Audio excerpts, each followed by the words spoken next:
Streaming now, and let me see if I can bring on my man Jameson Reese. Rather call him.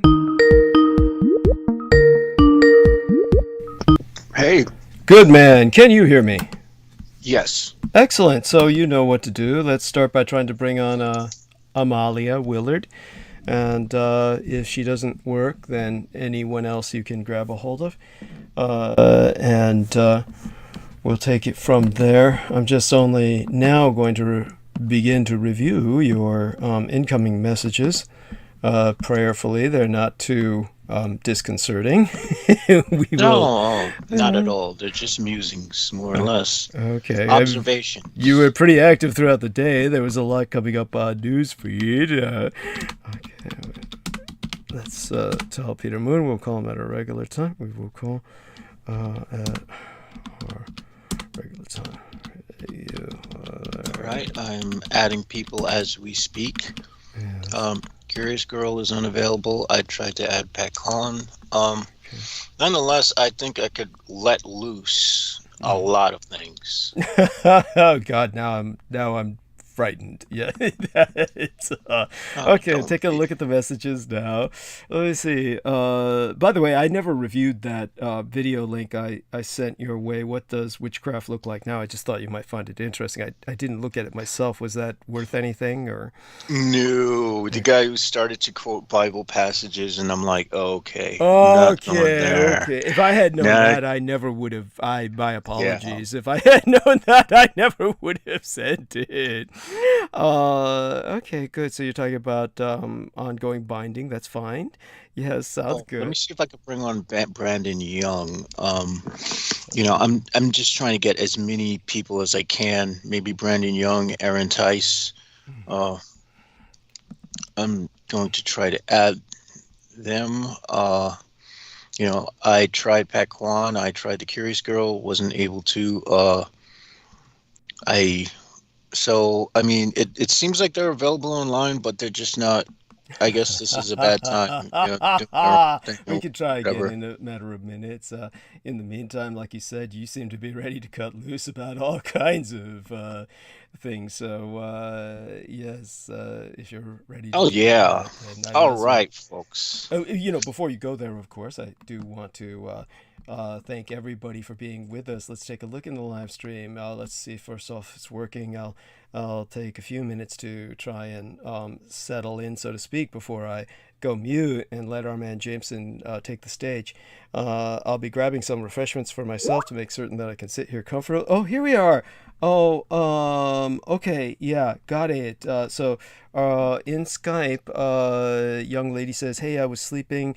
Laugh out loud. Not gonna be able to be on tonight. I have to finish the lives on my channel. Sounds good, honey. Got you. Let me give her a all the responses that I feel are apropos to that. Okay, all right. Now let me center myself here and remind everyone. Let me see. Go back to call, and okay. And perhaps for tonight, that's for the best because it is Holocaust Remembrance Day, and Damn, bro, man, uh, I could not get anyone. I added just about everyone I could add oh, who by the could way, do Vicky anything. Johnson is with us. I saw Vicky Johnson. So sorry to interrupt you there, James, and I get what you're saying. And anyhow, Vicky Johnson, I saw your wonderful the outro with the last transmission before tonight's, saying your wonderful sentiments you expressed. God us bless you. Mwah. Love you dearly, Vicky Johnson. And dat dude, 873210 says loud and clear, Doug and JMO. Goddess bless you, sir. Hugs. And let's see now. Okay, Yeah, there what? was something I wanted to tell you about last broadcast, and I was going to and I wanted to comment on it, but I didn't know how. I didn't get the ability to, but I love those daggers. The I dagger. can tell just by looking at them. Oh, Those mofos are sharp as oh fuck. yes, yes, yes. Oh, you're talking about the Skinner daggers that I was. Yes, Yes, yes, okay. yes. I can tell just by looking at them that they are high quality, Yes. without a doubt, and that those things can just oof. do some damage. I love those things. There's, for some odd reason, I'm just attracted to daggers. Oh no, that's understandable, and it's primal, really. It is because we have it within us to the appeal of the tools, the blades. I mean, that's actually a very masculine thing. You really want to. There's no need to even question that. That's part of how we survived to this point in evolution. And Peter Moon says, I'm here, okay. And so let me ask him a question. Does he want to come on? Yeah, that's, I'll ask. That would be a massive, massive rare boon to have him in the opening hour. That'd be awesome. Okay, we have Sammy Romero calling in, so that is great. Okay, great. Hey, so Sammy, how are you? Let me see if I can add him. He tried to call and I didn't know if that passed. Let me see if I could get him. All right, yes, this is gonna be awesome. So I'm calling him and let's see if he connects. Oh, There we are. So Sammy, there we are. So how are things? I hope everything's going well with you. great. I was trying to get on the Skype to kind of help you guys at least for like 10 minutes. Okay. But I didn't get no alerts. Well, once we see that you were trying to get on and we were able to bring you on, thank goodness. We were trying to. Jameson was trying to call you earlier. You didn't get any notifications of that. Oh, that's very weird. Yeah, Well, it's not too that weird was when you're very dealing. odd. Whenever you're dealing with Douglas Dietrich, all the communications go to shit. You know that. I mean, we've Right, got right. No, but everybody's.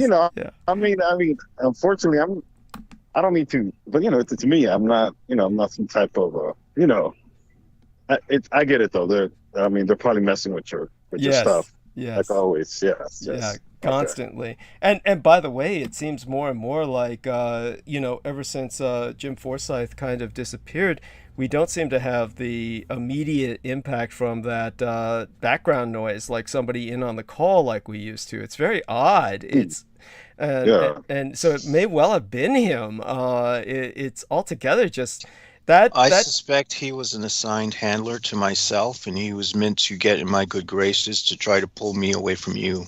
that may be the Right. case, but if so, boy, what a stupid choice to. Yeah. I mean, Well, if you're going to yeah. use something, use a woman. Thank you. Use a really hot black chick Yes, thank who you. who knows how to lay it on a brother, man. Yeah. That There you go. has the potential to do it. I But mean, really, outside of that, I don't think so. really. I mean, the thing that really strikes me about that, and we can talk about that later. Sammy might have time to Yes. come Yes. back later, but for right now, Yeah. so catch us up on what you think is the most immediate thing. If you've only got 10 minutes with us, I'll stay here with you while you speak before I go get my Well, refreshments. First off, Doug, in this in the least homosexual way, okay? I need to give you a hug because what you were talking about, with oh my God, the special ability. What do you call it? The acronym. Oh yes, I don't even want to mention it. Psi They were and the yeah. Espers. yeah, Espers. Yes. Oh my God, Doug. For you to even not go crazy witnessing what you witnessed. Thank you. I mean, fuck. I mean, I thought the Presidio shit was heavy, but god damn. I mean, that's heavy. Like your boy Aquino, I mean, not your boy, but you know what I mean. Aquino was a piece of work. Yeah. Okay. And the reason why I'm saying this because it's, because I do work in the funeral business, and like Yes. especially with my background in that, Yes. to desecrate, a grave to that extent of what you mentioned with the parrot and so on and so forth. And anybody listening, last transmission was obviously after this one. Go back and review that transmission because it's just crazy, and I mean that in a good and bad sense. But because I worked in that industry and I'm still working in that industry, it gives a lot of validation to my background as far as what I've always felt, that they're not necessarily um, dead. They're just asleep. They're resting. Yes. And, I've always felt to always respect the bodies and cover their private areas and just be respectful. And the way my sister treats them, it's just, to me, it's the most ultimate respect you can do. And it also culminates to what you said in the past, where you try to keep the gravesite of your parents, for the most part, you know where they're at. And, if, maybe somebody can check on them like you've always asked. But anyways, that part of your ancestry and just, respecting the people that are, other in slumber or at peace, that says a lot. Because when I was listening to transmission, it was almost like, you think people can sink low, the whole, abuse happened at Presidio, but to go to that depth and for you to witness that, I can see why you don't like talking about this unless you have to, unless it's applicable. And it's obviously, these cases that you talk about are special cases with special abilities, but for someone to have that ability, it's just imaginable. And it just it really impacted me in the sense that now that I'm, if I continue, when I continue to work in that area, it's really going to make me think. And it gives me a lot of reason why some of the professionals that I work with were always very guarded on who works and who handles, the bodies in that industry. Thank you. Because, I've told you that the person that I was training with when I was younger literally told me, do I have a girlfriend? She observed me really with the first day I was there. She said, I noticed you look away when the bodies are in. That's one thing I appreciate, because there are people that are, unfortunately, they're the creeps, Yes. to put it lightly. And besides that, it's one of those things where, it's still kind of, I'm still kind of absorbing it and still thinking upon it. I might just relate it back, but maybe in private. But it's just one of those things where a lot of things that you've said just have really affected me in a sense of trying to think why I always felt that way. And part of it is true, there is knowledge even in the people that are at peace. Yes. And they should be at peace. And I think this is one of the reasons why you even meditate with your ancestors, especially with your mother, and because it's part of connecting and understanding that even with my dad, and I'm getting personal here, but it's just how I feel, is even with my dad being gone, and he's been gone almost 17 years already. It's like he's never left. It's true. And when I talk, when I'm around the gravesite, I don't necessarily get sad. It's one of those things because his workings, even with his faith and being a man of faith, and how he really took it serious as far as a calling. Almost like you, your calling, where certain subjects you only bring up when it's appropriate. Even with the knowledge that you obtain, even if it's knowledge that you were forced to see it, you were exposed to. And, it just shows how much respect you have even for the knowledge you have, even if you try to, party and go on your, on your dates and all that, it's just part of you being a human. And that's one thing I do respect about you, where it was when you struggled even talking about it, but it's for a reason, that's not something that someone can just walk away and, it's not like a guy, juggling, learning how to juggle and this is something out of really any normal human's paradigm. Yes. And, it just also speaks to how much Aquino trusted you to even show you these things. And Yes. It's part of what you were exposed to, your relationship with that man. You know, there's a reason why, and there's always reasons. It's not just and with me, how I interpret it is, Doug, it wasn't always about chaos when it came to Dr. Michael Aquino and you. There was purpose. It was almost like he was showing you this, but I think instinctively he always knew you were different. It's not you weren't, like I said, you weren't some just normal gopher or some monkey, you know, doing his bidding. It's a little bit more different than that. And very much so. Yes.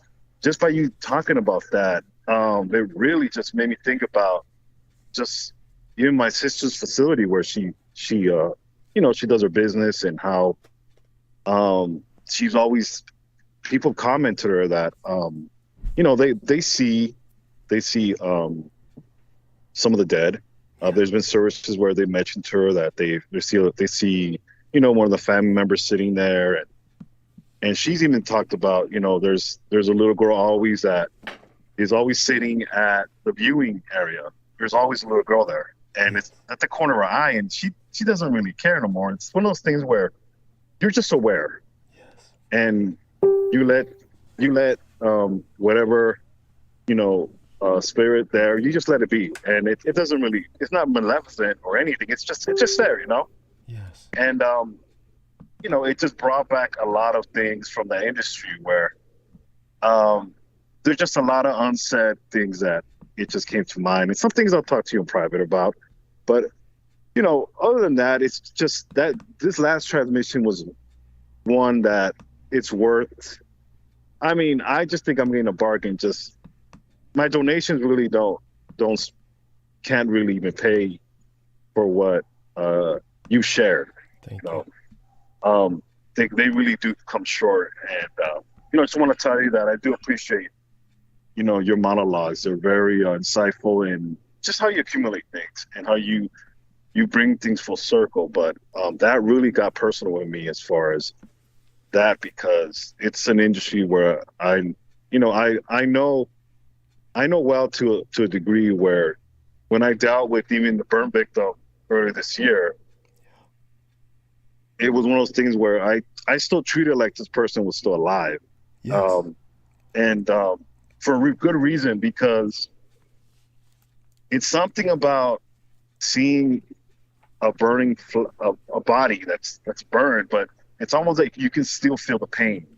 Yes. And I really I've just reverted back to my training, where you kind of have to treat this like it's still a person. And it's just it makes me really want to give you a big hug, because I'm sorry at the same time that you had to go through that, but at the same time too, I'm glad that if anybody knew about this knowledge, it has to be you, as far as you being blessed and / cursed with this, because it's something that's would probably drive me crazy, because this is at a level where this is something that, to me, it's beyond repulsive. This is an abomination. Thank you. In a sense that, wow, you're willing, people, you know, to get knowledge, you know, that's low. That's beyond low. That's Edomites, anti. That's how did I say it? It's very well how you said it. It's with the kings of Edom. It's just beyond evil. This is not even evil. This is beyond that. Thank you. Because, you know, people know not to disturb the dead. People know to respect the dead. People understand that the history involving with the dead. And I see it even in humanity. The most hardened criminals, the most, you know, mafioso type figures that I've seen have wept like babies in front of their loved ones. Yes. And, you know, have drank themselves just to even look at their parents' corpse, and still break down. And you know, I've learned to be very careful. And a quick story here: I once delivered the wrong body to the wrong viewing, and this was a burn victim, and it was supposed to be a closed casket. And the mortuary that I work with misplaced the body in the wrong casket. And like these type of incidents happen all the time. Right. You know, wrong people get buried and so on and so forth. But, you know, the owner of the mortuary had to go in person with an envelope, you know, of forgiveness Yes. for even doing that. Absolutely. And, you know, people get killed. People get killed on funerals. You know, it's true. common. So, Yeah. you know, this was a very tense situation. And yes, there was about 20 grand. I at least it was about 20 grand in the envelope, Right. if not more. Right. And you know, it's just one of those things where it made me think a lot. And you know, I really, if I can give you a hug from far away, I would, because you know, this is very deep stuff. Thank you. And you know, obviously, you would not repeat this unless it was appropriate. But you know, even then, I don't blame you for holding back some of the stuff that you do know, because it's just not necessary. You know? Yeah. I mean, I really appreciate what you're saying, and your hug is very heartfelt and warmly accepted. Honestly, I want people to understand that one of the things that Sammy Romero is trying to communicate is the fact that the dead are very much aware. And you understand it's not a question of we can do this with the embalming fluid and the needle, and the good news is they never feel it. It's one thing that they may not be feeling it in one sense, but they truly are aware of what's going on around them. Don't ever think otherwise. Yeah, and that's why the woman was watching. There are so many people who cannot commune with the living at all, and in the past, many people like that have taken advantage of the dead by going into the industry, and so a profession has had to develop where they try to weed those people out, at least the people in the industry who have a sense of professional conscience, weed such people out. There are, of course, there's always the corruption that happens in any industry, and Right. yeah, and then and of course, just like you have many priests and police who become criminals and take advantage of their position, of their power, that's the same way with many people in the mortuary industry. It is a position of absolute power. It's like that of a doctor for the dead. You have this power over them that is, in a very real sense, no human being should have. And for that reason, there are those who face it with responsibility, and then there are those who are much more casual about it or abusive. But in the case of Michael Aquino, what Sammy is referencing is the ultimate violation. This is the ultimate form of violation was committed that was beyond the normal human being's comprehension. It's not something any normal human being would even think of. It's not something that would enter the normal human being's mind. Douglas, can I ask if that's why the demons refused to work with him? It was one of the factors, yes. So do understand that this is what helps to sever or separate someone like a Satanist from someone like a Edomite, a true chaos cultist of the anti-gods, and that is certainly we'll go into that as time goes on. Yeah. And my apologies, Doug. I don't mean to start off the transmission like this. It's just this is very impactful because it discerns at least my paradigm. This is where I think listeners need to understand that, because Doug's transmissions are not, they're history, yes, but it's really history of humanity, where there's multi-levels to this Edomite stuff. This is just lifting a little inch of the log full of maggots underneath. If I can use that. Yes. It's and you know, it's very deep stuff, but you know, at the same time, it's very important. But I do appreciate the fact that, you know, when you need to be subtle, you are, and it's for a reason, because this stuff in the wrong hands can can really be very dangerous. And there are people out there that will try to think they have that ability so they can do horrible things. And unfortunately, the reason why I say that, because it's gotten that low. Yeah. People, it's not even about being an Edomite no more. I mean, it's just the fact that people want to go to that type of abomination where in some things I can't really, some things I probably won't want to ask you unless it's appropriate, but it really makes me question about, well, it really confirms to me what you talked about, even his origin, Michael Aquino, where he was a stillborn baby, and whatever was that entered that fetus obviously was not fully human. And at the same time too, you did struck a chord with them, and it kind of goes into your lineage as far as why you're not quite human as well. So to me, I always see the correlation of the sense that kinship he felt with you, but at the same time, not quite, because it's just a little different. Yes. But there is a difference. I just want people to know that. And it even goes back to the Sage Kings and the christening of the Christ child. This your lineage is very much Christian. Yes. And that's a very important note, because, even someone like him, there has to be a certain level of respect, because game recognizes game. And, yes. That's impressive in itself, where he had to notice that it didn't drive you crazy. Yes. You didn't become mad with that, because I think any normal human, any regular Joe off the street would go mad. Yes.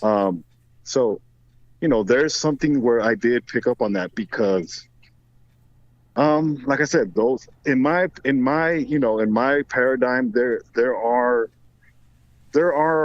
God-given abilities, in a sense, where people can withstand certain knowledge and exposure better than others. And a lot of that's confirmed with you, Doug, where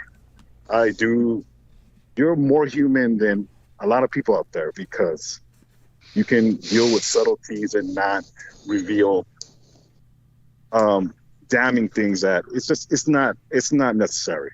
And I do appreciate that, and that's one thing I give you props on. But yeah, I accept them wholeheartedly. God bless you. By the way, we are getting a lot of background noise this time, so okay. I'm not quite sure if that was.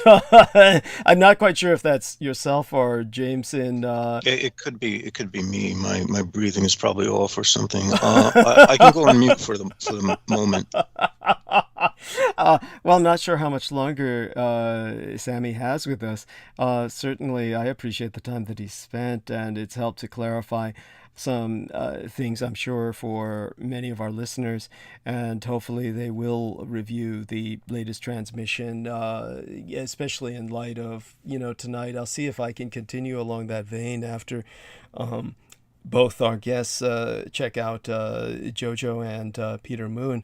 But definitely it's a subject that obviously takes some.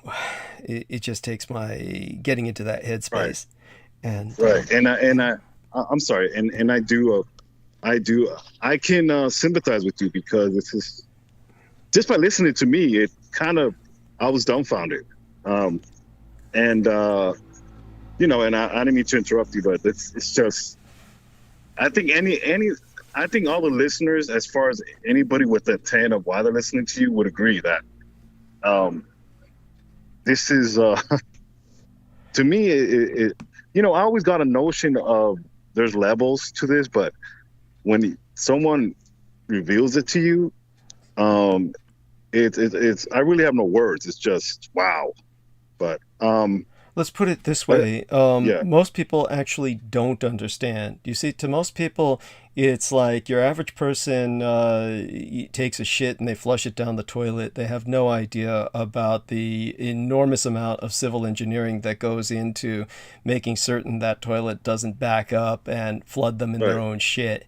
Your average person changes the baby's diapers with disposable diapers these days, and they have no idea about the landfills that are just packing up with human waste to the point where it's choking off nature. It's one of these things that your average person has no concept about the dead. Your average child is fascinated with the dead, especially young boys, simply because they are fascinated with something that they really don't deal with. Unless they grow up in a war zone, your average young boy has a kind of fascination with the dead, like they see G.I. Joe cartoons.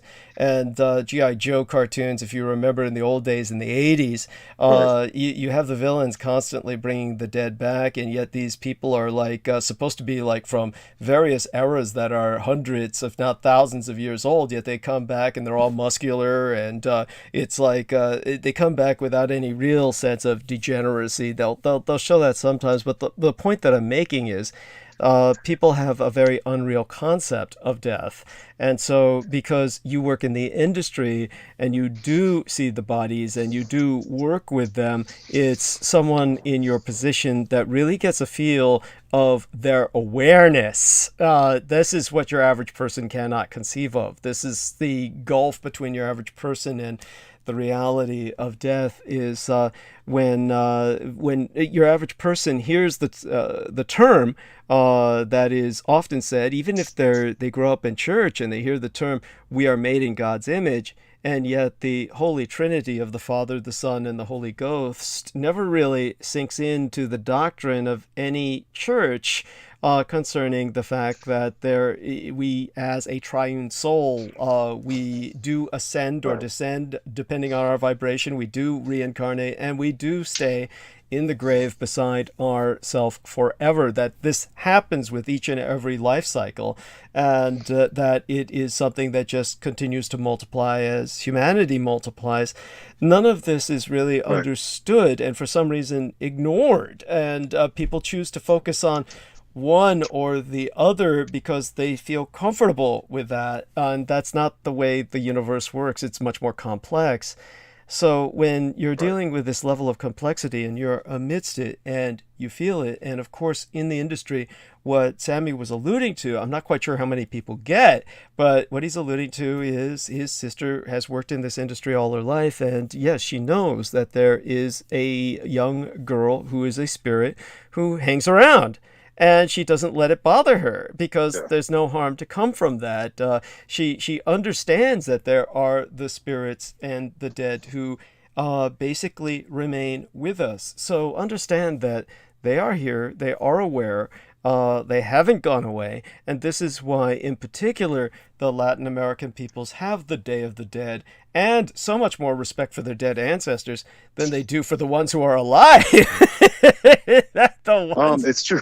It's true. It really is, Doug. I mean, if you go to any Latin American funeral, especially the Mexican American community, they have a smorgasbord. They have it's a party, but it's very at times it's very weird because people are crying and laughing and sometimes they're bringing dancers. My sister said that there was a stripper that died and her strippers came in and their whole attire, it's this very, but in general, we do celebrate the dead more. And, it's very dangerous to, take it lightly in the sense that if you're not careful, you can potentially end up in a casket yourself because, it's not a very smart thing to do to violate, someone's loved one,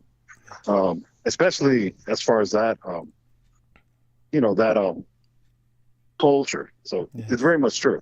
Yes, very much so. And that is why, as disrespectful as this sounds, it's actually, they were playing off of this respect when it came to George Romero and his Day of the Dead, which was the sequel to Night of the Living Dead. He starts off in a housing project and where the people in the ghetto who were supposed to be Caribbean in descent, maybe Latin American and Caribbean, kind of an Afro-Caribbean combination of people who were in the low-income housing projects.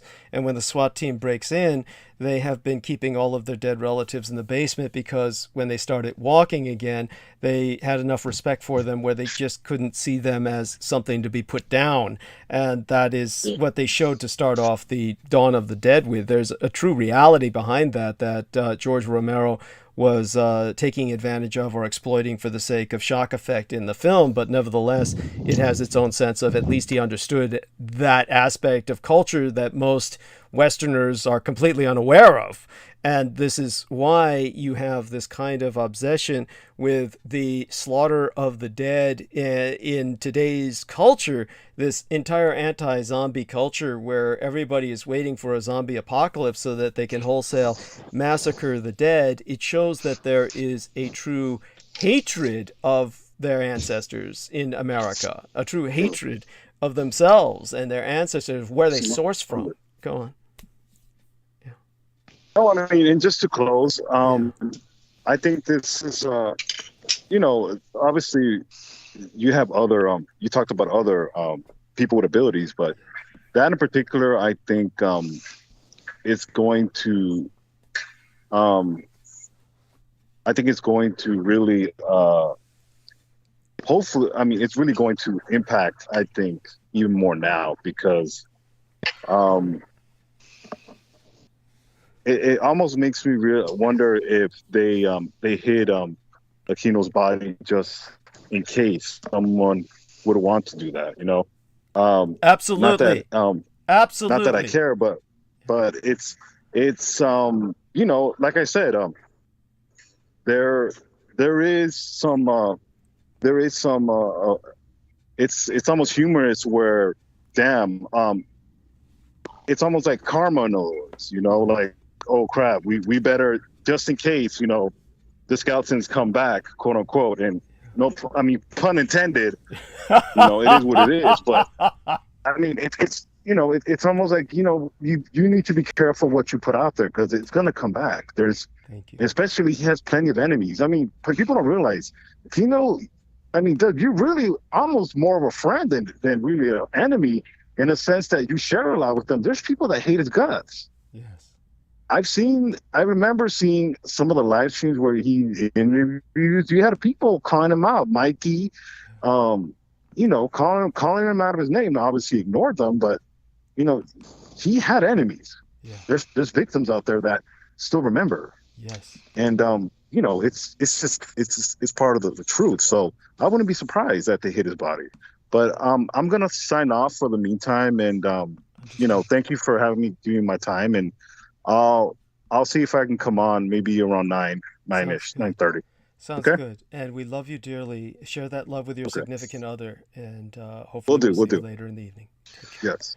All right, Sammy. Yes. So what I'm going to do, Jameson, is I'm going to let you take over the stage, and I'm going to go mute for a few minutes. I'm going to grab some refreshments, make sure that I'm able to comfortably sit here for the next 12 hours, and we're going to have Jameson kind of talk about anything he wants. Now, I do get the impression there was a lot coming up on my news feed, and a lot of it looked pretty downbeat. You were pretty much saying, man, I need to get high to get through the day today. Oh, I'm not feeling it. Oh yeah. It's just one of those days where it's just like, ugh. Yeah. By the way, I don't mean to sound like they happen. It happens with everyone. It's especially Hump Day. Wednesday is just ugh.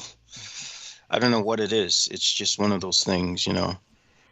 Understood. Now, again, not to sound like some fucking lecturer, and God knows there's, you've probably heard this sort of thing all your life, and I, ultimately grew contemptuous and hateful of this one idiot who would bring up this kind of, shall I say, statement to me. It was like this one jerk off I was talking to And he was the worst himself. He was a pedophile fucking criminal. He was the mercenary who taught me much of what I knew in terms of mercenary work.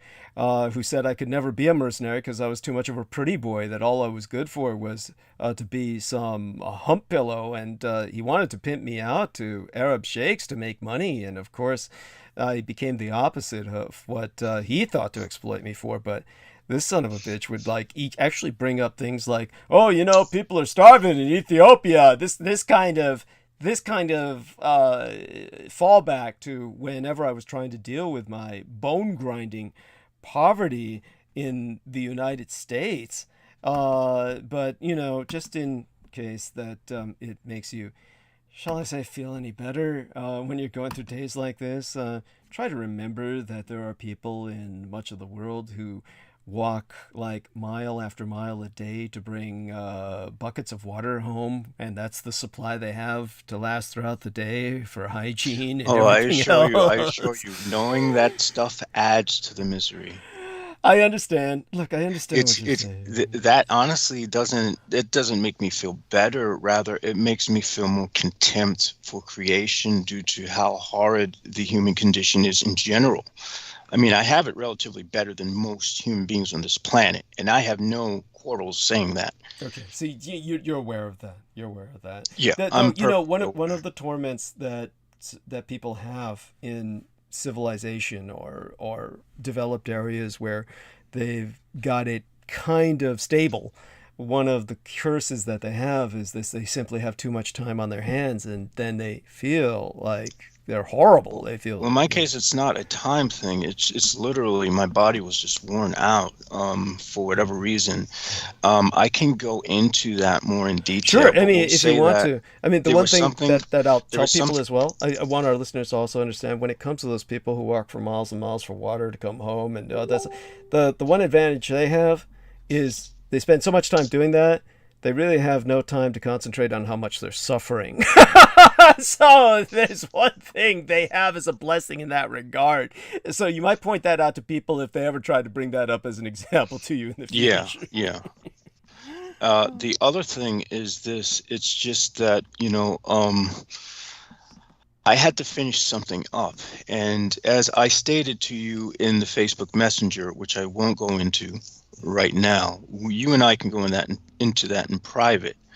But what I can say is it's quite interesting what coincided with finishing, an extra portion of that ritual up. Right. Did. Sounds good. Very, very interesting. And I suspect that I'm onto something with what I pretty much was able to intuit. Sounds good. So I'll go get my stuff. I'll go mute. Peter Moon says he'll let us know in a few minutes whether or not he can come back on. So just keep checking to see if he tries to contact you with something. And just keep going with what you have to share before I go, just to check into the live stream. And I noticed that CK is in there with 3 purple hearts. Mwah! Goddess bless you, CK. And yes, Jameson Reese reminds us all, hit those upvotes, because all of the enemy bots hit us as soon as we start transmission, and they wipe us out from searches. So if you want to get us on the searches, we need you to use every IP address you have. Use your tablet, your laptop, your cell phone, your PC, everything you've got that has a different IP address, and hit an upvote, because that's what puts us on the searches. And we know we work because we know it works, because one of these assholes one time responded with, "What's this shit doing on my homepage?" or something like that. So yeah, shove it in their face. In the meantime, let me go mute. Jameson will take the stage, and he'll share with you a number of things he's been contending with that brought him to the edge of what seems despair to me of a sort, and hopefully he's will gradually stabilize into a better space while he's with us today. That's one thing we help him do, and so take it away, all yours. Thank you. All right, so I wouldn't necessarily call when I'm going through despair. It's just a question of it's a low energy level that needs to be, that I need to sort of build back up. This, I suspect, has to do with a massive vitamin D deficiency despite taking vitamin supplements. The weather has been really mostly overcast in the East Coast and really cool. Today being an exception where it was sunny. Despite the sunniness of it, still did feel very cold.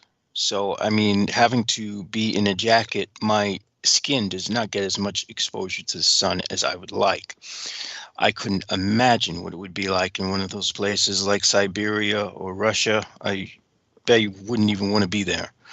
That said, I do find the conflict going on with Russia and Ukraine does hit home to me personally because I'm someone who loves metal. And I love listening to metal. And there's a band that I really do like called Ginger, and they're Ukrainian. And each of the band members have decided that they would, instead of leaving the country, they decided they would help out in trying to give food to people who didn't have it and trying to help people on the ground and defend their country. And so I would love to extend my support. And I'm sure a lot of people in the metal community would extend their support to that particular band and that they stay safe and aren't killed by these fucking anti-godly Russian insurgents who are just so degenerate. Well, it's not even funny. That being said, I was musing on the information given to us on the last transmission, and I made sure to take some notes. So we do have, as far as the espers are concerned, the necromancer, the fanatoscope, the prescient, the seer, the shaman, the sensitive, the spotter, and the telepath. Now, I couldn't help but suspect that the spotters are, and I'm just going to pull this out of the back of my head. I don't have any evidence to back this up because Douglas hasn't gone into it yet. But I suspect spotters are people who are able to pick out other people in the population who are espers. And I suspect that this also has something to do with the targeting, gang stalking, and the targeted individuals. I suspect that they have people who are spotters pick these people out, and they try to keep a mark on these people as a means of seeing how much they can control them. Now, should you have an individual like myself who does not like to be under anyone else's control, especially not our white supremacist anti-state that this country has turned into, this white supremacist, anti-godly, anti-life, anti-human, anti-black, anti-female state that they wish to create. You have someone like me who's totally against that. They have to keep tabs on me 24/7. And so they have decided to do such. Now, what I do find ironic is the day I decided to go to the city after Sunday's broadcast, which was on Tuesday, since I did have therapy that day.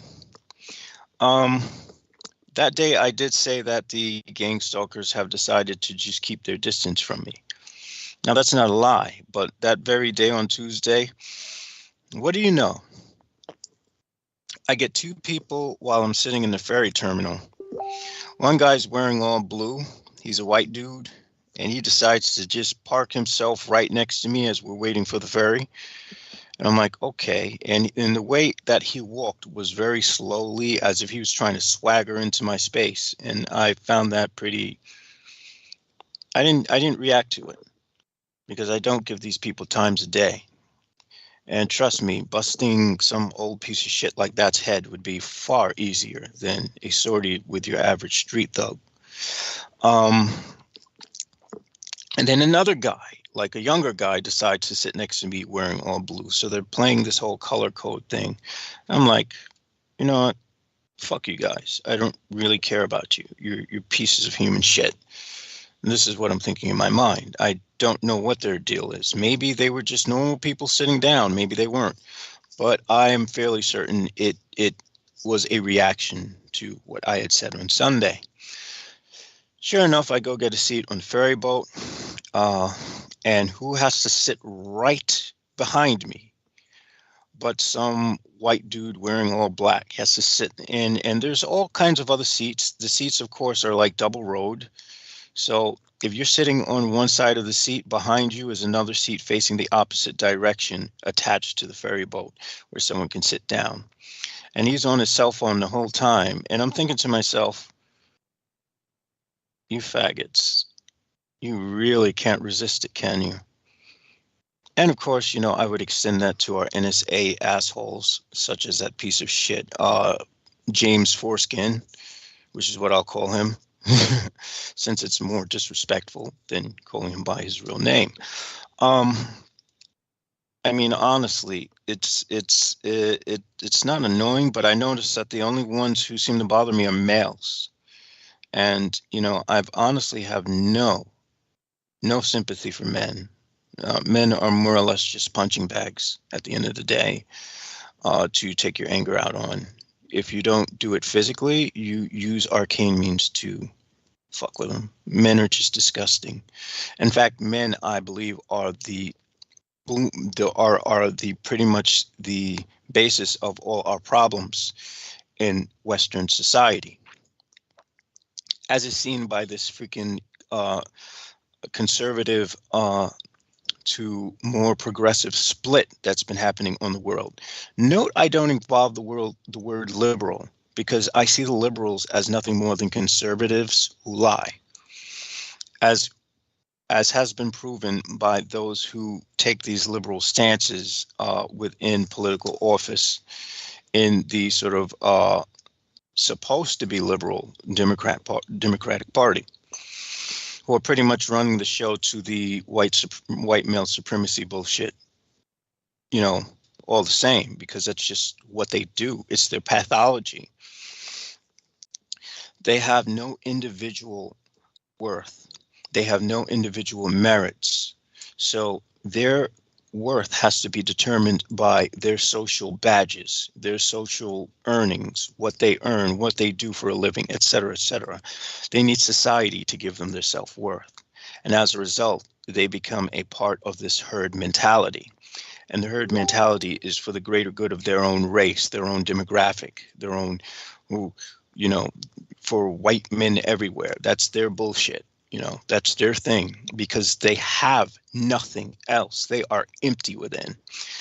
This is sort of the legacy of the anti-gods, that nihilistic nothingness that is within them that causes them to graft on to rallying behind violence against the other, because that's all they have. And of course, these are the people who stalk me, and these are the people who even employ black youth of my own ethnicity to stalk me. And of course, they're always males. And I had the privilege of almost getting hit by another car. Of course, this time this guy wasn't even close, because I jumped up on the ledge. And I noted that he didn't come close enough to hit me, but it looked like as he was rushing down the hill in a white car with tinted windows so that I couldn't see his face, I noticed that these stalkers all have tinted windows. They love the tinted windows. They have to. And they have to color code their vehicles based on what I say during transmissions. So they're directly letting me know that they're reacting to me. And I'm aware of that. And as a means, I will say that I have power over them. So yeah, keep doing what you're doing, you pieces of shit out there in brainwashed turd land. You are empowering me. You're my bitches. And I know that for a fact, most of you are demographically males. So yes, how does it feel to be the bitch of a man who's in touch with his feminine side? It must burn you so much, you over macho nacho pieces of shit. But that aside, I would say that, there was a piece of news, there was a news item that did really strike me as very unnerving.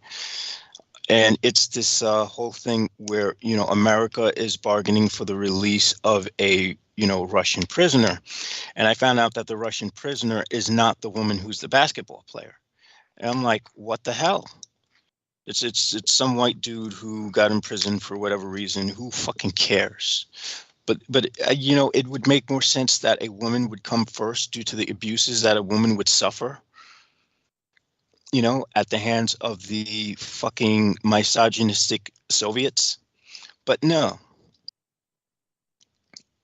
So, you know, that definitely earned my contempt and ire.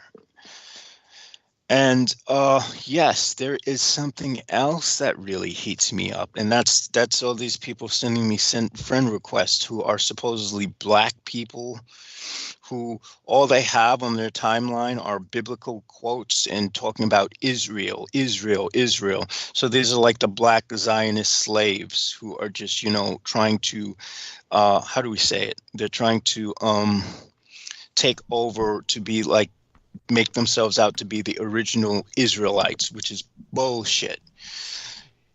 Within black culture, you have the Orisha, you have the Huduin, you have all these beautiful paradigms that are ignored by people in Africa who send me friend requests, and all they talk about is God this, Jesus this, and I'm like, fuck you. Go fuck yourself, you fucking slave ass-licking piece of shit. By the way, Peter Moon is ready to be called now, and maybe that's for the best. I think that you did a good job raging. You got it. Got pretty much out Our there. numbers are still up, right? I'm sure.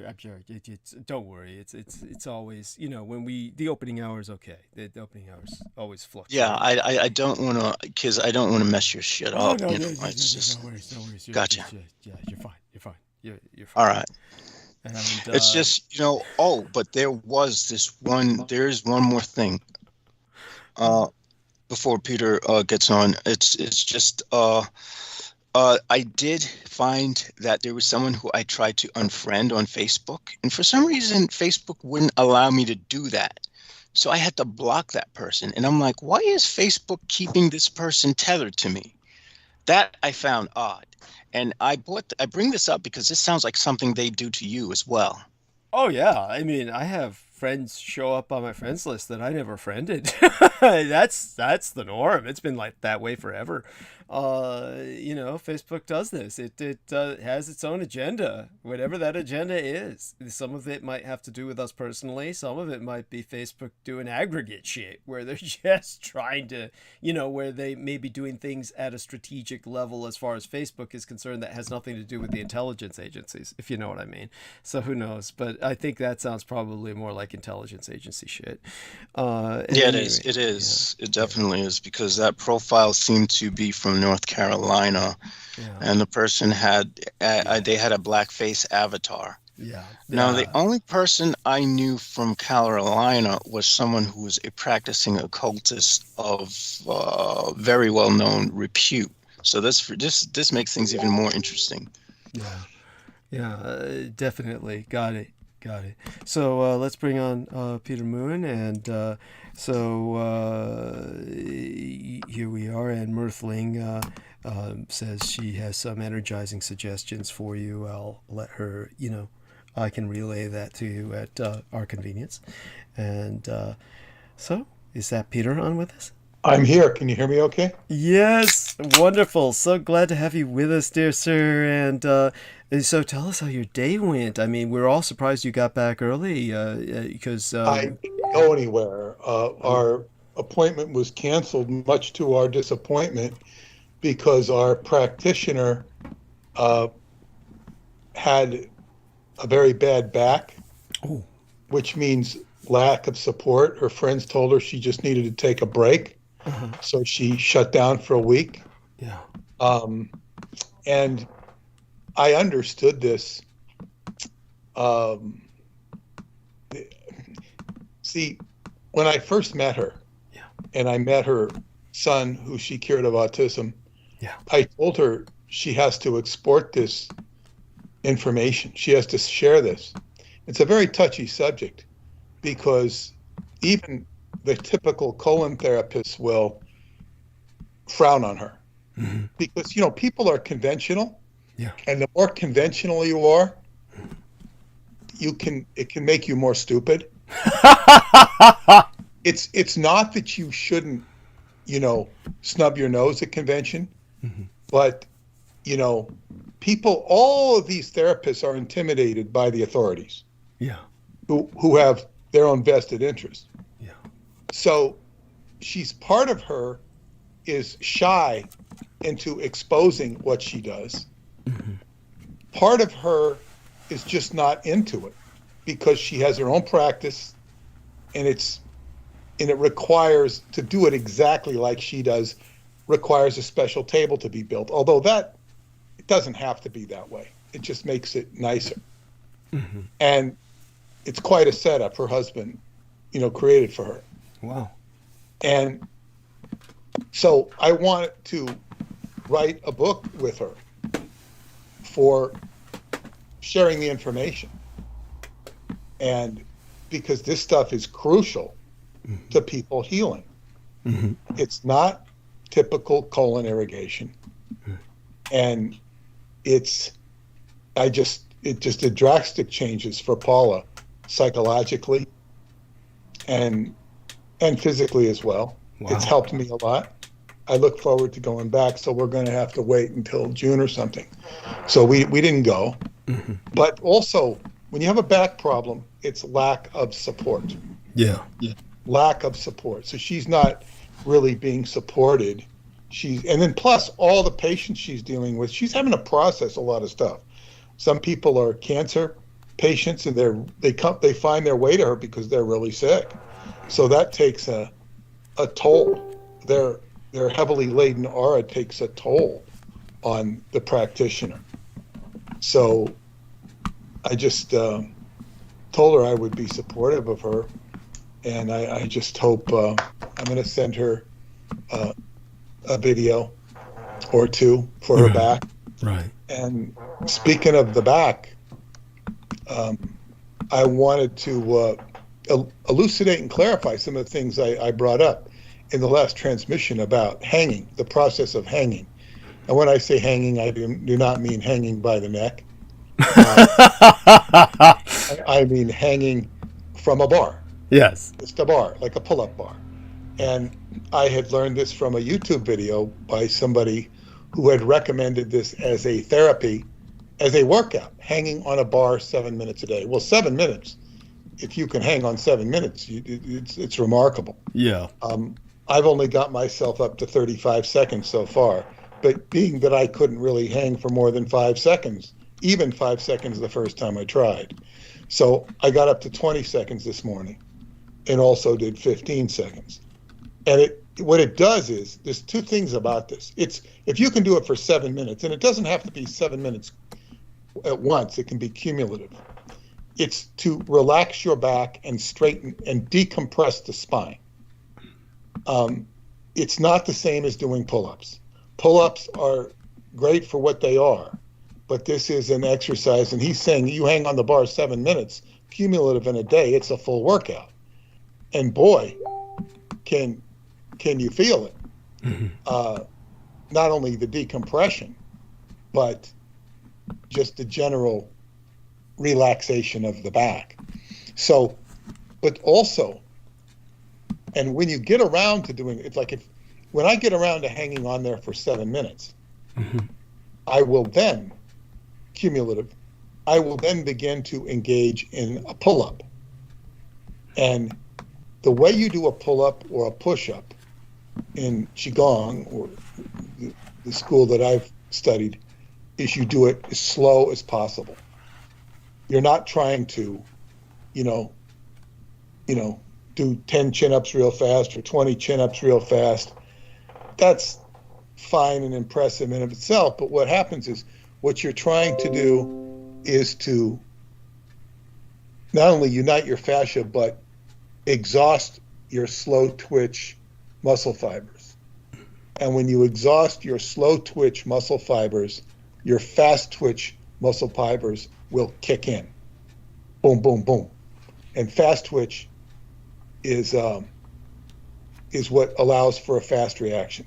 I'm trying to work on my fast twitch fibers in running. It's not as easy with running because you have to it's hard to do an isometric for running as such. an isometric will, build tension, and then you want the fast twitch for release. But to give you an idea of a fast twitch, I forget who this guy was. I think he was from Missouri, and I think he checked out Montauk, Missouri for me. He was a character, but he told me about this time that he had transported a lion, a live lion. For what reason? I forget what the reason was, but it was a job. Okay. And it was the craziest thing in the world, because I think it was in a cage, but he transported it in a pickup truck because the right truck wasn't available or something. And I said, "You're crazy." I said, "That cage could break." I said, and it's like, he says, "Yeah, I know." And then Anyway, somehow they got the lion to the place they were taking it. And I think they had drugged the lion to make it more docile. But when he got the lion to its destination, even the whole idea was just crazy. But somehow he got too close to the cage, and that lion pawed him so quick from the cage, it scraped him or something. But the whole thing, if you could see how fast an animal could move. I was doing Qigong in the park this morning. I was there for 2 hours, and it was fantastic. Part of it was fantastic. The unfortunate thing, because most of the Qigong I do is, unfortunately, it shouldn't be this way, is in the house. It's much better if you do it outside. But I went to the park, and the park is like freedom. Unfortunately, I hear this guy cutting grass in the children's playground. He's making noise. Mm-hmm. So I go to another area, and I'm hearing the traffic from the boulevard. It's like, this is nature. It is nature. The nature of machines. It was irritating.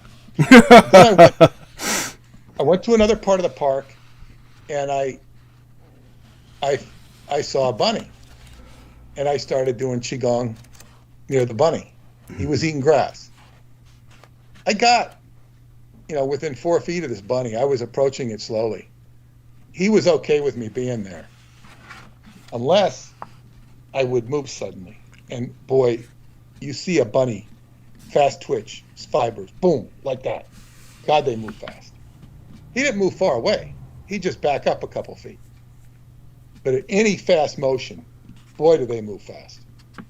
And that's what you want to build with fast twitch fibers. Whereby, and you watch, animals are fascinating to watch for purposes of Qigong. If you ever watch a squirrel, we have lots of squirrels in the neighborhood, and you probably don't see too many squirrels on Green Street. No. Occasionally a rat, which are related to squirrels, and I don't know that rats do this. But you watch a squirrel climb up a fence. Watching a squirrel climb up a 6-foot fence, which is the typical size of a fence. It's like, that's like me climbing a wall of 36 feet. Even more than that. It would be more than 36, because that would be like, if I'm about 6 feet, 6 times 6 is 36. Okay, 36 feet. That's tremendous. Yeah. But a squirrel is much smaller than 6 times a 6-foot thing. So it's kind of like, going up probably 2 stories at least. Imagine climbing a wall with the little, claws that squirrels have. How do they do that? How the hell do they do that? They move very fast. And I don't know if they climb cement walls. It's usually wood walls. Yes. Yeah. But how much friction do they get? They move so fast, they can't be using much friction with their claws into the wood. And they don't leave scars on the wood. You see them climb trees. You could see them where they get a little bit of friction from the way trees are ridged. It's very interesting to watch. How do they do this? There's also a Qigong technique for walking through obstacles. This obstacle could be walking through streets filled with garbage cans, beat up cars, whatever. It could be out in nature where you're just climbing and getting over whatever obstacles are there. You could imagine a couple of guys or a whole school of guys just doing Qigong training or any type of martial arts training and say, okay, we're going to go down this street in Needle Alley or whatever it is in some just horrible ghetto. I'm thinking of Haight-Ashbury in its quote-unquote heyday, when it was full of undesirables and drugs. Still is. Well, it was worse. Yes. Because it was a mecca for, they didn't need a Kino in those days. They didn't need a Kino.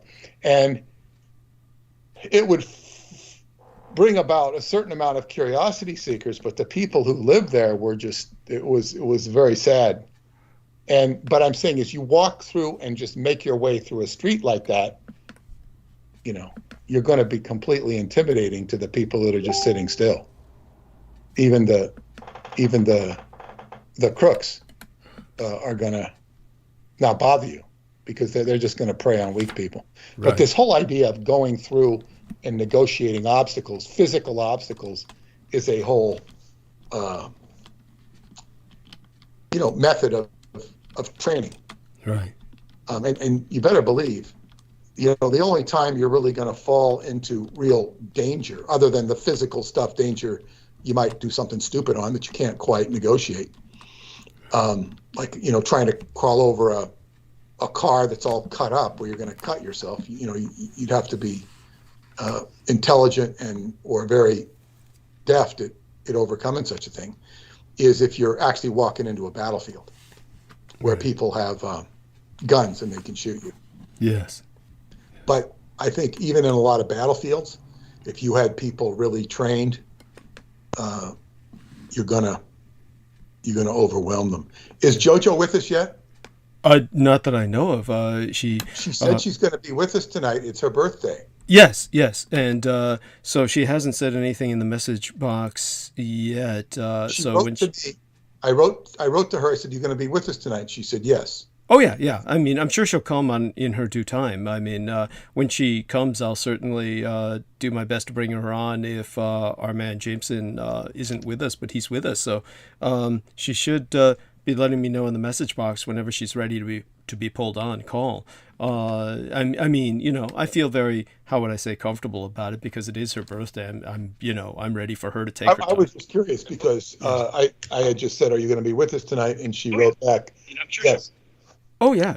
I mean, she told me thank you for the card I gave her the time we all met, and certainly. So anyhow, I've been patiently listening. Oh my God! Oh my God, honey, how did you get on? She just likes to hear us talk about her. Oh my God, how did you? Oh, anyhow, Jameson Reese says happy birthday, JoJo. So did he bring you on? When did he? He did. Oh, okay. Well, honey, oh my God, don't be so passive. You really have to. You have to take center stage. Happy birthday. Yeah, that's right. Yeah. Thank you. I mean, oh my God. I was intently listening. I like all the Qigong talk because we got Qigong coming up in a week. That's right. Oh, tell us about that. Seekonk, Massachusetts. You can explain the details, JoJo. Yeah, tell us. Seekonk, Massachusetts, May 7, 12 to 4 p.m. at Quantum Health and Wellness. Mm-hmm. And bring a towel per Peter because we're going to do some strenuous exercises. It's not super strenuous. This is old people what I'm going to teach is old people can do this. It's not that strenuous. Yeah. Yeah. I was exaggerating a little bit. Yeah. And Sorry. People bring water and should be fed so that they don't, I've had people come to class in the morning in Romania, and they fall down, not because I'm doing anything, but because they haven't drank water, or they're dehydrated, or they haven't eaten. So I said, go eat, go drink. Because it will be lovely. I actually met with my friend, who's also my masseuse, this morning, and she's very excited to meet you, to do Qigong. She's never done Qigong, but she's also well into the Transylvania series, so she's going to bring a book to be signed, and we get a good little crew together. Well, it'll be a lot of fun, and Paula's planning to come with me. We just have to figure out which route we're going to take, whether we take the Orient Point Ferry, which probably won't because it'll probably take too long, or take, just drive there through the state of Connecticut. Well, what's wonderful, honey, is that you joined us on your birthday, and I'm just so honored, and really, there's no words, and I'm so glad that you had patience with my illustration. I mean the best by it. I'm quite sure many people don't get where I'm coming from. It was beautiful. I absolutely got it, and thank you so much. I loved that imagery. Thank you. I've slayed a lot of snakes and dragons. Yes. Thank you, honey, and you understand then, and so wonderful, and I definitely feel that you are the dragon slayer of our time, and that I wanted to acknowledge also what you've been through, and so with that having been said, what I'm going to do is kind of put the last few episodes together, so to speak, or some links, and put that up sometime during the weekend. Basically, I think that you are very much a gift to all of us, and so let's give you the stage and kind of tell us all what happened today on your birthday. What people did for you. I'm curious as to what Bupa did. She draw a picture? Did she I'm sorry, they. I'm so sorry. They woke me up to a card. Okay. Which was pretty thoughtful and significant because I've always sang You Are My Sunshine. Yes. And I didn't grow up knowing many traditional lullabies or the nursery rhymes per se. My grandmother did share a few Spanish ones that I was familiar with, but I think I've mentioned this before. I would end up singing songs like the Spangled Banner and the Pledge of Allegiance and stuff that I would learn in school to Bupa on rocking chair when we would have bed prep and we would read and sing a lullaby or whatever. But they weren't like Rockabye Baby or whatever other ones. So You Are My Sunshine was a very ongoing, common thing that I'll sing to them still to this day. And they actually found a card that sang it. And I was so impressed. And a Baby Yoda beach towel that said something about the Force. I don't know if it was May the Force be with you, but that was a very nice way to wake up and start my day. Delightful. And, and then I saw my friend Kathy, who gave me a birthday massage. Oh, wonderful. Which I don't do often. I've probably had 7 professional massages in my life. Oh my God, why so few? Why are you denying yourself? Yeah, I'm starting to find that out, that I've been denying myself. Oh my God. So that was great. And Kathy also works with energy, and she sees and smells things. And it was really fascinating, actually, what she said on me this morning. when I saw her for the first time last month, she said that she asked me after, because we'll sit and have tea or whatever. And she said, I got to ask you something. On your left leg, did you have a brace on your leg as a child? And I was like, no, that's weird. And she was like, yeah, sometimes I can see things from past lives too. And she said, could it have been a shackle? Oh, boy. And I said, yep, that was this lifetime. She's like, yeah, I saw this like really heavy shackle on your left leg. I said, well, I was moved around with leg irons or shackles for 4 years. And that was it. And then today she also mentioned my left and right leg was seemed different in firmness or muscle or something. And I said, okay, well, I'll roll out my left leg more, because it was my left leg that was a little tighter, and that's where the brace or the shackle that she saw on it. And then I came in today and she said, you know what I noticed about your legs today? They are completely different. They're not just different in muscle or strength. Even the hair grows differently on each leg. And it's actually different within the 4 quadrants. So the 2 shins are different, but also they're different than the 2 thighs. So 4 different legs. And she said as she continued to work on me, it came to her that my legs are in different realms or different dimensions, that I have my legs in different spaces. Yeah. And she said, we're all multidimensional, but you're really like, you got one leg up and one leg down and one leg over here and one leg over there. Excuse me, Jojo, this is the masseuse I'm going to meet? Yes. Oh, I can't wait. She sounds incredibly intuitive. She is. She's wonderful. Because that's somebody who can see stuff in your body. Yes. That an ordinary, practitioner is not going to see. Yep. And I'm going to show her a technique for massage as well. She'll love it. Yeah, and it'll be interesting to get the feedback, because as they say, whatever I accomplished with my teacher, I'm in a spot now where I'm I've put in more hours than a graduate student with 5 degrees in terms of the studying I've done. That's different than the practice. And I feel like I've only scratched the tip of the iceberg, because there's so much to learn.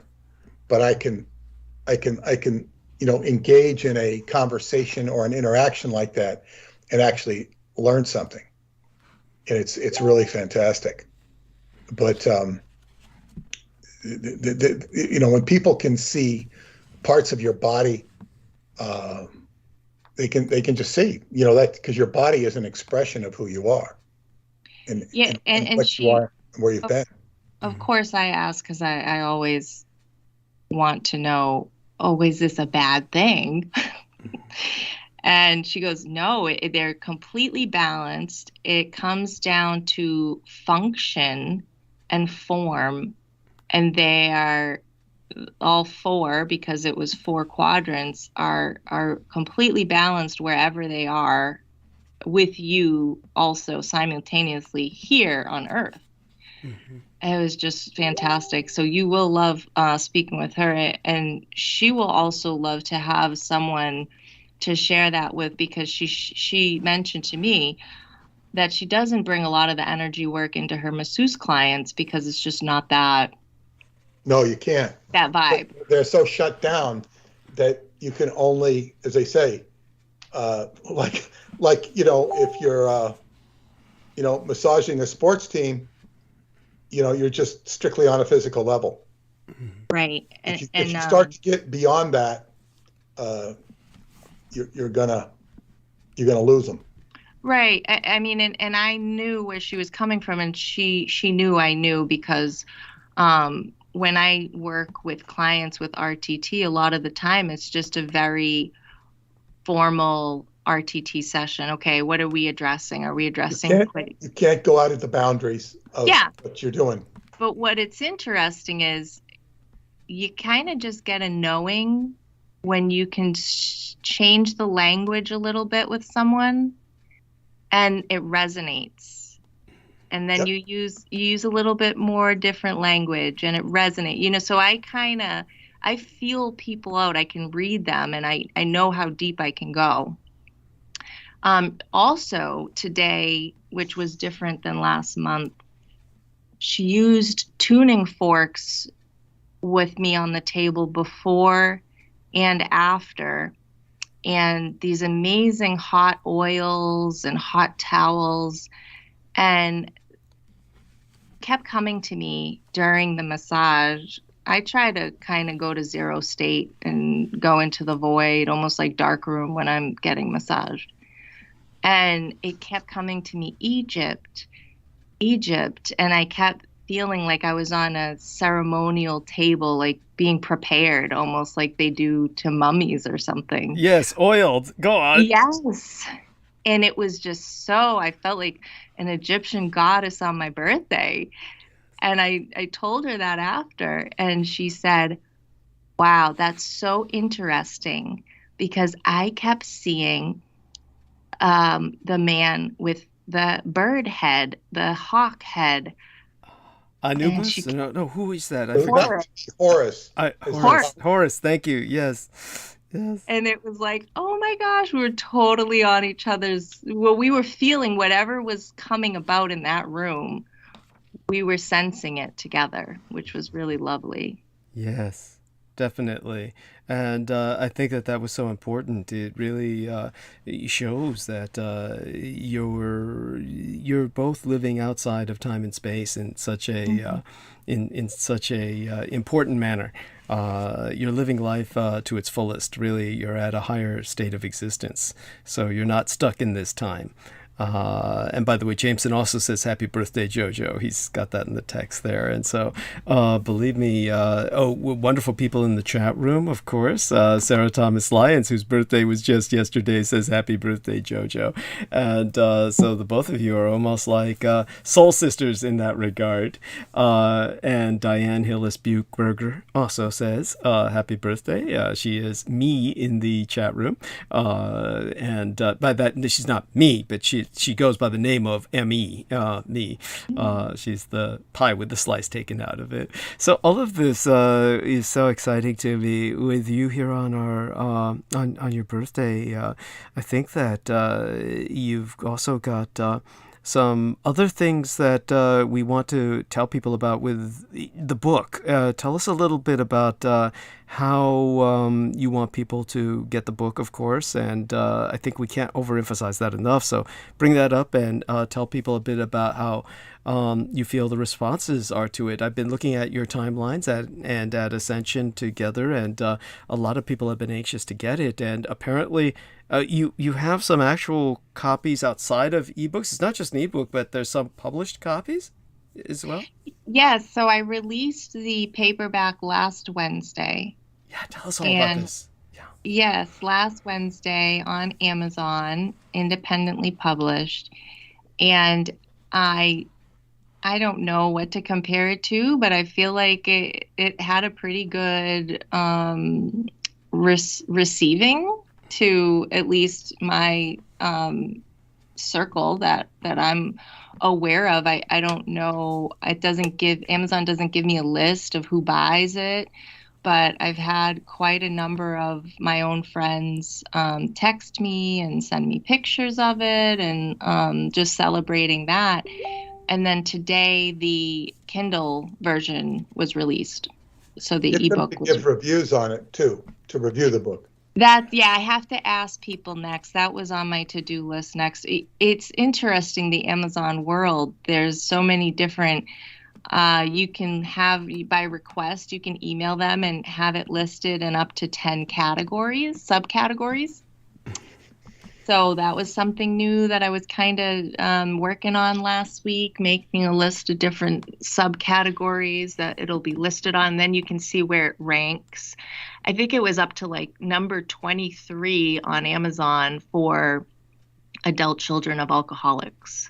Wow. And, Holy shit. yeah, right. And then it was like number 32 of Amazon for self-help, new age, religion, and spirituality. But it goes up and down every day. Like I would drive myself crazy if I just kept checking it multiple times a day, you know? So now I just check it once a day. Right. Maybe twice. But it is fascinating. It's like watching the stock ticker. It's something you can't really keep. Yeah. Yes.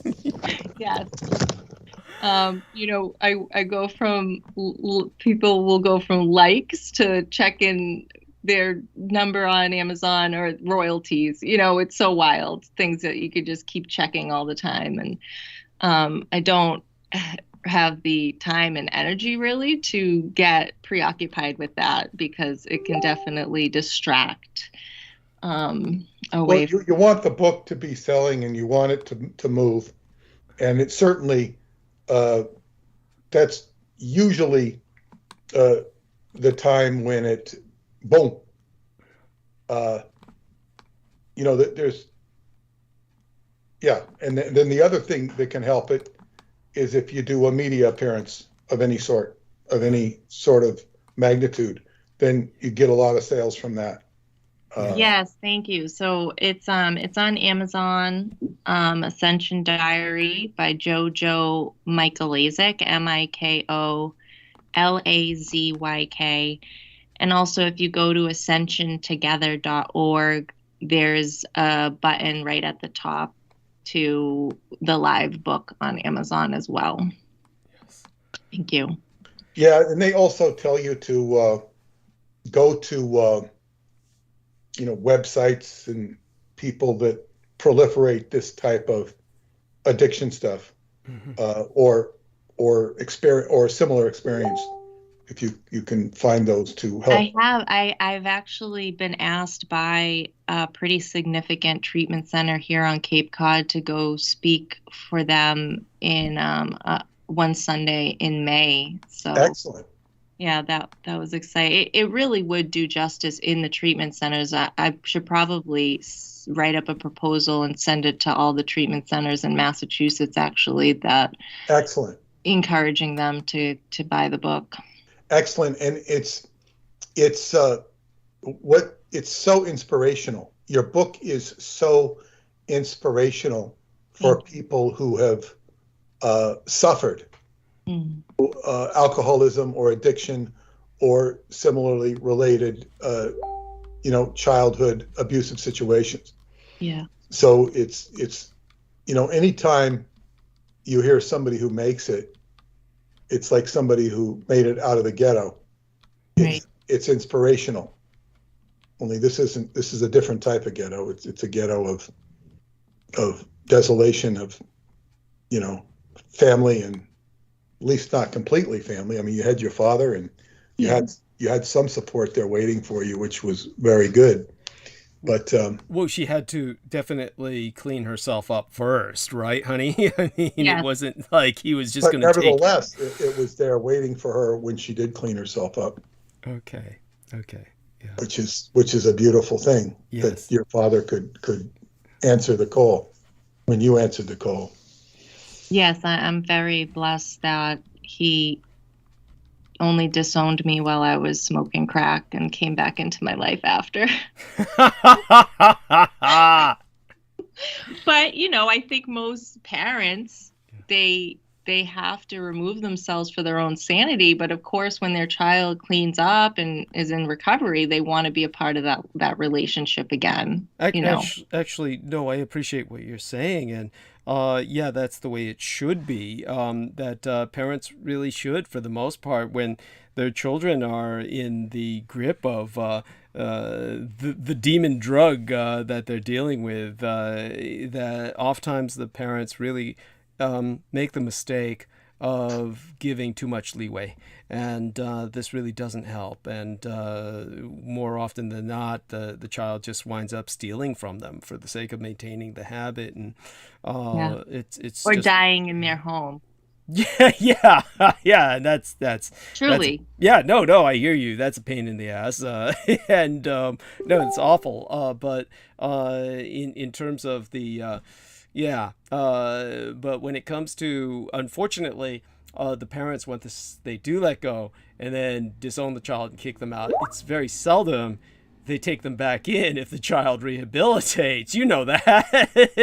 You were very lucky in that regard. Also, I mean, the longer I was enabled, the longer I was going to keep causing mayhem and havoc, and I had resources. When my father disowned me, that was the end. It was 6 months later I was in jail, and that's a pure example of what happens when we're cut off from that endless supply of support and resources and a bed and hot meals. Like, you have to be let go so you can hit a bottom. Yes, the bottom's important.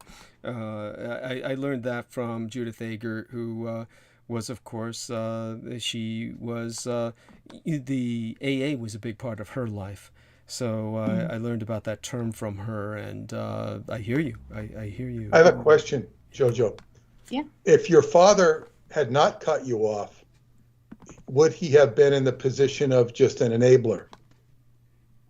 Yes, he was a strict enabler, but it was still enabling me by sending me to boarding schools, sending me, trying to intervene in all these ways that were just shipping me off to continue my addiction somewhere else. It wasn't working, so the cutting you off was the greatest act of kindness he could do. Absolutely. Wow. Yeah. Wow. It was just a slow, inevitable happening. It was going to happen no matter what. And people, when I say a bottom, my bottom was really low, but people can get off the elevator at any floor. I went to the basement. You do not have to be like JoJo. But most people do that. That's what most people do. They take the elevator to the bottom, the shaft, it crashes, and not all of them survive the crash of the elevator to the bottom of the shaft. That's right. But most of them do take it to the bottom of the shaft, because that's where else are you going to go, right? And that's what happens. So in terms of you're so lucky that you rebounded. So it's like you fucking bounced. And it's been a long road. Yeah. I mean, I bounced. I grabbed the rope that was still dangling from the elevator, tried to hang myself. Fell down again. I substituted the drugs in behind the walls with eating disorders, and it wasn't just a clean breakaway for me. Yeah. I had to do a lot of work and then do more work and then look at what I had and then do more work and look at where I was and then do more work.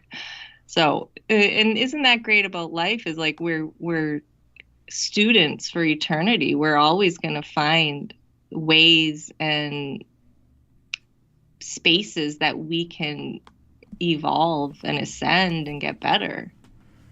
Yes. Yeah. And but most of us don't. The majority of us don't get any wiser. We just get older, and that's if we live that long. So in terms of what you've done, it truly is something that enables you to become a life coach. Honestly, you've earned your stripes in that regard, and I'm so proud of you. And because of that, of course, we can truly relate, and Peter Moon knew that. And aside from that, the fact that we're all working together more and more as time progresses, the fact that you two are going to be dealing with this activity coming up is really exciting. So aside from that, honey, what else comes to mind to talk about tonight. And Peter, don't be afraid to turn this in other directions as well that you feel will be constructive. I'm pretty much just along for the ride tonight while the two of you are here because, I'm just basking in the pleasure of your company. The fact that JoJo is here tonight, spending her time with us is you're truly gracing us with your presence. I consider that your gift to us, really. Thank you very much. It's interesting when you put a book out and then you kind of forget you did, but then you meet people on the street or you get messages and it reminds you, oh shit, yeah, I did write that, or I did put a book out. So someone reached out to me today who's not on social media and said, happy birthday. And I was like, how did you know that? And they said, I read your book. So, it's like, oh yeah, that's right. I have to remember. How does your birthday come up in the book? I write about my dad having his near-death experience on my birthday. Holy shit! Tell us about that. He died and came back to life a year ago today. Oh my God! So tell us about this. So it's really wild, actually. He actually died twice in 4 days. Today. Jesus. Right up my nose. I was drinking my Coke when you said. My family has all these wild stories, but he left his body and actually had an experience today. By April 23rd of 2021, he's a first responder. He's a fireman in his town, and he went on a call for a lady in cardiac arrest at a hotel, and he was doing CPR on her for almost 20 minutes, and he went into cardiac arrest himself. And the team got on him right away, hit him with the paddles. He came back. They helicoptered him to a city hospital. Mm-hmm. And the doctors said that he needed a quadruple bypass. Holy shit! I mean, the paddles already were cinematic. Go on. But this was really odd because my father is one of the healthiest people I know. Never smoked, didn't do drugs. He had a PI license and a constable license for most of his life, so he couldn't even entertain drugs or anything. And he eats really PI is in private investigator? Yes. Oh my God, you never told me this. Yeah, and he actually looked like Magnum PI in the 80s and 90s, which is even better. Oh my God, that is so cute. That is so fucking tacky. He had a porno movie mustache? Yes, and that's what my friends would say, like, your dad's a porn star. Yes, oh my fucking God. Whatever possessed him to do that? Oh my God. It was the 80s, the like tall tube socks with the New Balance sneakers. Oh my God. He still has the mustache to this day, though. Does he really? I have never seen my father without a mustache. Oh God. I mean, everybody thinks he's a cop everywhere he goes. Yes. And there's only two people in the world that have those mustaches, cops and porn actors. And he's going to be one or the other. He was a little of both. He's never been married. Oh God, there you go. There you have it. Oh my God. So very healthy, eats great, very active. All his jobs are outdoors or, first responders, ski patrol, stuff like that. Right. And so we were really shocked that this had happened. Yeah, he's Baywatch in the snow, by the way, for people who don't know. Go on. Right. And then we're like, okay, so he's scheduled for this quadruple bypass, and it's going to happen on my birthday 4 days later. So we're like, okay, that's a great sign. We're looking at it like, great, because 27 is a really big number in my life. Mm-hmm. Not to digress, but I'm born on the 27th. My child's born on a 27. My mom passed on a 27. Oh. I got I got pregnant when I was 27 years old. Holy shit. With Boopa? When I got pregnant with Boopa, I was 27 years old. So anyway, there's all these 27s that continue. Don't all rock stars die at that age? I think so, yes. Holy shit. The highway into Montauk is 27. Oh, of course. Right? Of course. So I was like, great, that's great. It's going to go great. No worries. It's on the 27th. Even better, it's on my birthday.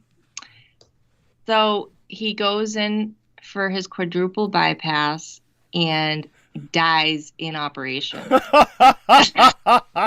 Of course. Yes.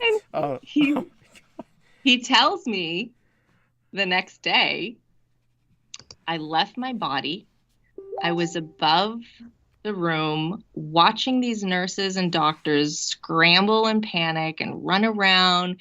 They went and got type O blood. I was trying to tell them that's not my blood type. And then I remembered, universal type donor. O is universal. That's right. So that was fine. It's my blood now. Anyhow, so go on. Right. Yes. Yeah. And he said that eventually he had such compassion for the nurses that were working so hard. He wanted to just assist them somehow or help them. He wasn't. This is while he was floating, right? Yeah, because this is what he's done. He's been a first responder his whole life. Of course. So it wasn't about. He can't stop working. Yeah. He can't stop working, and he wasn't. He had no emotional attachment to his dead body. There, he wanted to genuinely help the nurses. This is selflessness taken to unhealthy extreme, by the way. So this is him. 100%. I mean, this guy's dead already, and he's still thinking about this. Yes. And he said when he had this really intense urge to assist these nurses, he was pushed back in his body. Of course, that's what did it. His sense of duty. Holy shit! And oh my God.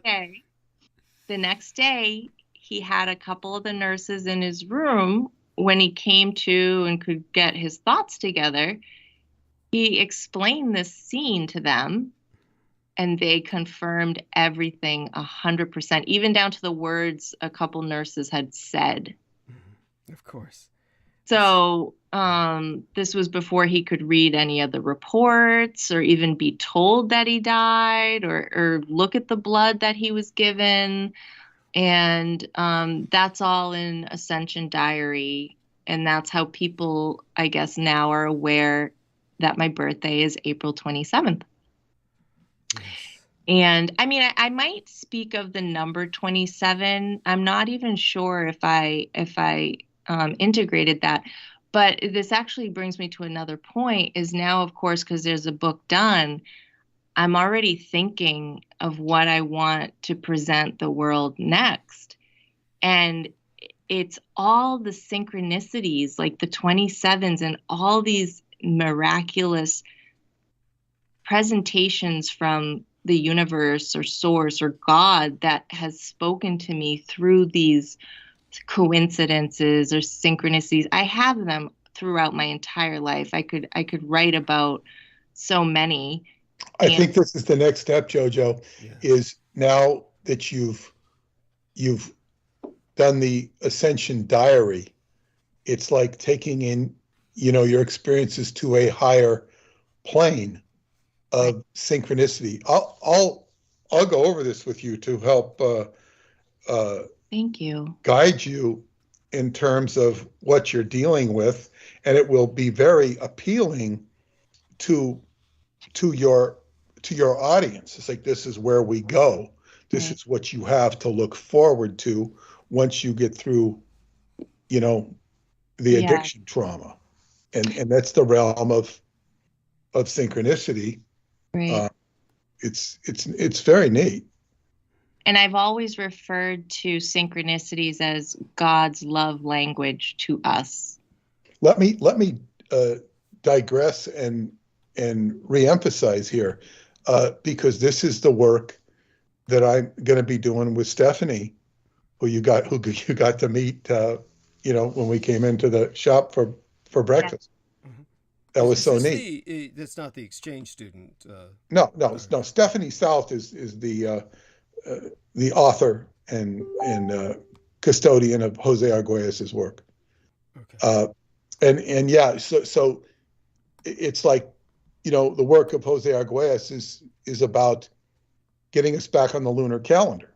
Right. Now, what's the key focus of the lunar calendar? What happens is lunar month comes from the word mon, mensis. It's all tied together. The monthly cycle of menstruation of women. Yes. This is a sacred cycle. Absolutely. And this is what the Gregorian calendar disrupts, interrupts, and it's taking women off their natural biorhythm. And the more you suppress women, the more you suppress nature. Yes. Now, you could say the same about men, but when you suppress men, you're also suppressing women. But the women are the key. They are time. This is why Kali is where we get the word time, as in calendar. It's all based upon the feminine rhythm, because the feminine rhythm is the rhythm of creation. Because what do women do? They create. Those of us who were not born in test tubes, were born from a womb. Yes, and by the way, we don't want to discount the test tube babies out there. We don't want to be politically incorrect against tubers. And in all fairness, they do exist. And but more to the point of the rhythms that we're used to. So when you have women menstruating in rhythm, they synchronize. They are, in a sense, the doctors, the medicine men, the medicine women of the community. And they know everything that's going on. I so much enjoyed I talk about my friend Chelsea, her brother. I really love his wife. She's I talked to her and she'd know everything that was going on about everybody, because I didn't even know she knew certain people in the community from New Jersey. She's actually in Pennsylvania. But, oh God, she knew everything. It's not that she's a busybody, but she's on that network. She just knows. And it was she could tell me what was going on with anybody. She knew everything. And that's what women are. They know the community. They know about things. So the more you get women in sync, the better it is for everybody.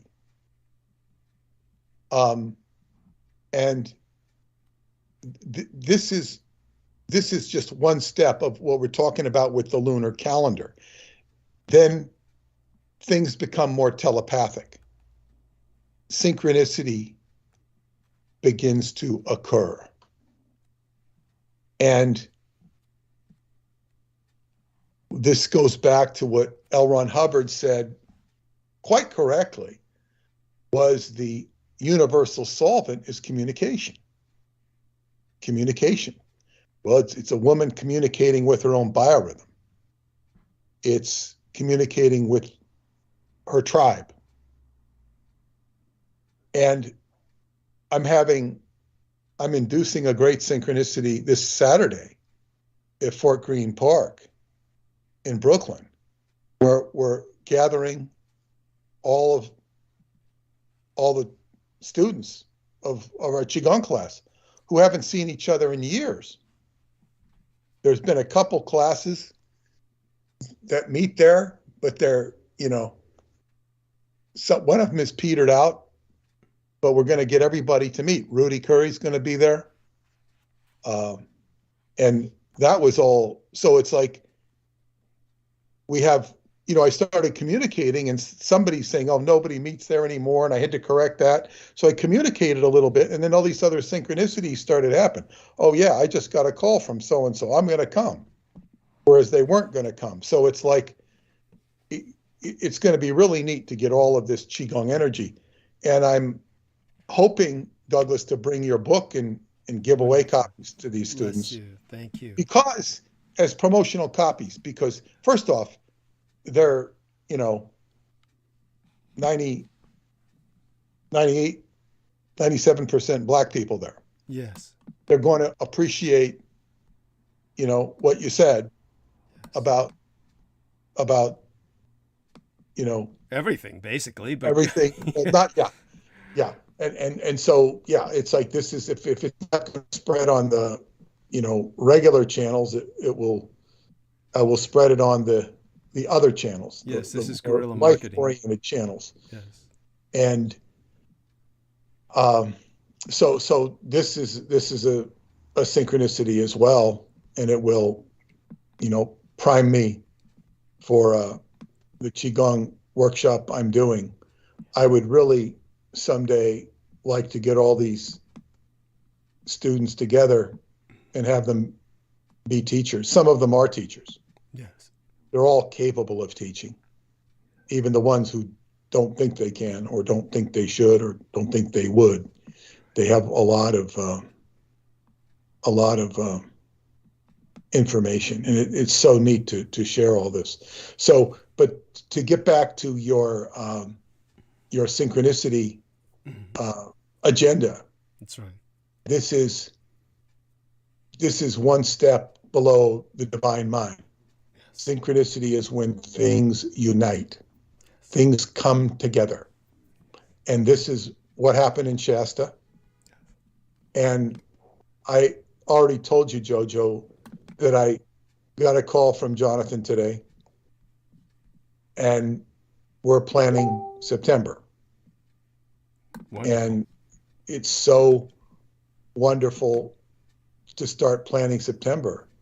And I'm not going to mention the name, but he says, oh, so-and-so recommended so-and-so. I said, no. Because this person went on my Facebook timeline and started defending Stanton Friedman. Oh, God. I said, no. This guy's for the birds. Thank you. He's a genuine shithead, and proud of it. So I'll tell you who he was afterwards, Douglas. Sounds good. Yes. Privately, but no, and Jonathan, you know, he took my words of wisdom. Oh, I knew he would. He knows. He trusts you implicitly. Go on. He spoke nicely of you. He says Douglas is really a unique character, and you know, he appreciates you. I don't know if we're ready to ship you up there in the trunk yet, though. Someday. Yes. Yeah. I just don't know. I've got another special guest in mind. Understood. We'll see. So that's exciting. That'll be September 16th to the 18th in Shasta, that I will be there. And as long as she accepts, Stephanie South will be on the bill with me. Mm-hmm. And we're going to really push this whole idea of getting us back on the lunar calendar. But it's not getting us back on the lunar calendar, because we really don't care what the Gregorians think or are doing. We have to move back on the calendar ourselves. Mm-hmm. We have to move back into those rhythms. Now, so much of society is structured to undermine those rhythms, even the way our communities are. People live in houses that break the rhythm. They break the rhythm. Speaking of breaking the rhythm, Jojo, you remember our friends with the Omnicore product? Seth and his girlfriend, Julie? Yes. I have to share this with you. So I bought 2 of these Omnicores. Okay, so they're copper wire wound up in a sphere. And it's got a crystal in the middle of it. And these are wrapped according to the work of Walter Russell. Now, when he mentioned Seth, who's a craftsman who builds these things, when he mentioned Walter Russell, I knew exactly who he was talking about. Walter Russell was a mentor of Nikola Tesla. Tesla thought the world of Walter Russell and learned from him. And Walter Russell was very much involved with the subject of what he called wave mechanics, the mechanics of waves. Very important. Now, I don't know that much about Walter Russell because I've never taken the time to study him, but I recognize the name. So he's making these devices. And because they were beautiful, and he had them on display, when I got home, I purchased 2 of them. And I purchased them for decorative purposes for my downstairs. Not really purchasing them because of their energetic properties. Although I purchased them, I purchased the quartz crystals because you can get different color crystals for different things, whether it's wealth or whatever you're trying to do. And I wanted quartz crystals because they fit the part of my house that had to do with the color. But what the benefit is, these things work for thousands of feet outwards, and I got 2 of them. So their energy field extends upstairs and outwards, even to the next house. I have to ask my neighbor if things have been particularly pleasant in his house lately. I'm out of the ordinary. And these have to, the quartz, I bought the quartz crystal, which has to do with the heart chakra. And I was feeling so in rhythm with my wife and just feeling the heart chakra between us and started commenting on it that I realized it's exactly, feeling starts when I put these objects into their place. I haven't even had them a week. I got them last Friday. And so it's like the feelings between us are extraordinarily pleasant. They were already going good. And I'm thinking like, wow, these things are powerful. When she first heard that I, paid over, I don't know what I paid for them, over $400, I think, or maybe with the discount I got it, for under, it was about $400. I think it was 150. I don't even remember. It was 250 and 175. What's that come out? 425. And I think they came down to a discount to under $400 with a 10% discount or something. She said, "Oh, you spent $400? Wow."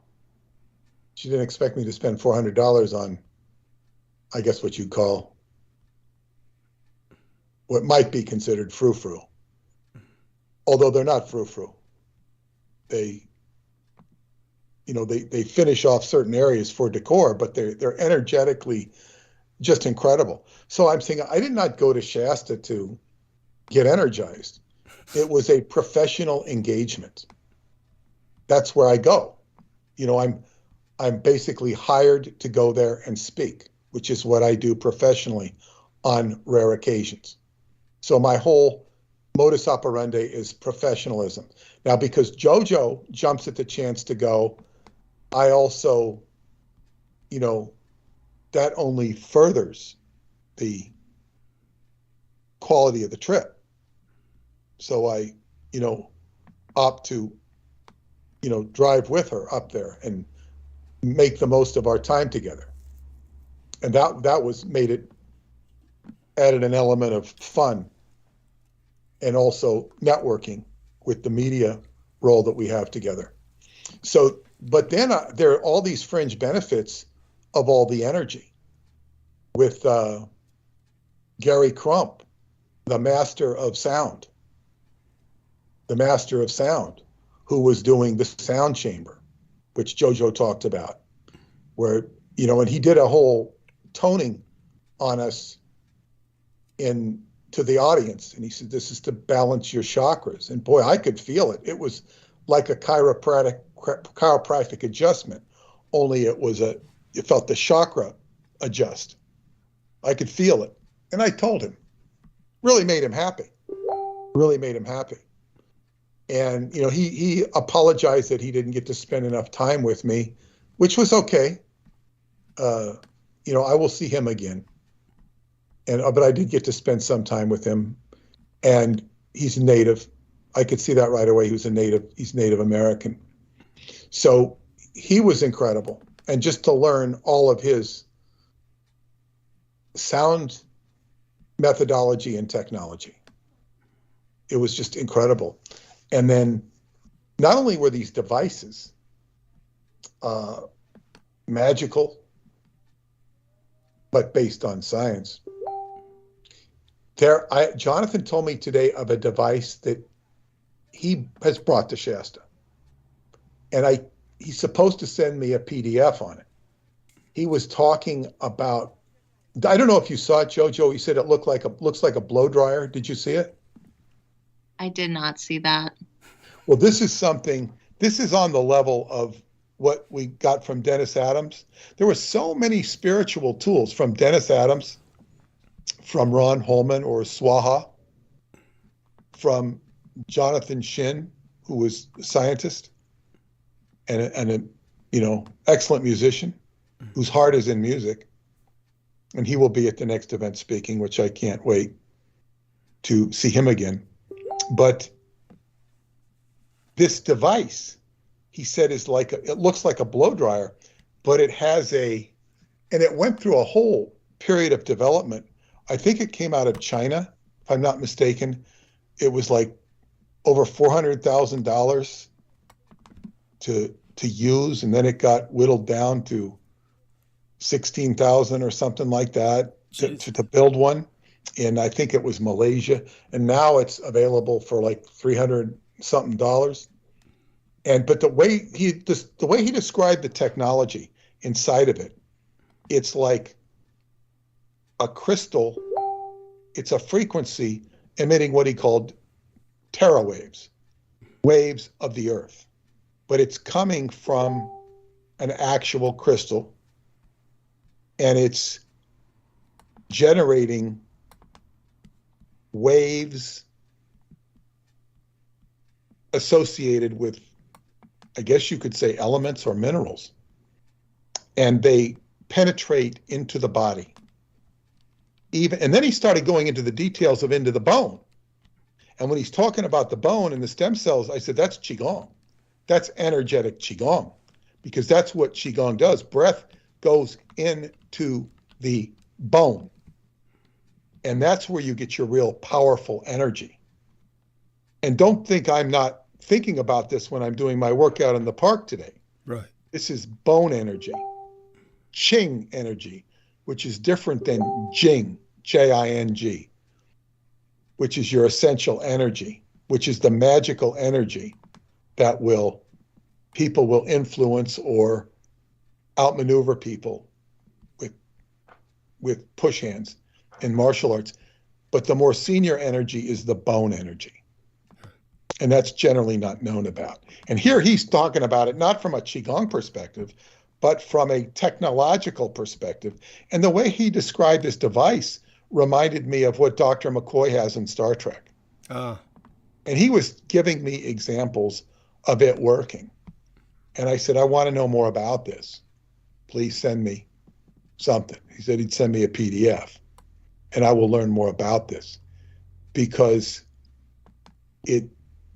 so much of what happens in Shasta is on the cutting edge.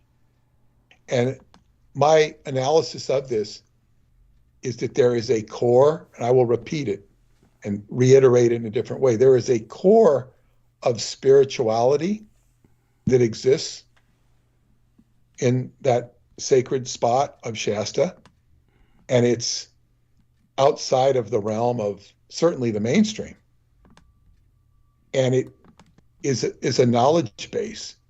And then as you get outward into it, and people begin to talk about it and yak about it and relate to it, it will begin to sound very new agey and substantial to somebody who's a hardcore materialist. Right.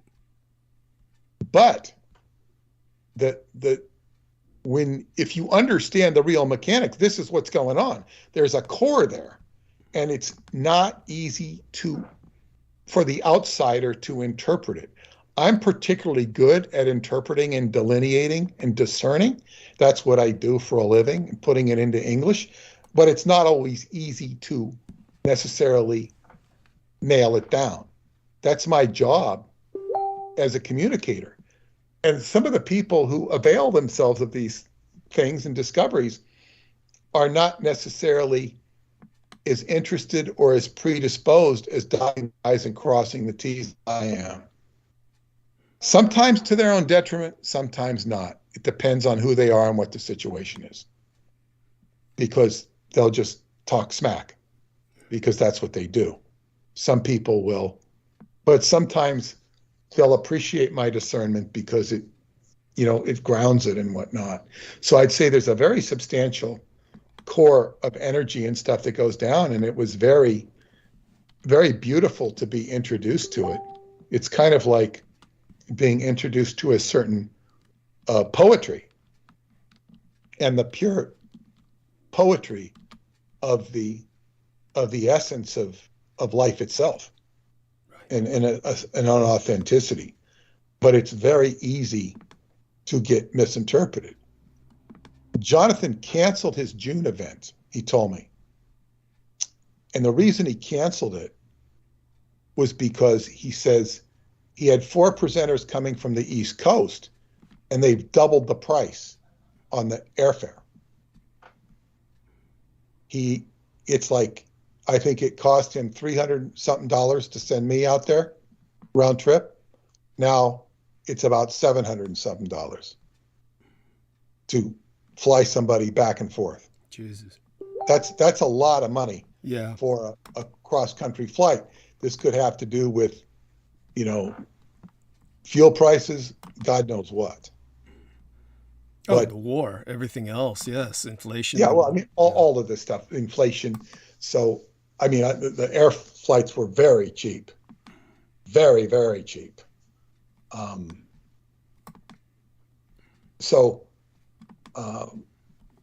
going to try and,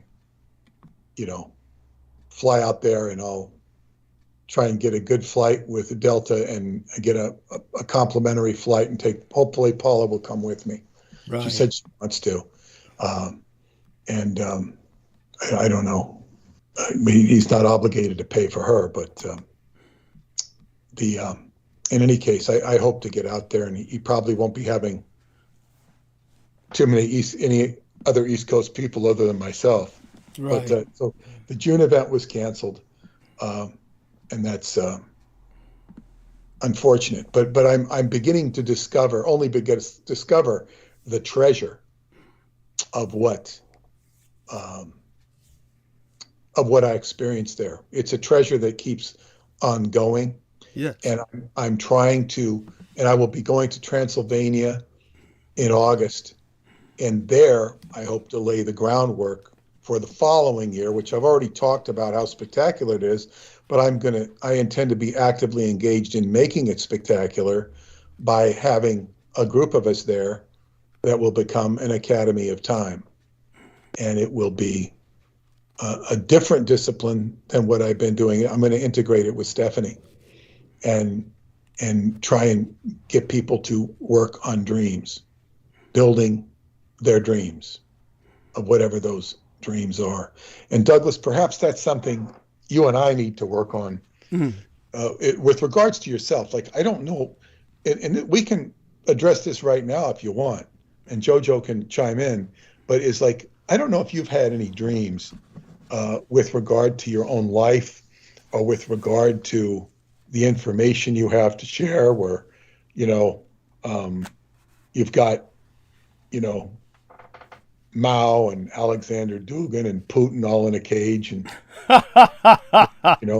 with George Bush in there as the pet chimp or something. I don't know. But if you have any dream that you'd like to share that helps, we can make this a reality. Well, I certainly I dream quite a bit. Of course, when you ask me a question like that, my mind goes totally blank. It's okay.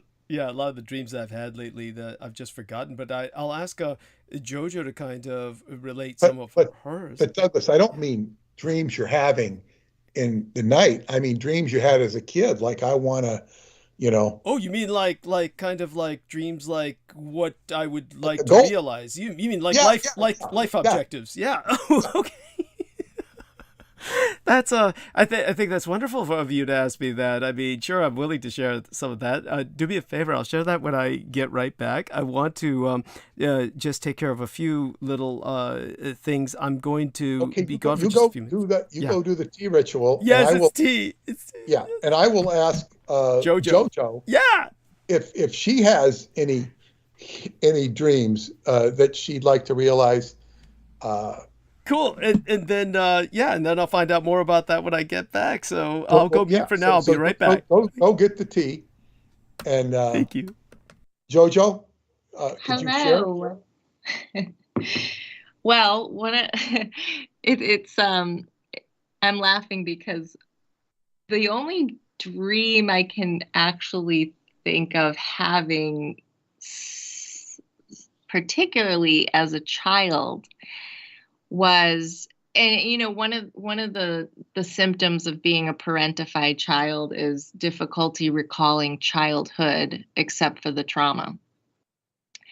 Yes, I remember good times like on vacation with my dad, but even some of those, it's like something traumatic happened on vacation where I was taken by the undertow in the Caribbean, and that's all I can remember from an amazing week in the Caribbean. So when there's trauma involved, it's hard to remember childhood stuff. But I did have this kind of, I don't know how long it lasted. And this is really funny because I'm not physically aggressive. I'm more of a feminine flow.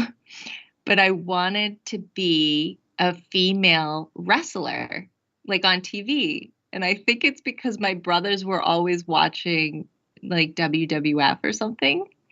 And I would see these really powerful women like come in and they were so pretty. And I remember telling my dad, oh, I want to be China. Mm-hmm. China. And then Xena, warrior princess. Those were kind of the dreams that come to mind when you ask that. And I didn't ever particularly want to be a doctor or a lawyer, or it wasn't like those really ambitious dreams. It was kind of like, this is what my body and mind and spirit want to embody, is this goddess, warrior, Xena type of persona. And I was a tomboy. I was always hanging out with the boys and climbing trees, but I never really was physical. I never played sports. I skied downhill racing for my high school for a little bit, but that was hard to keep up with substances going on. So when you ask, childhood dreams, nothing actually that resonates with me today would I want to pursue. You answered my question, because and I have an answer to your dreams, because this is totally, it just means we have to step up your Qigong training, because this is what the Qigong is all about. It's empowerment in that regards. It's a system that was devised and taught by females for thousands of years. It was only passed on to a man from C.C. Ling, my teacher's teacher, his mother. I will tell you the story if you haven't heard it. I'll tell it again if you've heard it. My teacher, Roosevelt Gainey, learned what he learned from C.C. Ling. C.C. Ling had a cousin who was much more famous than him, T.T. Ling, who was the Tai Chi person for the UN. Very famous, T.T. Ling. I think it was L-I-A-N-G or L-I-A-N-G, I forget. But So they were cousins. CC Ling had a father who was Korean and a mother who was Chinese. And his his father was an asshole who used to beat him up, abuse him. So the mother, instead of going and beating up the father and putting him in his place, which she could have done, she taught her son how to defend himself.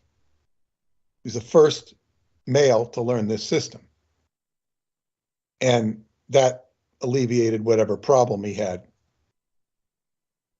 So he went on to become a great, accomplished martial artist. And CC Ling was not embraced by the Koreans nor the Chinese because he was a half-breed. They were both prejudiced against him. So one day, and he's living in Brooklyn, where he is a translator at the United Nations. He speaks 5 languages. He's down training at the beach in Coney Island. My teacher looks from his apartment. He's in a high-rise built by the Trump family. It's part of the projects. Looking down at the beach, and he sees this guy working out, and he goes and engages him. He starts working out with him, and by this time, my teacher's like got a couple of 4th-degree black belts, and they're not phony black belts. He's really a tough guy, and he's sparring with CC Ling, and the next thing he knows, he's upside down and heading down to crash on his head. And he doesn't even know how it happened. And CC Ling, kind of moves the head and, saves him at the last minute. And he says, I want to study with you. And he starts teaching him. But CC Ling only speaks in broken English. Only speaks in very broken English and teaches him by example. He studies him after 5 years. After about 5 years, they're in a bar together, and CC Ling orders a drink in perfect English. And he looks at him and says, "How you swear?" He says, "Well, I'm a translator at the UN. Yeah, I speak English." But he never told my teacher that he spoke English. He was teaching him. It pissed my teacher off, but nevertheless, he studied with him for another year. And after 6 years, he went and brought him to TT Ling. And, they did push hands or whatever. And my teacher beat TT Ling, the famous TT Ling. And he says, okay, I'm done with you. I showed up my cousin. I'm done with you. And then he says, no, I want to study with you. And he studied with him for another 6 years, an additional 6 years, where he spoke English. And that is the story of how my teacher, once he met CC Ling, he said he took all of his belts and martial art regalia and basically put it in a bag and left it there and started from scratch, learning over.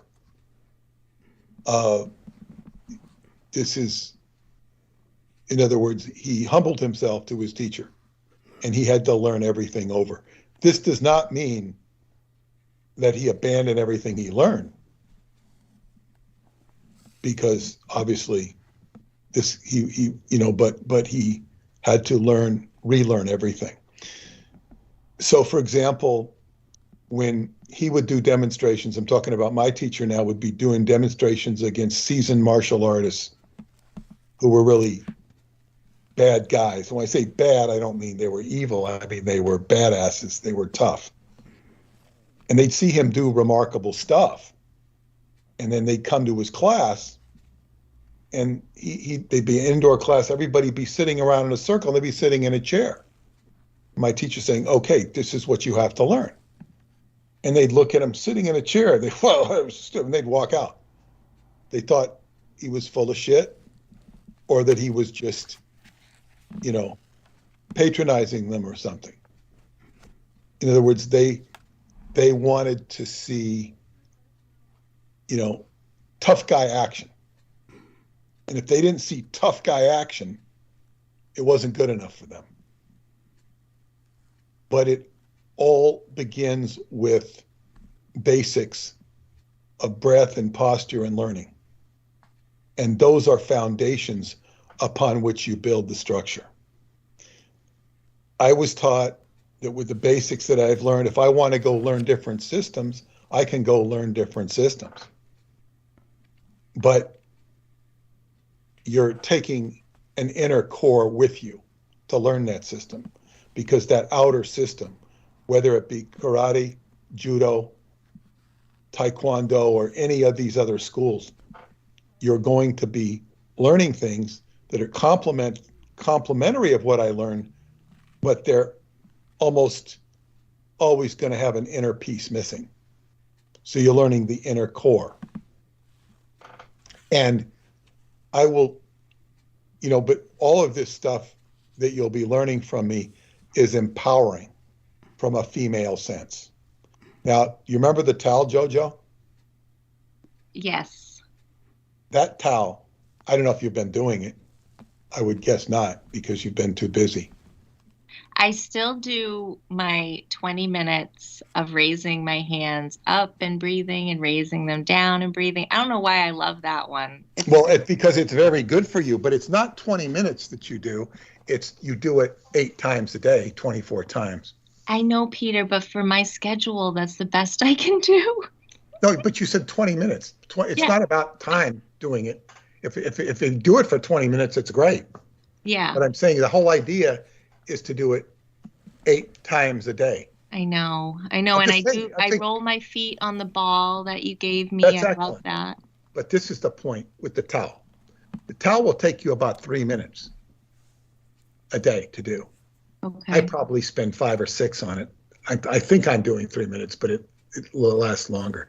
And after doing it for 6 months, you'll really begin to feel it. But with that exercise with the towel, if you were ever to be in a situation where you were being abused physically by a male or a female, your hands will be so strong that you can take that abuser, and if you get those hands around the abuser's neck, you're gonna strangle him, and he's gonna let go of you. Peter, I don't want to go back to jail. Talking about self-defense. Yes. I'm saying, and this is serious, and when you have that strength, you're not going to resonate. Not that you're going to get attacked anyway. And then there's my friend in Romania who said she never has problems with men because, when she was a girl, a young girl, her brother was abusing her, and she just hit him right in the balls. And he stopped abusing her. She knew where his vulnerable spot was. So because she did that, it just resonates around. Men aren't going to mess with her. She's a very nice person, very gifted, but that was her solution. It's like a woman who is tough and knows, how to reverse any victimization is going to be very powerful. And there are so many things you can do to build strength that we're going to fulfill your ability to be in the Women's Wrestling Hall of Fame. I think Douglas missed that when he walked away. Yeah, when I went to get the tea and then I came back, what I heard was Peter talking about, the whole thing about his teacher and this individual who was kind of like not accepted by either the Japanese or the Koreans. So he's basically kind of like a rootless cosmopolitan character who translates for the United Nations. Now, how did this emerge from whatever JoJo's dreams she wanted were? to be a wrestler, Douglas. I asked her what her dream was, and she wanted to be a female wrestler. So I was telling her how the teaching her the Qigong will enable her to be Wait, That I need to clarify. I need to clarify. strong, for to be Douglas. strong. Well, that explains a lot because I see her kind of assume the pose. She does have that female wrestling champion kind of pose in a lot of her photographs. So that's She where does. that She comes does. from. She does. This is not something I currently want to do as an adult. This was something that I entertained as a child, Okay. and But you still, but we're going to fulfill your dream to be. Now, I'm not saying you need to go out there and get, be Yeah. wrestling. Do you remember Xena, Warrior Princess, Yes. Douglas? I try to remember it. forget, but yes. Yes, that's what I was going for as a kid. Or Interesting. China, the female wrestler. I But do see, remember like, her. Yes. Yes. yeah, I would see all these like beautiful, strong women come out to the ring because I had brothers that were watching it, and that was the only dream that I actually could think of that far Interesting. back. But I mean, you must have noticed your brothers were drooling, that they were basically, that this was just a form of porn to them. It was soft core, Probably. but it was basically porn. I mean, you understood that, I'm sure, intuitively. It did not resonate. I just Okay. saw I was in awe of these women that came out, and they could be pretty and strong at the same time. Like get Yes. out of town. Yes. Right? No, I really, I appreciate female wrestling. Yes. And I think it's, just disgusting that the majority of the public doesn't appreciate it as much. They watch all these fucking homo guys slamming each other down like on the floor, and it looks so fucking gay. It's just, I mean, I think it's the most absurd thing in the world where when I was walking into toy stores and then the wrestling became the rage and all you saw was flesh-colored plastic action figures looking like all these hunks, and I was just thinking, how fucking gay is that these kids were all buying this shit, all these boys. It In never Speedos. Yeah, it was bizarre. It's just like, I didn't get it at all. That's not what I watched as a kid. I would have watched the female wrestling instead. So I must applaud your brothers that they at least, knew where to point their eyes. They were following their dicks. So at least, got to give them credit. They knew what direction they were going in. But when it comes to so what you were sharing with Peter was that this was something that you were inspired by, was this sense of self-confidence, self-assuredness, this self-empowerment these strong, beautiful women had, and I think that's wonderful, and I think you already embody that. To tell you the truth, you've grown up to embody that. Obviously, you've wrestled. Yeah, I just don't have any desire to throw people around. Right. Yeah. But yeah. I just read. I didn't know who China was, but China passed away. Yeah. Oh, did you? Oh, I'm so sorry to hear that. What was the cause? Overdose. Oh God, I'm so sorry. Why are we not surprised? Right. And she was born in Rochester. Oh, of course. Oh, now I'm really sad. That's too bad.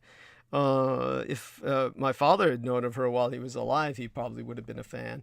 Yeah, it was spelled Chyna, right? Yes. Chyna. China wrestler. Let me look that up and see if her appearance rings any memory bells of mine. Yes. Oh God, what was her drug of choice? Probably pills by that time. She was older, and a lot of those older Hollywood, or like Jameson said, the porn stars, they end up just taking too many pills. I mean, that's how my mom passed, was overdosed from too many pills. So sorry. She was 45. Yeah. And Oh my gosh. some people actually die when their life is up. I mean, in other words, it's like, what was she going to be after 45? She wasn't going to be a porn star. She wasn't going to be a wrestler. Her life was up. That's what it was. That's all it was slated for. I mean, that's, yeah, possibly that's what it was. I mean, certainly, we can't call that definitively, but I could see where that, it looked pretty inevitable from certain perspectives. It can look like, God, you can't imagine it ending any way else. Sometimes. A lot of people go that way. Yeah. A lot of people, they reach a certain saturation point and they don't have a life left in terms of their own view. Well, especially in terms of these industries. Yeah, I mean, there's a lot. I can't remember what her name was, but I remember one rock star. She was determined to kill herself before she just didn't want to grow old, and so she ultimately killed herself. So it's like. And it was just for that very reason. She just didn't want to grow old. And so there's this kind of, I think with a lot of people, it's like that, especially many people who are very physical. And then it's hard for them to adjust to a life after that level of physicality. And so, that's always sad. And we see this, though, with people that when they mentally quit. Yeah. They start to deteriorate. We see it when people retire. Yeah. Their body completely starts to change rapidly within those first few years because they stop being active, they stop serving, they stop participating in a daily engagement with life, and they get soft and they sit and they, get undisciplined with their eating. And not all retired people. I'm sure there's some that are go-getters. Let's just put it this way, all too many. Honey, you're absolutely right. Most people do not survive retirement. And this is because they've limited their minds to, they've identified themselves with their careers. And that's the tragedy. I mean, you are not your job. We all have to really learn that when we're young. And I think that this is impossible for a lot of people. But, just to tell you a real funny story in that regard, I mean, this is hideously funny. Of course, this is a Dietrichonic story, so it's it's going to be hideously funny. So when my dad was alive, and my gang brother Beaver and I were taking care of him. And by the way, the other day you were here when I brought up a Beaver story, and I was talking about the AIDS thing, and I had forgotten who it was in Beaver's life that was impacted by AIDS. And I remembered much later, and I briefly brought it up with Peter. And now that you're here with us, just to, because, just as a funny kind of very brief tangent in that regard, it was Beaver's cousin, whose name is Douglas, just like my name. And so this became like this running joke between all of us, and at the same time it turned out his cousin didn't have AIDS at all. His cousin was afraid he had contracted AIDS, and but his cousin Douglas, it gave me the ability to joke that my gang brother Beaver carried the gay gene, but his so his gay brother, anyhow, it turned out, was okay. But it was during that period of time when I was saying, gosh, if you feel like you want to do something to help, maybe you should do something to promote awareness. And he said, oh God, people just don't get it. If you do something like that, they all assume you have it. And that, unfortunately, is the way people operate. It was kind of like when we were on the show and I was talking about transgender status and just how J.K. Rowling had just offended all of these people who were comprised a great deal of her fan base. And I spoke of it so well that people approached Peter Moon after that and said, is Douglas transgender? It's like people find a hard time imagining anyone's ability to articulate something unless they are somehow of that which they are advocating or articulating. It's bizarre that people are that limited in scope. But when it comes to this funny story concerning people over-identifying with their career or whatnot, so when we were care providing for my dad and I was paying Beaver, my gang brother, to help me in that, we would drive him to the VA quite a bit, and there was a podiatry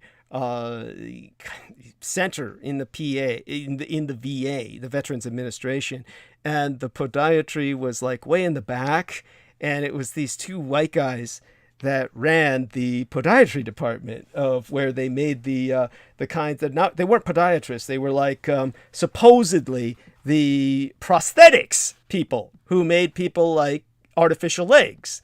and shoes for people with club feet and all that stuff, or feet that were club after they'd been blown apart by mines and stitched back together so that they look like club feet. And so they were making special shoes for my dad, but of course these guys didn't do shit. They were these two white guys that had all these like degrees and diplomas and certificates all over the wall, and they never did anything. They would bring in these Filipino guys who built the shoes for my dad, took his measurement, built the shoes and everything. So it's these Filipino guys that were doing everything, and the white guys did nothing. And literally they would sleep. We would see them. Yes, they had like bunks in the back that they slept in, and they went to work and they got paid to do this. And there was, it was just this kind of scam they had going. And that was why they were so in the back and guarded about it. They didn't want people to catch them sleeping. It was just this kind of scam they had going for years. And then, so one day when we brought my dad in for a follow-up, Beaver and I, and only one of them was left. And he was he was in tears.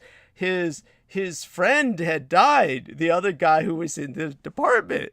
And he was telling us about how he never collected even his first retirement check. He went home, and the first day of his retirement, and the next day they found him dead. And then Beaver whispers in my ear, "Guess he got out what he put in." So there you go. That just thought that was.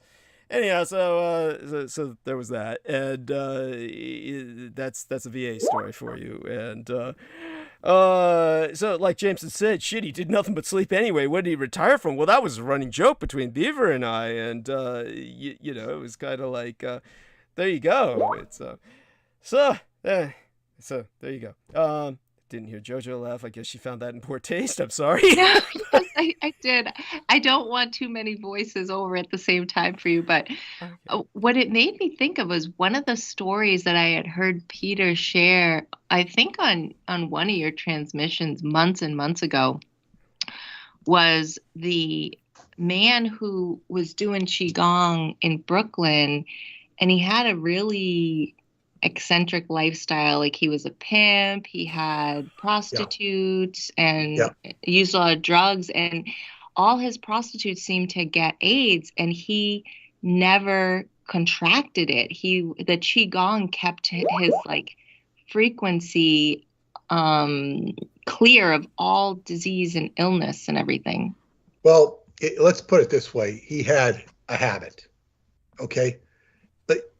Just so people get some context, the park where we used to train in Kaiser Park, Coney Island, was a drug den at one point. And my teacher grew up there.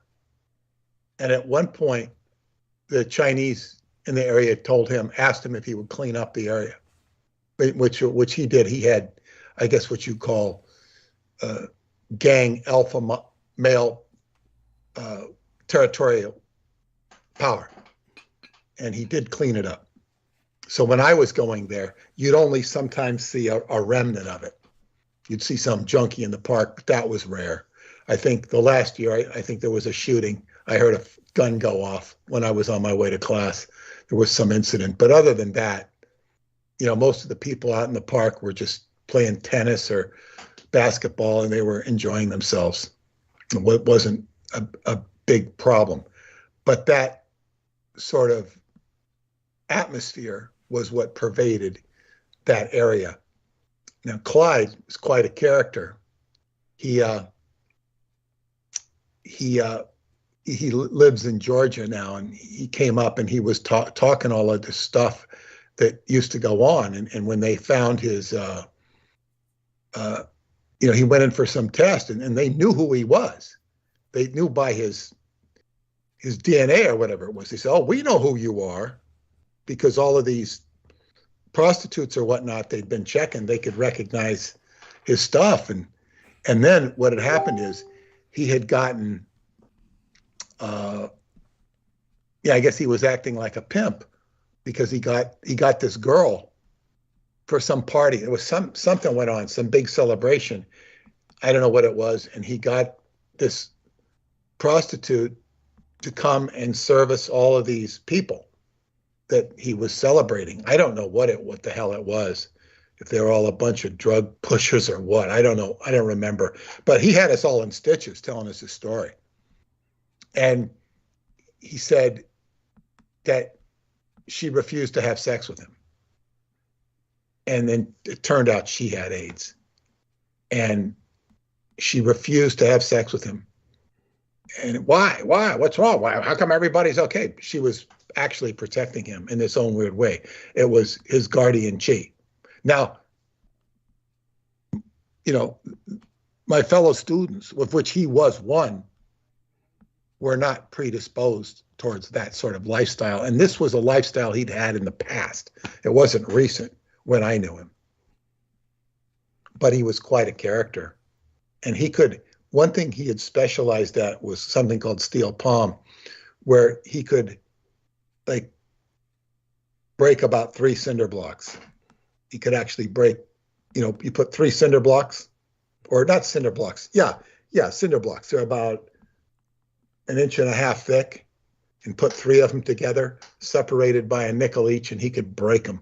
It's not the same as breaking a board. And he was very deft at that. His guardian chi had protected him. So in other words, I'm not suggesting that people should go out and live this type of a lifestyle, but the qigong he did saved him, because he would have been AIDS bait, just like the rest. And I don't remember the story if they all died but they all got AIDS. But in those days it was a death sentence. So but he didn't get it. He survived because the prostitute, wouldn't have anything to do with him. She didn't explain why. Right. He was hiring her, but for whatever reason, his qi gong saved him. The other thing I would also say is I've been making great strides with my own practice, but if I were to stop and just get lazy, I would rapidly grow old. That's right. I would rapidly grow old and begin a fast deterioration. And I try to tell people to do, because I see people rapidly deteriorating around me, and that are, of similar age. And when you try to tell them if they start doing this, it'll reverse the thing, they don't really believe you, because they're already bought into the mindset of growing old and deteriorating. So I say it's a small price to pay to, work for an hour or more per day, and you're buying yourself health and happiness for the rest of the day, relatively speaking. And it's okay to miss a day, but I seldom miss a day. I don't want to miss a day, because it's a bad habit. You don't want to make a habit. No. And yet you have to put some force into it. You have to put some discipline and say, but this is the secret, Jojo, because you'll hear this. So I went to hang on the bar. I hung on the bar for 15 seconds before I begin my workout. It's not easy to hang on that bar for me for 15 seconds. You're stretching yourself out. It's not something I look forward, but it's the last thing that I'm going to do when I finish my workout. And I said, okay, I'm dreading this. It's like, going to school and having to confront the teacher about something you did. You're not looking forward to it. So every time I think of not looking forward to it, I breathe into that. I just take a deep breath. And then when I get up and hang on that bar, and every time I feel the excruciating pain of hanging onto that bar, I breathe into it. I'm doing a count of 20 seconds, 1, 1,000, 2, 1,000, and I just breathe into it. And when you breathe into something, it dissipates the anger, the dread, the fear, the anxiety, is to breathe. So yeah, I agree that the breathing, but also don't forget, it elates you to hang on that bar. You can't wait to wake up and hang on that bar. Well, that bar is your best friend. That's true too. I can't wait to get back out there. What I'm having to calculate now is I wear gloves when I go out there, but still, because you get blisters from hanging on a bar. So, I got to start hanging from my fingers rather than my hands. Just to avoid the blisters. And another thing about the habit, the discipline, I want to give you guys a perfect example. I don't know if you remember our friend Star Walker.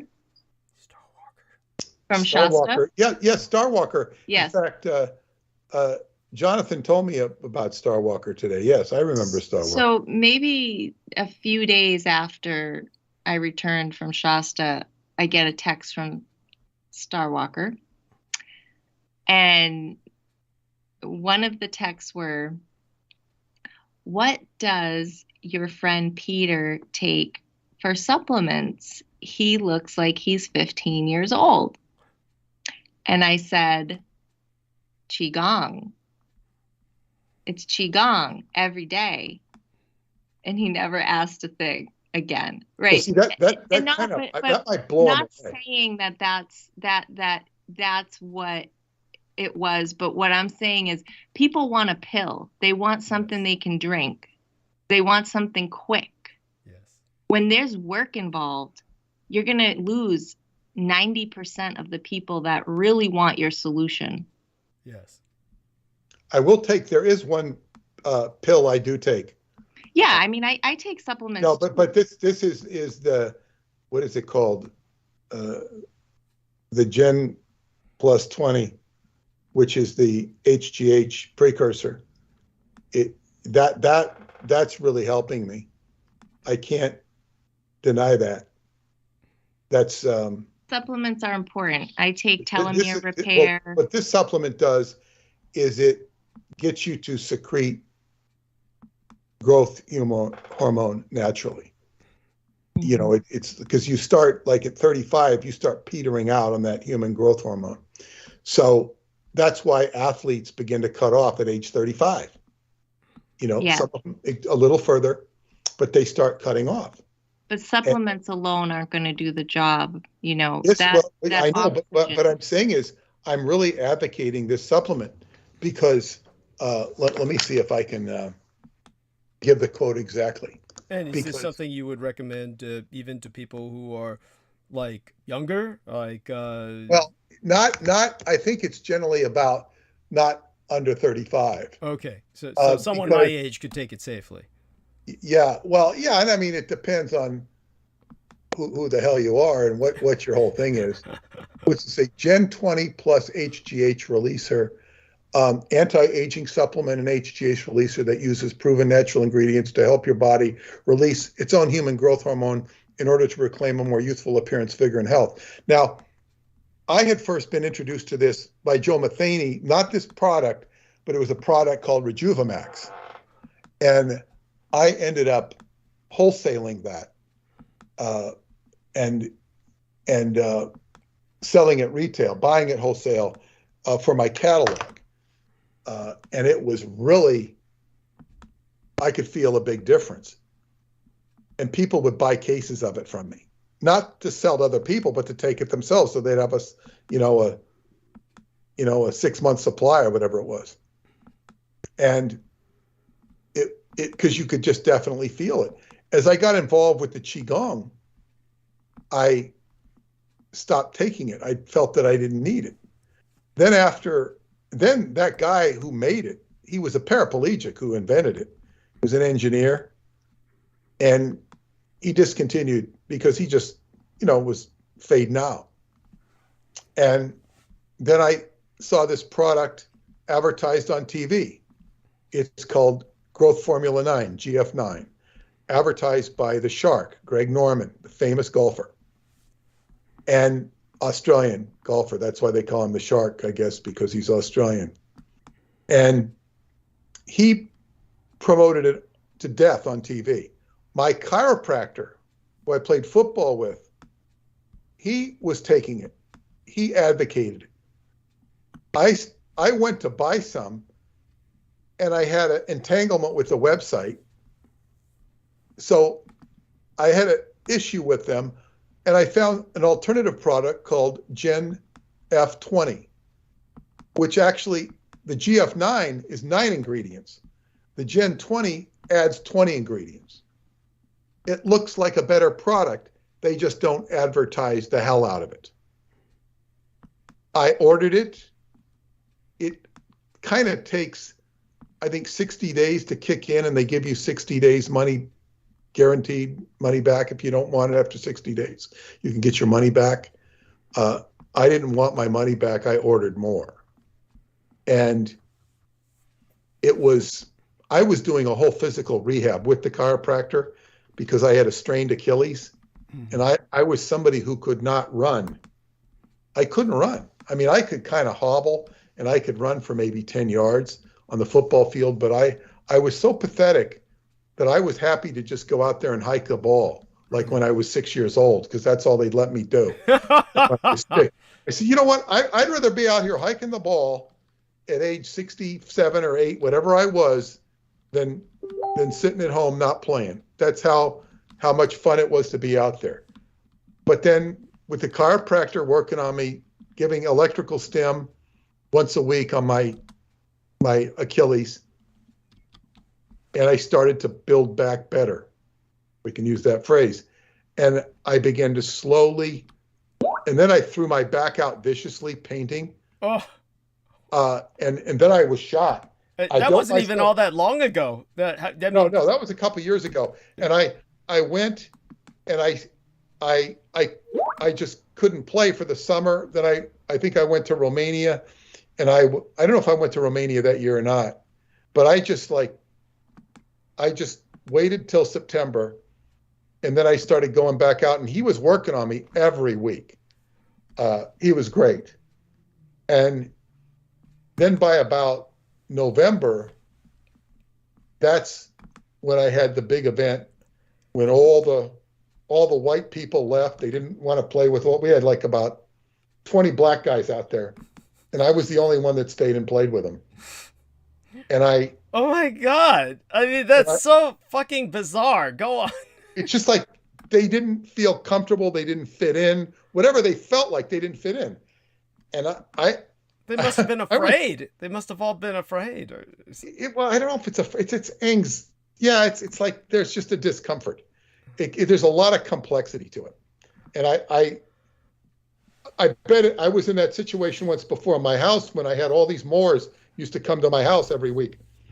And this guy, he was Irish.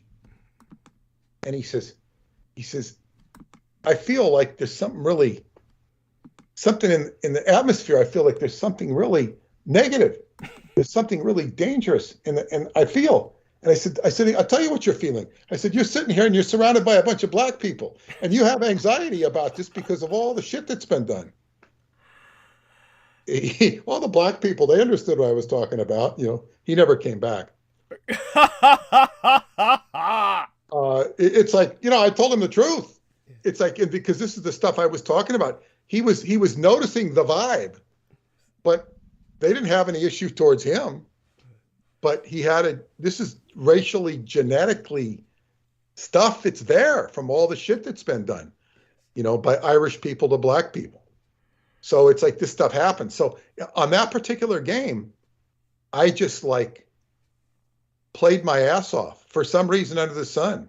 I played my ass off so well that Terrell, who you heard, Terrell's brother fell in love with me because I was catching everything he threw to me. He just fell in love with me as a player.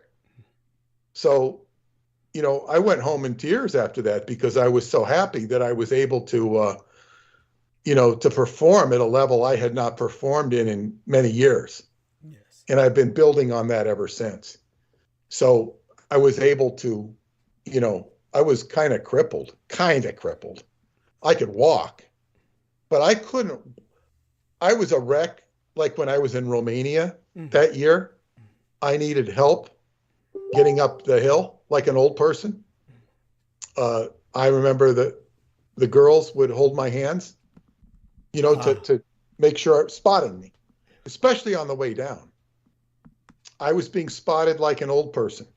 And I didn't have any, I guess what you'd say, shame in that, right, because I needed the help. right. But I was not in shape. So I have, I also engaged in walking up to Bear Mountain with Paula and our Mexican friends, and they couldn't believe how much better, how quick I made it up. Right. Compared to the first time, whereas I had to stop all the time. So, I wasn't much better than some of you out there who might thinking you're not very good. Right. I came a long way.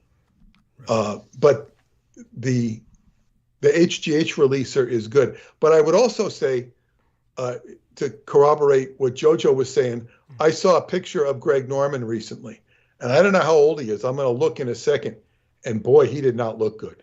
Ooh. He may be taking the GF9, but he could use some Qigong, Yes. because he's not looking good.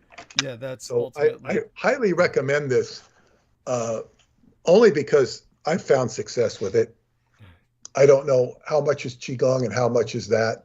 And I do take other supplements. I'm also taking the D-Spark now, which is only for about 3 weeks, which is what JoJo's taking, which we learned about in Shasta from our friends in Massachusetts, who we will meet with next weekend, a week after this weekend. So that's what I have to say about that, JoJo, if you want to add. Yeah, Oh, Greg is 67. Excuse me. Greg Norman is 67. He's younger than I am. And this picture of him looks very nice, but recent pictures is, no, LP's, he's aging.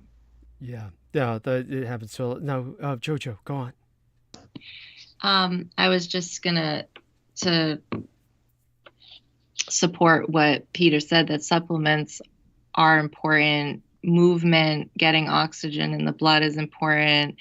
There's so many layers to a wellness lifestyle that it is a formula if you want optimum health.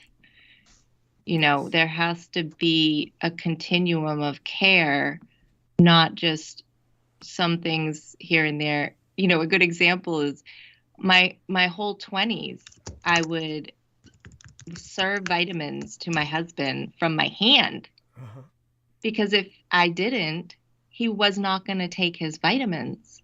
Wow. And eventually I had my child, and I said, fuck this. I don't have 2 children. I'm not feeding him vitamins. I'm not feeding him vitamins anymore. I'm feeding a baby, right? Yeah. And I stopped feeding him vitamins, and guess what? He died. He may, right? Because it's not a priority. And he'll confirm this. It's not bashing him behind his back. Understood. His health is not a priority. Incredible. And it all comes down to what we prioritize, what we value, Yes. what we put a qualitative measurement on, which is going to show or highlight who we are, right? Our ideals, our standards, our values. This is a culmination of who we are. Yes. And there's no judgment. It's just, I value this, he values that. Douglas values this, Peter values that. It's not, there's no hierarchy here, right? It's just, I have come to the, not the realization, but the I love to feel healthy. I love to be energetic. I love to feel strong. It's what turns me on. Yes. So it's what turns you on. That's what you're going to be into. Yes. Yes. Right. No, I agree with you, honey. I think that that's so important. My mother was like that, very much into health, very much into the physical, and dancing, singing. It was so much that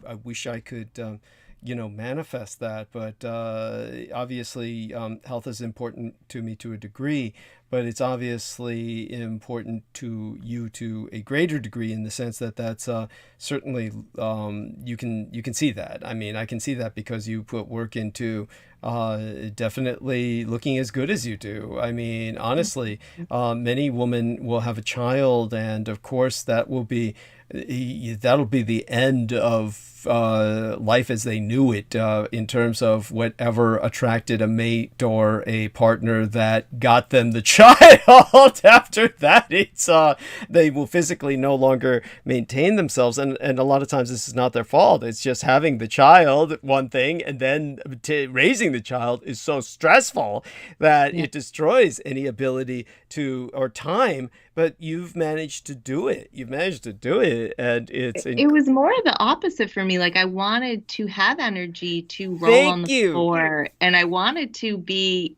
on the swings with them, and I wanted to be as healthy and energetic as this beautiful newborn. Right. It was the child that gave you the inspiration and the motivation. Totally. Yes, it's incredible, and so I've really got to start and try to do something more physically for myself, instead of counting on my resilience that comes from just my heritage and that horrible experiment that was done to me when I was 14. I mean, oh my God, it's other than that, I lead all too sedentary a lifestyle, and I tell people even a 30-minute walk, you get sun. Oh, well, not so good for you. Yeah, understood. You get oxygen, you move your body. I tell people, just take a walk. Yes. It doesn't have to be this regimented fitness routine. No, it's true. It's true. Just walking is incredible. And not just for the physical. Yeah. This boosts our mental health, our mood, endorphins, serotonin. Everything. She's totally right. She's totally right. And I also noticed today, this will apply to you, Douglas, because it was windy this morning. Yes. And I had a jacket on. It was pleasant. At one point, I was ready to take the jacket off, take it back to the car and run. But I said, no, it's not. Then it started to get cool again. But it's like going up with the wind in your face. It felt so refreshing because the jacket made me warm. It wasn't too cold. But it was like, wow, there's something about the wind. And you get the wind in San Francisco. It can be invigorating. Yeah, I understand what you're saying. Basically, this is bracing. It's bracing. Okay, no. I mean, I just, honestly, I can understand sometimes it might feel that way. But look, I hear you. It's certainly, I've just got to do more, and certainly all of us do, and it really is good for you. Now, you did ask, of course, what it was that I wanted when I was a child. Yes. Obviously, the first thing that when I was, I guess you're talking about, like, you're saying, like, when you're young, what did you want to be? Is it like you're talking about, like, when I was like child? Or are you talking about any of the above? I mean, really, if I go back far enough, I guess the first things that I thought of when I was young that I was excited about were dinosaurs and cowboys. But honestly, when I remember one stupid coloring book that I honestly got me fascinated with the concept of being a farmer, for God's sakes, when I was younger. You know what? It's like that. Stop right there. The farming, I can understand how you would disparage farming. I disparaged it too when I was young. But when you go to Transylvania and you meet the people it's farming is part of who and what they are. Even Paula. I didn't disparage it when I was young. No, But I'm saying it's because, well, you know, and farmers traditionally were taken advantage of by the exploiters, the city people, and the lawyers and all that. But because they're not sophisticated in the machinations of Mosaic law, they're farmers. They're the earth. This is the earth. There is a tradition that in Transylvania that the peasant is above all else. Right. You'll see Prince Charles will even go to Transylvania where he has property and dress as a peasant. Yes. Because this tilling of the earth, as I said, Paula, she grew up on a farm with her grandparents. Yes. So she knows what it's like to be around a farm, even though if you were to meet her, you know, she's city sophisticated. Yes. But she has that. And, you know, she'd go out and, you know, move wood with me. She'd bring wood into the fireplace and whatnot. She's like very hands-on that way. Something my first wife couldn't do because of her back and probably wouldn't have done it anyway. Right. But so what I'm saying is this idea of farming and tilling the soil is sacred. It's not something you should be, I guess, open your eyes at. No, it's a very normal thing. And you said a cowboy, and what was the other? You know, I'm talking about like childhood level. I mean, I know. Like... But what is that? I wanted to be a fireman when I was about 2 or 3. Mm-hmm. 3, I think. Okay. Yeah. And then that evolved into being a soldier. Right. And that evolved into being a baseball player. And whatever, you know, because these are what you see. These are what you see. And it's like, but what did you say besides the cowboy is badass though. That's like on female wrestler vibe. Yes. Well, they're the good guys on TV. You watch TV and they're the good guys. What was the other thing we said besides the cowboy? Dinosaurs. Dinosaurs. Oh, I love dinosaurs. Dinosaurs. Yeah, I had all these plastic dinosaurs that fascinated me. That's like your primeval genetics or something, you know. Yes. I was very interested in those. By the way, what brought this up? Is this like a parlor game or exposes something Scientology style about her? No. It's just like saying, what are your dreams? You know, if you had a dream, I don't know if you dreamt of being a dinosaur. Dreamt of being Yes, I loved Godzilla and all of those films. I remember people would tell me I looked like the little boy that was in all the giant monster movies. That they always had the Asian little boy that was able to talk to the giant monsters. So I remember when I would go for these books on the giant monsters, there was this white chick who told me I looked like the little boys that were in all the monster movies. That was so cute. So, oh my God! If we wanted to integrate you into Indiana Jones, we'd have that kid in the Temple of Doom, that little kid who wears the New York Giants cap. Short Round was the name of the character that was. Yeah. We'd have him grow up to be either Dietrich or a friend of Dietrich. Oh my God! Oh God! But that would make Michael Aquino than Indiana Jones. Yes, that was his fantasy. That was his fantasy. Yes, that's right. Oh my fucking God! He conveyed himself as such. You know, honestly, by the time that I got into maybe juvenile level, then at that point I was already dreaming about doing something to help with the war effort that I was certain would ultimately come, which was basically what's coming around right now, the war effort with basically Russia and China in their Sino-Slavic Synaxis. So, I mean, hauntingly. how was that war effort defined in your mind at that time as a teenager? This was defined by what at that time was considered the pentomic effort to adjust to nuclear war at the operational level, which meant that they felt that people would be tossing nukes at on the field. And so they were trying to adapt the modern army in particular to because I was, after all, on an army base, which is what I was effectively growing up on at the Presidio.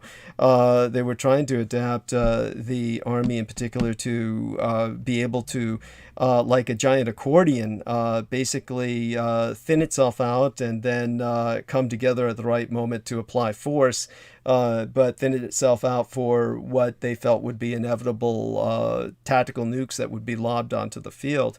So they had all kinds of concepts that ultimately went out the window for good reason. They found that the nuclear propulsion that they initially wanted for everything, nuclear-powered flight, nuclear-powered tanks, the nuclear-powered ships, they found that that could only be applied at sea because the ocean itself acts as a coolant system like you would have in a nuclear reactor on land. You have the water serving as a cooling system. The ocean does that for the subs and the surface ships that are nuclear powered, but you can't do that on land or in the air. There's no coolant vector. There's no water coolant vector, so you're doing nothing other than contaminating everything around you. But aside from dumping that nuclear propulsion aspect, the rest of it really holds true, and I feel that the original pentomic plans, which they now just deride and dismiss, this is what I feel could be applied in a upcoming war with Russia and China. Of course, we'll see what happens. Obviously, Douglas, this is very important what you just said. It's important in terms of certainly me understanding you better, because what this tells me, we can put the cowboy stuff aside and dinosaurs aside, and we can say that your purpose is to prevent war, particularly of the nuclear proportion, of crazy-ass war. And because you were exposed to it and you saw how crazy it was, and you were in possession of so much knowledge, not only by reason of your exposure to it working in the Presidio, but by reason of your being plugged into the Ardilect and all the experiments you went through. So that began to define your life in a lot of ways, where you're preserving this information, risking your security, classification, risking your life actually by recording this information. Yes. And making stock of it, taking stock of it, and this is what you're here for. And you have acquired a knowledge that is beyond a human level of rivalry. Even the president of China and the quote unquote idiots who advise him, the president of Russia, the president of the United States, who intellectually can even be your rival?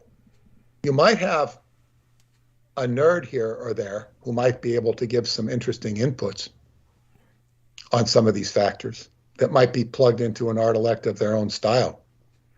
But this would seem to be your role in the world, is preventing mass insanity by reason of war. Well, I certainly appreciate that. Go on. Yeah. Well, yes. Now, what we see here, what it seems to me from what information I see, which is a amalgamation of, it's hard to read news articles. Yes. Because they're so disingenuous. Even when the information is accurate, they're not very deep. They're very surface, and they seem more oriented towards getting your attention quick and easy to get a click. Yes. But it seems that what we're learning from the war in Ukraine is that traditional warfare doesn't work. I mean, they kind of learned that in Afghanistan. The United States kind of learned it in Iraq. You can't go in and do what you did in Japan and Germany, because you really didn't do it in Japan. And what you did in Germany was something else entirely. You know, but although the Marshall Plan, you couldn't do that in Iraq because you're dealing with a completely different culture. Germany and America are not that much different in a lot of ways. I mean, we can go into the details or nuances of that another time, but I get your point. I mean, your point's well taken in all these cases. Yeah, but like Putin is learning that, you know, he did something really stupid. Oh, God, yes. I mean, but I would like to try and put something into kind of a nuanced perspective here. You know, I want to give a shout out, of course, to Amalia Willard. Hopefully someday soon she'll meet our dear JoJo, and perhaps next Wednesday. She was unable to come on tonight, and as I said before, perhaps that's for the best, because tonight we are transitioning into the YOM HASHO'AH, the Holocaust Victims Memorial Night. Not that she's in any way, shape, or form would have been abusive of that, but it's just sometimes she gets into controversial areas of discussion. I do as well, but this was one of the nights that we certainly want to be very respectful of the fact that millions and millions of people were mass murdered by my biological father. The thing that I do want to kind of say as a nuance is I know that Peter has a kind of, how would I say it, almost, oh God, how do I say this? For one thing, Peter has stated before, he doesn't personally see me in any position of secular power. And he brought up this very, shall we say, very real, but at the same time, almost, how would I call it? Almost quaint point of, he wasn't born in the United States after all. He can't run for president. We're in, obviously, very turbulent times, and the turbulent times entail something that could result in a catastrophic convergence, very similar to what happened in mainland China during World War II, where you had simultaneously a very bloody civil war combined with China being a front in the World War. And America has the potential for that. As Peter said quite rationally and quite logically, he didn't foresee enemy tanks in our streets. And that's not something I would immediately foresee either. That's not like a immediate concern. However, what we have the potential for is that if a world war erupts while civil war erupts simultaneously in the United States, which is all too possible, then we have the potential for America in a very real sense becoming a front in the sense of people supplying different sides. And the potential is here for that. And if that does happen, or even just civil war alone, the concept of electoral politics really goes out the window. It's really just whoever takes power by force majeure at that point.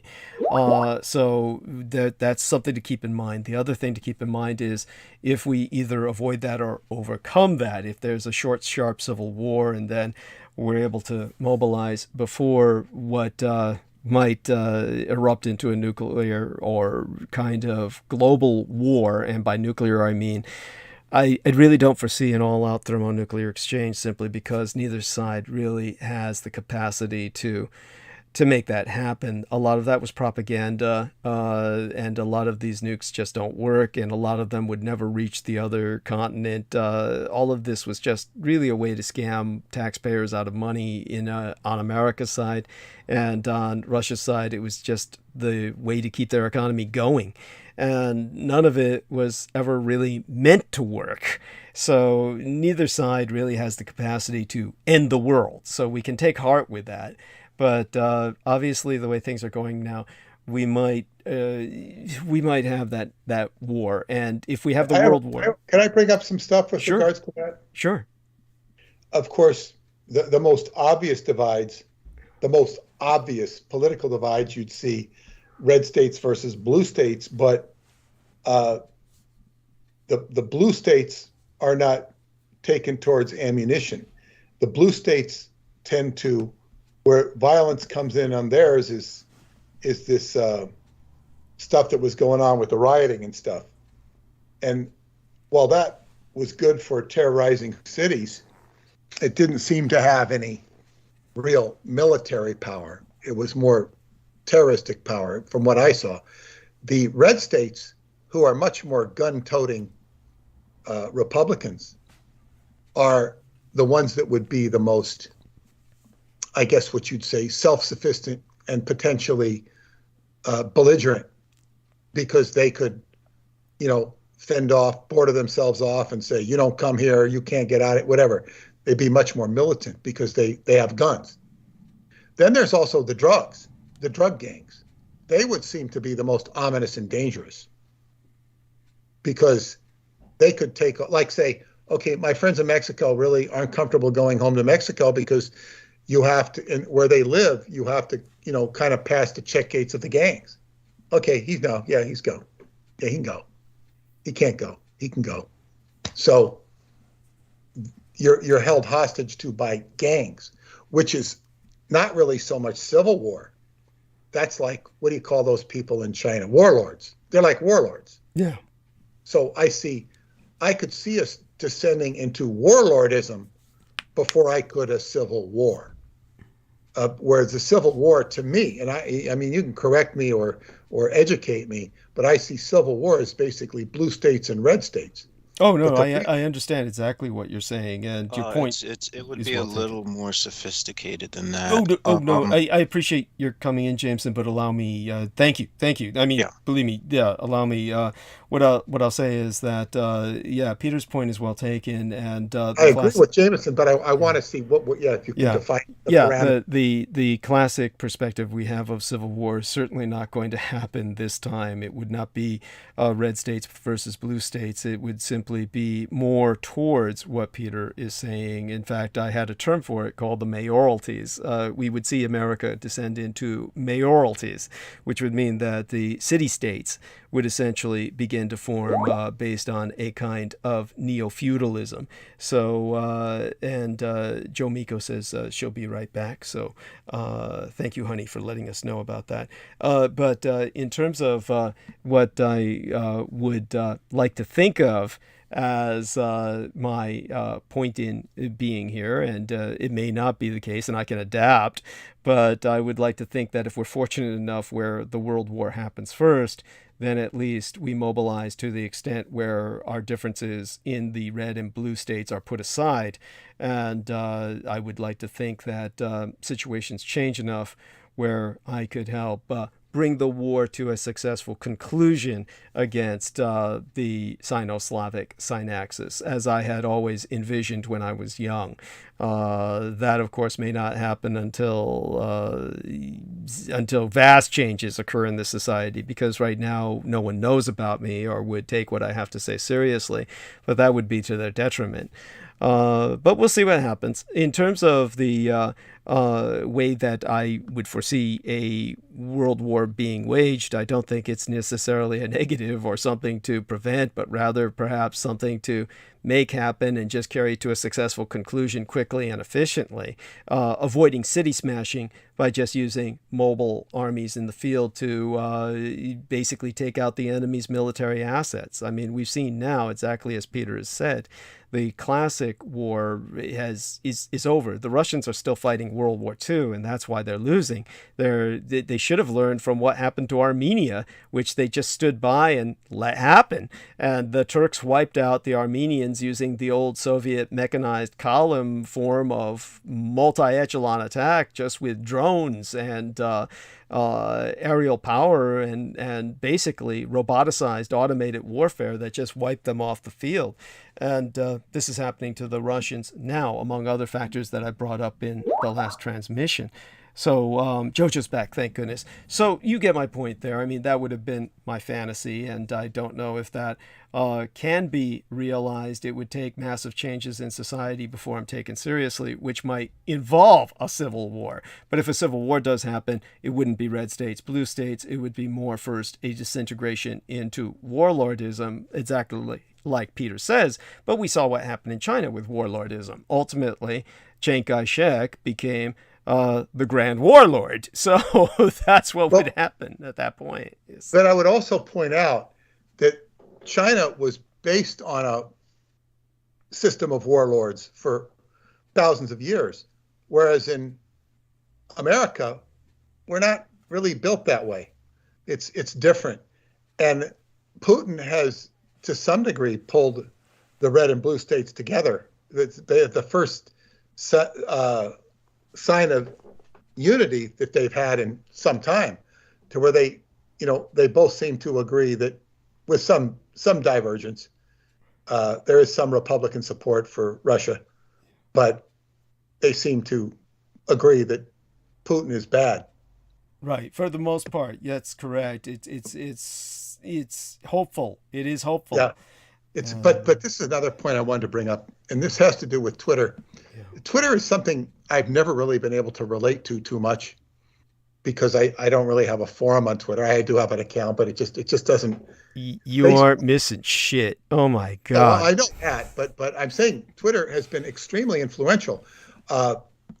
Trump ran his campaign on Twitter, and it actually ended up hurting him a lot in his own administration, because he couldn't shut up. He didn't know when to shut up. But this is the point. There is this illusion or apparency that Elon Musk, by buying Twitter, which hasn't actually gone through yet, there's some talk that it might not go through, but that he will acquire Twitter and save the day for, what do they call it, free speech. And there's no question that the liberal faction wants to limit free speech to their own paradigm. But it has occurred to me, and I'm not saying it will be this way, that Elon Musk could potentially be far worse. Yes. I don't know that he will, and I'm not saying that he will, but it did occur to me that, okay, good, now we're going to have free speech. But it's such as retaliation. Although, in other words, if the left has been such an enemy of the right, and it's played so dirty, that the right could look at them as a complete enemy and try to extinguish them to the best of their ability. It's very weird, the whole thing. The other thing I want to bring up is that, okay, the worm had completely turned against the right. Now, it'd be interesting if the worm begins to turn against the left in ways that they couldn't, because it's kind of like, wow, they went too far with the censorship, even to the point where they wouldn't run the Hunter Biden story. Now, it's like, wow, what if it completely turns back, so that the left is saying, all these stupid things you said are now happening. That you said was just, it's interesting to just look at it from a sociological point of view.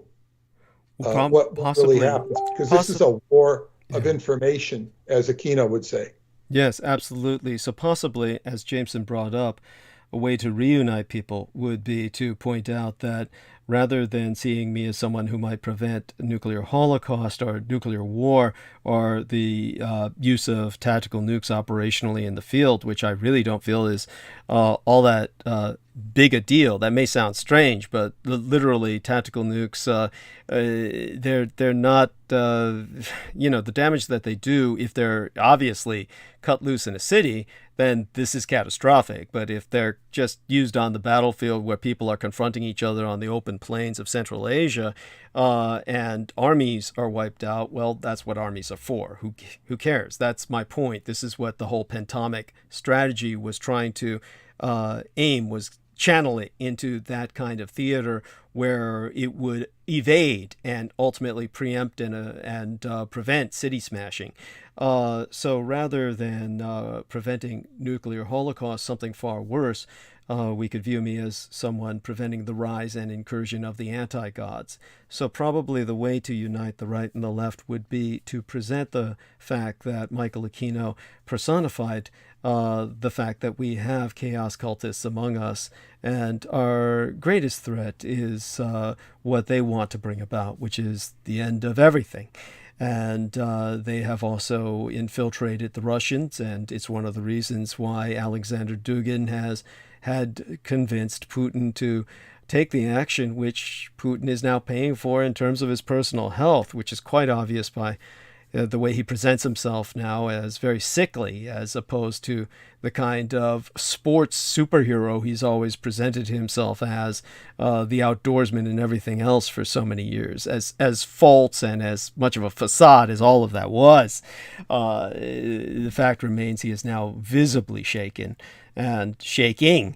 So now, granted, people might say that about my biological father, Adolf Hitler. There was a difference, however. He was trained as an actor, and he learned from the great Jewish actor Hanussen, who taught him to pretend he was Parkinsonian and fool the Allies. Obviously, people described him in the bunker as quite energetic and obviously willing to take on a young bride before they disappeared from Berlin. So he basically was trying to convince the world for almost 2 years that he was getting more and more disabled before he took off. All such being said, there's other nuances to that. I can bring them up another time and have done so in the past with Sammy on a few transmissions. We barely alluded to the reality behind all that, but it's not all that important to what we're dealing with right now. So hopefully that puts all that in some perspective. But here tonight on JoJo's birthday, we bring it back to you on a more somber note with all of this. So with all of this that I brought up, of course, with my, dare I say it, rather pathological in the sense that they were certainly not normative fantasies of leading atomic age armies into Central Asia. You, on the other hand, have a child that you're raising in this horrible world of mine, which has come to pass to a great degree, something that most people would never have imagined but a decade ago. Our greatest challenge is trying to do this, or get through this in such a way that the Bupa has a hopeful future, and all the children like them. Oh my God. And these children, what about the other parents that you meet at the school? Do they have concerns about current events, topics that they share with you that make them very worried about the world their children are going to inherit? Yes. And I don't know if you noticed, one of my posts last week, I talked about one of the top 2 issues I see people in my office for is anxiety. Yes. And I see it overwhelming parents. I see it crippling people's motivation and ability to actualize their fullest potential, and become really preoccupied with fear. So part of what I do with people with anxiety is get into a mindset of, okay, we're programmed to think what's the worst that could happen. So my job is to program people to think, what is the best that could happen? And I know, politics is serious. There are people dying, the Holocaust. My dad's Jewish. We still celebrate Jewish holidays. And of course, I learned about the Holocaust from American public schooling. And you know, it is what it is, but we are in overwhelmed with bad news, right? That if you put the news on, it's not great stories. There's a whole vibe that's being put out there to keep people enslaved to their own fear. Yes. And I'm like the dehypnotist. I'm trying to dehypnotize people from this indoctrination and programming. So when parents, you know, and I think just from who I am and what the energy I give off, it doesn't happen often that a parent will engage in a conversation like gossip with me or, you know, negative news and stuff like that, because I just become disinterested. If you want to come in my office and we're going to work on that, I will dig in with you. But I just don't have the bandwidth to get into those vibrations and frequencies out and about in my personal life. It doesn't serve me. Right. And that's not my banner. I'm not waving that. Like, you know, you are, and we need people like you to bring those truths and awarenesses. We all have different roles to play here. And for me, I'm very sensitive to energy. Yes. So over the years, I've learned, okay, what helps me thrive, what helps me live my best, to serve others, to be of service, to bring my best self every day. And then I started to notice, okay, what decreases my energy? What brings me, as Dr. Hawkins would refer to on his map of consciousness, below the line, into fear, anger, grief. Those energies do not serve me at this point in my life. I lived in them for a long time, and they fueled a lot of success when I was utilizing them in healthy ways to achieve out of pride or be the best, or, you know, these post-traumatic stress disorder symptoms where an overachiever is achieving out of trauma. I've been there, you know, so little by little, I had to do things like terminate the news from my home. Yes. Right? Yes. Terminate the news from my news feed on social media. You can have a very positive, healthy news feed. Everyone's always like, oh, Facebook is so negative. Unfollow any negativity you see when you're scrolling your news feed. Guess what happens? You see everything that you want to see. You like the pages that you want. Everything we see, hear, read, smell is programming us. You get to choose that life by design.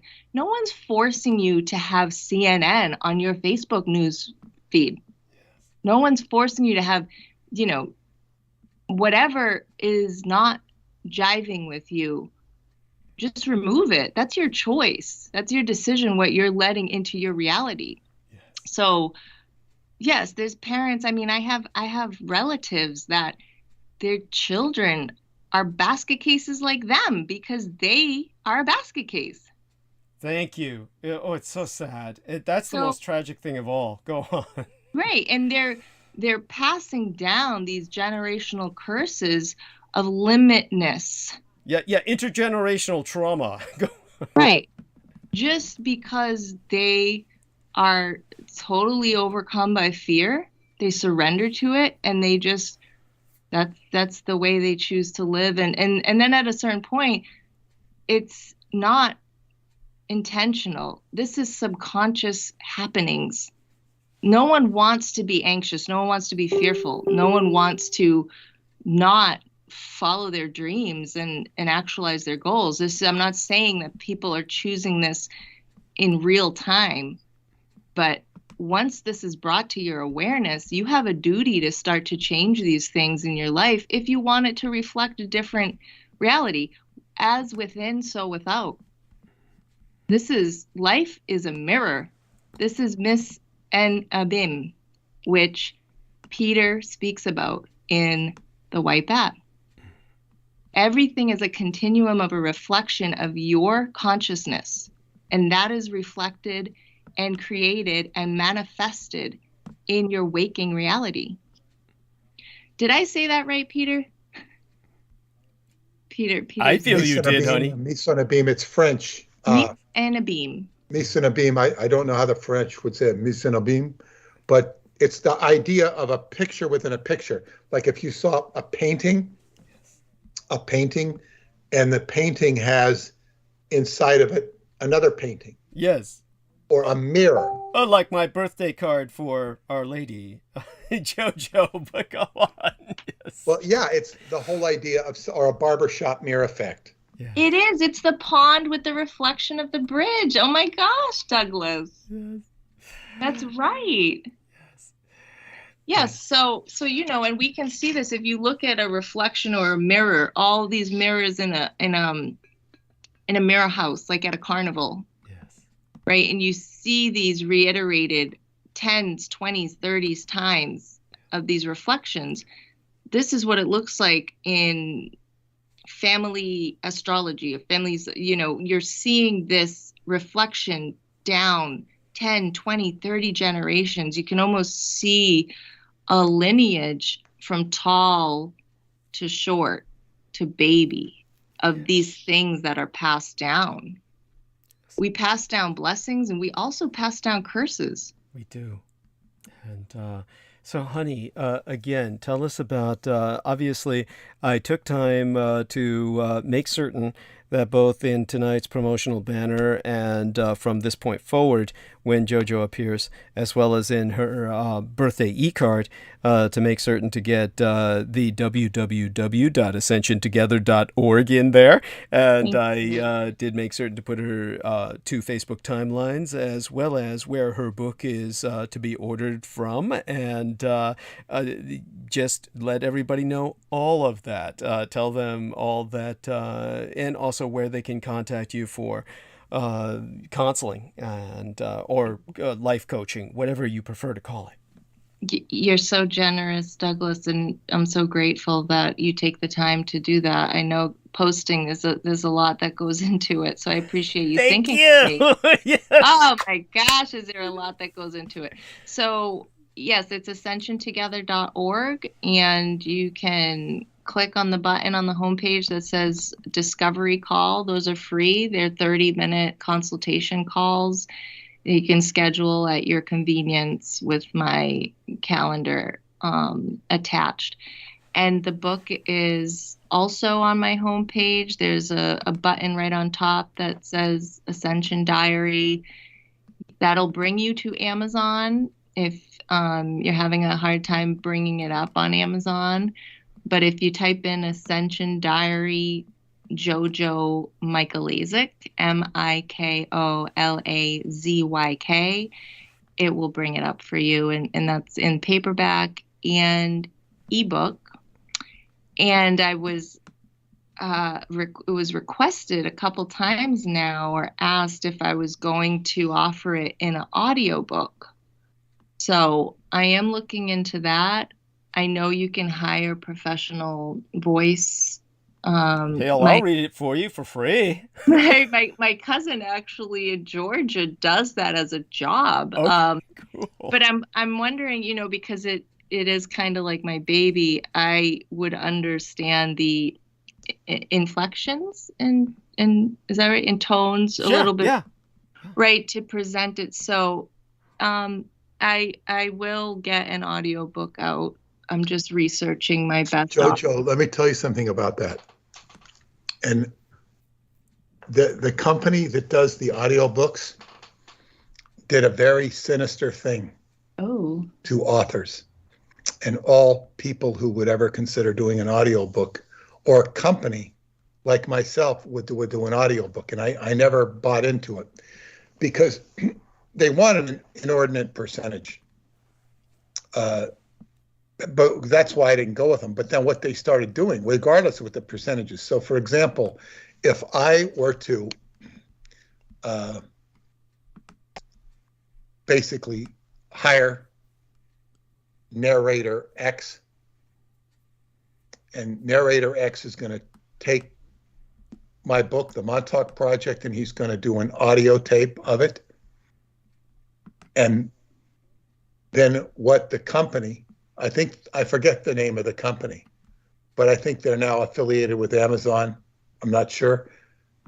But what they would do is they would take, like, say, if I get 50%, they're going to give the narrator 20%, which would be part of the agreement. It wouldn't be like something they're blindsiding you on.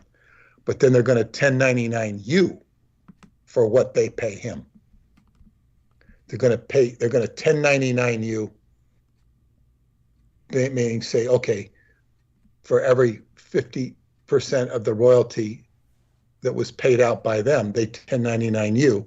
They don't 1099. Is there a way JoJo can get by this by reading it herself? First of all, I don't know. If she reads it herself, then what happens? Well, but let's not get to that. This is what's going, before we get to, this is what's going wrong. Okay. This is what's going wrong in the industry. And the IRS was not responsive because the IRS is overwhelmed right now because of COVID. And that's the excuse anyway. So in other words, this is a great danger if you hire out narration.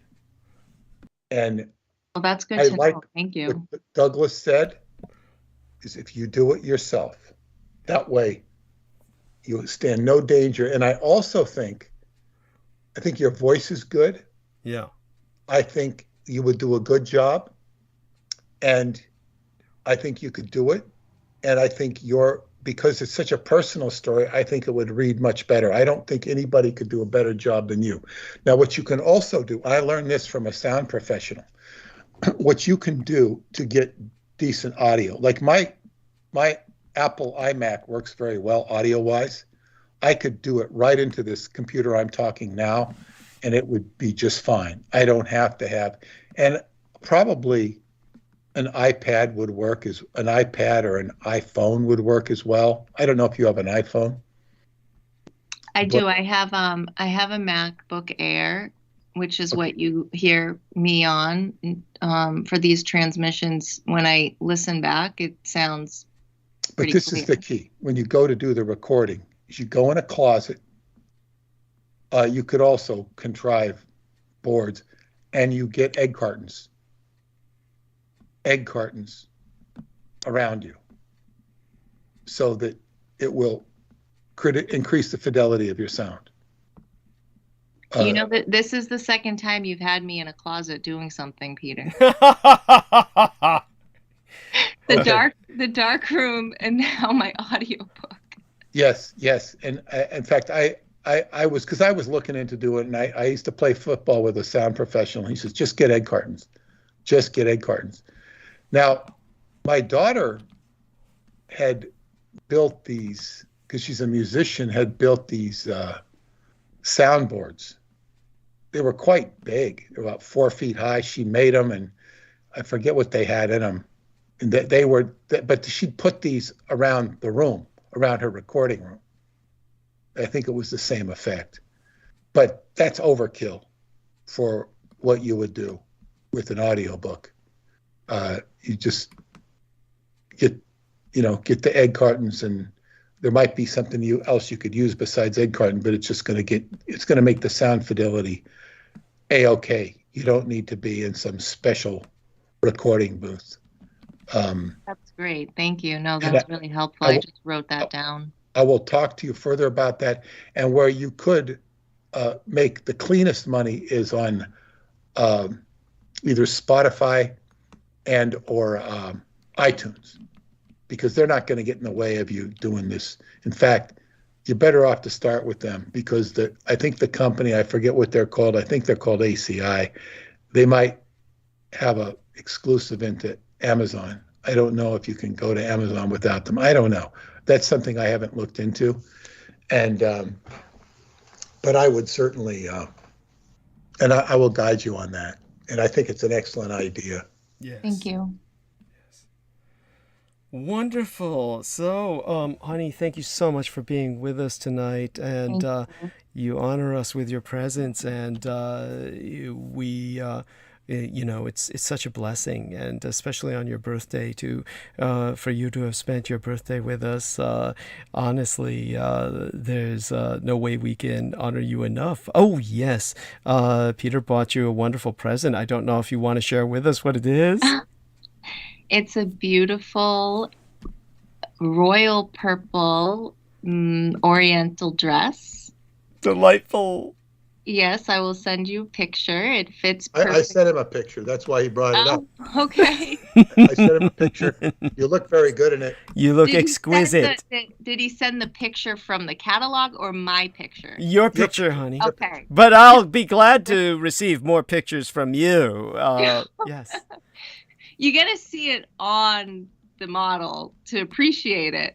Yes. But I'm very looking forward to what special event I'll be able to wear that to. So that's delightful. It's in memory of our trip to Chinatown with Douglas. Thank you. And you know what? I have a wedding to go to. I have a relative, or becoming a relative, who is from China. And it might be perfect. I don't know if it'll be overkill to show up. I don't want to offend anyone, but it's kind of perfect. So I might send her a picture of it and see if she approves for her wedding. Sounds it looks good. Very good on you. It looks incredible on you. How did you know her size? It was tricky. I had to ask her ahead of time. She didn't know what it was for, though. Okay. I had no clue, but Peter has asked me a number of questions over the past 8 months, and I don't question his questions. Good. I think that's wise. It's tricky, and when you buy something from China, you have to kind of expect it to be a little smaller. Yes. Like if you buy size 10 shoes from China, you better order 11. Yes, it's true.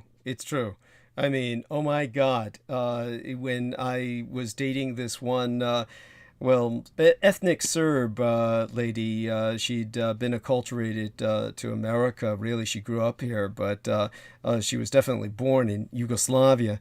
And this was her offices, her legal offices where she was working were in near Coma in California, which we call the City of the Living Dead, because this is where all of San Francisco's dead go to get buried, really. There's no room in San Francisco, so they are buried in Coma.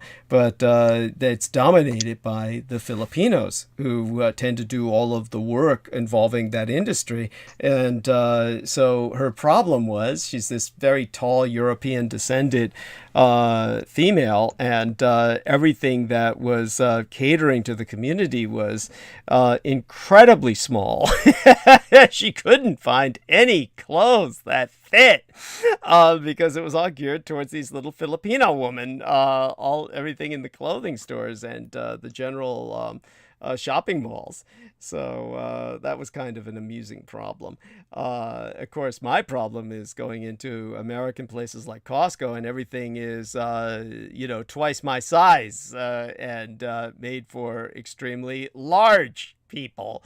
But there you go with that. It's all very tricky, and you have to, so Peter did an incredible job. I am impressed. Me too. Me too. Yeah, most men can't do that. Most men really suck at that. So I am surprised. I'm pleasantly surprised at Peter's skill with this. I mean, God, he had to have some experience with the ladies.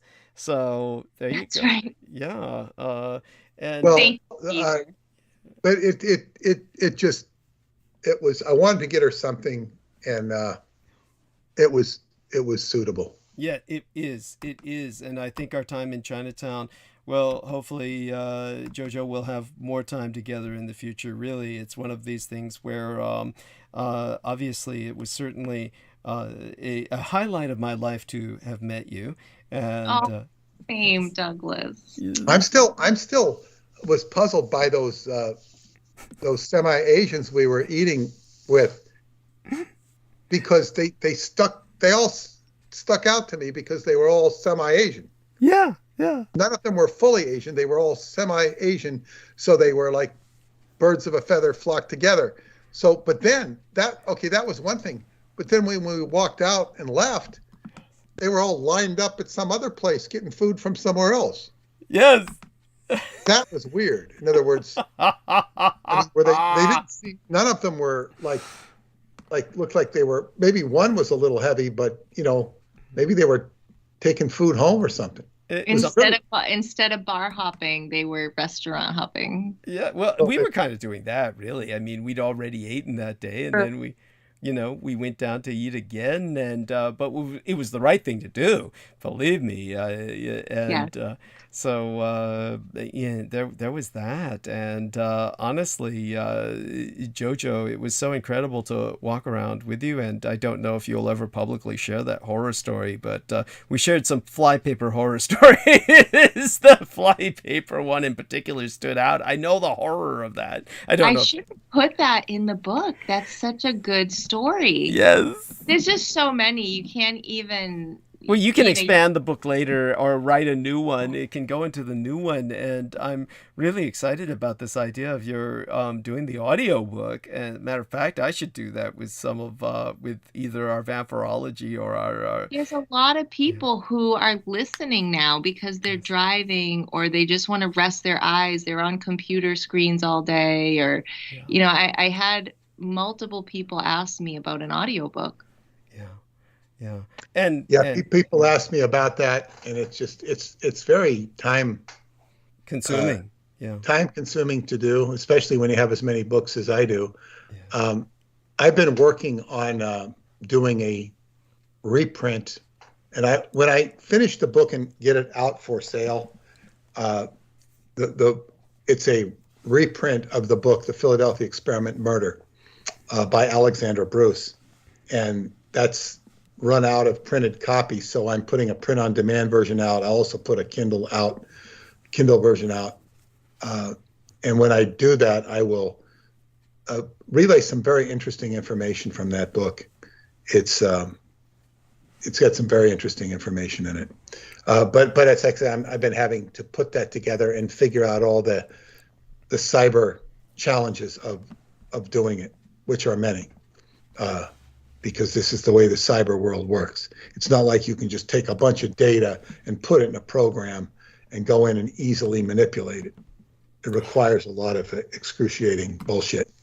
I like the way you boil it down. Yeah, to what it is, and there are certain ways things can be done, but every program has different image qualifications. It's just excruciating, and then you have to think about it and do it. And I think the crystal device I've had has really helped keep me balanced and settled and do things very logically and intelligently, because it's enough to drive you mad. That's so wonderful. I'm so glad that works for you. And Jojo, do you have anything like that before you take your leave of us tonight? As both of you will, I'm sure, but do you have anything like that, a crystal or something which helps you? I don't specifically. I mean, I have crystals around because they're pretty. I understand the vibrational medicinal purposes, but I don't have like a special trinket, or I have certain rings and a necklace that I need to put on every day. And those are kind of like my ritualistic things. Cool. But no crystals or frequency devices. Just, one consciousness is my frequency device. Yes. Lovely. That's it. And that's wonderful. Well, I love you both. And love you. Yes. And my love goes out to both your loved ones as well. And both of you have a wonderful night. Okay. And good night, everybody. Happy birthday. Happy birthday, Jojo. Thank you so much. Good night. Good night. All right. And this was, of course, Peter Moon and Jojo MIKOLA̵YK. And both of these wonderful people make certain to follow up with skybooksusa.com and purchase the Roswell Deception as a gift for others.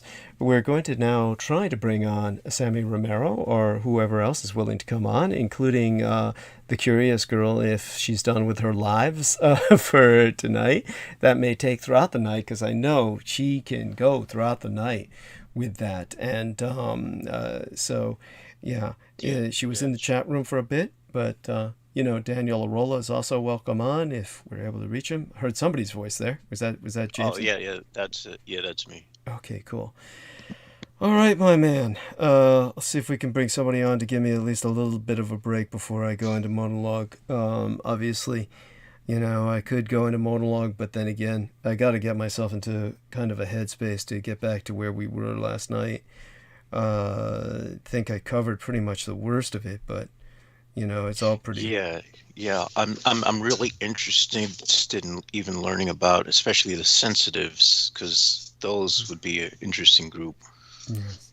Thank you for reminding me. And yes, there we are, Sammy Romero. God bless you, and thank you so much for bringing up what you did earlier. How's your audio? Have you got the headphones on and everything now, or? No, I don't. I'm on my phone. Okay. I kind of wanted to be as clear as possible. Just Understood. Make the communication a little bit easier. Yeah. Okay. And so, by all means, if you gentlemen could hold the stage for a moment while I refresh myself, I'll be back in a matter of minutes. But when I come back, we can continue where we had left off. And certainly we were speaking of the one thing that I remember now when Sammy brought up what he did was a book that our man Michael Aquino had, and I use that term, of course, quite pointedly, and of course half facetiously, but nevertheless, it is he was such a decisive figure on the world stage, far more than anybody really understands or appreciates at this point. And but he did have a book that was a tome, as they call it in the magical arts, and I remember that written across the cover of it, of course, on the words that will forever stick with me. I don't even want to say them because it pains me so much to say it, because this was truly the kind of axiom of a necromancer. And for those of you who don't know, of course, a necromancer raises the dead against their will, of course, and the dead never will to have their rest disturbed. But for those who disturb their rest, it's a special kind of sin. But the words on the cover of the tome were "Et mortui non noverunt requiem," which, of course, is "and the dead shall know no rest." And that was, I think, perhaps there's no set of words that have ever enraged me more. It was certainly something that my mother had indoctrinated into myself as to why such men need to be destroyed. She, of course, could relate to the dead as well, and it's something that I feel people who get to a certain point of maturity find that the dead mean more to them in many ways than the living, because if someone, say for instance, is truly a scholar or an academic, and you spend most of your time with books and with the ideas and the workings of the dead, you spend more time with the dead just as a librarian than you do with the living. Because it is the words of the dead that profoundly impact you on a daily basis, more so than the living do. And I think that that's something that our man Sammy has appreciated because of his exposure to the work that he did, and just to give people some of an idea of why this is so, why our age is so different, and why we don't understand anything of what people lived through for hundreds, thousands of years. Think of the Bronte sisters. I was talking about librarians and spending more time with the dead than you do with the living. Well, it's a well-known and even romanticized fact that all the Bronte sisters, and the Bronte brother for that matter, they all died young, one after the other, leaving these moody masterpieces in their wake. And officially, they all suffered from tuberculosis or complications thereof. And unofficially, they all died of grief for one another. But believe me, there was a very real and disturbing factor that contributed to their lifelong illnesses and their early deaths. They spent all their lives drinking water contaminated by the local graveyard, and for that matter, all the local privies, the toilets. Basically, there was an 1850 investigation by Benjamin Herschel Babbage, which was instigated by Patrick Bronte, the novelist's father and the parish priest, shortly after the deaths of Emily, back in 1848 when she was 30. Branwell was 1848, the same year, when he was 31. Anne was 1849 when she was but 29. But the small town of Haworth, where the Brontes lived, had much higher mortality rates than other nearby towns of similar size. And 41.6% of Haworth's inhabitants died before the age of 6. And the average age of death was about 25, 26 years of age. Charlotte would die in 1855 at the age of 38 of what would have been a treatable condition today. But Patrick would outlive all of his children. Imagine what it must feel to be a parent and suffer that fate. So Babbage, seeking to get to the bottom of these statistics, found that, among other things, there weren't enough public bathrooms or privies for the population, and those that they had were filthy. They weren't properly drained. They were what we would consider bizarrely today much too public. 2 of the privies, used by a dozen families each, were in the public street. They weren't only within view of the houses, but exposed to the gaze of passers-by. And there was a third in the town that the situation was deemed too private. It was perched upon an eminence commanding the whole length of the main street, and the cesspit beneath that privy would overflow into the street because a water tap was just 2 yards away from its door. So, and then of course there was the graveyard, which sat on a hill right in front of the personage where the Brontes lived, and that's Babbage found that to be an overfilled graveyard. He used the term overstuffed, which is grotesque, badly laid out, poorly oxygenated, so that much of the decomposing material from the graves filtered into the town's water supply. And the long-term exposure to harmful bacteria, well, that's what made the Brontes weaker, shorter, more susceptible to other diseases. So, but understand just how we live today, just with modern plumbing, and then reflect on this family of young, brilliant novelists who could have given us so much more, all dying from drinking graveyard water. This is where the dead seem to have a hatred for the living. It's not their fault. It's something to do with what the living do to place themselves in harm's way. And that passes through my mind. I'll be back in a matter of minutes. I'm going to leave these 2 gentlemen to hold the stage. Again, thank you so much, Sammy, for being here with us. I'm sure Jameson and you can do an admirable job. Give me about 8-10 minutes, and I'll be mute. Thank you. Okay. So what's going on, man? Hey, JMO, did you get that article I sent you, LA Times, Uh, on Facebook? you sent it to the account that was Lucifuge, right? No, I must another one. You sent me to, because I haven't been on my other account because they the have me Cookie banned for Monster. 30 Oh, days. Yeah. my bad. That makes sense now. Well, it pretty much talks about how Ukraine, they made like a reel of World War II, and Mussolini, um Adolf Hitler, and they also included Hirohito in that.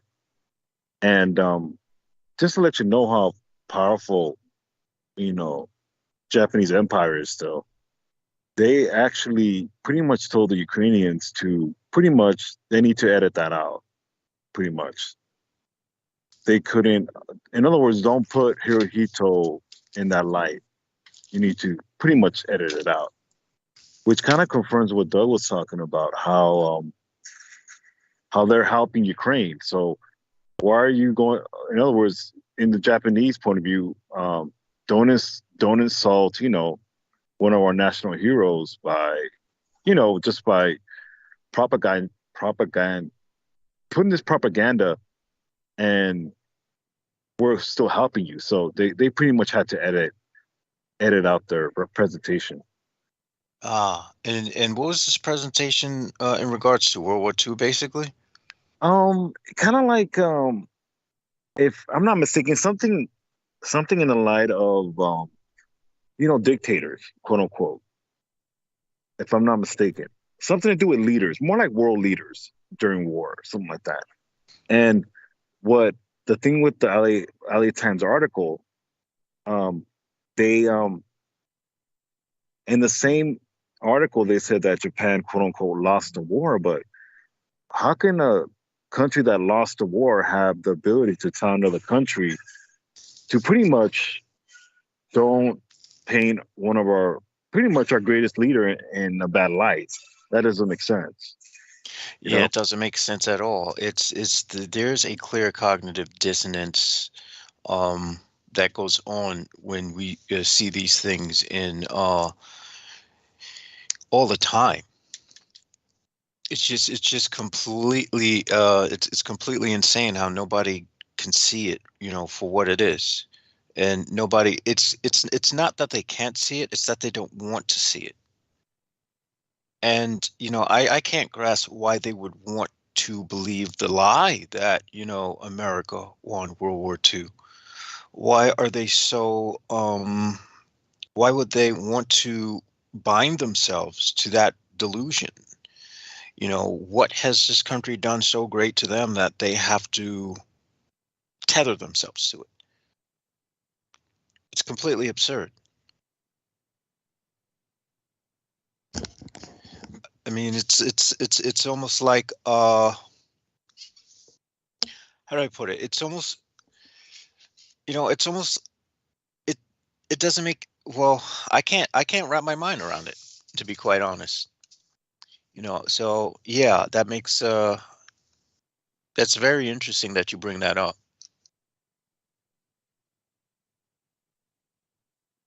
You still there, Sammy? All right. It seems like Sammy has gone on. Oh, Hello, there, hello. yeah, yeah. Oh, I'm sorry. I sent it to you, by the way. I don't Oh, know if you okay. got. That way you can kind of take a look at it. I forgot I had you on mute, but it kind of confirms to me how much Japan still honors Emperor Showa. It's one of those things that kind of confirms what Doug was talking about, how the Japanese are helping Ukraine. And hello?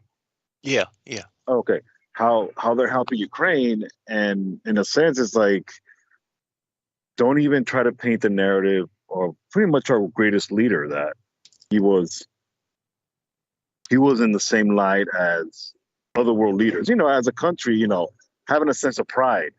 And it kind of, to me, from the outside in, if I'm an American, well, why the Japanese have this pride of quote unquote being the loser, but and this country that acknowledged it, it changed it.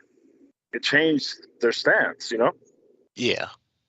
So it one of those things where it's almost like the publication didn't want to admit that they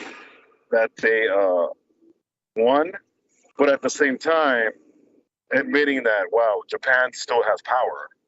The power never really went away. It's just they're more of a soft power, but they have the ability to kind of press and if they want to push their weight, they're very well capable of, and even more because they've been a soft power in the world, but a power nonetheless. Yeah. Yeah. And I can't read the entire article because they're telling me to allow ads, and I click the allow ads button, and it just doesn't. It doesn't work on my browser. But it's okay. Yeah. But yeah, But, but yeah, it definitely illustrates your point. How much power Japan still has on the world scene. In fact, they need to be seen as a superpower, for which they really are. They certainly cannot be seen as a minor player in the global stage, right. and it feels like these United States are becoming a minor player. Well, I think absolutely. It's especially with the lack of. Well, I mean, our whole history is not only suppressed.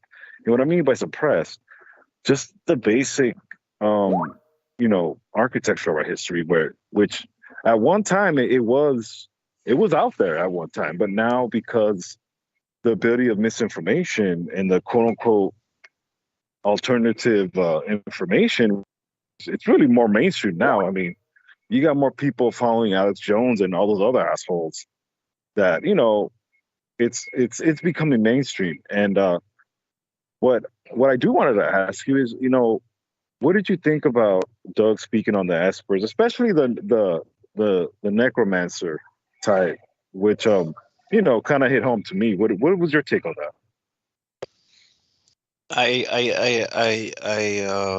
Well, I understand it. It just makes me think, God damn, I want to get cremated. And of course, for me personally, I'm going to share something, like the ashes of my cat. Yeah. I ingested some of it as a means of sort of merging with that spiritual essence. But Okay. it's out of a different light. It's out of respect, not out of trying to, desecrate something's soul for information. Right. And there's a certain reverence I have to things that are really close to me that have fallen. Right. Where I want to have that piece of them for eternity and not forget them. And that's out of love. But it's never it's disgusting to do something like that, to extract information from a soul. And it does kind of drive home what I believed to be true, which was actually quite scary, because I would watch a lot of these paranormal shows, and oftentimes there would be instances where they would have ghosts or dead that would be like, help me, or the dead just wouldn't be at rest for whatever reason. And it left me to think, like, my worst fear was that it should my absolute worst fear is that there is an afterlife, because that means that there's no fucking peace after this. And honestly, that is one of the reasons why, my choice would be to descend into the hells, because there is no reconciliation with the creator for this. Well, like I said, that's a great point you made. My thing with when I was hearing Doug about this, when I heard Doug telling the example of, the esper Esper kid, or was it a boy or whatever, the guy, when he was mimicking the parrot, I can literally see his face. I'm obviously, this is just in my mind, but just him, the essence of the parrot transferring to him, and him actually talking like the parrot. Yes. It's almost that's what's really surreal, that the ability to do that. And it's almost it's to me, it's just an abomination, in the sense that there has to be a certain limit. And that's kind of being, it's kind of a dumb statement in a sense, but at the same time, when someone's gone from this material plane, they should at least be at rest, whether, whatever state they left. Rest is rest, Yes, thank you. No, deeply appreciate that. And of course, one of the questions that Jameson Reese asked that I think is valid here, I just came back, of course, in time to hear what our man Sammy said, and I think that exposes the fact that Sammy Romero may have some latent psychic abilities of his own, really. And so, Jameson... Why do you say that, Doug, if you don't mind me asking? Oh, because of your intense ability to visualize what happened. It seems as if while I was speaking, and your ability to basically visualize it to that extent shows that you may have a latent sensitivity, and that's something that... Well, and that's what made this thing about it made my skin crawl, because I can see the boy or the individual. Yes. I can see his eye turn into more kind of like bright-eyed, but I can see his eyes change like that parrot, and almost turn his head. Yes. And I can see him. I can see Aquino in the background. I can see you, but it's mostly that individual. And it's one of those things, because I saw when you do get in that zone, Doug, and that's one of your gifts, where you can paint that picture. You're an illustrator yourself, but when your words paint that picture, and this is when people listen intently, because a lot of people just hear you, but if you listen intently, and it's going to reveal itself. It's one of those things where, how you talked about books tell you, a book will reveal itself to you, to the right reader.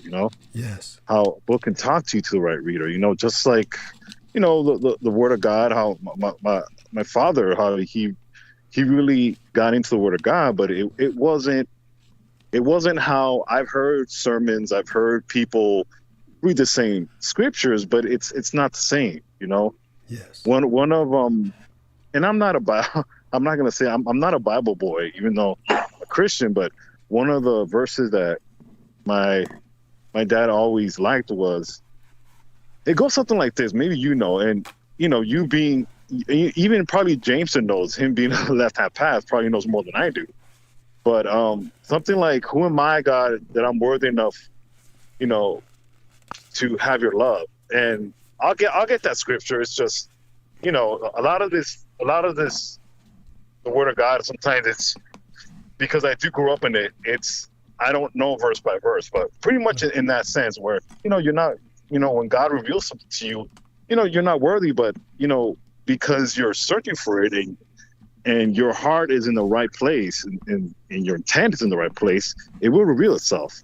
Mm-hmm. And, back to what you were talking about, it made my skin crawl, because I can see that individual, and I can see that, by the way, sorry for the truck.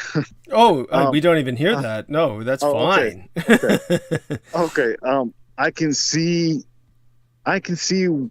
in a sense why, to me, in my opinion, how I saw it is, I think it's almost like Aquino was showing you, look what I can turn this individual. Look what I can degrade humanity into doing.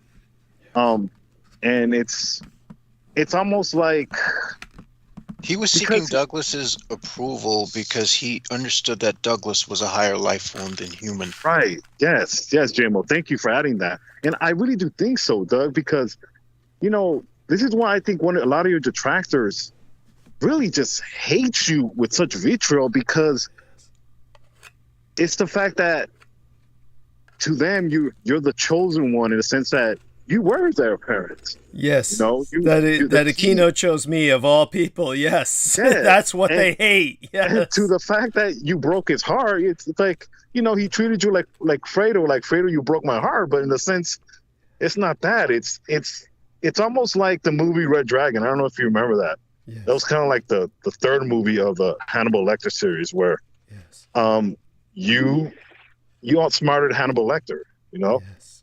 And it really wasn't that. It's just a combination of a lot of things, but it's just not. It's not just one thing per se. It's just you're different because in a lot of sense, both of you weren't quite human. But like I said, a lot of it's because of your Christian background, yes. And that's something I've had to get used to in a sense of realizing that the stuff that you relayed in the revelation of the Magi, that all this does correlate to what your heritage is, and the fact that even he knew what was the real deal. Yes. And game recognizes game, and like I said, he showed you certain things because it was almost like, well, this is what I know, So, I'm unfortunately sometimes my words do fall a little short of how sometimes I want to express myself, but because the message is delivered. Yes. Go on. Yes. Yeah. A lot of this is, a lot of this it's new to me in the sense that it's what I take in, but at the same time, you were in a privileged position, and sometimes by force. I believe sometimes. I think, you were so young, and that's where I sometimes, I don't feel sorry for you. It's just not sorry in the sense that, oh, look at Doug, it's just what it is. It's what it was destined to you, but you were so young. And I think that's what Aquino even was fascinated by you, in the sense that you were so young, but at the same time you were pure. Yes. Absolutely. Almost like a facade, you're a facade. If that's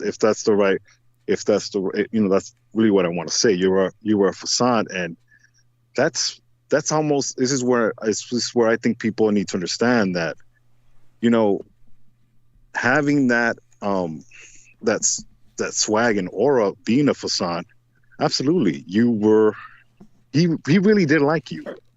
And I think this is one of the things why there's so much vitriol, towards you, to the sense that even yes, right, and even to Aquino, as far as him not even want to speak in your name, how hurt he still was. Yes, and this is where I think when you talked about this, how I'm pretty sure his body is probably locked and key and heavily guarded because of that, because his sins possibly coming back to torture him. Absolutely. And especially because he did have enemies, and this is where I left off at. But it's interesting. It's interesting you bring that up, because in his last interview with what's his name? Coetting? Was that Coetting? Yeah. In his last interview with Coetting, when Coetting asked about you, I get the feeling that the very fact that he asked about you is the reason why his platform is gone now. Yes. I get the feeling that Aquino, because I really resented that Aquino. Yeah. Yes. Yeah. I think he really resented that, and I don't think, in listening to the interview, I didn't sense it at first. I figured it was part of the act, but now that Sammy Romero was bringing up how hurt he was by it, I'm starting to realize that's why E.A. Coetting's career is just gone now. Yes, that was it was Aquino shut him down on the way out, and that is important. You just have a little cup of yogurt. I've got plenty of calories in me for tonight, but I do want to eat this refreshing little cup of yogurt and while I'm mute so that people can't hear me chewing, because that would be disgusting. One of the things that I do want to bring up is I spoke as well of, by the way, just so people understand, the boy who broke apart the body of the parrot because he killed the parrot before, of course, consuming it, rather than consuming it alive, because the whole point was Aquino teaching him to get acquainted with his talent, his ability, which was to derive the secrets of the dead. And by starting with the parrot, it was what enabled him to work his way up to the parrot's owner. And this is, of course, known as thanatophagy, the devouring of the dead. Thanatophany is the speaking with the dead, and those who are capable of dead speak, thanatophonics. These were, as I said, the one that I knew was female. Now, what many people might remember when I was bringing up the fact that these people are rare, that there's usually, it's presumed there's only like 3 or 4 people in the world at a time that have these kinds of talents. The reality is, of course, there's far more, but the point of getting to the stage where somebody can recognize who has these powers, because most people, how do you find out you even have a talent like that? The spotters. Yes. The spotters have to see them. Yes, there is that. And there is the fact, of course, that governments are notoriously bad with statistics. Their demographics are usually poor because in a subject or an area like this, there are very few people who know enough to know what to look for and to take a demographic record. So there's many more than what is presumed, but who winds up eating dead bodies and finding out, hey, I suddenly know what this person knew. But the one woman I knew who was able to speak to the dead, and that's far more easy to discover. You have people like James von Prague who make a living at it. And you might wonder, how is it he wasn't recruited into espionage or something like that? But if you really knew, you'd realize that in a sense the government has what it feels it needs to work with that phenomenon. But when it comes to certain rogue agents like him just going out and making money for themselves, I wouldn't say that what he's doing is negative or evil, but he definitely pays a price for it, because the dead never leave him alone. And he's brought that up. Do individuals who can speak to the dead, they get jumped a lot, don't they? Yeah. Sometimes they could be like in that somewhat state between sleeping, and all of a sudden it feels like something's trying to jump into their body. Oh, it's worse than that. He was like, James von Prague was one time working out with his physical trainer, and then the physical trainer's dead mother started talking to him. And, he basically had to make a stand and say, this is my time and I'm not going to spend this time talking to the dead. But one of the things that Jameson Reese asked was, first he said, "Sir, this stream was absolutely gold, silver, platinum. Thank you so much. I suppose I can just ask if spotters are used to keep tabs on people with latent Esper talents, and if this plays into targeted gang stalking." Well, this is a rhetorical question. You already know the answer. So of course. So when it comes to what this one young lady told me, who was a thanatophone, who could speak with the dead along the lines of James von Prague, she said it, or summed it up as basically, I know more than you can possibly imagine, and what I don't know, I can get to know. Almost anything. Now, it wasn't everything, but almost anything. But if it came from sourcing from a single victim, that man who I saw eaten by that young boy that Aquino was breaking into thanatophagy, the thanatophagation talent. Basically, I asked the young lady later if she could speak to the man's spirit after that experience, if she could tell me if he was still with us. And of course he was. And when she spoke to him, now bear in mind, this was a former military officer.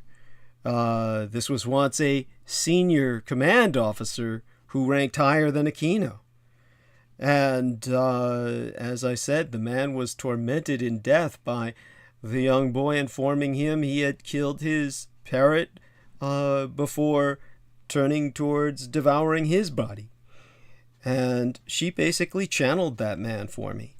And what he had to say was, when he spoke of this young man, and he spoke of how he was being trained by Aquino, because Aquino, as I personally witnessed, guided this young man on how to devour the body and how not to go about it too quickly, to rather take his time with it and rend it muscle by muscle.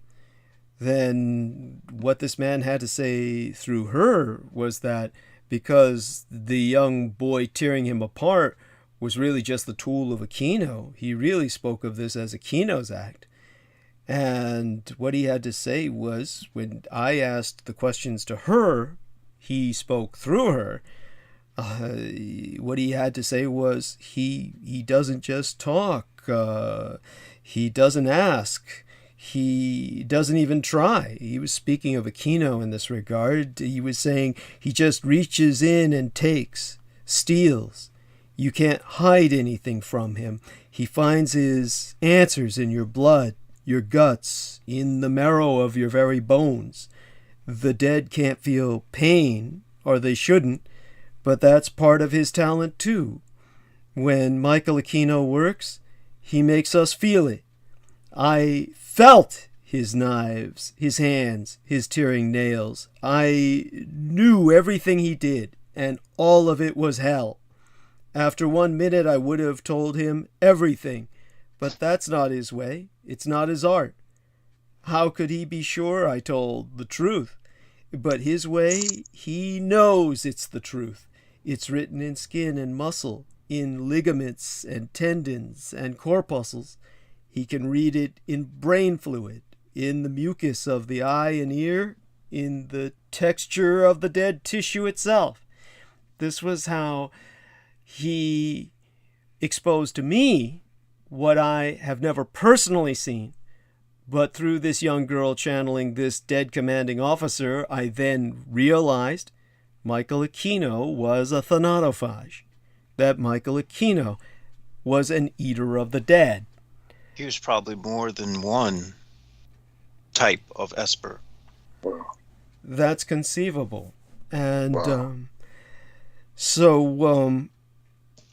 okay, with that, I'm going to... The commanding officer had known him in life, and that's why he was so afraid. He was in a locked mausoleum that we had to break through, and we had, of course, soldiers with us to do that. They actually used plastic explosive to break into the mausoleum.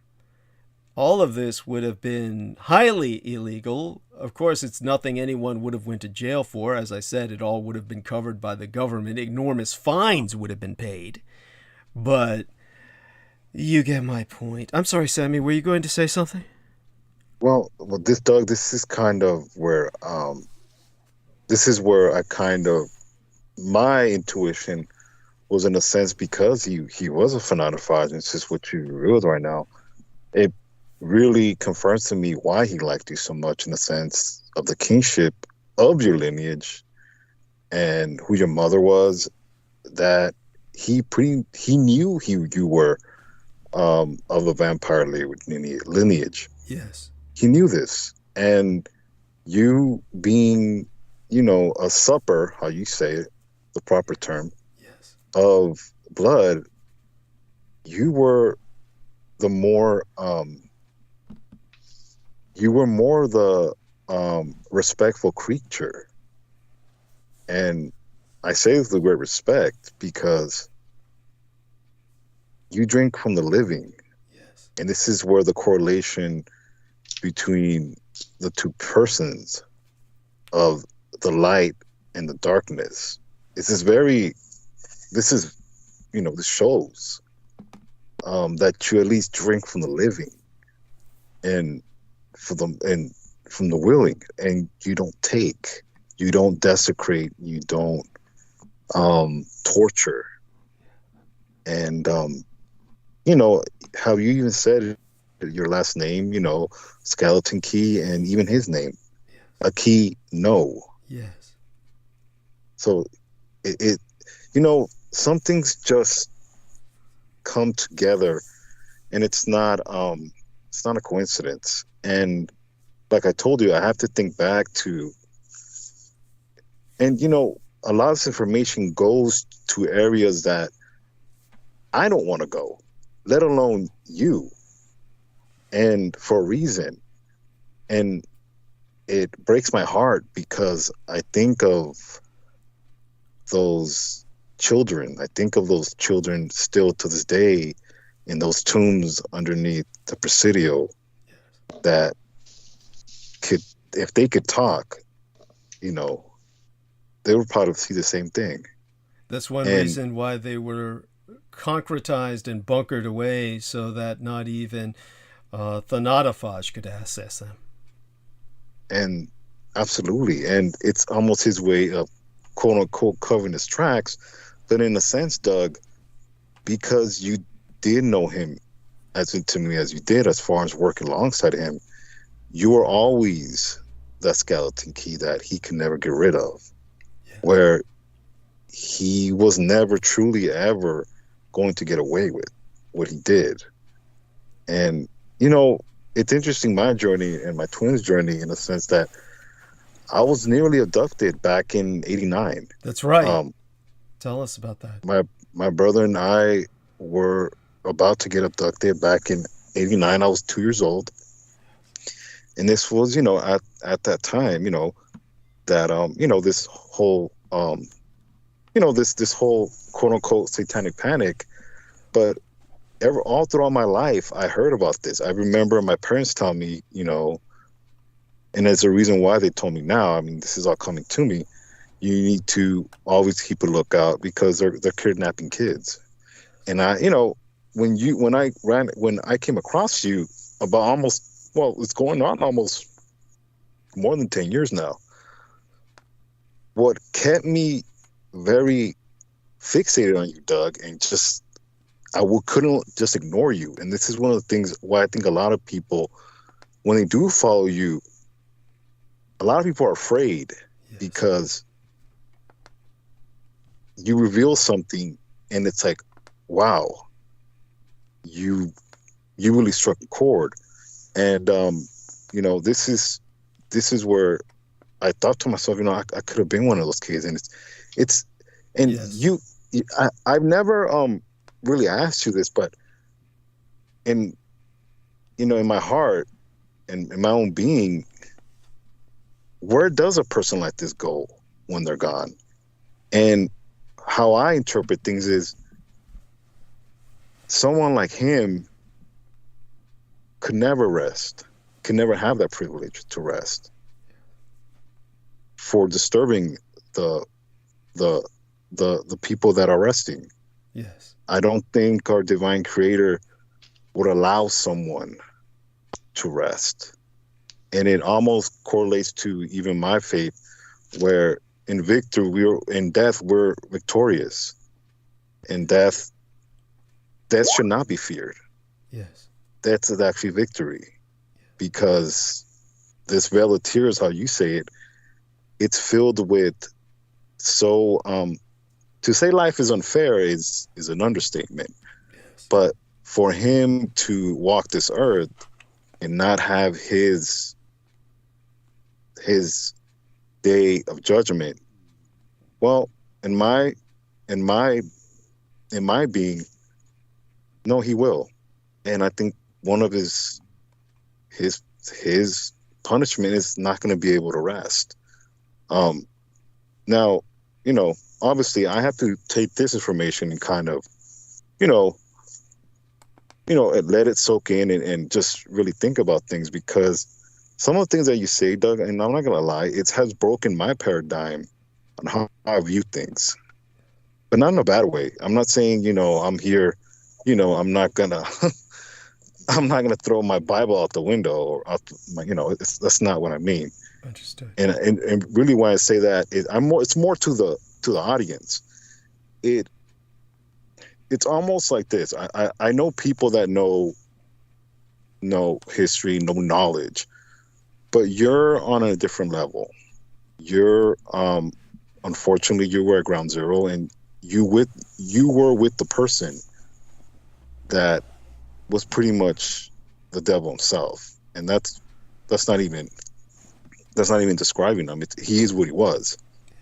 But at the same time, I think the human side of him kind of tortured him in the sense that he can never really be like you. And I think even in his last days, he still was hurt. Yes.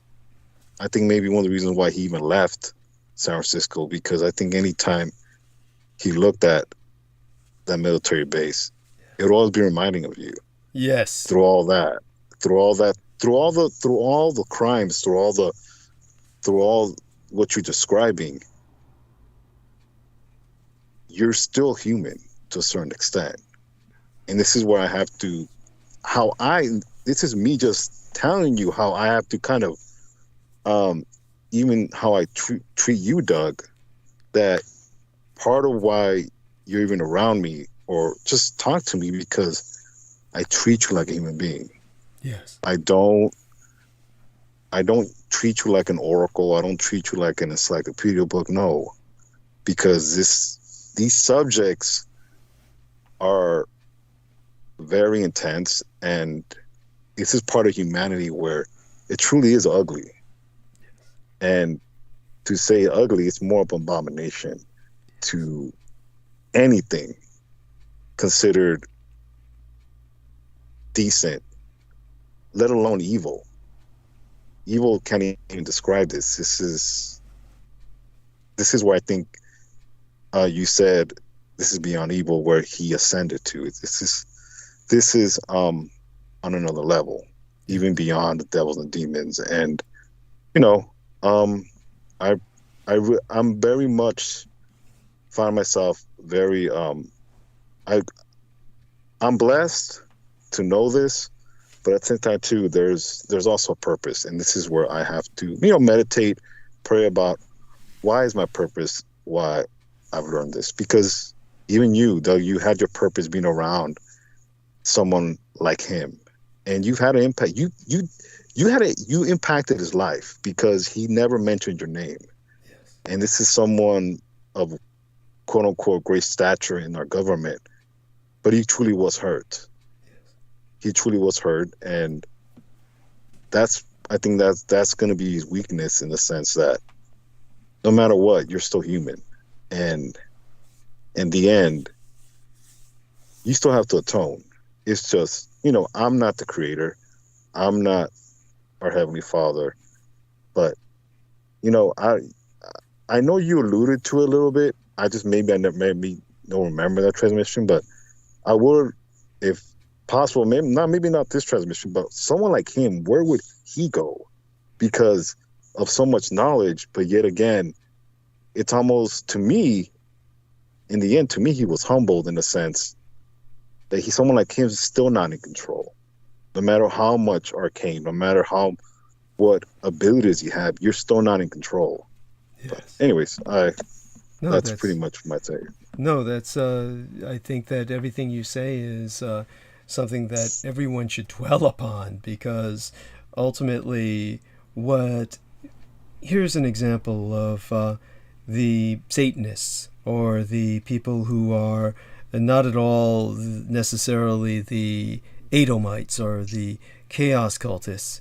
just plain Satanists and people who are diabolists, and even these people who are diabolatrous, which for those of you who might not know the difference, a diabolist would simply be dabbling in a sense with the devils and demons, whereas someone who is diabolatrous worships them.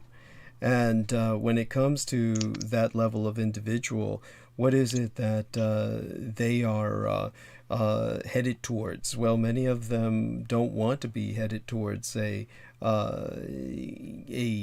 nether realm or a lower vibrational dissension. So I'm not even going to use traditional words like heaven and hell, because I think they don't have the impact anymore. So that people can truly understand from a more, how would I say, a pluralistic background. We're in a situation where you understand that you're always at a vibrational level, and the kind of vibration that you hold throughout life, the way that you interact with the world around you, the way you resonate throughout your life, and also perhaps even most especially at the moment that you die, especially if it's a moment of great tension or unexpectedness. All of this can impact how that one soul of yours, that triune aspect, one of course, one of your souls, it's all the same soul, but like God himself who made you in his image, it's a trinity. Your soul stays with the body and your other soul will incarnate, but there's that soul of yours, and it's all the same soul, but that one aspect of your soul, of your own Father, Son, and Holy Ghost, will basically ascend or descend. Or if the death is so sudden, so traumatic, you stay here because you really don't accept the fact you're dead. This is what causes true ghosts. There are ghosts that truly are just a phantom tape loop. There are ghosts that repeat their actions. There are ghosts that have historically been recorded as doing things like clockwork. And these ghosts are more like, we have muscle memory. And muscle memory is something that is such that when you do what I do, say for instance, a lot of painting and drawing and illustration, then it gets to the point where you get your own version of carpal tunnel syndrome. You just do repetitive motions enough and your hands are so intensely gripping the paintbrush or the pencil, the charcoal, the crayon. And there were moments like, and I talked to my doctor about it, where I said, geez, I one time lost control of my hand and it was just moving. And it was like in that scene, The Postman with Kevin Costner, where the villain of the story in the movie, Kevin Costner's The Postman, the villain is basically trying to paint and he can't keep his hand still. So he's frustrated to the point where he shouts at his hand, "Stop shaking!" You know, it was at the point where I felt compelled to literally shout that at my own hand. When I told the doctor about that, he said, well, let's take some blood tests and see if there's any neurological issues. And there were none. But this is like what happens to the environment as well. You have a kind of carpal tunnel syndrome or muscle memory of the environment that's preserved, imprinted onto the very environment of horrible things that happen or horrible lives that have been spent suffering. People who have spent their lives in dungeons, that sort of thing. People who died on the Oregon Trail. So when it comes to the concept of many Satanists, they seek as horrifically traumatic a death as possible. They seek this so that they don't go anywhere. They don't go to a lower vibrational density. They don't go to hell, so to speak, and forever wander the terrestrial plane. This is why there are places where there have been Satanists that were actively involved, where people see the apparitions of headless bodies walking. And these are people who have ensured that they got beheaded by basically guillotining themselves. This is something so traumatic. They made certain they were looking up at the blade as it came down. This was to ensure that they would be imprinted onto the environment and not enter another realm. So when it comes to someone like Aquino, as I said, or the chaos cultists, all of these people are seeking something far more than that. They're seeking total annihilation. They are nihilists. And they are nihilists who then want a complete annihilation of the soul, a complete ending of it. So all of this has to do with the Qlipothic world. They basically, when it comes to the Kabbalistic schematic, the Qlipothic world is where, of course, you have at the bottom of it all, just as we have an intuitive understanding of heaven and God as up, we intuitively look up.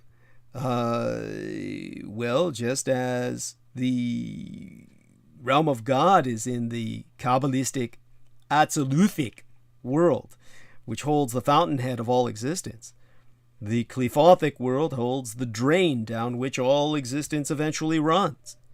And at the absolute limit of negative existence lurks the solipsist, or the decreator, the anti-God. The decreator is not Satan, is not Lucifer. The decreator itself is unknowable. Just as anyone who reached Kether, the uppermost realms of the Kabbalistic schematic, would become one with Creator and creation alike, because it's beyond time and space itself. You would not only be God if you reach that level, you would always have been God, because there's no time and space therein. Then anyone who reached the solipsist would, well, I hope that he's all right out there. Is that our man Sammy? I hope you're okay. I hope they didn't get you. Hope he's not struggling with the chaos cultists. Well, yes. So understand that. I'm sorry. Do you? Yes. Is that? Oh my God. You hear me? Yeah. What's going on over there? Yeah. Oh, I'm at work, so Okay, you know I have no to worries. kind of delegate a little bit. But yeah, I'm listening. Okay. Yes. So just as I'll go back on mute. yeah, there we are. Thank you. Yeah. Yeah. So just as anyone who reached the Creator would become one with Creator and creation alike, anyone who reached the solipsist would join its total unbeing and suffer annihilation. But understand, this isn't as simple as it sounds. It's like falling into a black hole, only in the metaphysical sense. The closest any being can come to the solipsist is the entity Aquino called Quemetiel, the crowd of gods. Quemetiel is a churning, chaotic fusion of long-defunct cosmic entities. It mindlessly sucks in anything that comes near, like a supernatural black hole. And anything eaten by Quemetiel is gone forever. But like a black hole, understand there is no real time. Time is bent. Time is warped. It ceases to exist as time as we understand it, which means that if you fall into a black hole, you are torn asunder, stretched, and atomized for infinity.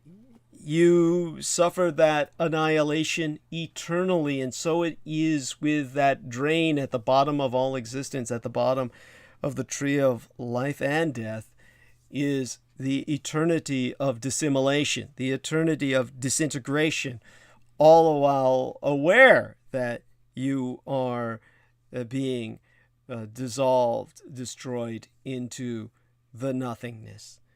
That is unlike hell, where there is what seems like an eternity of suffering, but in the end, there is always redemption because it's composting. You are ultimately recycled.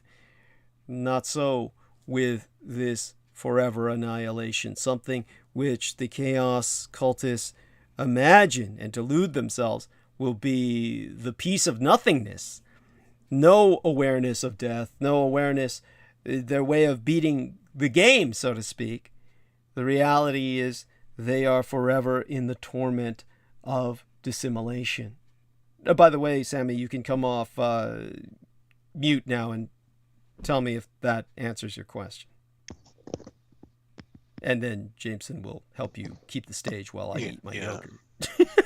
Well, I will say, okay, here he is. Yeah.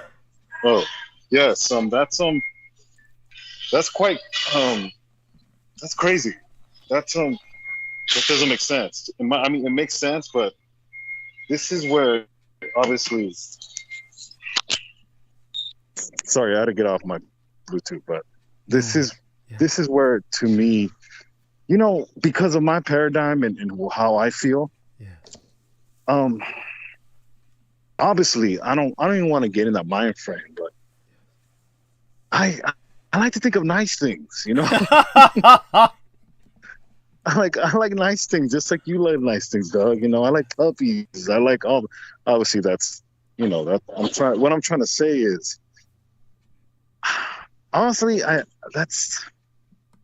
if I would have, and believe it or not, and I think this is one of the things you said about Aquino, that if you looked for him, he literally would find you. Yes. Okay?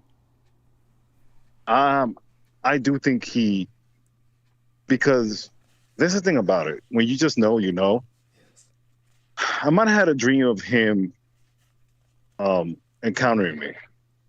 I'm not in surprised. The dream state. By the way, everyone who has known me has that dream where they will encounter him at one point or another. He'll approach people in their dreams who know me. Go on. Yes. Yes. But it's almost like just him just seeing who the hell I am. Yes. Like, okay, who the hell are you and why are you following Doug? Yes. And I remember in that dream, it was almost like, well, because part of my faith, one of the things that my father always told me is, you need to understand that this world is a false world, and even he told me when I die, don't cry, don't try and fight for me in a sense that if I'm already dead, I'm resting. Yes. So don't bring these flowers for me, because I wish I can get up and smack the shit out of you for if you're gonna give me my flowers, I want to smell them. And that's what I try to do, even with you, Doug, even with people around me, is I want you to smell the flowers. I want you to, if I decide to donate to you, it's a small gesture. I'm not rich, but you know what, Doug? It's with love. Yes. So this world is filled with so torture and carnage and all this bullshit that people forget about love. And I hate to be on this tangent, but fuck, man, like, it's almost, this is why I obviously you have to be in a lifestyle as far as you to decompress from this, because this is a very sad life, in my opinion. Even if I do live to 70 or 80, it's not worth it, in my opinion. I want to feel vulnerable. I don't want to think about beating the game. Who the hell am I? And maybe this is just my limits as far as my paradigm, but makes a lot of sense. I do remember you mentioning that, and I just wanted to hear it again. I thank you for repeating that, but it makes a lot of sense in the sense that we have to, obviously this paradigm is beyond me, but I'm okay with that. I'm not, this has no interest in me as far as knowing that, because it's not my paradigm. And obviously I don't belong in that type of group, but thank you again. And, this is very insightful. And like I said, what I can do to the world is be positive and give love and speak with my actions. And, just the basics, because to me, it seems too complicated. Even as a Christian, as far as my walk of life, it's complicated as it is, because there's a lot of examples of that I'm around that are not. But even then, this is obviously something that, to cause so much pain, to me, in my opinion, he really hated himself. Yes. He truly did. Yes. Yes. And what separates from you is you had your mother. You had these memories, whether, some of them you lost, but you had your mother, you had your culture. Yes. You have all these things with you, Doug, that even through all the bullshit you went through your life, you just had that to hold on to. For someone to live a life like that, he truly hated himself. And I would tell him that. Not that he'd give a damn. I mean, I can care less, in my opinion. But in my opinion, someone like that truly hates himself. And whether they want to admit it or not, to me, his last days were his last days, in a sense that, to me, you really hurt him. And in the end, to me, it's just not worth it. I think you want to surround yourself with positive things and love and basic things of life that really matter. Be an impact in someone's life.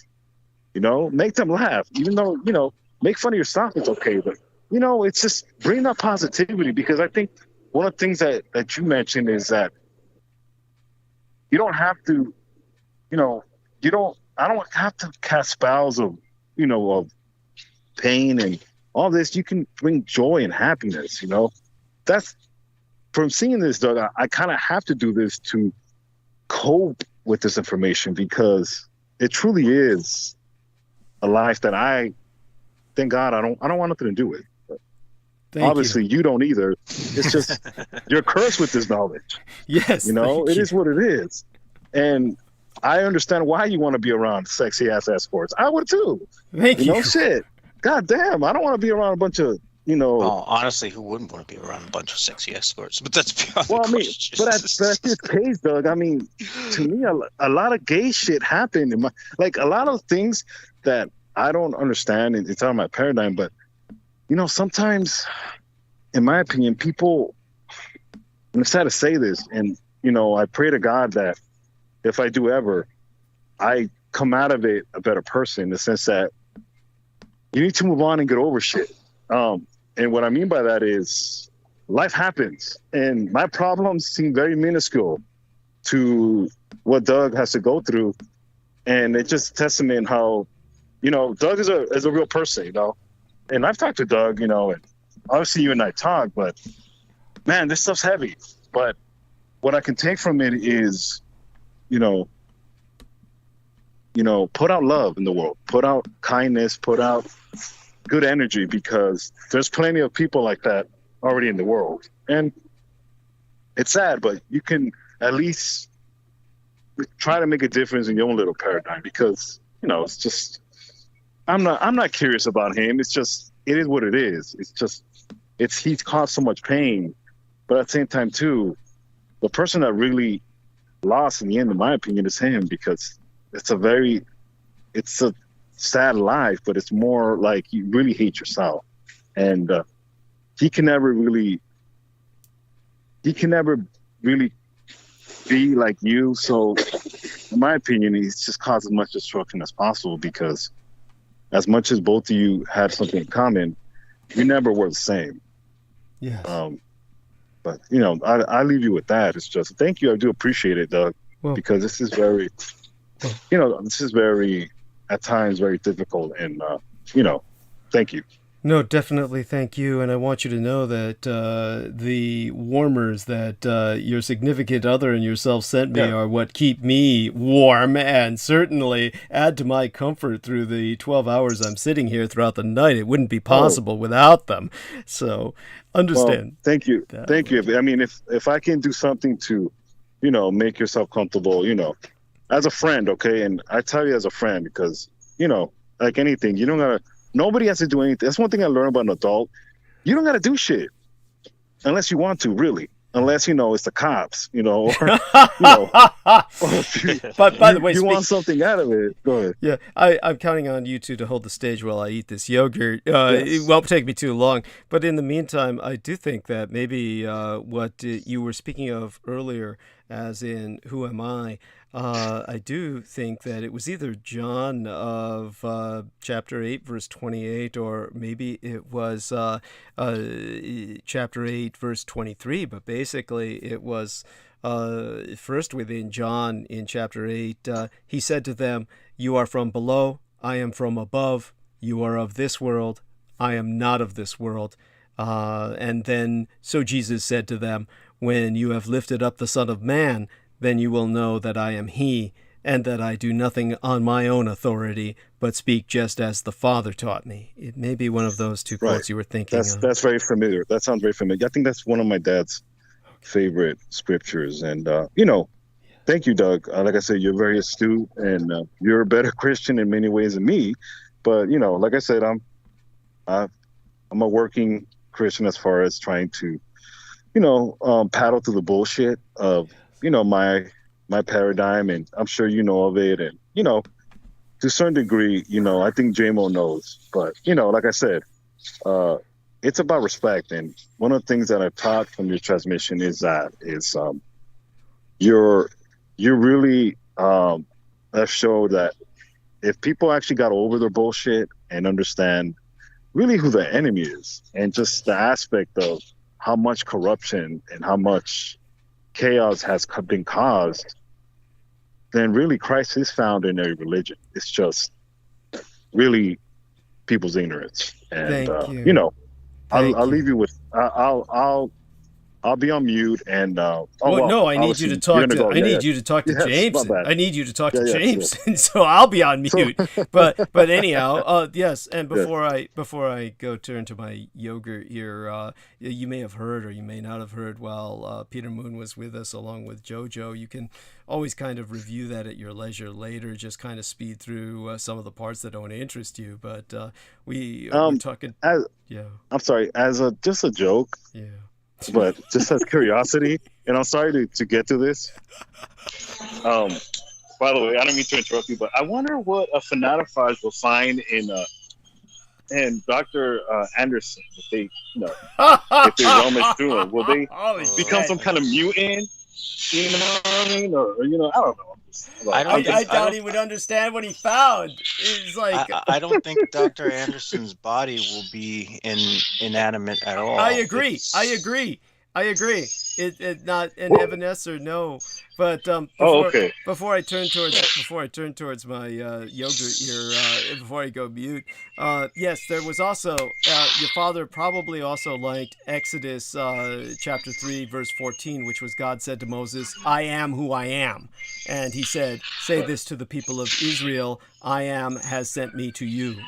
So it was something along those lines. Yeah, that sounds very very something you will find.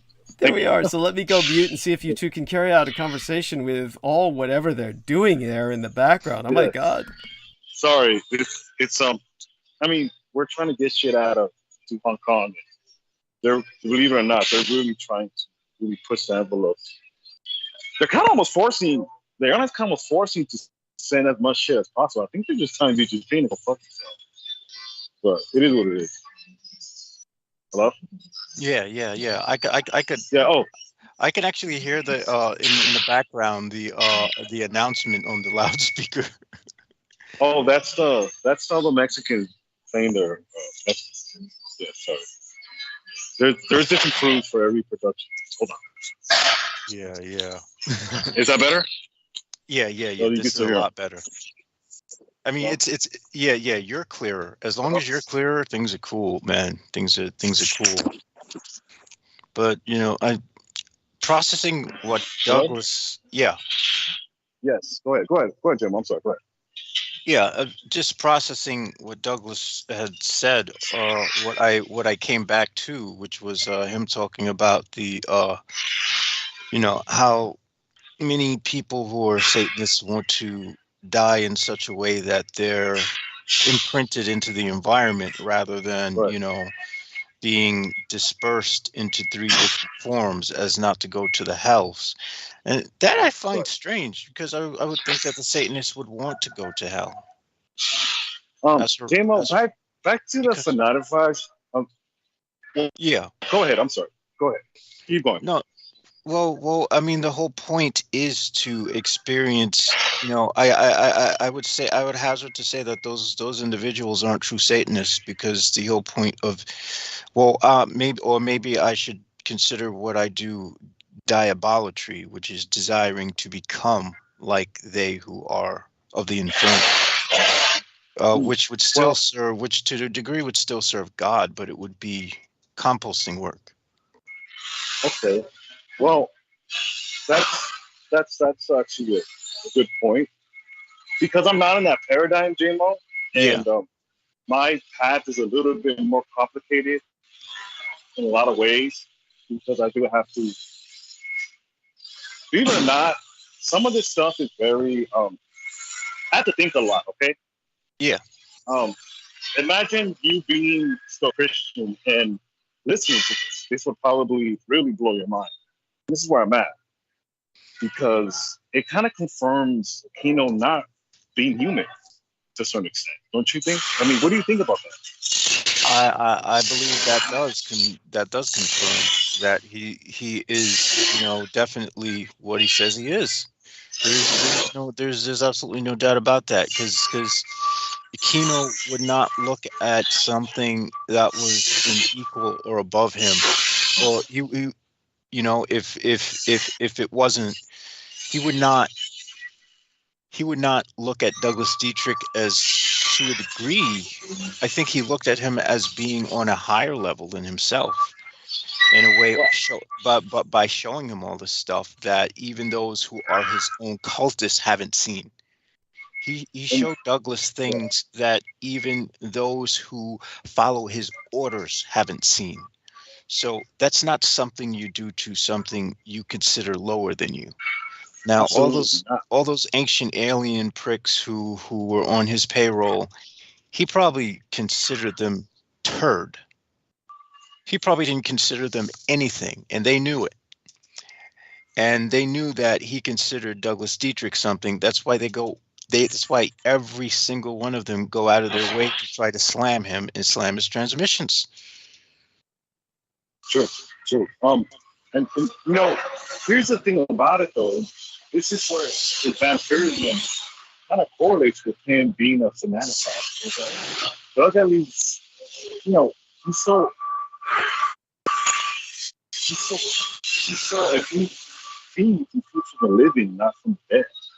So it's almost, the correlation where it's almost like it kind of confirms Doug's superiority in the sense that you're a bottom feeder and I'm not. Yeah, he feeds off of life instead of death itself. And this also on the thanatophage, I can't help but think individuals like Jeffrey Dahmer, who ate their victims because they wanted to become intimate with their victims. I think a lot of those people who are in prison, who are like famous serial killers, who were cannibals, I think a lot of them were actually thanatophages. Oh my God. JMO, if you have time, look up Bakersfield serial killer. Okay.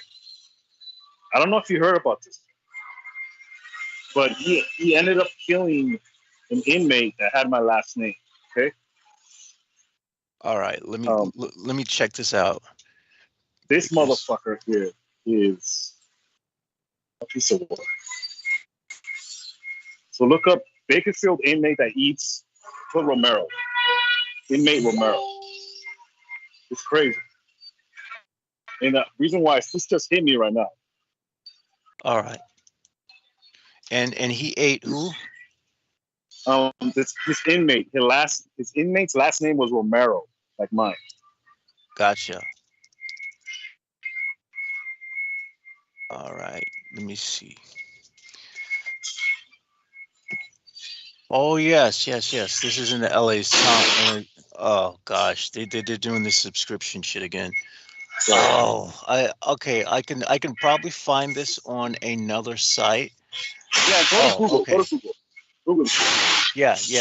Okay, I see. Man gets 50 years to life in prison for a Bakersfield murder. He shot 43-year-old Juan Ramirez in 2014. No, this is a serial killer. His asshole is serial killer. All right. pretty much a cultist. But this guy, what's his name? Okay. Was this a Satanist? Yes. Oh yes. He beheaded cellmate in U.S. prison and made a necklace of the body parts. The guards didn't notice. Are you kidding me? This is not the guy from Boys in the Hood. This is some other guy. Yeah. I see. He's got the inverted pentagram on his head and everything. Yes. Yeah. You know, he decapitated. they said that he. Yeah. Yeah, he decapitated and dissected the body of his cellmate without the prison guards noticing. Wow, he must have ripped them open with his bare hands or something. But well, yeah, they said that there's more bodies. It's just kind of it's holding them for ransom, pretty much. Like I'll tell you where the body's at, but I want my demand. That's what I heard. Almost like pretty much. I want. He's not a stupid guy. He's very much insane, but he's almost like negotiating with some of the investigators about how many bodies they find. Because I think there's missing murders that he said he's linked to, but he's only going to give us information that certain things are met on his just crazy stuff. Yeah. That is very interesting. So this guy must have been doing this stuff for a while. Damn, man. Remind me not to go to California. No, well, Doug talked about this being the Little League. What Aquino talked about. This is the serial killer's Little League. This is pretty much. There's a lot of crazy shit that happens. One thing I did look up, JMO, is there's a lot of insane asylums. Well, what's interesting is that they say that he was tortured as a kid, and that his stepfather tied him to a tree, whipped him when he was 5 years old, and his uncle also threw a brick at him when he was young. So, I mean, yeah, it goes without saying, the intergenerational trauma of the United States. Wow, that's really going through. Sorry, hold on. Let me put it on. All right. Go ahead. Yeah, the intergenerational trauma of the United States is literally made just to create more people like him. That's the sick part about it. He joined local gangs in his teens. He used drugs, especially meth. Oh yeah. Oh gosh. Once you use meth, all right. I have never heard a story of anyone who used meth who hasn't in some way just never came back the same. I don't even know why people use that substance, but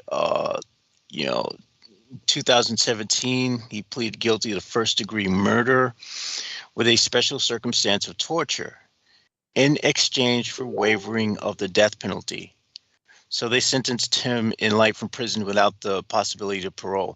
It's odd that he didn't want to die. I don't understand why you would want to continue to live in a fucking prison surrounded by dudes.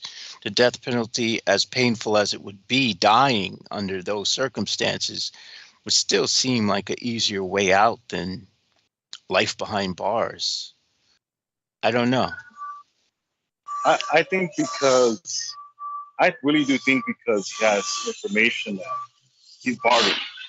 He's pretty much holding information ransom. Is what, because I think one of the things about dissecting a body, he must have some type of education. You don't just like dissect the body to dissect it. He obviously has some type of knowledge of anatomy. Yeah. Things that way, So it's a lot of these guys are not stupid. They're very intelligent in the sense of to get shit done. They get it done, and believe it or not, I heard, and some of these killings were in that rural area of basically farmland. Okay, Bakersfield is considered pretty much the taint of California. It's nothing out there, just pure farmland. It's bad. So there's, from what I've heard, there's a lot of bodies that are on him. It's just information. He's willing to give up, but from what I heard, he bartered his life sentence rather than death sentence, which in a way it's kind of smart by him. But I mean, how do you bargain someone that doesn't give a shit? Yeah. And this is interesting. He started out by cutting out his eyes with a razor blade. Of course, the razor blade was probably like a prison-made shank or something. And then he chopped off one of his fingers. He removed part of his ribs and sliced out his lung. It takes a lot of strength to do that too. I mean, the human body is relatively soft and squishy, but cutting through muscle and connective tissue is still going to be a bit difficult. After he disfigured and dissected Romero, his final act was to cut off his head and slice his face on both sides to make his mouth look like it was smiling. Wow. Yeah, I mean, this guy's a piece of work, But the reason why I know that case is because the victim has my last name. Now, when I related, I was, it's just interesting, But it's so. How the fuck is this guy married? Oh my God! I mean, come on, Damo. He's married. You know that. He's married and he has a kid. Are you fucking shitting me? What the Richard Ramirez had. Believe it or not, Richard Ramirez got the Night Star got a lot of action. Like I think he got married in prison too. So a lot of these women are damaged, believe it or not. So well, no shit. They do get a lot of, there's just a lot of there's women specifically that date men in prison. A lot of the time because of quote unquote monogamy, in the sense that they don't think they're screwing around, at least not with women. But it is what it is. That is so fucking lame. It's one of those things that makes me ashamed to be a member of the human race, to be honest. It really does. I'm sorry, I just got back to hear the last few little things, the last few exchanges. I noticed that our by the way, let's see now. By the way, our lovely Holly-Carditis Kiefer says, "Hoo boy, tonight's been a gasket blower. Thank you, Douglas and crew. Thank you. Many, many hearts." She gives us at least 6 red hearts. And so she says, "Thank you, Douglas and crew." She's thanking all of us. Then she says, "I'm starting to think you're getting hijacked." And that's probably because of all the noises in the background. I'm sorry, what did you say all that was again? What was all that? It's like they're doing something at the airport, right? Something like that, or something.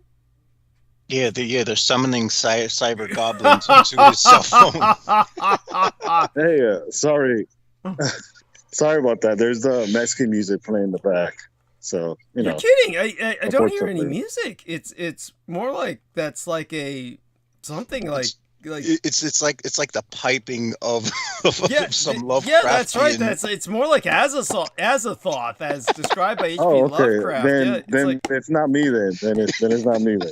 Yeah. Oh my gosh! No. Right now, Vicente Fernandez is playing. So yeah. Oh, so you don't hear this kind of bizarre screeching kind of like? Yeah, I do. I hear what I what I hear is squeaking, Yeah. but I think it's our NSA. Okay, so he's douchebag back. that- So it's Jim Forsyth. Shit. Yeah, that's what it is. It's Wait. I have a name for him. I call him Jim's foreskin. Yes, there we are. Jim Foreskin. That's who you meant. That's who you meant. Got it. Yes. Oh my God. So that people understand this, because I had a contributor who's been very generous in the past. He's a man in Canada, straight, cisgendered, heterosexual male, for what that's worth. But he has been listening to my show a long time, and he donates once in a while, and he's very good with it when he does. He helps, and but he said that he asked me, just casually this morning while I was, just trying to deal with a bunch of other stuff online, and he said, also, sorry to hear another loss of Mr. Paramantis Man. He calls him Paramantis, is what he calls him. Not sure what to conclude about these interfaces. And I said, you mean Jim Forsyth? And he says, yes, the last guy to get the boot. And I said, dude, he severed himself and blocked me. And then he says, yeah. None of us wanted to get rid of him. I was asking him if he could come on even. He just... Yeah, he was just... he was like inserting himself just so he could say we were all mean to him. That's all. It was just like... well, yeah. I think to me he was a goofy. Doug, he's a goofy. Yeah. It's in my opinion. Yeah. That's just... I mean, I don't mean to... look, at the end of the day, I don't get butthurt if you can't... if I'm trying to contact you and it takes you a day or two, I don't... I have shit going on, so it's not really... And obviously, it's just, to me, it's just goofy. Like, he's a goofy. Yeah. It's just the best way I can put it, because it's like, I don't know, like, Doug, you've been around characters, so it's one of those things where, like, you're lame. But I digress. Well, definitely, I think he was an asset. He said he was in the military. He said there was missing time. He said there was time he was in the military that he didn't remember. So I think that tells us all we need to know. I mean, basically he was sent here to just, and he kept talking to Jameson on private time. He kept reaching out to Jameson. What the fuck was it? Kept trying to get you to do, Jameson. He was like, basically... He was trying to get me to look at all these other people, and I'm like, yeah, I've already heard of this guy a long time ago. I like that guy. He says nothing of relevance. Mm-hmm. No, he didn't ask you for any pictures, did he? Oh, fuck no. You wouldn't get any pictures from me. That only goes to women, and they have to prove they're women. And once that's done, yeah, we can. But even then, they could probably find pictures of me back from the Craigslist days anyway. I was not shy about it. So you'll float it somewhere in the dark web, in the Internet of Things. If one uses the Wayback Machine, you probably will find me in porn.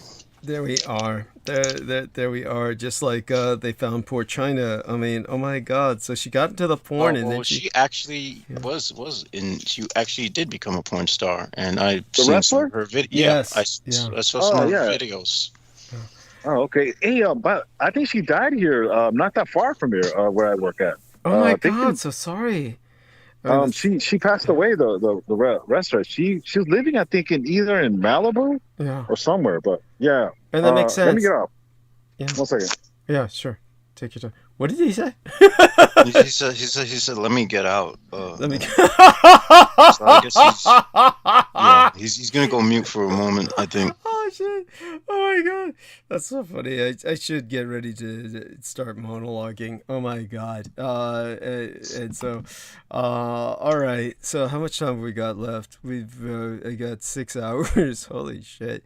Well, 6.5 really. So I can only assume, from what you've told us so far, that the phantoscope or the thanatophone Uh, I would have to think that those are probably the most powerful type because they can get the most information. Well, in a certain sense, yes. I would say that they're certainly struck me as the most sympathetic. And so, powerful, yes. By the way, so Well, Hollycoditis Kiefer was saying, by yeah, power, I mean like I uses get as it. far as information gathering. Oh no, I get it. I get it. No, I hear you. I hear you. It's like, but then you take a look at someone like James von Prague. It's kind of a question then of there is such a thing as information overload. Yeah, yeah. Honestly, I honestly would not want that. thank you. I wouldn't want to be either a thanatophage or a thanatophone because Thank you. I just can't. Could you imagine you're watching porn? All of a sudden, someone, and you're doing your thing, and you're about to get there, and all of a sudden, someone says, "Hey, man, I want to talk to you." Yeah, It's like, what the fuck, yeah, that man? fucking sucks. That fucking sucks. Yeah, That would be horrible. yeah. No, no, that's no. I'll Would try. not have a life. Yeah, I'll try and put that into some perspective for our listeners. So, yeah, like Hollycoditis Kiefer says, the background noise sounded like Hell's Forge. It was absolutely bizarre. That wasn't no Mexican music. Oh, And okay. Yeah. Well, it didn't. you heard Maybe the same that. thing too, right? It sounded Yeah. like just I certainly hope it wasn't the result of the fact that I was working in my personal uh, grimoire and trying to write down some names using my cipher that relate to the 22 archdemons of the tunnels of Set while holding down a conversation. Because these are the things I like to do while listening to you for some reason. well, no surprise. We all expect that. So that being said, let me see if I can locate the solicitation. This is like for me, of course, the hardest part of the night. And then with that, let me see if some shout outs would be to, of course, Sammy, who contributed half United States dollars recently, and then Chris Collins, his 20 United States dollars enabled me to make the rent. And let me see, oh, Fool's Day, excuse me. Oh, oh my God, oh, forgive me. That's Oh awful. yeah, yeah. That's my sleeper effect. There we go. That's my psychic ability, folks. I put people to sleep. That I kid you not. I used to hang out with this friend, this guy who was this Korean kid, when I was in high school, and sometimes he would be like, "Dude, I don't know what it is. It's not, you're not a bad dude to hang around because we were just, playing video games." But he's like, for some reason, I feel really sleepy when I'm around you. God, that's funny. And maybe that is true. Maybe that's the effect. And if so, do me a favor, take over the stage for a few minutes while I try and, get the detritus out of my throat so I can Gotcha. talk. Okay. Okay, stage is yours.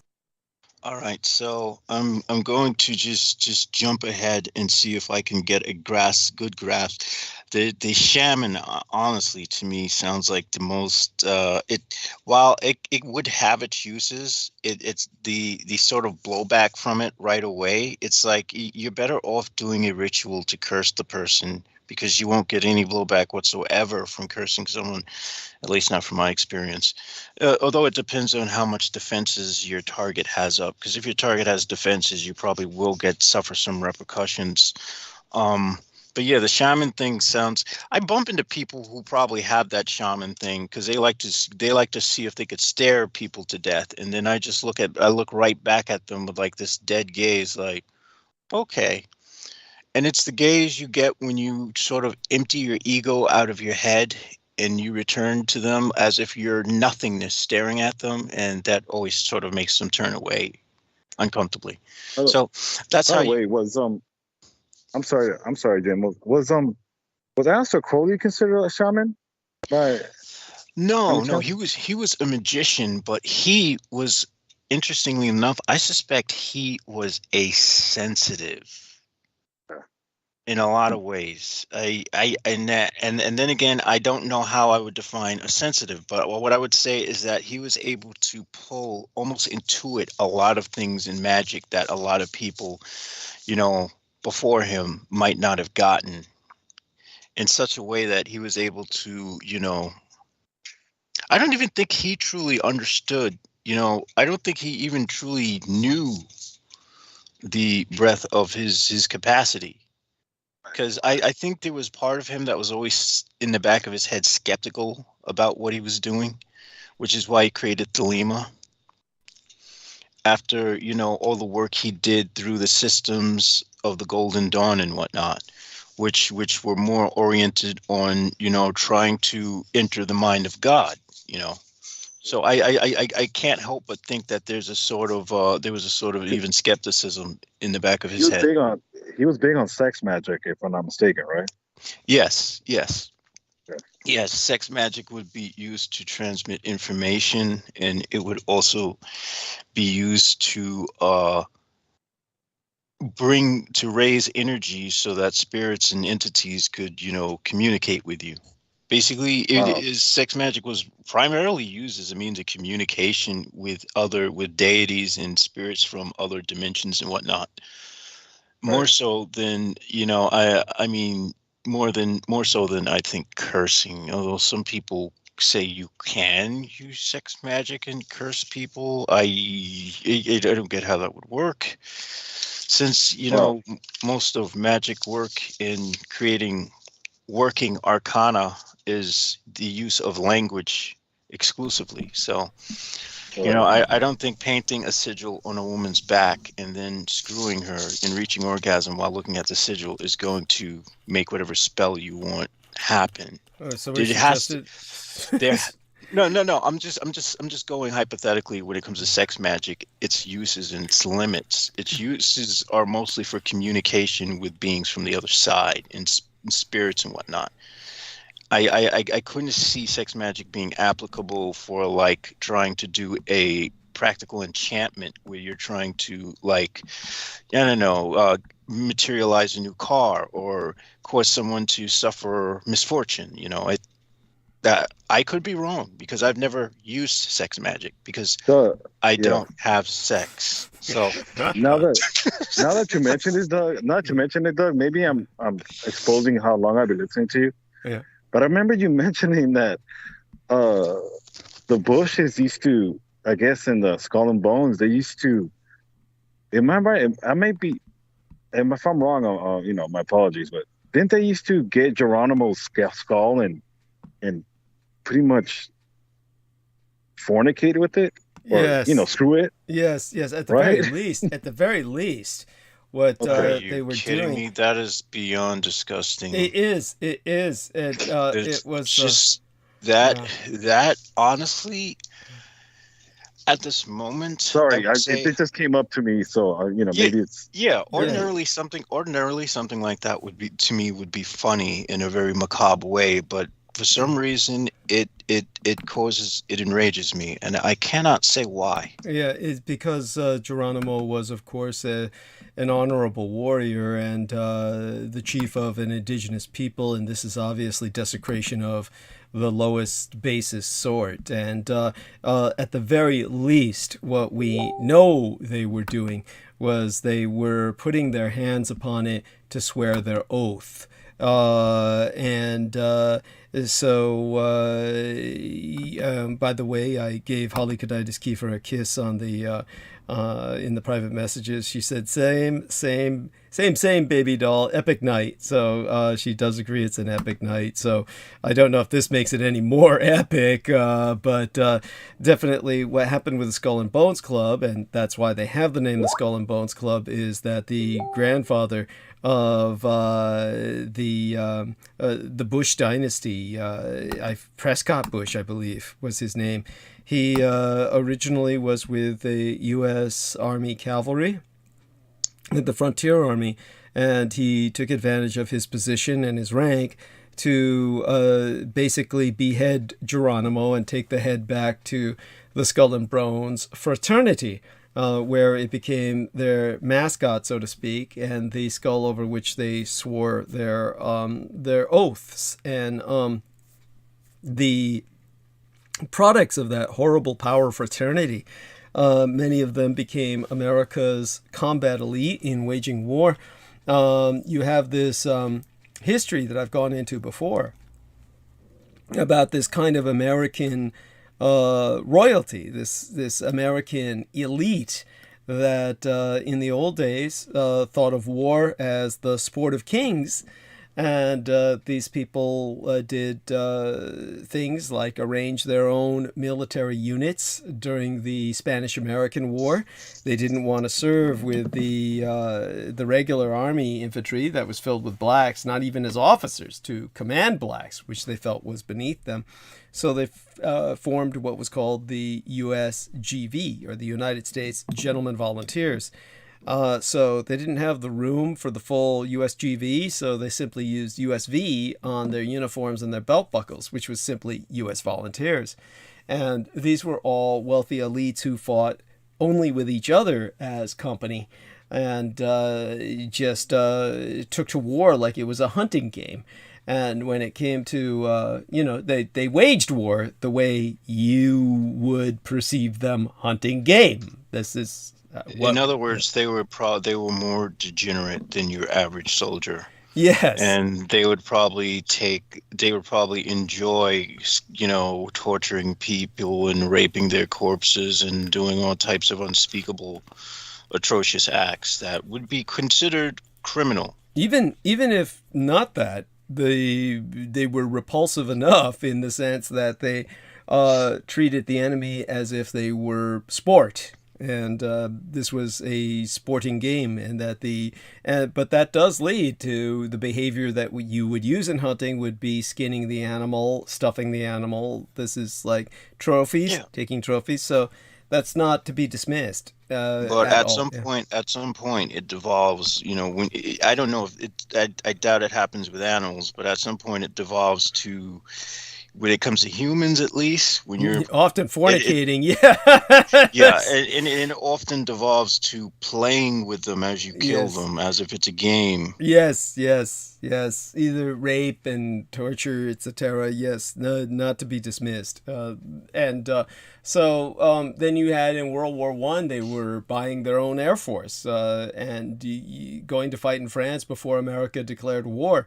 This was, what they considered to be an in thing, a sporting thing to do. Now, at least one could say about these people is they had a sense of martial, acumen. Elan, acumen, elan, and all of it pretty much started dying off after the Vietnam War. But until, around the time of World War II, this is when they kind of exposed themselves, was when many of these people became part of the OSS and basically organized their own private war. In other words, they weren't going to fight the war with the military or within any military-ranked system where they would have to obey orders. So they just organized the Office of Strategic Services. So they could all parachute behind enemy lines and just take the war to the enemy as pampered elite killers. And in other words, that would just be butchering for butchering's sake. These days people would say that, well, it was that this was a new form of paraprofessionalism, so to speak. It's one of these things where the horrible thing was when they jumped out of planes, they would shout their fraternity slogan, which was Geronimo.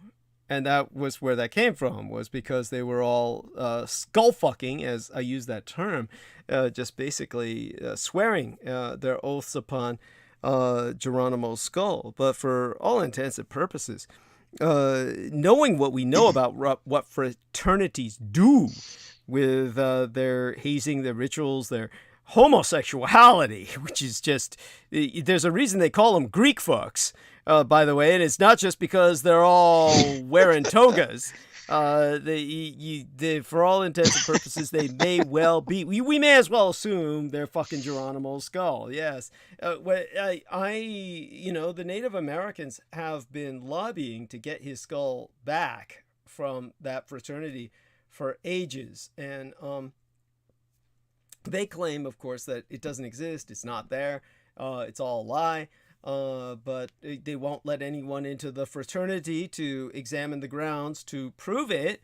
And how would you know anyway if you went in there? It's a fucking skull, man. They could just put it in a box, in a hat box, right? And take it out, while people search the fraternity. How are you ever going to know whether it was there or not, right? So you're in a lose-lose situation with that. The one thing we do know is Geronimo's skull is missing. Okay, so they more than likely have it, and they have I hate to, I know saying this is going to get me gang stalk times 700, which is probably going to be every car on the street's going to try to hit me, but I really feel a sense of vengeance on behalf of Geronimo. Those people need to suffer for that. Yeah, thank you. That can't be allowed. Thank you. I agree. That's just that is literally just taking it too far. I agree, and as a matter of fact, we can pretty much assume they have it. We know they have it really because, well, I know they have it because of the documents I was dealing with. And Sammy said, what was it Sammy said there? He said their DNA is probably still on it. Their DNA is probably still on it. Shaking my head. Thank you. And by the way, what was it Peter Moon was saying with this pimp guy? He was saying that I don't know. When Peter talks, I'm like listening but not listening. I get it. I'll listen when JoJo's talking, but then it's like, okay, veering in and out of consciousness, kind of, while playing Guild Wars 2 or something. It's just. Right, because, what he was saying was somehow they could tell this guy was a pimp because his DNA or something, he said was all over the woman or something. It's like what is he doing? He's sperming and ejaculating over all of them, and and they don't wash it off? I mean, it didn't make any sense. There was a statement he said there that I just didn't get. But by the way, Our Lady... I don't even want to entertain it, to be quite honest. Yeah. Yeah, well, Our Lady, the Curious Girl, she made this horrible, just this horrible looking diabolic figure. Oh, that's Biden. That is so Biden. Oh, that's Biden. Oh, okay. Yeah. Those are the companies and corporations he's beholden to, and Israel. Yes, the evangelicals in Israel. He's got the cross is for the evangelicals, but that's mostly a Trump trip. I guess maybe the cross could be he's Catholic, so the cross would might imply the Catholic Church, which has got the Microsoft logo there too, and the Pentagon, of course, with all kinds of weird symbols on it. I'd have to open up the picture larger to ascertain that. But that's the Fraternal Order of Police. Okay, cool. What's funny? My dad used to put that sticker on the back of our car because he's black, and he was like, listen, I only pay them to put it there so that they don't pull us over when we're going on trips to like Pennsylvania or some shit. Got it. And most of the times it worked. Yeah. It's pretty sad that you have to do that kind of stuff. And nowadays, I think they don't even care anymore. It's true. Yeah. Well, it depends. It depends, honestly. If you're a contributor to police causes, okay. But then again, it depends if you're in a different state. Why would they care? Yeah. It's like exactly what I'm saying. Yeah. Why would they care? Unless this is like a national, lobbying or something. Mm-hmm. Yeah. Which still, if they want to kill someone black, they're going to kill someone black. Oh yeah. That's all there is to it. It's like, what's the point? This is why oftentimes when they kill a guy because the guy went for the cop's gun, I don't blame the guy for going for the cop's gun. He's trying to stop the cop from shooting him.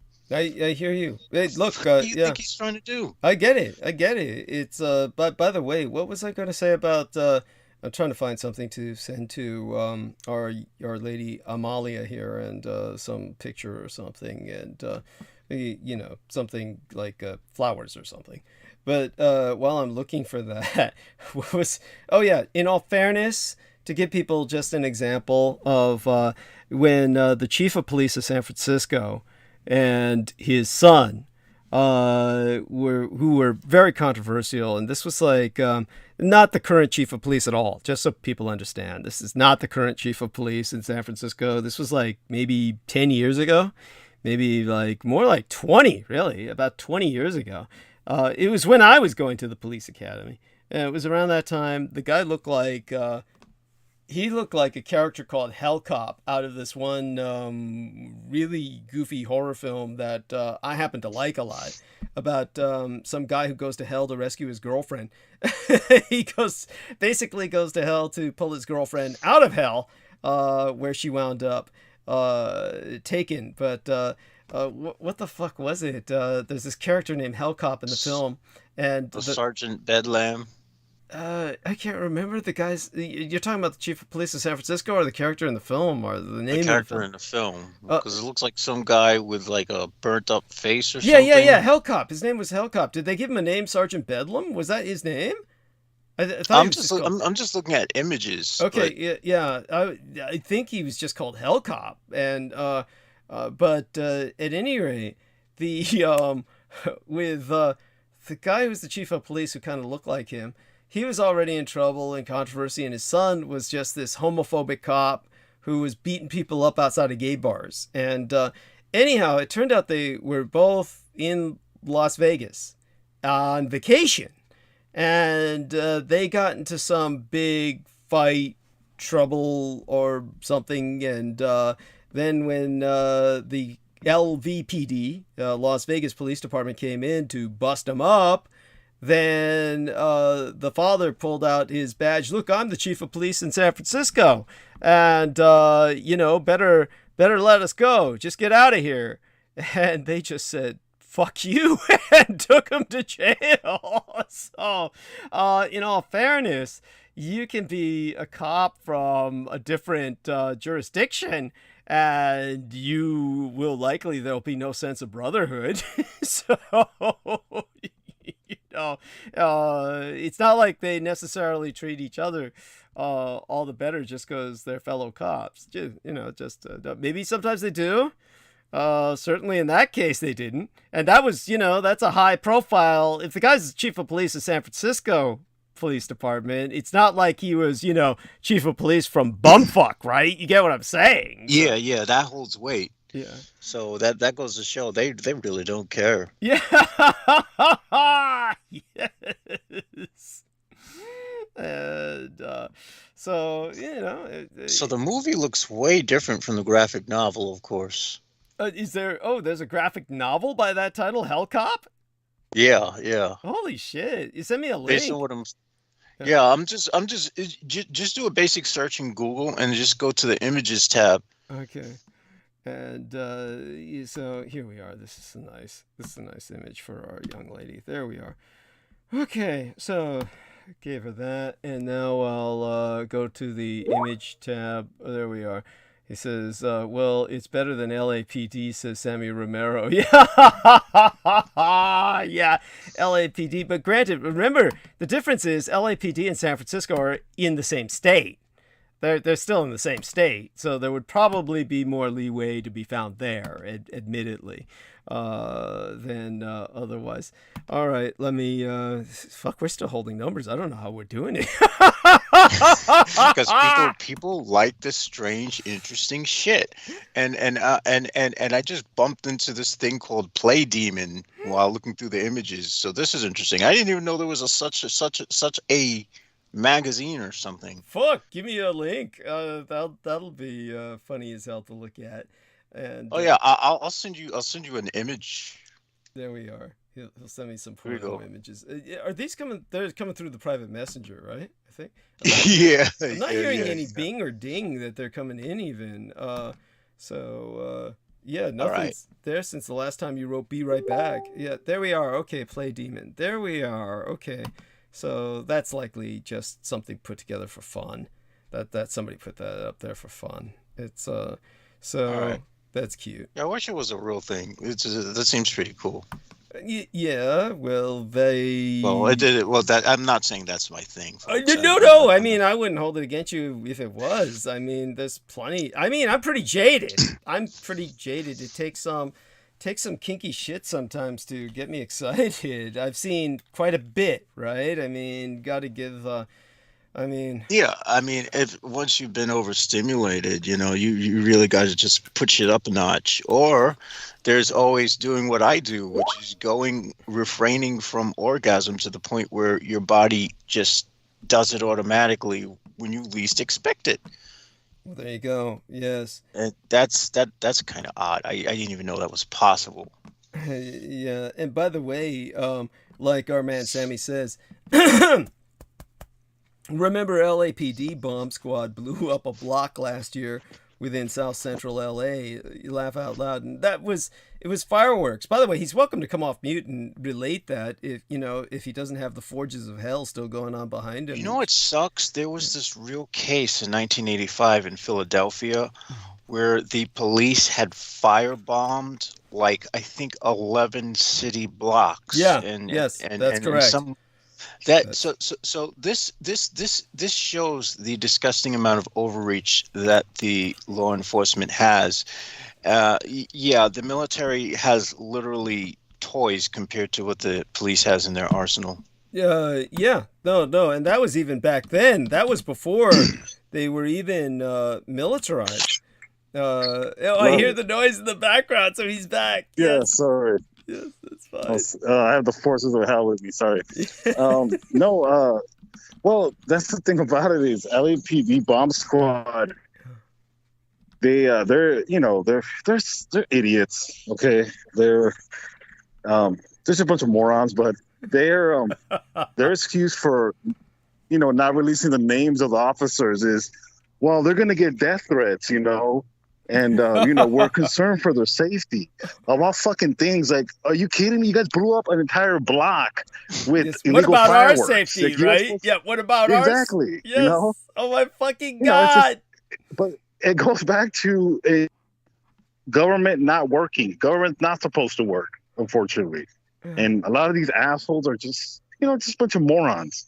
Of course, they're ex-military as well, but it's just. It's the lack of professionalism. That's what really irritates me in the sense that someone miscalculated, the power of these illegal fireworks. Well, they're legal for a reason. Like, people don't buy them. These are not sparklers and what do you call it? And and small little things. These are very powerful explosives. So obviously, it's just I always have to revert to that because.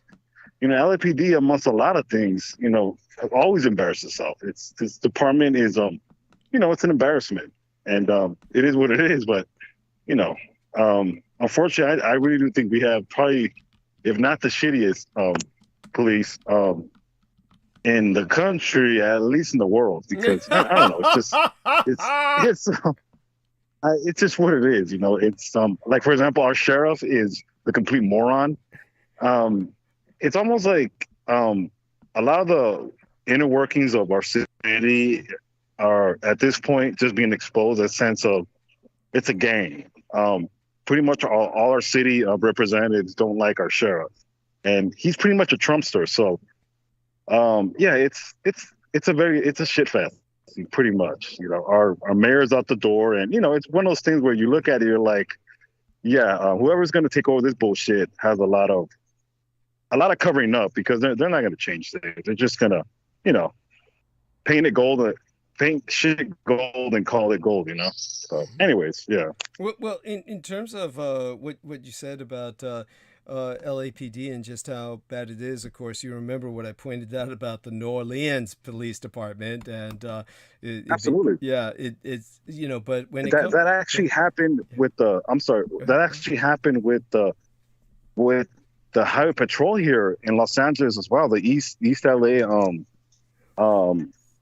division of the highway patrol, they actually got in trouble for the same thing. They were double dipping on the overtime. So they must have got it from somewhere. So absolutely, this is what my brother Isaac was relaying to me.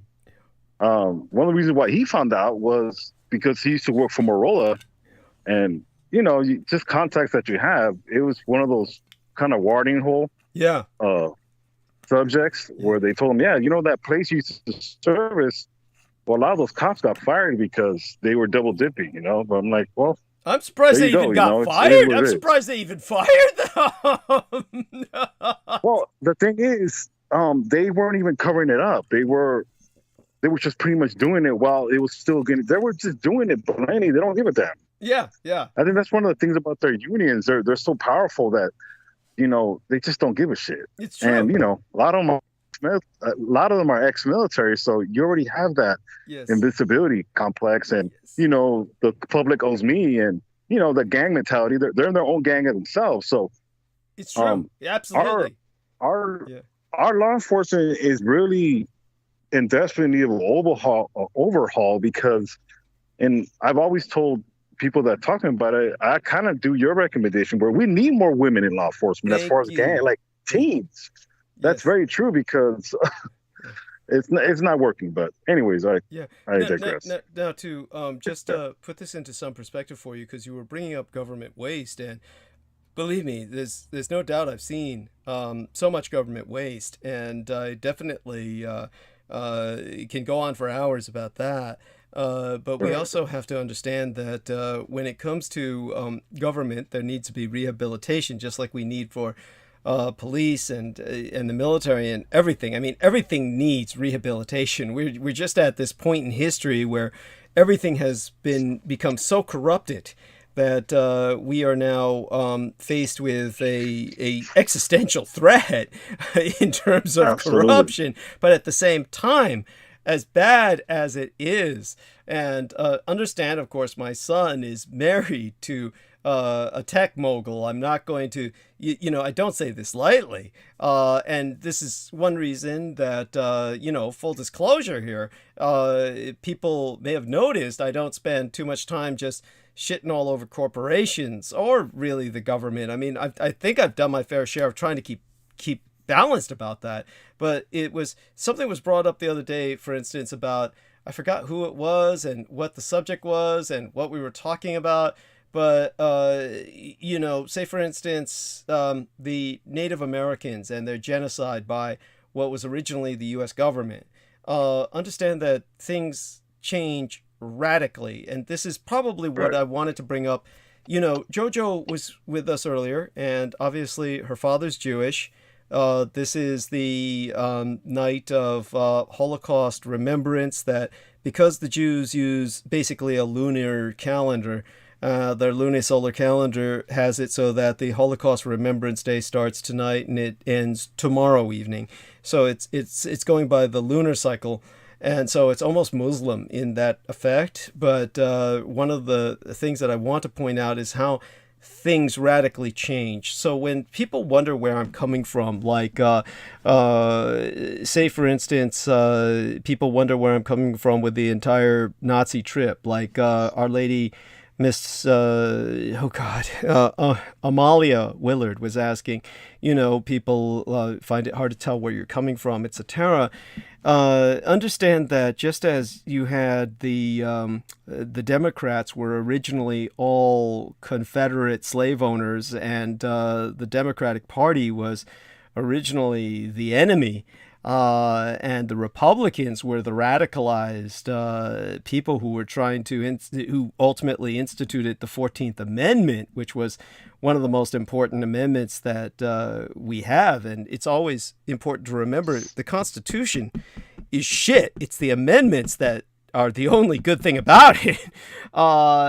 The Republicans are now the enemy. They are what the Dixiecrats used to be, and the Democrats are now as flawed as they might be.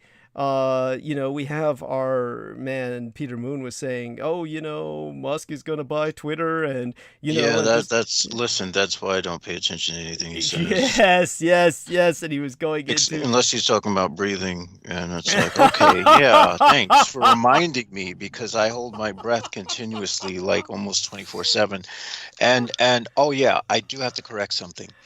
There is that he did say about fast and slow twitch muscle fibers. So knowing the science of fast twitch muscle fibers is the fact that fast twitch muscle fibers use less oxygen than slow twitch muscle fibers. So if you wanted to increase your fast twitch muscle fibers, you would hold your breath and move as fast as you fucking can. Okay. I'll keep that in mind. That's one of those things I will not even consciously remember to practice, but yes, I hear you. Okay, it's on record. Maybe somebody will test that out for us and tell us how it worked for them. Yeah, I think I'm a living testament of it. I move so fast that I even surprise cats. Cool. There you go. And so, like I was saying, just as you had this kind of total reversal with time of roles of the Democrats and the Republicans, think about the U.S. government was at one point the greatest, of course, source of genocide for the Native Americans. And that was, of course, in the time of Lincoln. Those same Republicans who we counted on for the 14th Amendment were still intent on wiping out the Indians. And yet, at this point in history, we have to understand, and by the way, Sammy, you're still with us, right? Just to test that out. Let's see if he responds there, or whether he dropped off. Hello? Oh, there we are. So he's... Yes. So, hello? Yeah, got it. Thank you. So just as the government was once a source of genocide for the Indians, we have to agree that at this point in history, all of that has radically changed. Most of the time, what the Indians are concerned about are like private corporations like oil pipeline companies moving into their land. And it's usually the government that stems that. It's usually the government at this point in history. The government tends to be what protects the Indians. At this point, the Native Americans are most protected by the U.S. government from what would otherwise be the final blow to completely exterminate them by private corporations infringing on whatever territories they have left.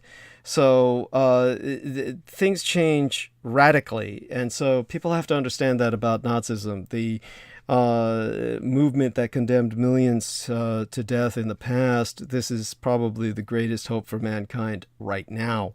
And this is the kind of role reversal that happens with time, that happens with history. So this is what people need to understand. So when it comes to what Sammy brought up about government waste, we, of course, cannot take the libertarian stance, which is one that the libertarians want absolute minimal government and as much private power as possible. That would be horrid. We would all be fucked. Oh, of course. Anyways, it's Sunday. Yes, and the way that their fantasy is that the minimalist state is backed up by a healthy assortment of companies, each one fulfilling some state function at a fraction of the cost of conventional governments. Now, that trope has got to be the most lunatic assumption that you can't even imagine how someone could even wrap their brain around something so self-definitively exclusive. In other words, so self-contradictory as that. How is a private company supposed to supply the same function as a government service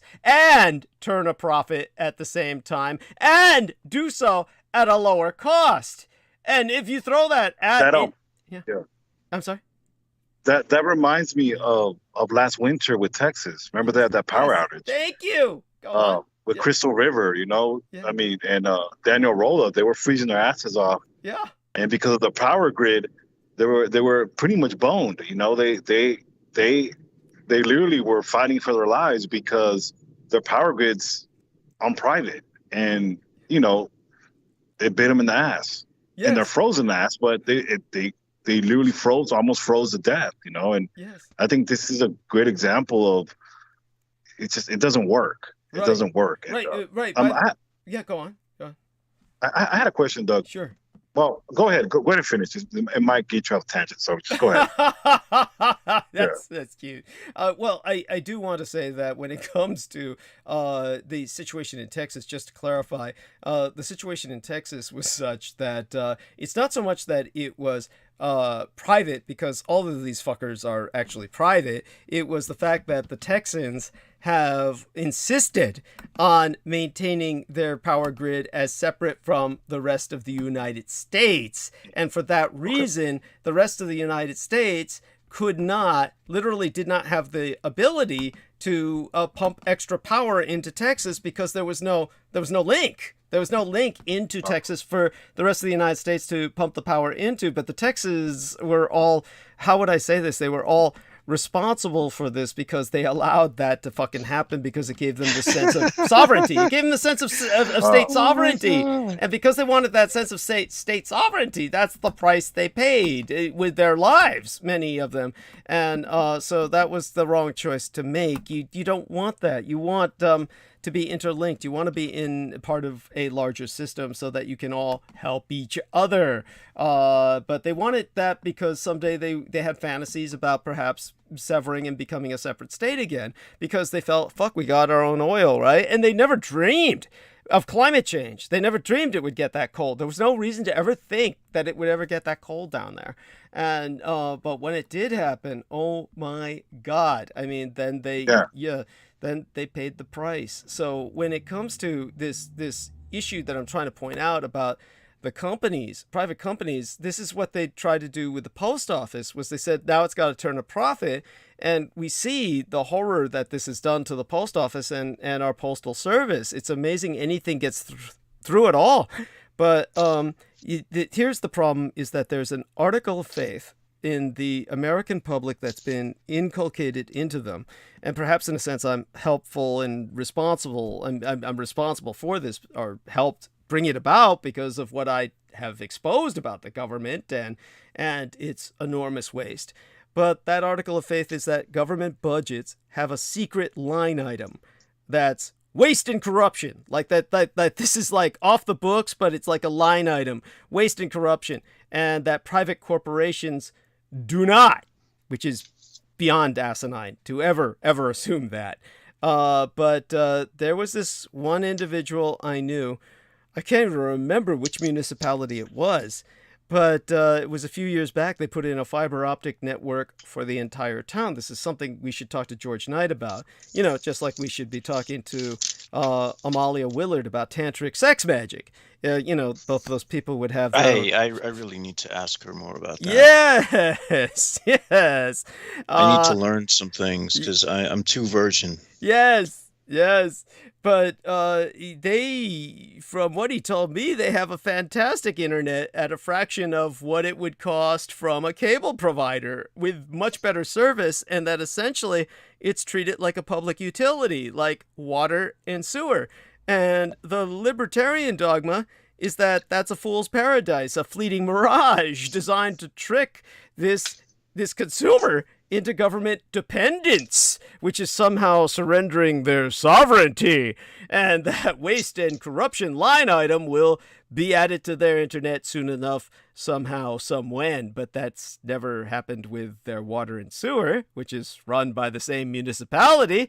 And so how that's all supposed to come about is always left unexamined. As a matter of fact, the next time you're ever in a tete-a-tete with a libertarian, ask who in Libertopia will pay to maintain the road in front of his house, and what that payment mechanism will be. And of course, the response will be just this tired sigh expressing inexpressible ennui at being asked that yet again, followed immediately by a change of subject. So the reality is that I am, of course, big government. I'm a big government. I'm a fascist, for fuck's sake. So yes, I'm big government, right? Central state. So the entire opposite of a libertarian, because big government fucking works. But obviously, there's a difference between that and the monstrosity that developed in America. But at the same time, even that monstrosity in America, as bad as it is, you'd still rather have government running most of everything you've got than you would private companies. So that's yeah, and it's for that reason that we need to prevent the minor incursion of the anti-gods. Yes, and that's that needs to be prevented no matter what. That would need to be prevented. That would definitely see government eradicated, but then that would see, I think, well, fuck. I don't want to imagine it. You've seen it. Yeah. What you said is enough to make me cringe. So yeah, I see the direness of it. Thank you. By the way, I have to add, I see no reason to open those gates either. Thank you. And what were you going to say, Sammy? No, you're right. Big government does work. Fortunately, there's I think really a lot of people that say it doesn't work, they know it works. It's just they only want it to work for them. Yes. And that's the stupid thing about it, because it's stupid, because a lot of the reason why it works is because of the people that bust their ass, When you said there needs to be change, I can't help but to think of the daycare system with what you did. The military is just the standard of now of daycare system. So there had to be change. And bringing back to big government, I never understood why people say, well, get big government out of my life. Well, asshole, if there wasn't government, we fucking wouldn't have an infrastructure, Yes. There wouldn't be such thing as landlines still in hillbilly country, you wouldn't get your fucking welfare. You wouldn't have your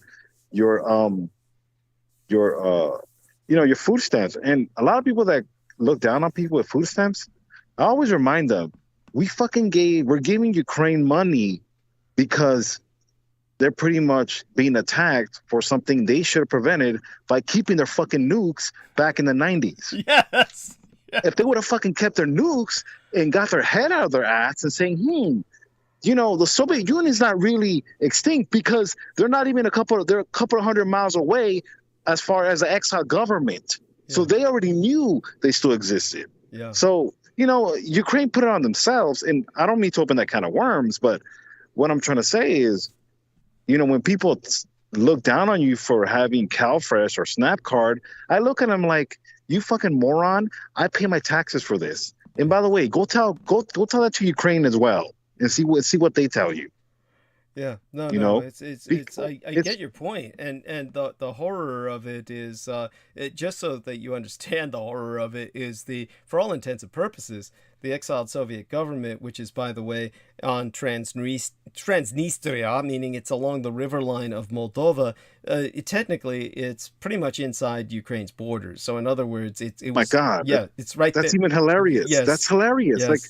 And this is one of my things that make me scratch my head, because it's like, you guys knew this. It's like to me, it's one of those things where you need to keep your nukes. I mean, you've said it. Wow, the reason why North Korea has their nukes, thanks to Japan, is because of that. If I have a rusty nail as my last hope, then I'm gonna fucking use this rusty nail, and in hopes of intimidating you. Obviously that might not be the best example, but right. It is what it is. A musket is still a gun. Yeah. It still can kill you. Absolutely. And so what I'm going to do is I'm going to do a screen share here so you can actually see this. And this is so that we can share the. So this is. Let's see if this can be made larger. This right here is, of course, trying to get this as big as possible. So this is Transnistria, which is, of course, the Soviet Union in exile. This is Ukraine, and this is Transnistria. This is so Transnistria, the Soviet Union in exile, is right there inside and surrounded by Ukraine. And what's interesting is that seems to be exactly where Russia wants to go. Yes, this is where Russia's trying to build a land bridge. If they take all of this, then they can border Transnistria. Their biggest fear is that the Western world basically eviscerates, or rather emasculates, castrates Russia by saying, we recognize this as the legitimate government of Russia, that the former Soviet Union, we recognize that as the legitimate government of Russia. That would completely eviscerate Putin. You get what I'm saying? So that's what Biden needs to do. Yes. Yes. Yes. Yes, and it's like we don't even need to reinstall them. We can just let them stay right where they are and just say that.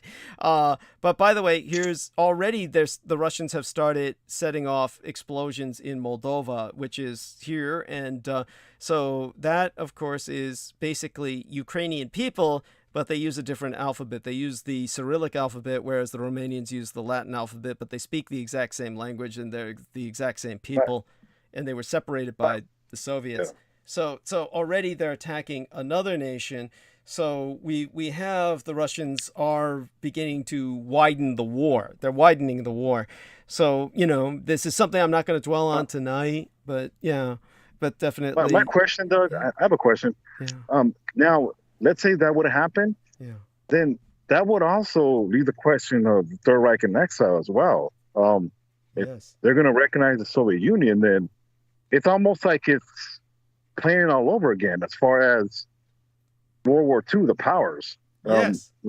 It's almost, like you said in the past, it's just an ongoing battle. And it's very interesting that these exile governments are still here. But if that happens, then one is going to need to ask the question, well, what about the Third Reich? And yes, absolutely. That's why they're afraid to do that. That's why they're afraid to do that. Yes, go on. Okay, well, it's almost damning in a sense that, we've avoided it and we've kind of swept it under the rug, but the cockroaches are leading to the pile of shit that is there. Yeah. And that's very interesting because it doesn't take a genius. And this is what I always say, like this is not a coincidence in the sense to what Aquino was already foreseeing, Yes. And I hate to bring him up, but I mean, can you write it any other way? I mean, is there any more confirmation where if they do have to recognize the Soviet Union and I mean, they're right at their fucking doorstep. And if anybody does any little digging, because I even done this just for the hell of it, I've Googled, was there ever a peace treaty with the Third Reich? And Google can't give you an answer. Because yes. It's not supposed to, because it's probably not in their fucking paradigm. Yes. It just tells you, the Paris peace treaty bullshit, and that's okay, but that's not what I'm asking you. And like I said, it's one of those things where, we're still back at, it might as well be 1945 again, because I think this is where I kind of go back to you as far as when you see a time reverse back to itself in a sense of, the sin of Adolf Hitler is here. These exile governments are pretty much at our doorstep. Why it might as well be repeating itself. Yes. We're in the brink of civil war. Yeah. My question to you is, was America prior to World War II, was there already a civil war occurring prior to World War II? Between the Great Depression and, Yes. So As a matter of fact, what you can look up in that regard is, let's look this up, 1940s, and it's State of Jefferson. State of Jefferson, which any Californian should know about. So the state of Jefferson, this was in the 1940s. It was a proposed U.S. state. This is what they say. This is not really the case. Contiguous, mostly rural area of southern Oregon and northern California. These red areas we're talking about. Several attempts to separate from Oregon and California, respectively, have taken place. The reality was, and I dealt with the documents, they were trying to secede from the United States. So with the Great Seal of the state of Jefferson meant like sovereign fucking state, like separate nation. This was like just in World War II. We're talking about when Roosevelt came in power, Franklin Delano Roosevelt. Then he had to deal with that. That was one of the first things he had to deal with. And then the way they'll put it, they keep rephrasing it. When Oregon ranchers tried to start their own state, and they're deliberately hiding this, what they mean to say is that their own sovereign state, as in nation state, But they keep making it sound like they're trying to create like a fucking 51st state. Like, who the hell would care, right? Nobody would fucking care if they wanted to start a 51st state. That wouldn't be an issue, right? I mean, all that is legislative proposal. And, no, this was like, by the way, this was like 1941 initiative. Eureka, California was going to be the capital. Eureka, California. This literally, they were trying to secede from the Union. So if that was going on in World War II, it gives you an idea of just how fragile America was then. Thanks to the Depression, it was ready to break up. There were people who were saying instead of Brexit, or this would be like, Amerexit. And so then they talk about the ghost of the state of Jefferson. All you need to know about, did you know there's a ghost 51st state in America? This isn't a ghost state. This is like the people like the Confederates who have the lost cause. And there's places in the United States where the Civil War is still being fought. This is what's going on in this area. So these people, if you go there, you know what I mean. I know exactly what you mean. I saw them last weekend. I mean, you have these inbred hicks, and when I mean inbred, they're fucking inbred. Yeah. Like, there's no way around it. These people are how they are. And, this is one of the things where, I chuckle because, no, this really is what it is. I mean, this is might as well be 1945 in a sense. I mean, obviously the prejudice and the racial disparities and the violence hasn't stopped. I mean, that's no secret. But no, you look at the world, it's not a secret. I think hopefully maybe you can talk about this in your transmission. I mean, in your monologue, whatever it is, maybe next time, I don't know. But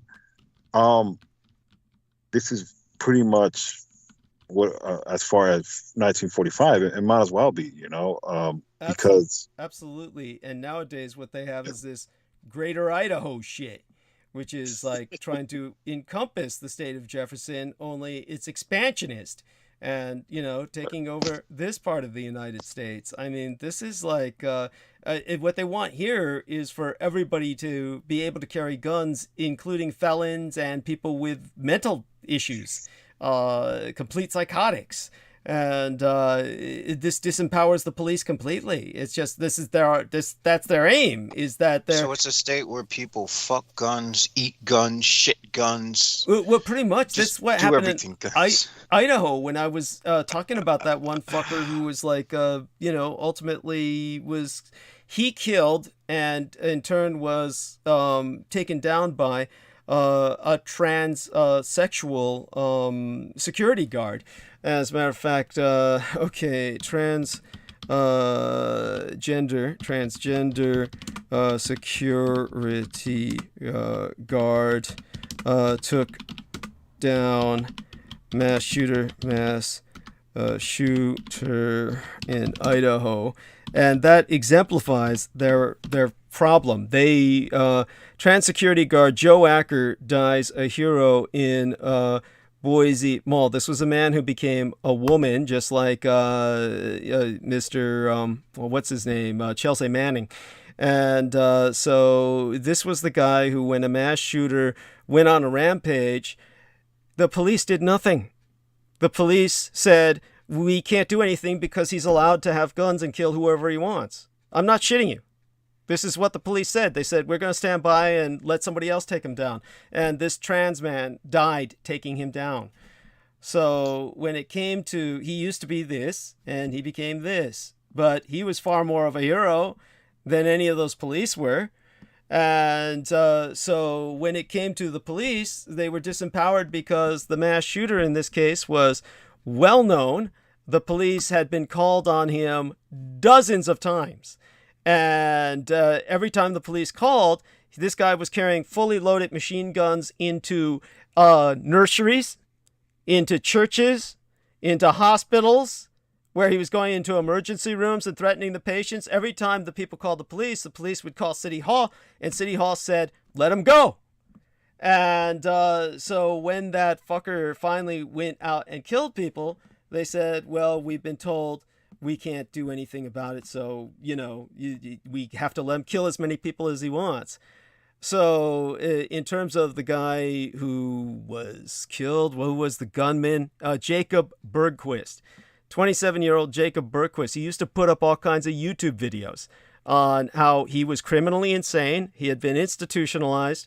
He had a bust record a mile long, but he was buying all the guns he wanted because he was in Idaho.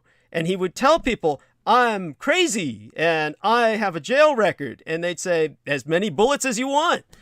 So the point is, the police are not allowed to interfere with anyone in Idaho. You can go around in Idaho and you can kill anyone you want. You just have to worry about other people with a gun taking you out. That's the way they want it.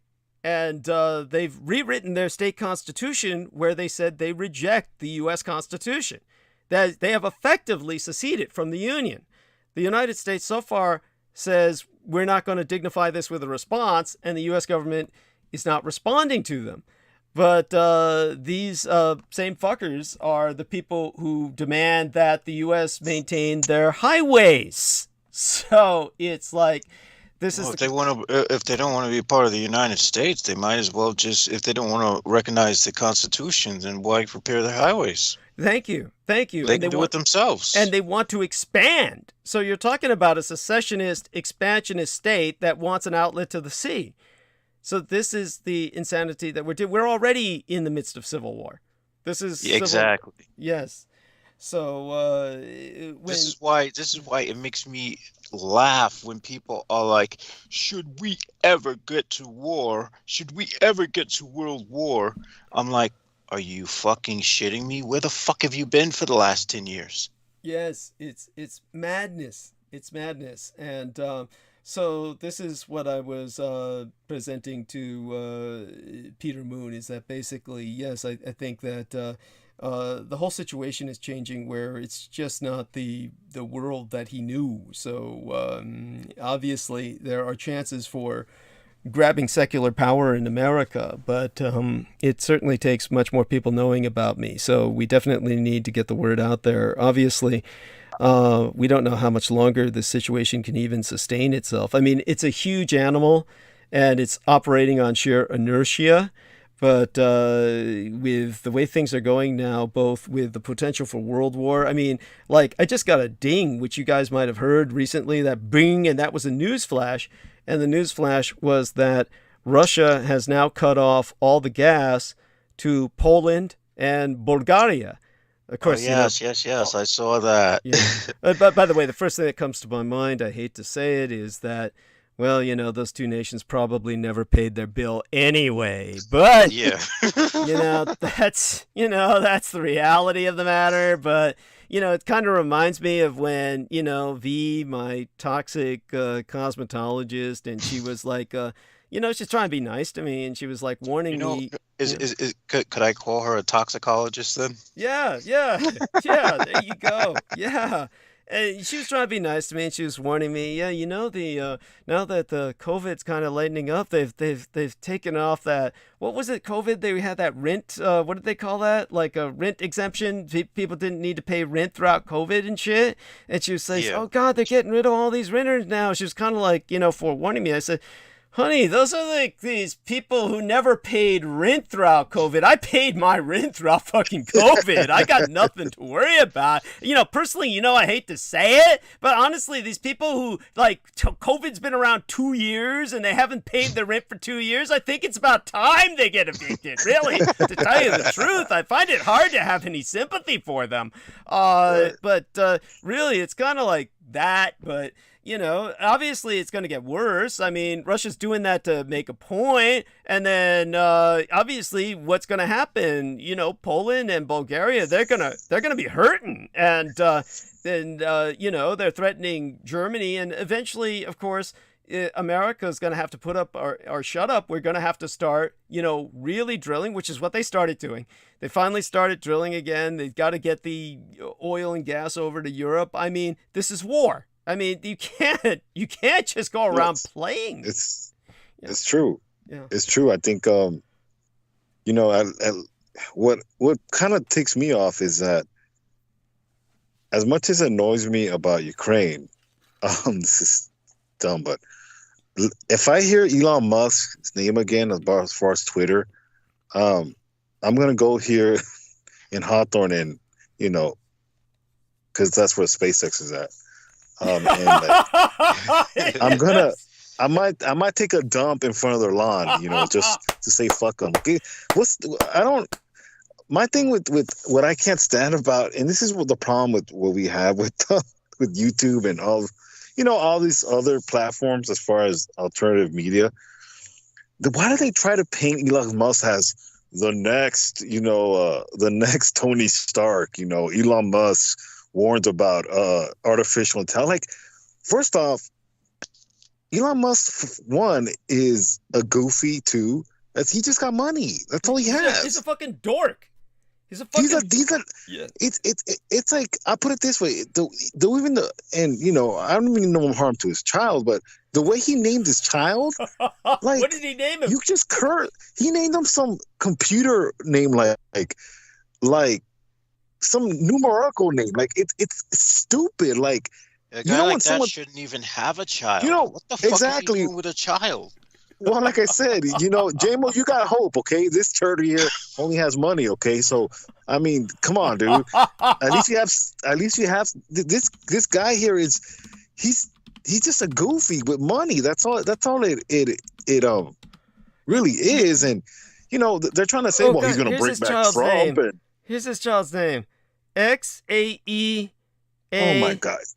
You know what I mean? It's like, come on, like, really, like you're trying to be cool now because he should be arrested for child abuse. Right? A poor kid. I had I knew somebody that named their kid Jedediah, and he's not Jewish. He's very much Mexican. Grimes? Anyways, apparently that's his girlfriend. Musk and Grimes is baby's name, and Grimes is the baby already looks damaged. I mean, he looks like he's oh shit. Did they fucking tattoo him? Oh God. Well, what I'm trying to say is Elon Musk, to me, and this is probably giving him a compliment, he must have a little Down syndrome in him, in the sense that he looks kind of he looks retarded. He looks retarded. He does. He looks like a tard a little bit, but not in a good way, He's not going to be, he's not incorruptible. He's not one of those. How the he's fuck pretty much is that motherfucker able to get laid? Because of it's money. Called money. Dude. It's money. Now, do you know why? Now I know why incels exist. Yes. Well, there you go. I mean, oh my God, it's like this is upsetting. I'm sorry. This is where I say I'm ashamed to be a part of the human race, because I once thought there was I thought women were at least the redemption of the human race, but they're not. Well, remember, she doesn't stand for all women. She doesn't stand for all. It'd be hard for it. Look, if he offered me something like half his fortune, you might see me standing next to him. All right. It's like, oh yeah, well, standing next to him and giving him a baby is two different things. I mean, you're carrying his fucking. I mean, fuck. Would you let him fuck you for that amount of money? I wouldn't. Oh God, J-Mo. It's hard. Don't make me answer that. Don't make me answer that. J-Mo, believe me, man. It's. This is why I wish to descend and become an infernal. I wish to serve as an infernal being. I don't longer want to be human. J-Mo, you're giving him too much credit. I want to be one who gets power off of humans killing and destroying each other. It's like Sammy said, you're giving him too much credit. I mean, in the end, this guy is not going to have. No, I'm not. No, you guys are giving him too much credit. He's a piece of shit. You're giving him too much credit. This is a guy that thinks he can repopulate Mars, okay? Yeah. Because he thinks he has money, okay? This guy's a goofy, okay? How can I say it? It's one thing having money, but if you're lame and you have money, it kind of cancels each other out. It's true. Yeah, but he's got a kid.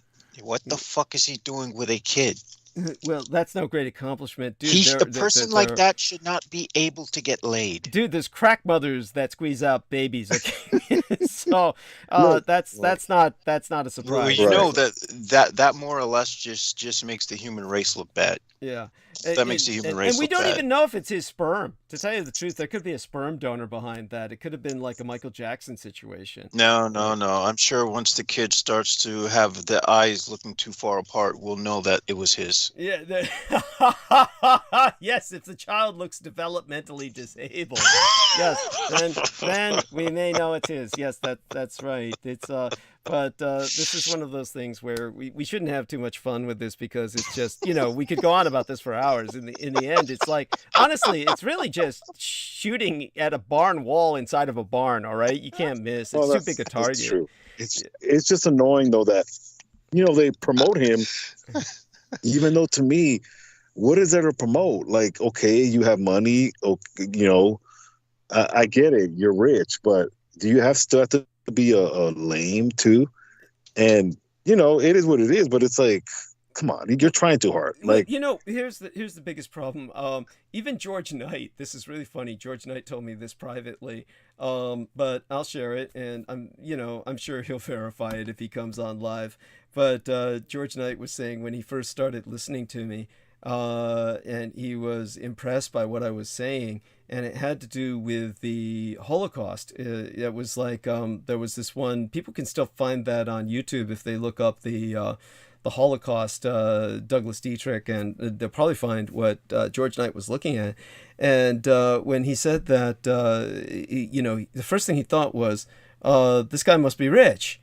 And the reason he thought that, of course, was because he figured that, if he knows this much, he must be rich. And then he found out my situation, and then he tried to help once in a while, and actually made a contribution once, which, by the way, from across the Atlantic in pound sterling translating to dollars, that was very impressive that he put put the effort into that. So he's somebody who put money where his mouth is. But he fell into the trap of thinking that just because somebody's intelligent or that they have knowledge, that, well, why aren't they rewarded by our economy? And it doesn't work like that. It really does come down to luck. Not. Yeah, it comes down to luck. This is what MIT proved, and various other think tanks that have actually studied this. And now you know why I hate your God so much. Yes. Well, I'm going to tell you one thing. I think you're hated more because you know so much. Yes, thank you. People, especially this country does not like someone that is, I would say, not even book smart, just intelligent, period. People think Saving Private Ryan is actually a real movie. Right. As hilarious as that movie is, they've done parodies about that, but people actually think it's the actual true story, and it just kind of shows you how Americans, how stupid they are. Yes. I remember you telling that criminals are lazy, and I remember you breaking down that story of Taken, with that one actor, and it was hilarious how you broke it down, but you're pretty much. That's one thing I do like about you, though, that you can speak from a criminal's mind. How stupid, no criminals would drug a woman. That's a waste of drugs, and drugs cost money. The way you broke it down was hilarious. It was very insightful, but at the same time hilarious. Thank you. No, definitely appreciate it, and it certainly needs to be. Here we are. I can't find the square root of 1 on my computer's calculator. No. I mean, I can't find the square root of -1 on my computer's calculator. Okay. Try it. It doesn't work for some reason. Nobody has the answer for the square root of -1. And I'm bringing that up because you brought that up last transmission with imaginary integers. Uh-huh. And I'm trying to look for an actual numerical value, but I can't find it because I know those numbers are going to be relevant to me somehow. Okay. Well, I don't know what to suggest. You wouldn't happen to know any of them off the top of your head. No, oh God, no. Ask the Dietrich Artelect. When she was born, she took my brain with her. Okay. Sammy says he'll be right back. I'll probably need to take advantage of this space to start monologuing, but first I've got to, I'll be honest about it. I just got to take a leak. So I'm gonna have our man Jameson talk about the negative square root. Okay, so the square root of 1 is 0. So okay. That doesn't make any sense to me. Why is the square root of 1 0? Fuck, I need a fucking explanation, man. God damn it. Oh my God. They don't give you an explanation. I used to know about things like this, and to a degree. This is why I don't get laid. This is why this is why I'm single. This is why all the women are going to pieces of shit that look like that punching bag Musk, and I'm just like stuck here alone having to wait. Oh gosh, man! I literally am carrying around. I'm literally contemplating going to the urologist because I think I have, testicular cancer or some shit. I'm sorry. Why would you think that? Why would you think that? Okay, so like, you don't need to share this openly and publicly. I mean, this is. Oh, why the fuck not? Dude, you talk about your stool. I have, yes. Okay, so like I'm literally like my testicles are aching, and I'm thinking, oh my God, I got this O'Brendan curse. I got to go to a hospital. Oh my God. So I'm like, what the fuck is going on? Do I have testicular torsion? Then all of a sudden, out of nowhere, there's a strange sensation, and it just spontaneously happens. I'm like, what the fuck? I didn't even know that was possible. Oh my God. That's how sexually repressed. Well, that's not cancer, okay? I mean, cancer doesn't do that. It's whatever it is, it's not cancer. But you should have it checked up by a doctor anyway. See if one will look at your testicles and draw a conclusion. No, I don't want them to touch my testicles if they don't have to, because one, I know I'm not going to get I know I'm not going to be blessed enough to get a female doctor. Well, you never know, dude. And two, I mean, don't assume. Don't assume. That may very well happen. After all, there's a lot of female doctors and nurse practitioners these days, and usually it's a nurse practitioner that does the dirty work for the doctor. So you'll more than likely have a female, because it'll be a nurse practitioner more than likely that would be looking at your ball sack. Well, if Sammy comes back while I'm taking a leak, while I'm relieving myself, if Sammy comes back while I'm relieving myself, tell him to stay here, and then when I come back, I might relate the Brendan Zogit story, which I've never done publicly, and don't you do it publicly, because I may not do it. But if he does go back, and I'm in a feisty enough mood when I get back, all right, I'll relate it. Okay, so I'll be back. Tell people about the square root of -1 and shit, or whatever else you want to talk about. I shan't be going long. Okay.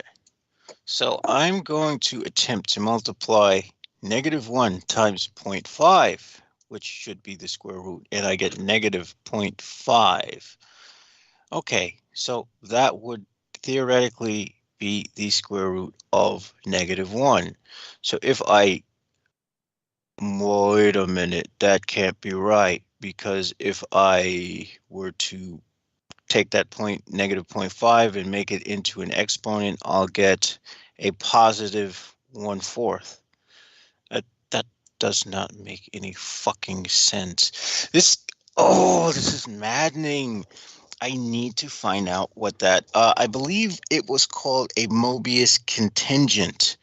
And I tried to look for it, but I'm just not finding anything that seems like it's relevant to mathematics.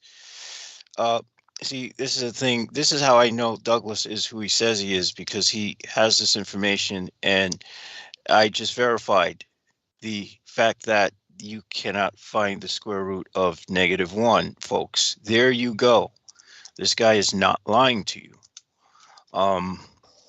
Now, my idea, or so my plan, was to use the numbers that would be reached from this Mobius contingent in mathematics to try to to utilize them in spell work, because as we know, numbers and letters have a lot of relevance in spell work. Most of your time doing spell work is going to be spent putting a pencil, pen, charcoal, whatever, to a piece of paper. If most of your spell work doesn't involve any of this stuff, then I don't know what the fuck you're doing. I don't know how you're getting results. Please email me and explain that shit to me, because well, at that point, that's not called spell casting. You're doing something completely different, which I guess would be more along the lines of spiritualism, which can, in theory, yield relative results as just as spell casting does, but I would imagine that it would be difficult to replicate. Whereas if you're casting a spell using actual spelling and numbers, you'd be able to replicate those results all the time. And that's what people don't get. Magic is kind of where science and spirituality meet. And while the two things seem completely opposed, if you have a spiritual phenomenon such as a miracle, but you can replicate it time and time again using the same formula, then you have something that's akin to like chemistry, where if you mix a certain set of chemicals all the time, you will get the same reaction. That is something that is like observable science. Hence, this becomes metaphysics. And, that's in that, oh my gosh. Well, anyway, the idea is to try to use these numbers, which is this Mobius contingent in mathematics, which has to do with the square root of -1, to utilize them in symbolic form to sort of amplify the effects of spell work, because that kind of stuff seems to work. I found that even taking numbers from your birth chart, such as certain angles and numbers, and affixing them to whatever spell you're casting, seem to amplify the effects, and I'm getting good results with that. And of course, recently I've been asked to help handle someone who was bullying a dear friend of mine. And I found out that that person is now starting to act very strange, the supposed target. And the person is starting to withdraw from things and act very self-destructively. So there you have it. There is some method to the madness. So, all right. Let's see. There's something that deals with the double Mobius strip. Oh my gosh! Something you're finding in popular science or something like that? The double Mobius. I'm looking for something. I'm looking for what you were speaking about last time, which was the Mobius contingent. Do you remember that? Yes. Yes. No. That's what I'm searching for. Okay. Well, what I can do now is start the monologue, and I'll start with the. Oh my God, the solicitation, the dreaded solicitation. And so I'll start by reading that. And I want to thank our man Jameson for taking us this far, and God bless him. Our blessings to Sammy Romero as well. He knows that. I'm going to hug both these gentlemen.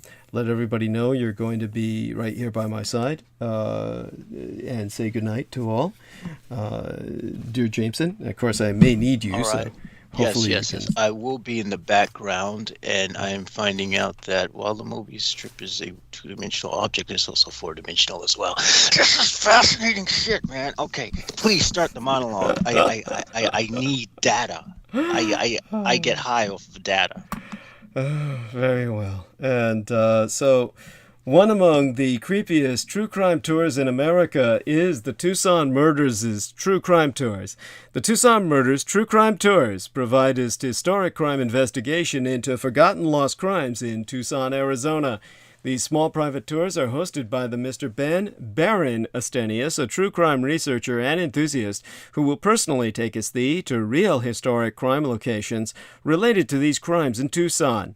Relive these events and hear the untold stories behind the stories. The Baron Ben specializes in the seemingly ever-developing case of the late serial rape killer Charles Howard Smitty Schmid Jr., alias the Pied Piper of Tucson.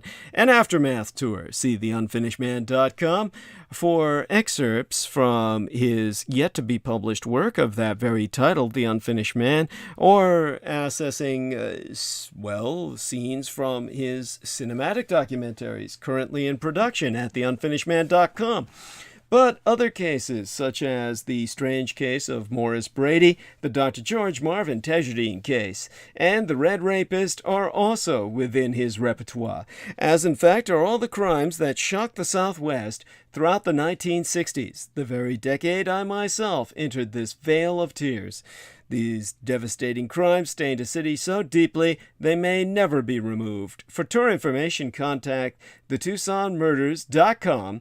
That's spelled like Tucson, Tucson. Put the word "the" in front of it, the tucsonmurders.com, or telephone the Baron Ben privately to, how would I say this publicly? What do I usually say? Telephone him privately to personally guide your tours at 1-520//323-3406. That's 1520-323-3406. Very well then. Shout outs to Eric Lastic. Is that I hear some in the background. Is that Sammy coming in to say hello? is that Sammy, or is that our man Jameson? Yes, that's me. Okay, that's thank God. I was sorry. I thought I put you on mute. Sorry. Oh, no worries. I thought it was what was it? The guy called him Praying Mantis Man or something. The guy up in Canada called Jim Forsyth.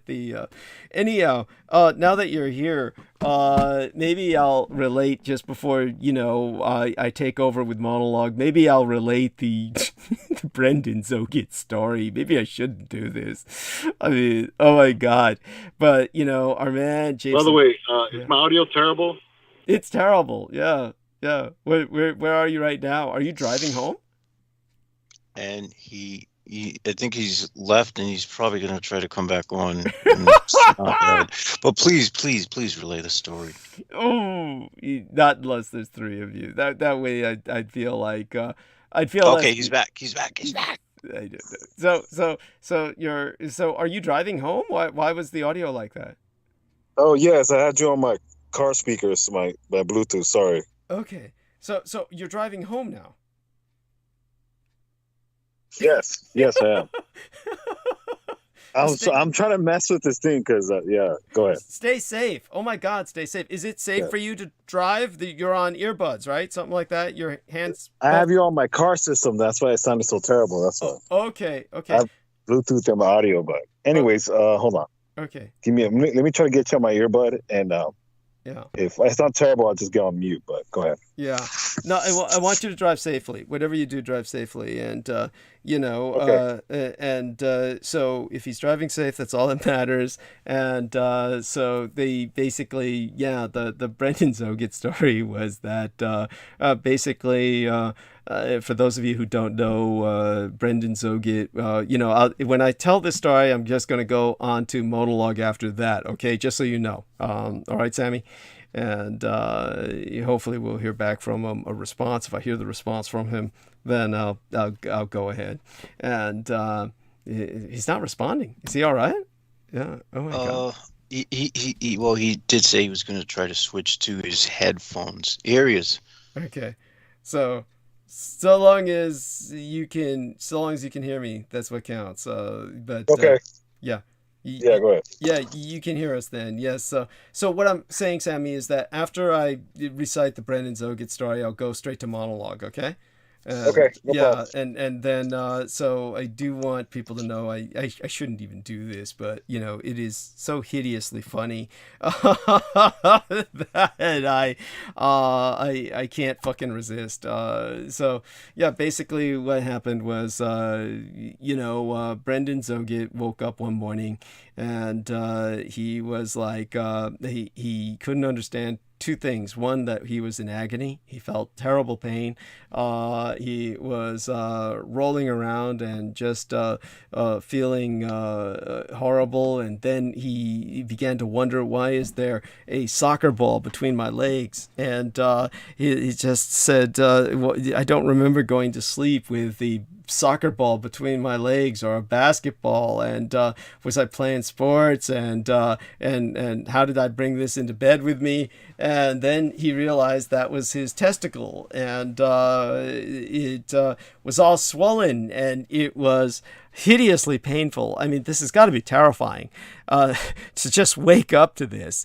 And then what happened was he went to the doctor. Of course, he went to the MD, and in this case, he saw this old Jewish doctor, and he felt that because he was half Middle Eastern himself, but Arabic, more from a Syrian background, he felt that this doctor automatically had it in for him. And he didn't really feel that until things began to really go wrong. Basically, the MD said that what you're suffering from is testicular torsion. And he said, what's that? He says, well, we don't know why this happens, but with some people, usually people who are engaged in high-intensity sports, at some point, some of them, their testicle turns inside out. And he says yours is turned inside out and subsequently infected.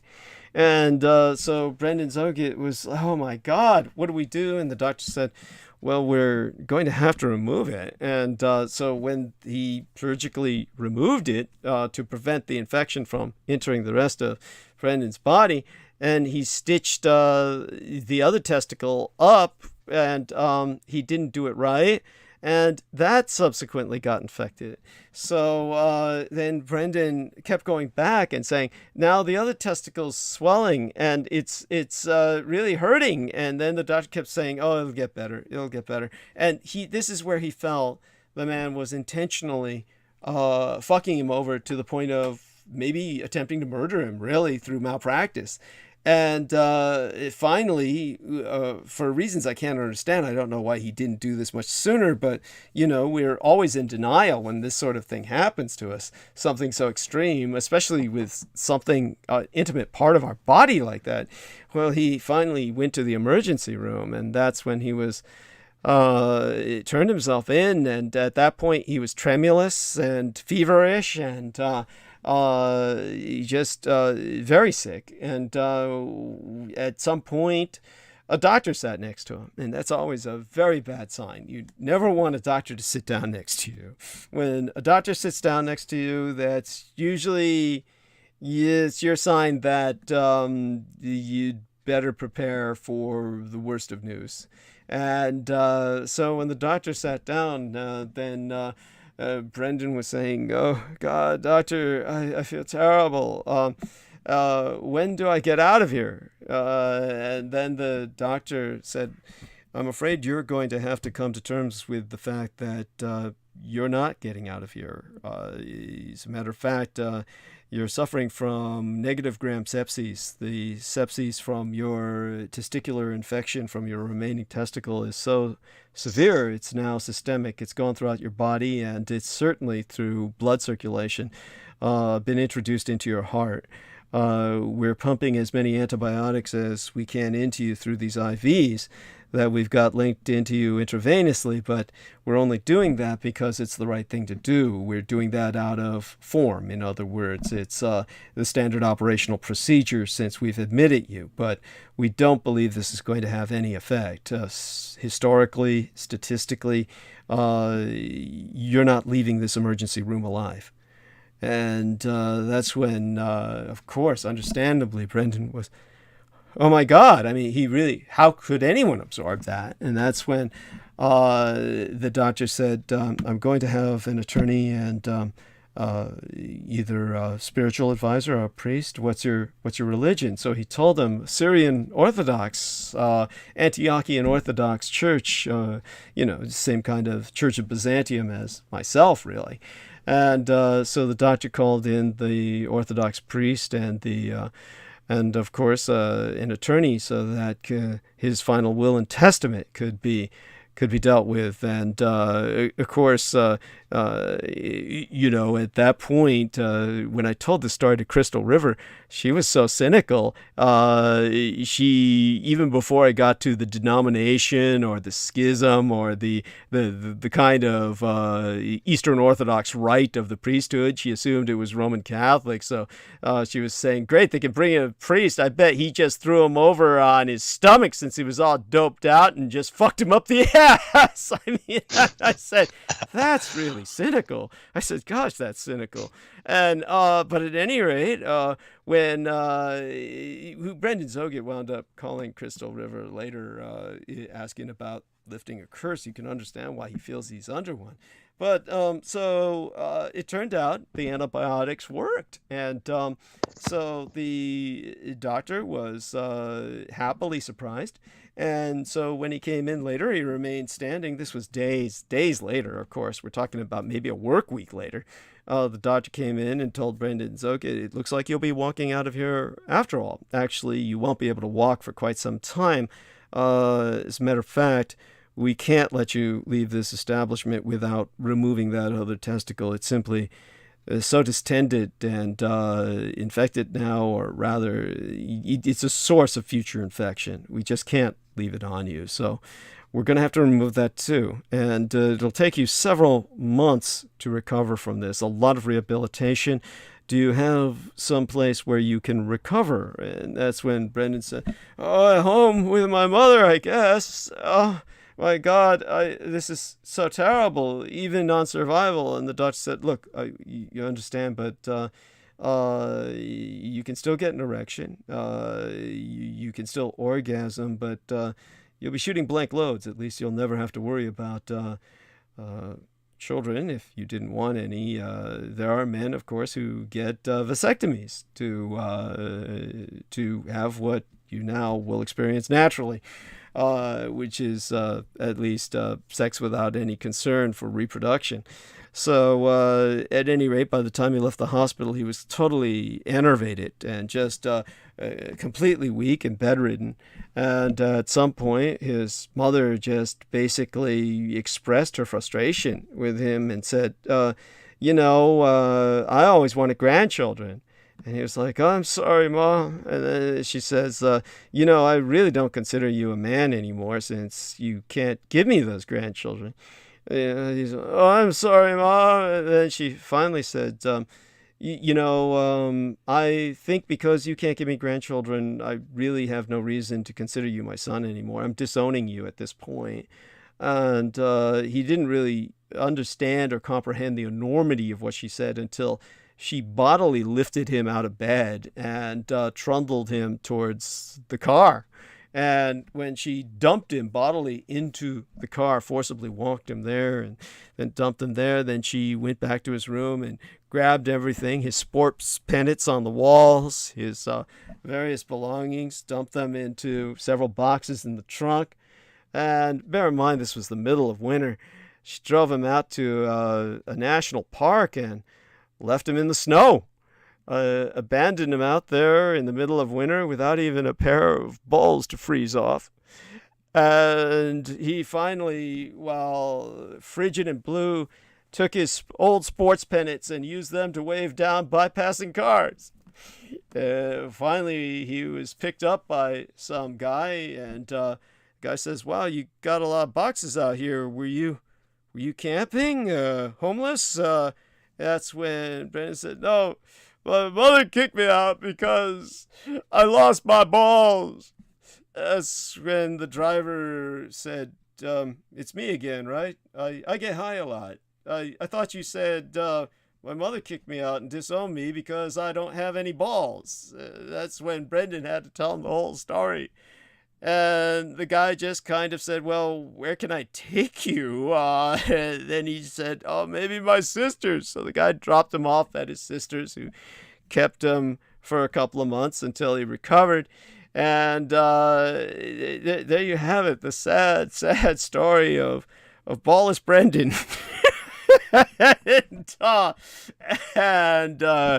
And he's had a hard life of it, which is just why I kind of like tolerated as much as I did from him all that time. There. And so Jameson Reese says, God damn, that's actually worse than I remember. So, Sammy, actually, appreciate your feedback on that. If you can come on for a few moments to respond. Holy shit! Doug. Let me say something, okay? And this is coming from Mexicano, Mexican dude. Sorry about my car. My car's loud. My dad had us all 9 kids with 1 testicle, okay? Okay. Actually, my father had 11 children with 1 testicle, okay? Hello?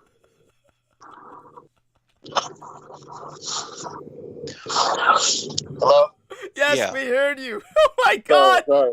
Was your dad born that way? Was he born that way? I think I'm not. He used to ride a bull in Mexico, I believe. I'm not sure. Okay. It was some type of accident, okay? But put it to you this way: my dad makes sure he had plenty of children, and unfortunately, I feel bad for Brandon Zogan, but at the same time, too,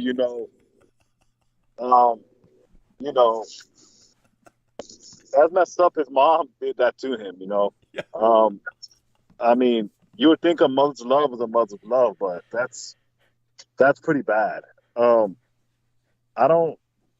I hope my mom wouldn't disown me, but still, I mean, at this case, you could say, well, didn't you always want a daughter? But that's kind of messed up. So, that's messed up. I'm just throwing salt on the wound right now, but it's just, hey, he fucked you over on your pills. On your life. Yeah, that's So, right. Doug, you're kind of lining him up to get roasted, but, he should have changed his name to Brianna, shit. I'm sorry though, but like at first, I there's part of me that wants to laugh, but it's just so tragic. It's like, holy fucking shit! I can't laugh. It's rare that I hear something that bad. And again, yeah, he deserves to be shitted on for what he did to you, Douglas. But I mean, damn. Oh no, that was why. Yeah. I mean, look. Look, you can't really. To me, it's hard to be an asshole when you have no cojones, obviously. But I mean, if it's a patchy flesh, I guess But it's like don't be an asshole and you got no balls either. Like, come on, man. Like, I get it. I'm not.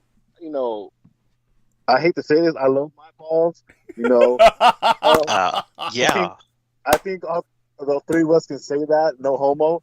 But Yeah. That's one of the things where, man, it's sad, but at the same time too, you cannot have no, you can't be ballless and still be an asshole. Like, pick a struggle. I would be, and you know what? He was a nice kid. He used to talk about, well, Doug, I like organic, mushrooms, and Yes. I like to mulch. I like to walk around with mulch in my socks. He used to be on that house stuff. I get it. That's his shit. That was his gimmick, I guess. But what I mean is, like, look, if I ever become, and I'm sure J-Mo's heard this, a bitch ass nigga.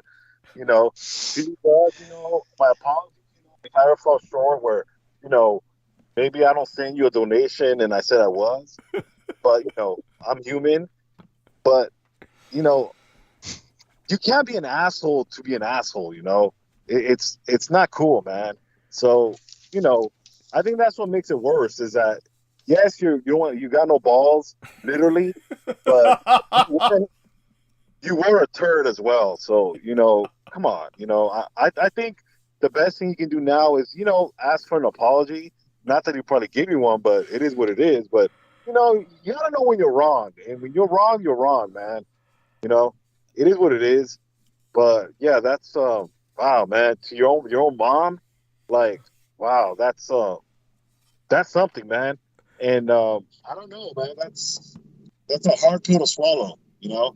I can't grasp why he would still, at that point, even care for Higher and Divine. It did him no favors. Doing the dark side, brother. I mean, fucking shit. You reach that point. What the fuck? It makes sense. His whole background with, well, you know, I like organic, and you know, I like to, you know, I like to go to nature, and I get it, man. But like, bro, like, you can't be a turd as well, man. You can't be a little douchebag, and you know, you can't do that. Like, if you're gonna say you did something, just do it. You know, I've learned, you know, one of the things that I've learned when it comes to women, Doug, and you, J-Mo, okay. If you lie to a woman, you're giving her an excuse to disrespect you, you know, especially with women, okay? And that's one thing I've learned. I've always tried to be as honest. I don't give a damn if, you know, if it makes me look bad, as long as I don't lie, okay? There's just some stuff I can't lie about. And that's the one thing I do respect about Doug, where Doug does tell his female friends, you know, hey, I have escorts, I have my dates, and I'm a dude, you know. It is what it is. But to be ballless, to have no balls. Oh, man. Well, the word, like, come on, man. Like, you know, I mean, I'm surprised you didn't roast them.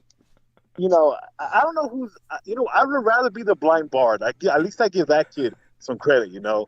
He got into, you know, he got into his little shenanigans, but no, I'd rather be blind than not have my balls. I have to.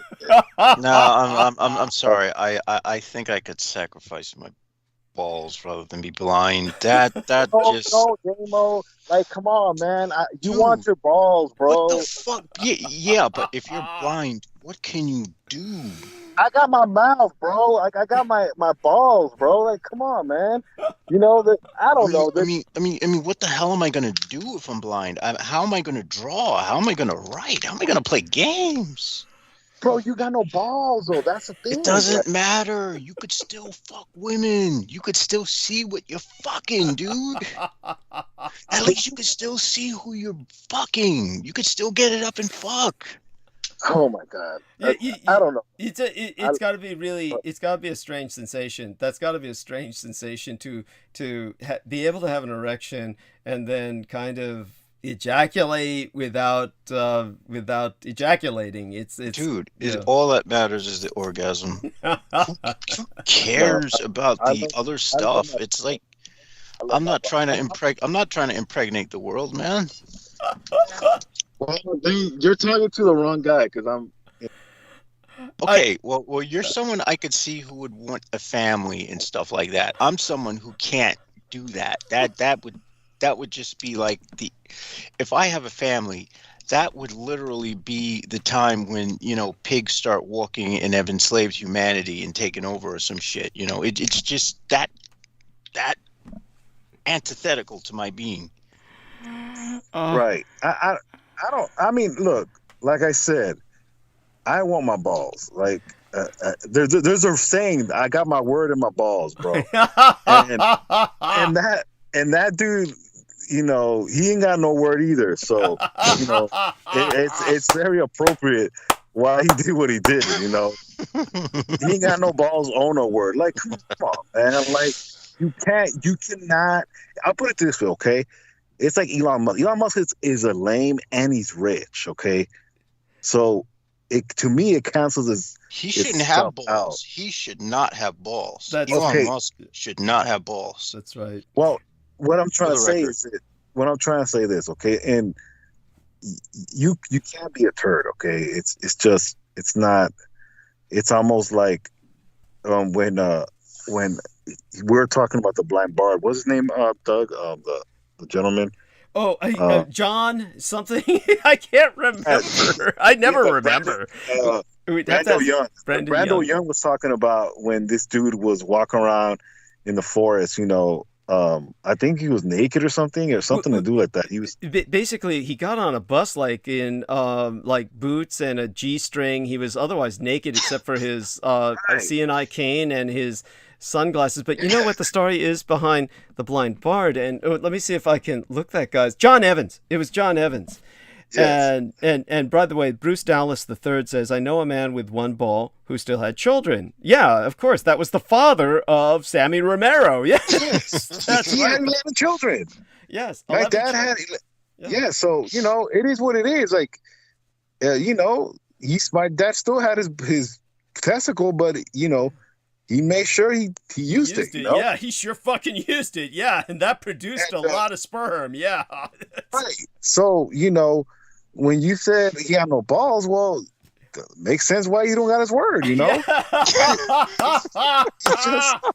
So what happened with John Evans was this, just so people understand the kind of tragic story of John Evans. Here you have this young blind man, and he's very he's very into the Roman Catholic Church. He seriously considered becoming a priest, but he said he'll only become one if they finally allow marriages or allow priests to become married. And so he's kind of like a layman who tries his best to help with the entire Opus Dei program, where the laity tries to maintain the traditions of Latin Mass and other aspects of the Catholic Church. But here was this guy, he's blind, right? And here's this young kid, and they heard this horrible story about a reputed an area of ill repute, meaning an area that was terribly haunted and where people experienced things where apparently human sacrifices had taken place. And this was somewhere up there in the Northeast, Lovecraft country. And so he and a friend went to this area where they found a cairn, what's called a cairn. This means a pile of bones. And apparently this stack of bones was structured in such a way as to basically be a shrine. And so it was human and animal bones, more than likely. They really couldn't tell. They weren't experts, but he said, judging by the feel of the bones, some of them were quite large, but not so large as to be bovine. Just so people know, cows, for instance, have very heavy, very thick bones, as you would imagine. They're built like trucks. They can stop a truck. Humans' bones much lighter, and he said some of them seemed to be like squirrel bones, some of them like cow bones, some of them must have been human bones. In other words, just all kinds of bones just piled together in a cairn, truly an unholy edifice. And so this young man decides that let's do good. And so he and his friend, they dismantled the cairn. And they thought, let's do, here's a blow to the enemy. And I was like thinking, this is like people who walk into an ammo dump where the sign says no smoking. And they just say, let's light them up. And it's like, oh, did he pay the price? So then he and his friend are going home in the car, and they hear nothing but clawing and scrabbling in like the flatbed of the pickup truck, and they don't have any dog back there, so it's terrible. There you go. They invoke the wrath of Yamatu, yes, the Scratchers. Yeah. Excellent. They've got the Scratchers. Then he goes home and he's blind, and he's hearing voices everywhere, like unholy laughter. Oh, shit. Yeah, demonic woman telling him, take your clothes off, honey. And then he does it. That's the part. Man, he's trying to get his dick wet. What are you going to do, man? Oh my God. It is, man. Yeah. See, this is why I rather keep my eyes. Yeah, there you go. Because lest you wind up on a bus walking around in a G-string with your cane. Of course, after he took his clothes off, then he's trying to feel this woman up, and he said, all I felt was cold scales, and it's like a snake. And I was like, Oh God, it's like, what did you expect? Why do you? Man, Why would actually, I gotta say he's quite lucky. He got to feel up a serpentine woman. I'm so jealous. there you go. And but he was left where he was asking for help. I mean, I shouldn't be sharing this, but honest to God, you got to ask yourself, why do these people, what did he expect? I mean, My thing with look, and God. I don't mean to interrupt, Doug. Okay, yeah, but I'm gonna keep it a buck. Okay, look, I think the fact that he wanted to be a monk, right? He was one of those where, Doug, I want to be a monk. I want to, follow the priesthood, right? And do all this, right? And all this is great, but you're putting too much pressure on yourself. You can't, this is one of the reasons why I try to stay away from some of the people in my faith, as far as evangelical or where I come, if my Christianity, part Christianity, because it's not realistic, So if he would have had some friends that would take him to a strip club and say, look, pay this girl $150 and she'll top you off. Like, come on, like, let's keep it real. Bro, I wish they were that cheap these days. Look, J-Mo, okay, They're as not. much as I hate to admit this, okay, but it is what it is, okay? Christians are, if they ain't sex in church, there's church is pretty much, it's filled with sex, okay? It is what it is, okay? Yes. A lot of freak shit happens in church, okay? Yeah. Someone told me, this is a pastor's kid, another pastor's kid told me, the best time to go to a strip club is between in fact, today's what, the 28th now? Yeah. From today to the 1st of the month. Yes. Okay? Yes. And you go into the strip club and it's a smorgasbord, okay? These women are wheeling and dealing, okay? It is what it is, Now, if he had friends that would put him on game like that say, hey, John Evans, I'm gonna get your dick wet, go to this strip club, pay this girl. This girl's gonna act like she like you, and keep this popping. I'll put it in other words. As men, we have to know our limits, and we have to know that, hey, you know what, man, I can't get to the point where I'm playing Dungeons and Dragons and I want to get my dick wet and get my freak on, and I'm stuck here trying to grope this this being that literally this serpent lady is probably looking like, look at this idiot, man. Yes. Look at this idiot. Like, this guy's a lame, like, you know what I mean? It's like, I wouldn't be surprised this lady was laughing her ass off, Of course. This thing, like, look at this moron. Yeah. But this is what I mean, Honestly, like, but if you've ever seen them, you would probably understand why I say he's lucky. Still, that's... well, J-Mo, what I'm trying to say, though, is he needs to have friends that understand the struggle. Like, hey, go to the titty bar, pay these women some money. They're professionals, and they'll treat you like a king, and you get your nut. It is what it is. Doug is a man at the end of the day, okay? I'm sorry, but if Doug would ever, bag my girl, hey, I'm not gonna be mad at Doug. I'm gonna be like my girl, like, hey, you're disloyal. I guess we're not together anymore. It is what it is. I'm not gonna hold it against Doug. Not that I want that, but you know what I mean. Thank you. Yes. It is what it is. Like, you have to have friends around you. Yes. That see your struggle, and that's one thing about it. When you have friends that are lames, and I ran into people like that in church where you're a perv. I know you're a perv. I know you're this creep, and you think you're holier than thou, and you're the complete opposite. They're the worst. Those are the worst. And exactly, and they lead you, walking around in the forest with your dick in your hand and with a G-string on, you look like a total idiot. Yes. Yes. And that's even worse. To me, that's even worse. Because it's like, man. Not only am I a lame, but my friends are even more lamer, So, if he had the right friends that would take his ass to a titty bar at the end of the month, he would have been straight, and he can still be, a monk and it is what it is, but, let's be realistic in a sense that, there has to be practicality to your struggle, At the same time, too, you got to be a man of your word. You ain't got no balls. It is what it is. Yes, no, it's true. I appreciate everything you're saying, and it's true with John Evans. It was a pity that he had no one willing to do that for him, and I guess it's probably people were. I mean, let's just put it this way: those ladies probably would have been kind to him because he was blind. They probably, yes, absolutely, They would have played those long songs, and he would have got his money worth. Absolutely, They would have loved him. I'm talking like I've been to a strip club, but I mean, we're all men here, okay? It is what it is. And look, I'm not going to a strip club and trying to find the love of my life. No, these women will sell you the dream, but I mean, come on. It is what it is. It's what it is. It's what's for, and to a certain degree, these places have the purpose because, men like attention. Yeah, but you gotta pay to get in. It's like J-Mo.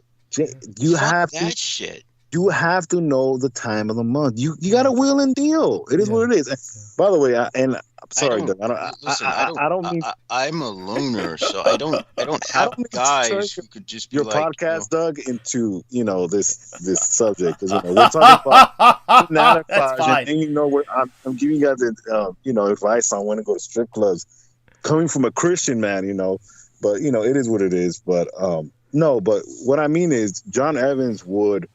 I mean, he's gonna get that disabled check, J-Mo. Like, come on, man. You gotta, he got money. Okay? I got a disabled check, but I'm still there's a limit to what you have to spend on when you're paying rent. Absolutely. Instead of thinking of excuses, the reality is that unlike yourself, Jameson, John Evans is white, and in other words, that means that. Like most white people, it's usually something he's inherited. Usually, if he's white, then that means that he has no excuses. Yes.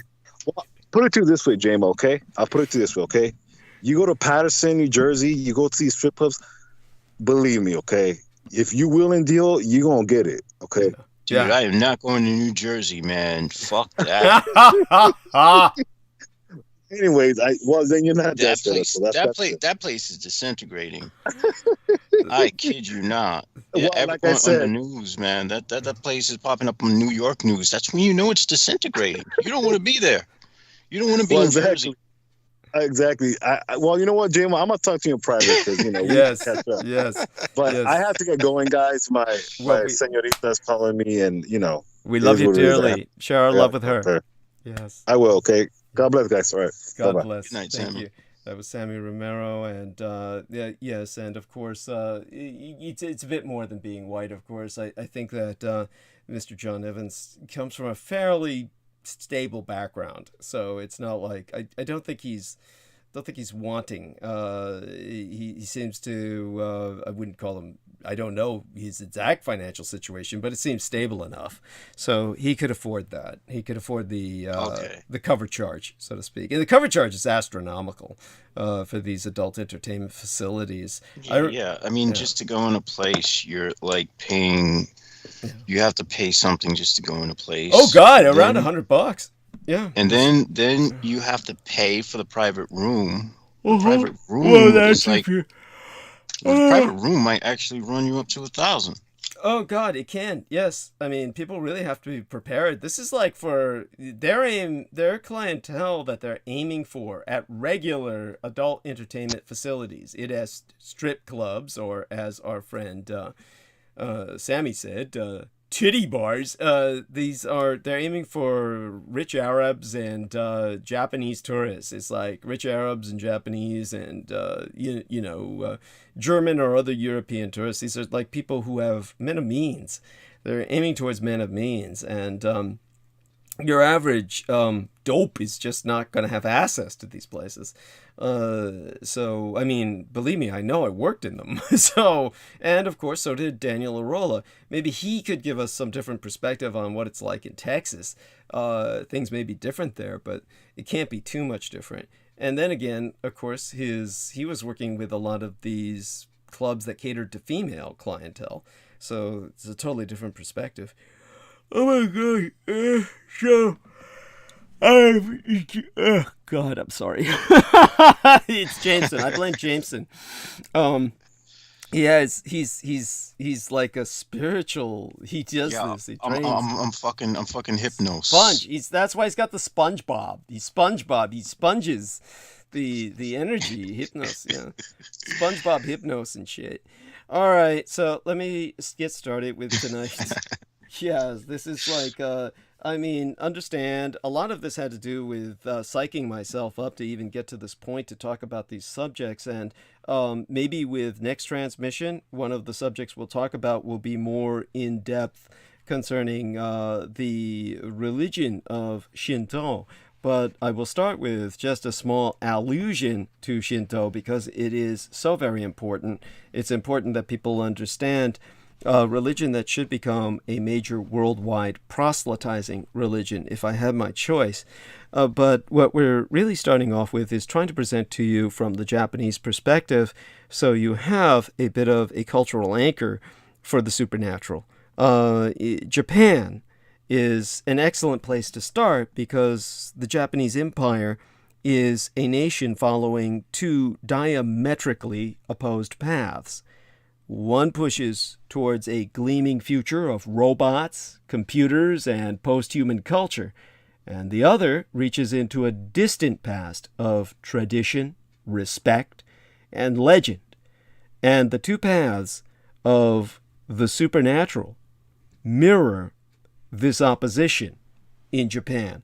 That's why it's such an excellent place to start as an example for what I'm attempting to describe to you. An example of, say, for instance, the kami, or the people who deal with the kami, or the spirits of Japan. But the reason that they are contending with them is because they are forced to confront the anti-gods.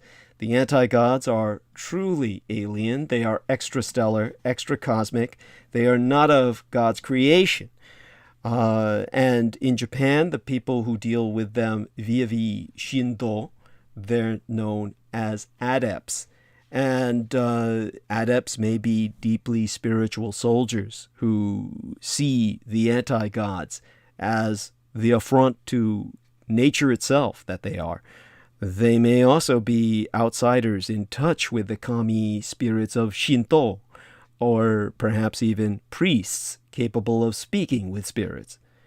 Finally, adepts may be gifted psychics, able to detect the presence of these enormous entropic entities before they appear.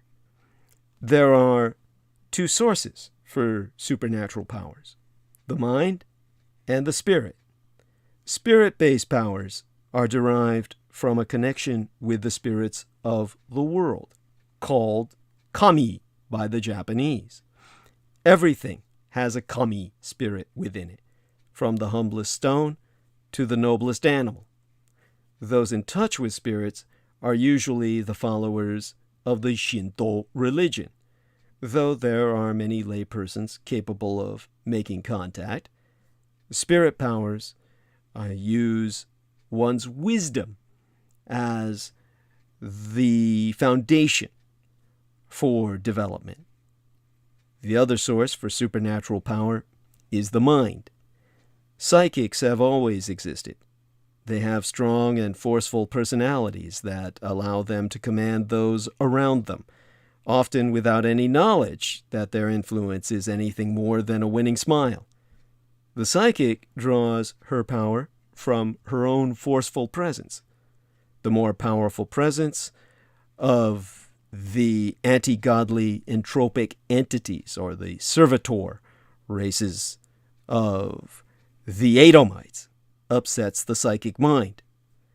And they are often aware of these anti-natural, instead of supernatural, these would be anti-natural entities' location, even from hundreds of miles away.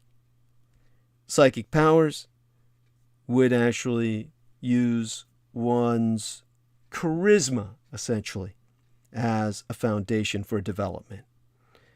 So when it comes to the kaiju, or the kind of giant monsters that you see in Japanese movies and cinema, these are essentially a kind of, really a manifestation of a kind of anti-kami. In other words, entities that are, well, their very name. Kaiju means cryptid. That's really what it means in transliteration. So you would see these cryptids as kind of like a corporeal manifestation of nature. When you see Godzilla portrayed in Japanese films, he is something that wreaks havoc, but it's very seldom that you see people express hatred for Godzilla. You don't see people in Japanese movies with a deep, abiding loathing, hatred, to the point of, I will sacrifice my life to kill Godzilla. Godzilla killed my family. You don't see this kind of vendetta attitude towards the kaiju in Japanese monster films. And you might ask, why? Because the Japanese understand them as corporeal manifestations of natural forces, or even unnatural forces, supernatural forces. This would mean that they're kind of like cyclones or tornadoes or tsunamis that are simply ambulatory and personified in corporeal form. You would be wasting life energy on hating that. Would you hate a tsunami? Would you hate an earthquake? So they're not kami, but they are greater cryptids, mysterious beasts. That's really what they represent. These are not the kind of entropic, anti-godly entities that the kaiju, the kami, and the Japanese would all unite against. The kami represent the living spirit of a place or idea. Though creatures of spirit, they appear in the form of the element that would be common to their location. So the kami of a physical location will appear in the most predominant element of that location. So just understand that these mystical beings embody a virtue associated with the place they inhabit.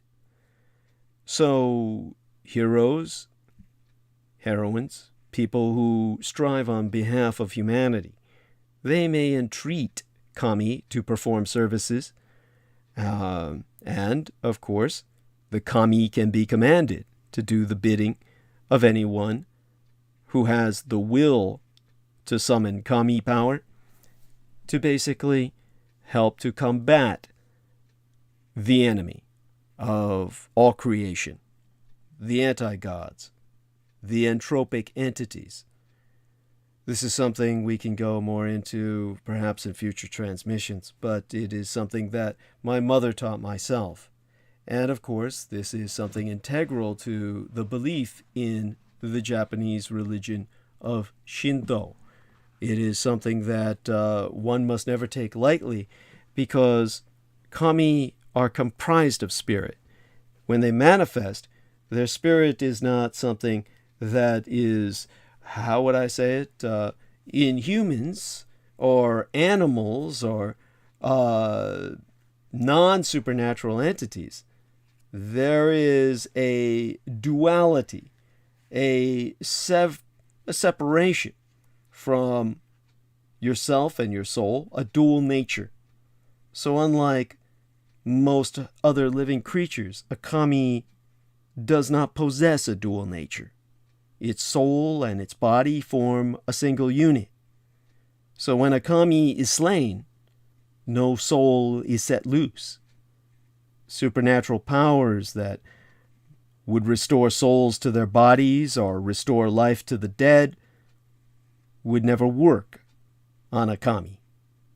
And, of course, kami do not eat, sleep, or breathe. So Jameson is asking that a kami is like how a certain place can have personality, a sense of spirit all its own, of course. Yes. And That's one way of looking at it that will serve us for now. I think that nothing to argue about there. But when we go from the supernatural or the spiritual to the psychic, this is something that takes us into a very ugly world. This was the world that I was dealing with Michael Aquino.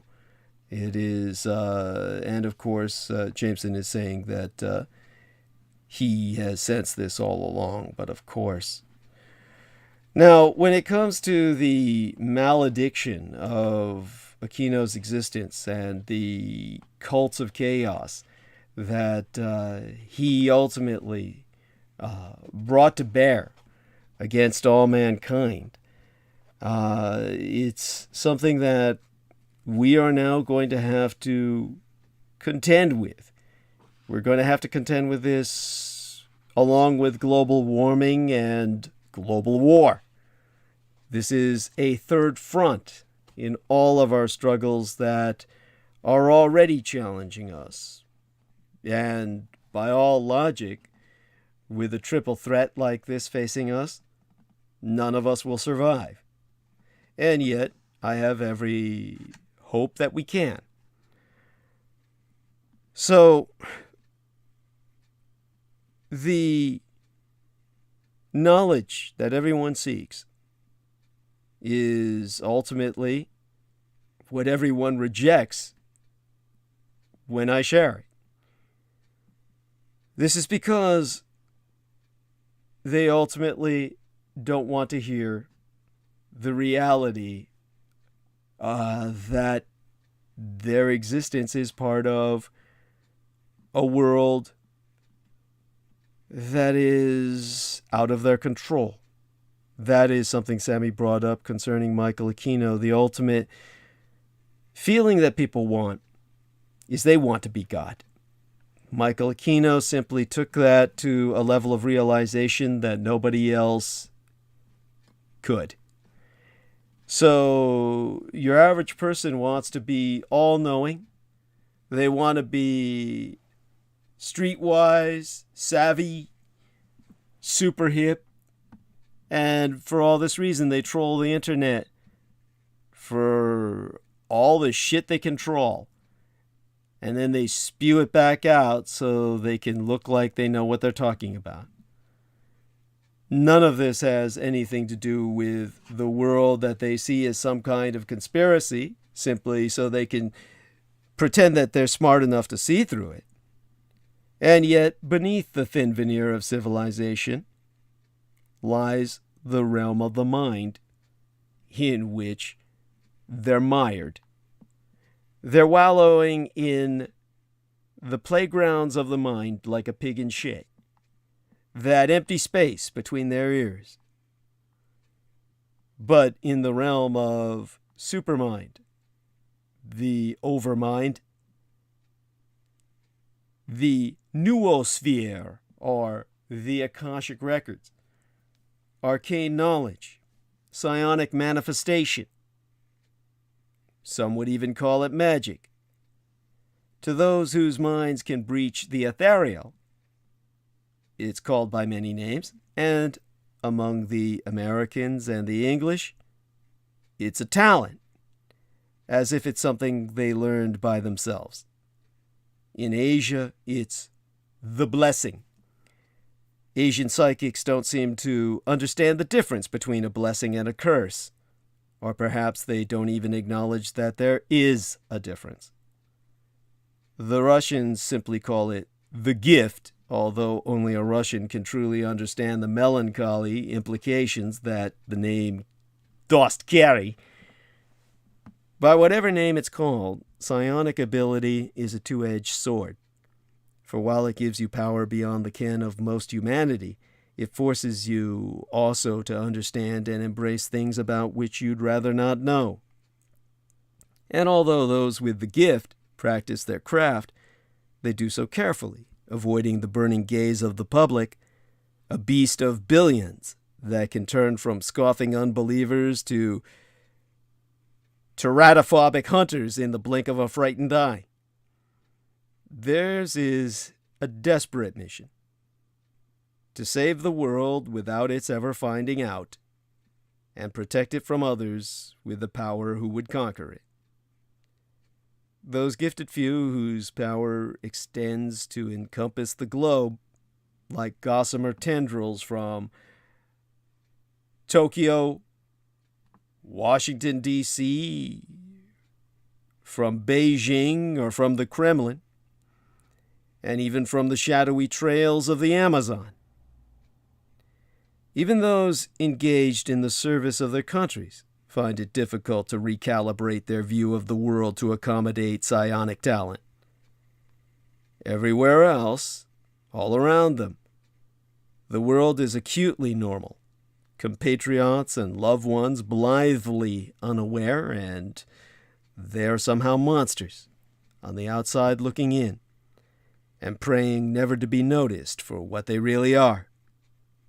Their knowledge is a terrible burden, but if they only knew what darker creatures slither beneath the veil of normalcy, if ever they met one of the things that oozes beneath the skin of their neighbor, it might be too much. And yet they know it might be too much. And because of that, they dedicate themselves to protecting their fellow countrymen with a devotion that knows no limits. Because if one agent goes, that's one fewer left to stop the opposition. Our world, the modern world, which spins about you in its orbit about the sun, is but the bright and bitter outer crust. Pierce the shell, and ye shall find the loathsome things which crawl beneath. All of you who claim you seek it, the knowledge that I share, the overwhelming majority of you are full of shit. Cowards who turn and run and decry myself as soon as you've heard what you've heard, and then repeat what I said as if it were your own. That's the horror of being a public informant.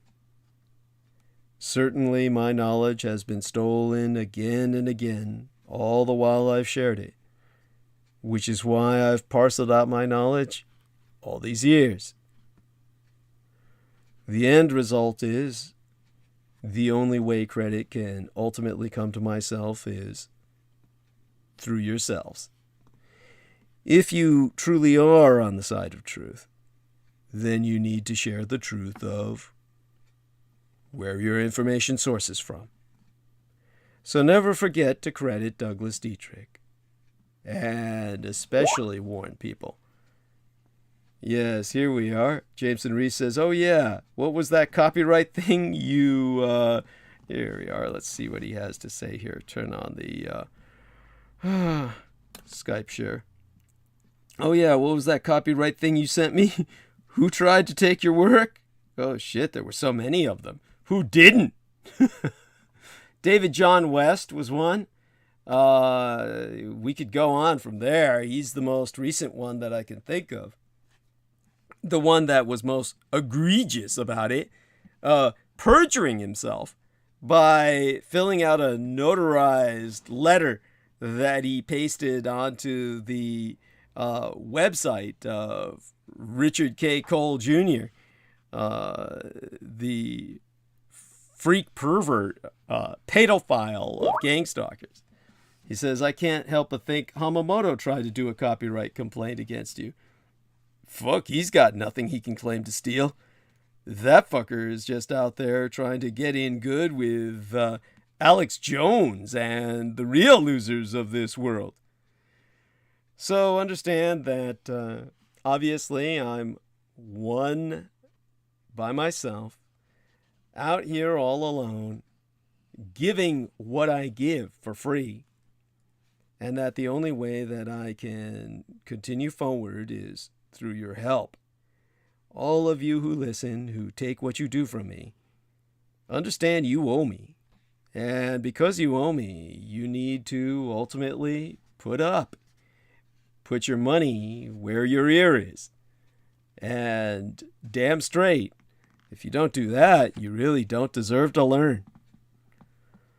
Now, I'll try my best to relate what I remember about so many of these different so-called talents, the gifted, or the blessed as we know them in Asia.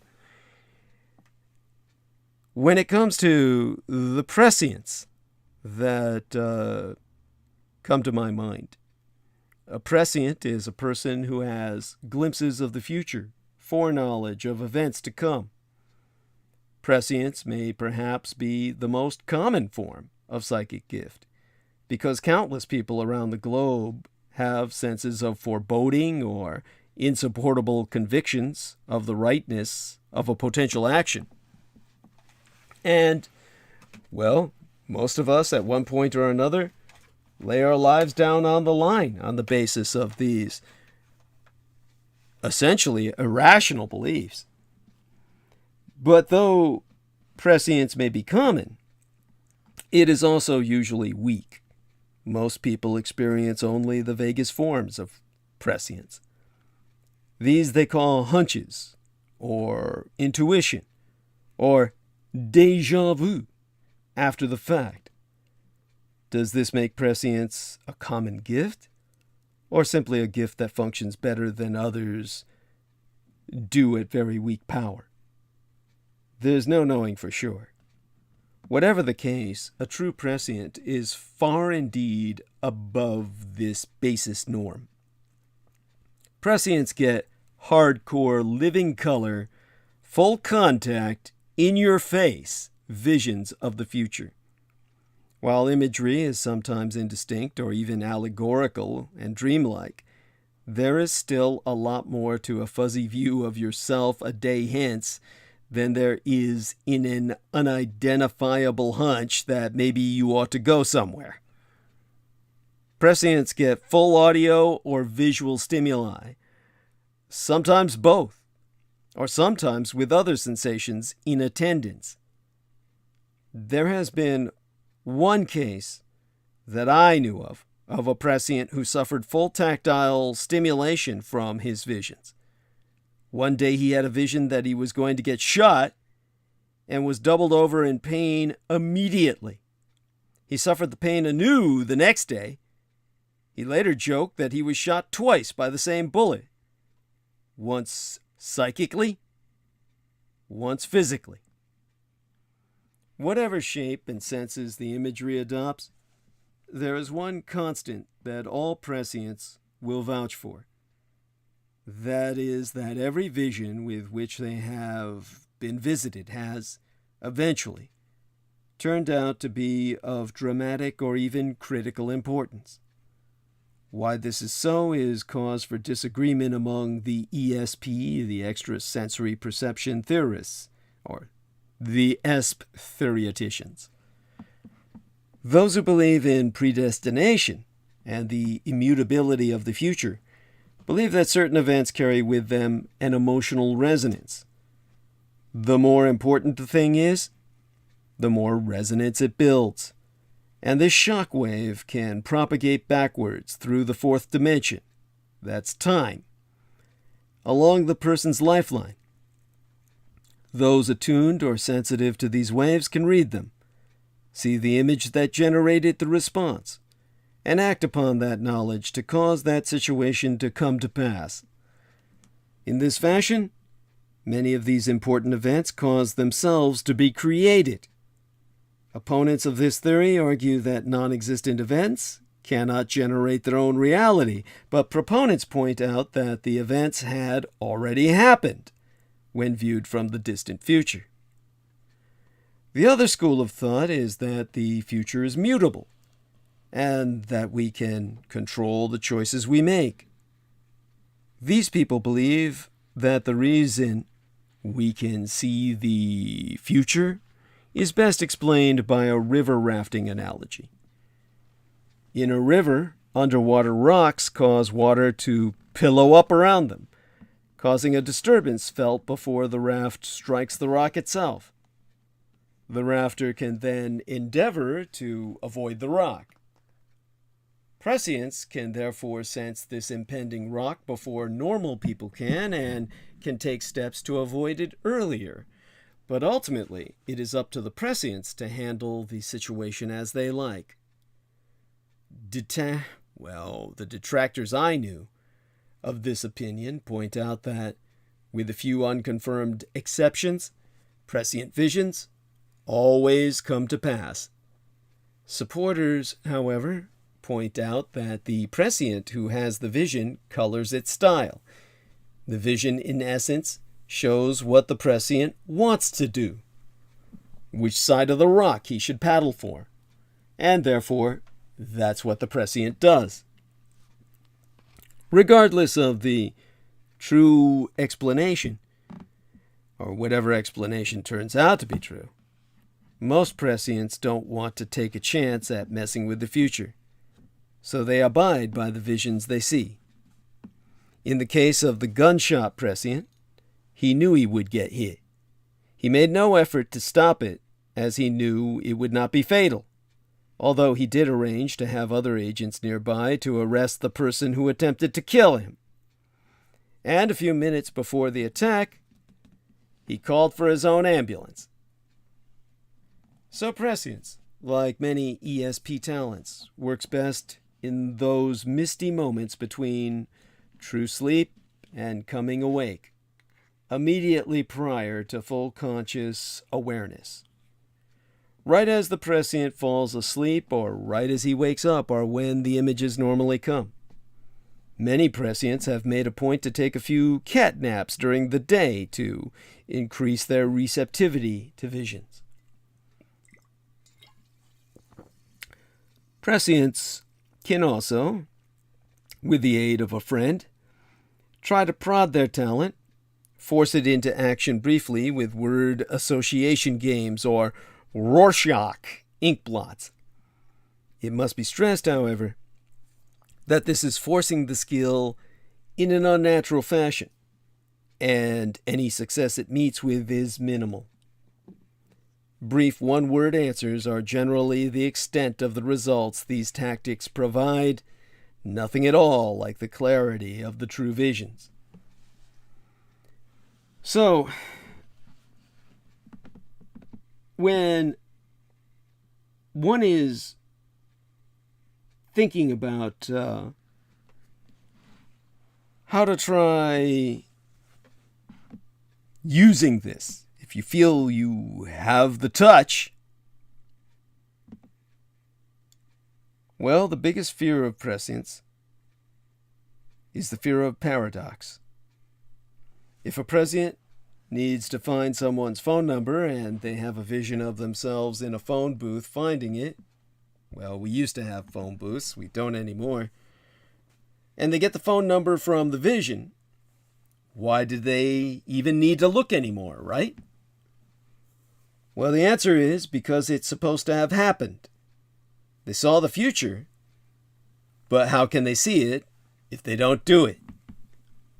Prescients have their beliefs, but none really know how they see the future, or even exactly what they're seeing. So, just to be safe, they make sure they do the things they experience in a vision. No sense in disappearing in a temporal paradox, never to be seen again, right? The other method of using this skill, free association, is much more trying. The prescient must have a friend around to assist, to prod the prescient with unexpected words or images. Among those in the English INTESP, the Intelligence Espionage Unit, this procedure is known as denting. In essence, what the quizzing friend is doing is trying to hit the prescient with something out of the ordinary, and hoping he'll react with ESP instead of with logic. As with having visions, Well, all that's involved with this task of prescience, well, there's too much involved, really, for me to even recall all of the details that I would otherwise be quite willing to share. Maybe I'll remember them by next transmission. But that's what brings us to those people who are like prescience, but they call themselves seers, as in S-E-E-R. And this would be a mind power. Well, give me a moment to refresh myself with my water, and then I'll get into it in depth.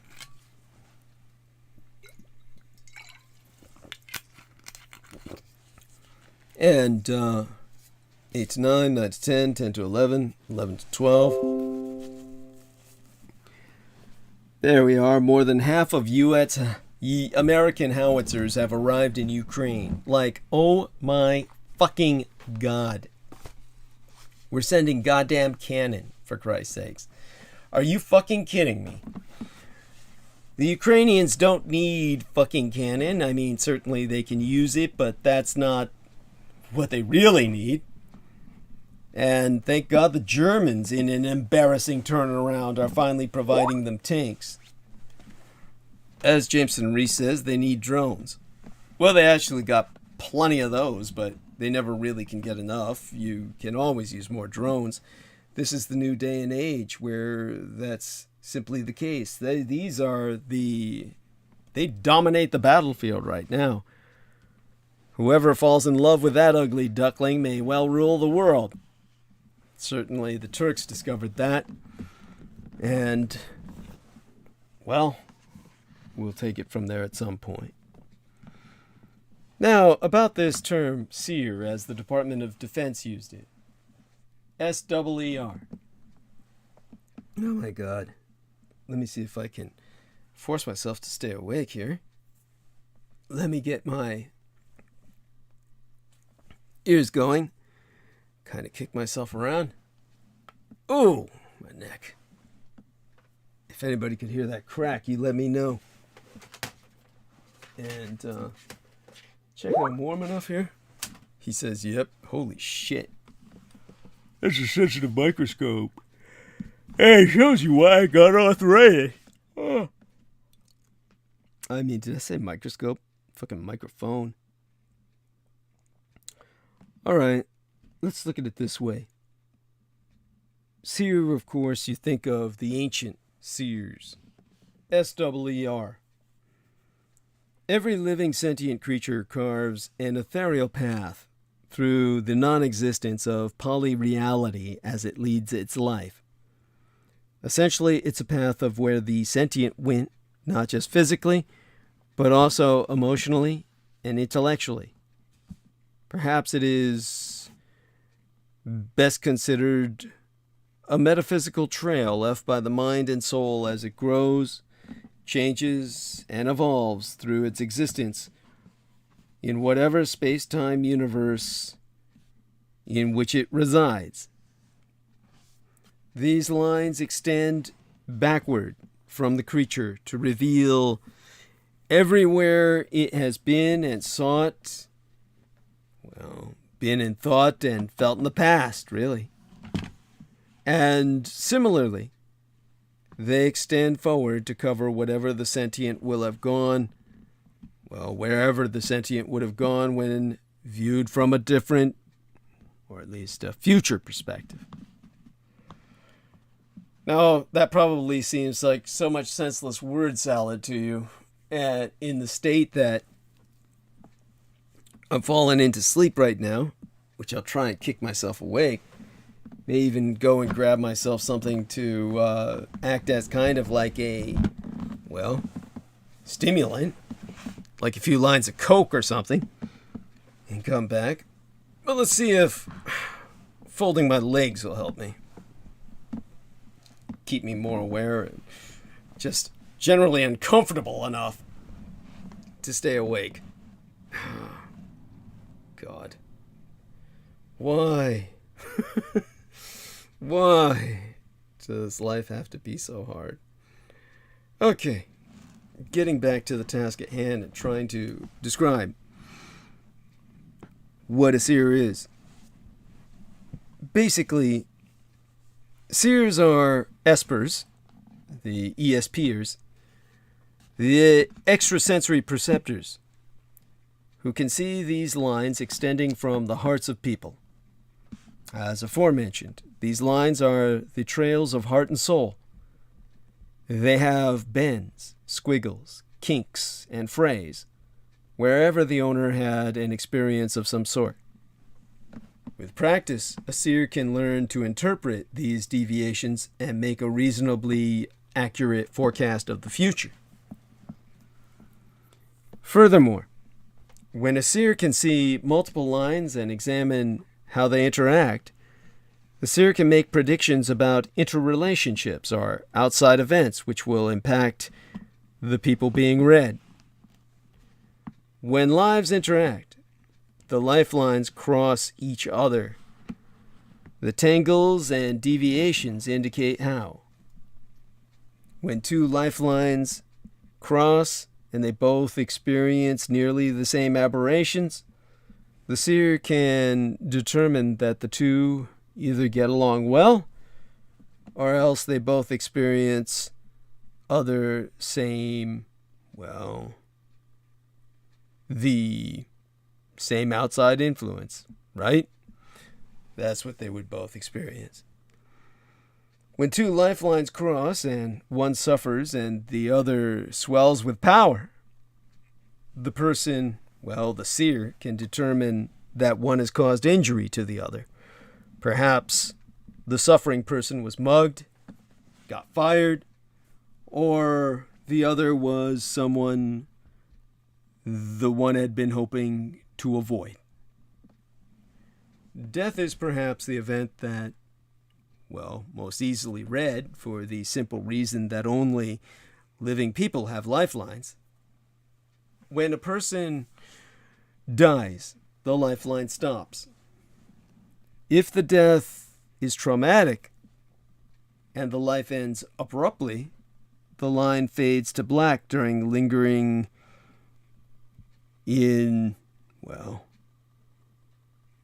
line would fade to black during lingering hospital-bound cancer deaths and the like. Whatever the cause, if there's no lifeline after a certain point, the seer can be certain that there's no life either.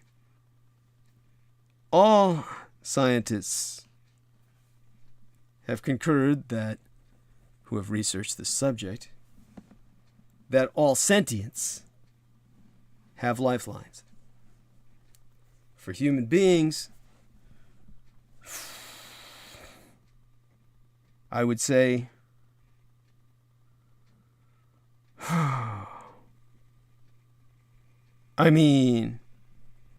what is there to say about human beings? Let me try and get my breath together and think on this, because it'll take me a while to come up with something that just doesn't cause me to insult everybody like Jameson does.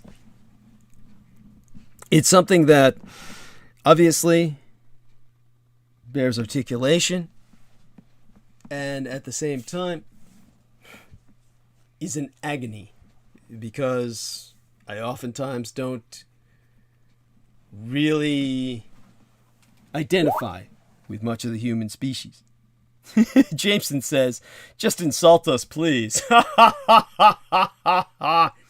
Oh, God. Oh, don't tempt me. Oh, God. All right, let me breathe here. Get myself a little bit more conscious and, don't want to go run and grab more caffeine. There's got to be a limit to how much I take in. But like I said, the diesel, the beer and caffeine, the beer and Coke together help me. Keep me up throughout the night so I can deliver. All right. When I try to think about how to handle explaining to you a rather subtle and nuanced talent. Let's just say that seers are these espers, these extrasensory perceivers. See these lines extending from your finger. Well, did I say that? Your pinky finger. Your finger. You like that? Extending from your pinky finger really extends from your heart to your pinky finger and trails ultimately to connect to the heart of someone that you love in life. A relation or a lover, as in the sense of a physical intimate. The Japanese have known this for thousands of years and described it. That's why the espers can see these lines extending from the hearts of people ultimately. These lines are the trails of the heart and soul, and they see them extended to the outside world from your heart through your pinky finger. And so when a seer can see multiple lines and examine how they interact, because many of our lines intertwine ultimately with the pinky line of someone else up to their finger again, a permanent bond or semi-permanent. These lines are the trails of the heart and soul. And then the seer can make predictions about interrelationships or outside events, which will impact all the people that the seer is reading. When these lives interact, the lifelines cross each other. And the tangles and deviations indicate how. This is why, as Jameson Reese says, the pinky finger is removed from the Japanese Yakuza to disentangle them from quantum entanglement with family and relations. They are now dead to their family. They are legally dead in Japan. So, when lives interact and the lifelines cross each other, well, the tangles and deviations indicate how. And when two lifelines cross and they both experience nearly the same aberrations, the seer can determine that the two either get along well or else they both experience the same outside influence. When two lifelines cross and one suffers and the other swells with power, then the seer can determine that one has caused injury to the other. Perhaps the suffering person was mugged, got fired, or the other was someone the one had been hoping to avoid. Death is perhaps the event most easily read, for the simple reason that only living people have lifelines. When a person dies, the lifeline stops. If the death is traumatic, the line ends abruptly. The line fades to black during lingering hospital-bound cancer deaths and the like. Whatever the cause, if there's no lifeline after a certain point, the seer can be certain that there's no life either. All sentience have lifelines. For human beings, these lines are bright blue in color. Vampire lines are bright blood red in color. When a person is, shall we say, changed, like my biological father Adolf Hitler, by multiple blood transfusions over a long period of time, prolonged series of vampire blood transfusions, till he ultimately became a vampire himself, well, those lines merge. And all of the vampire he took blood from, their lines merged with his, and the blue of his human's line shifted slowly through purple and then to red as it was gradually superseded by the vamphrodemic lifeline structure. and manifestation. This was recorded by the psychics of the Third Reich, who invaded the subconscious of the German masses on behalf of the totalitarian state.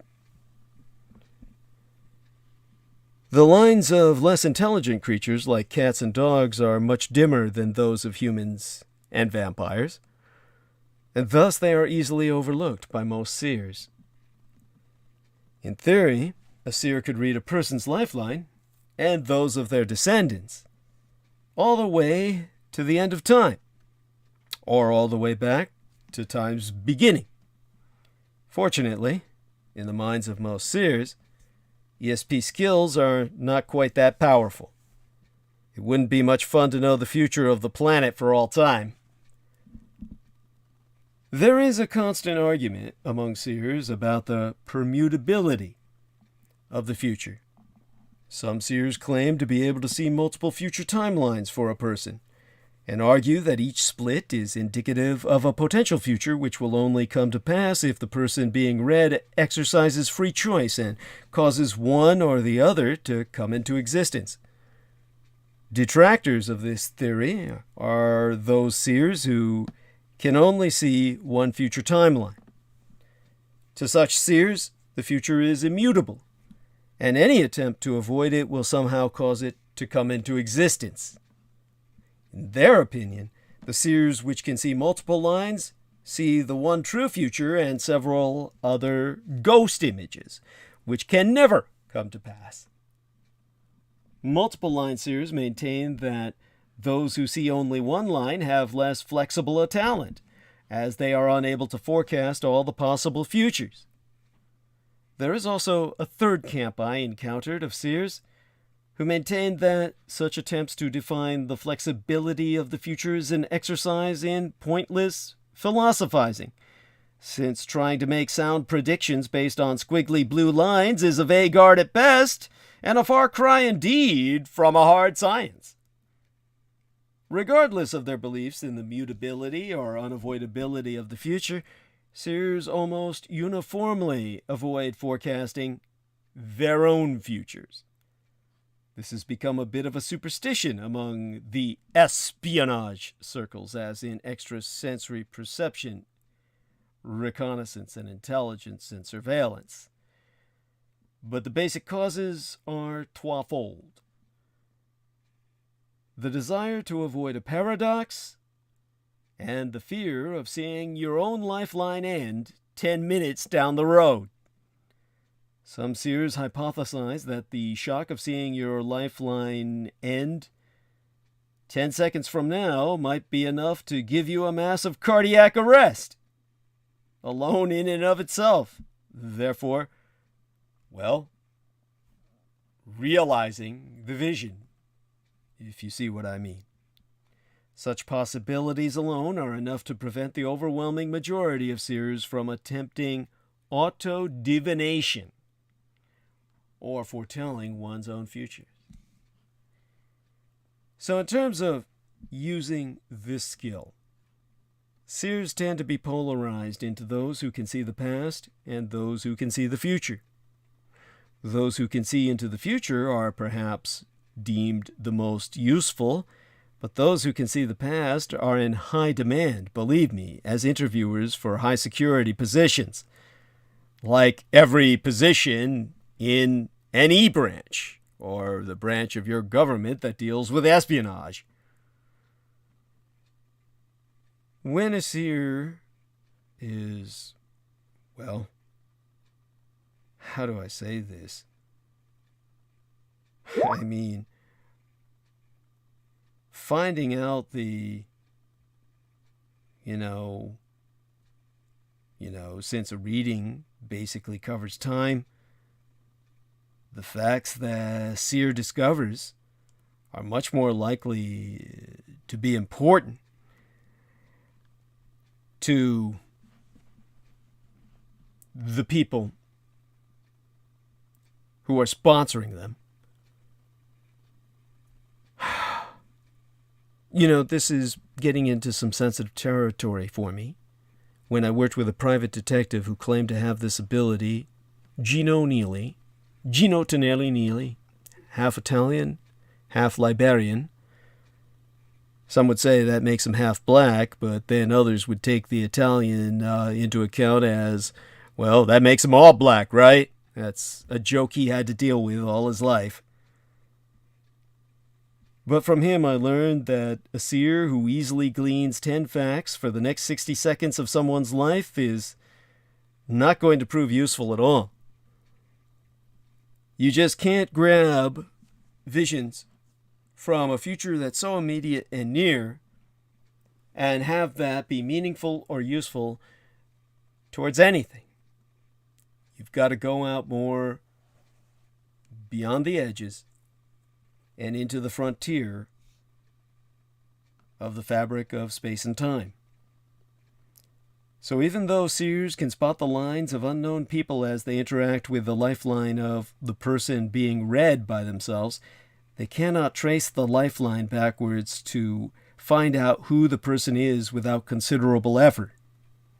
Life threads are neither regular nor constrained to 3 dimensions, and the interactions between the threads of 2 lifelines might be physical, such as bumping onto someone on the street, or intangible, like talking on the phone. The only time a seer can definitively trace an unidentified lifeline back to the owner is when the owner is within both visual range and ESP range, and, of course, the lifeline interaction being traced backwards is, well, within the seer's ability, as in range, so to speak, within their radar range, so to speak. In those circumstances, it does not matter if the person will leave the seer's line of sight and then return later. The life thread is a metaphysical structure, and the seer can see the entire thread from interaction all the way back to the person's heart, in defiance of Newtonian range restrictions, I assure you. Now, regardless of the strength and power of a seer's innate abilities or talent, a seer cannot see everything. There are simply too many life threads out there to account for, which may be related to why most seers can see only from 1 to 10 life threads at a time. It appears to be some sort of subconscious editing function in the brain which eliminates the background garbage. It's very similar to how a person reading a newspaper focuses on only a few letters in one column at a time. With peripheral vision, the reader notices that other letters are around, but as they are at this time unimportant, they remain unidentified and ignored. They might be in a different paragraph, or even an unrelated story. So how, if at all, they interact with what the person is focusing on is unknown. This parallels how seers ignore other lifelines, occasionally even lifelines that they might consider important, if only they knew. So with this restriction, the amount a seer can determine might be severely restricted. Now our man Jameson is back, just acknowledging that. Always do when he takes his leave and then returns with us. And for those of you who are sending me some emails about not understanding anything I'm talking about right now, it's like this is, of course, something that the West has ignored, but is common knowledge in Japan. The knowledge of the life thread from the heart to the pinky that causes the Yakuza to sever their connections with humanity itself by the cutting off of their pinky fingers. This is something that I suppose the world should know about. The red thread of fate. The people in the West consider this a legend the red string of Japan, the red string of fate. But of course, this is ultimately related to ikigai, the Japanese concept of finding purpose in life. Ikigai is what gets you up every morning and keeps you going. Gai is the key to finding your purpose or value in life.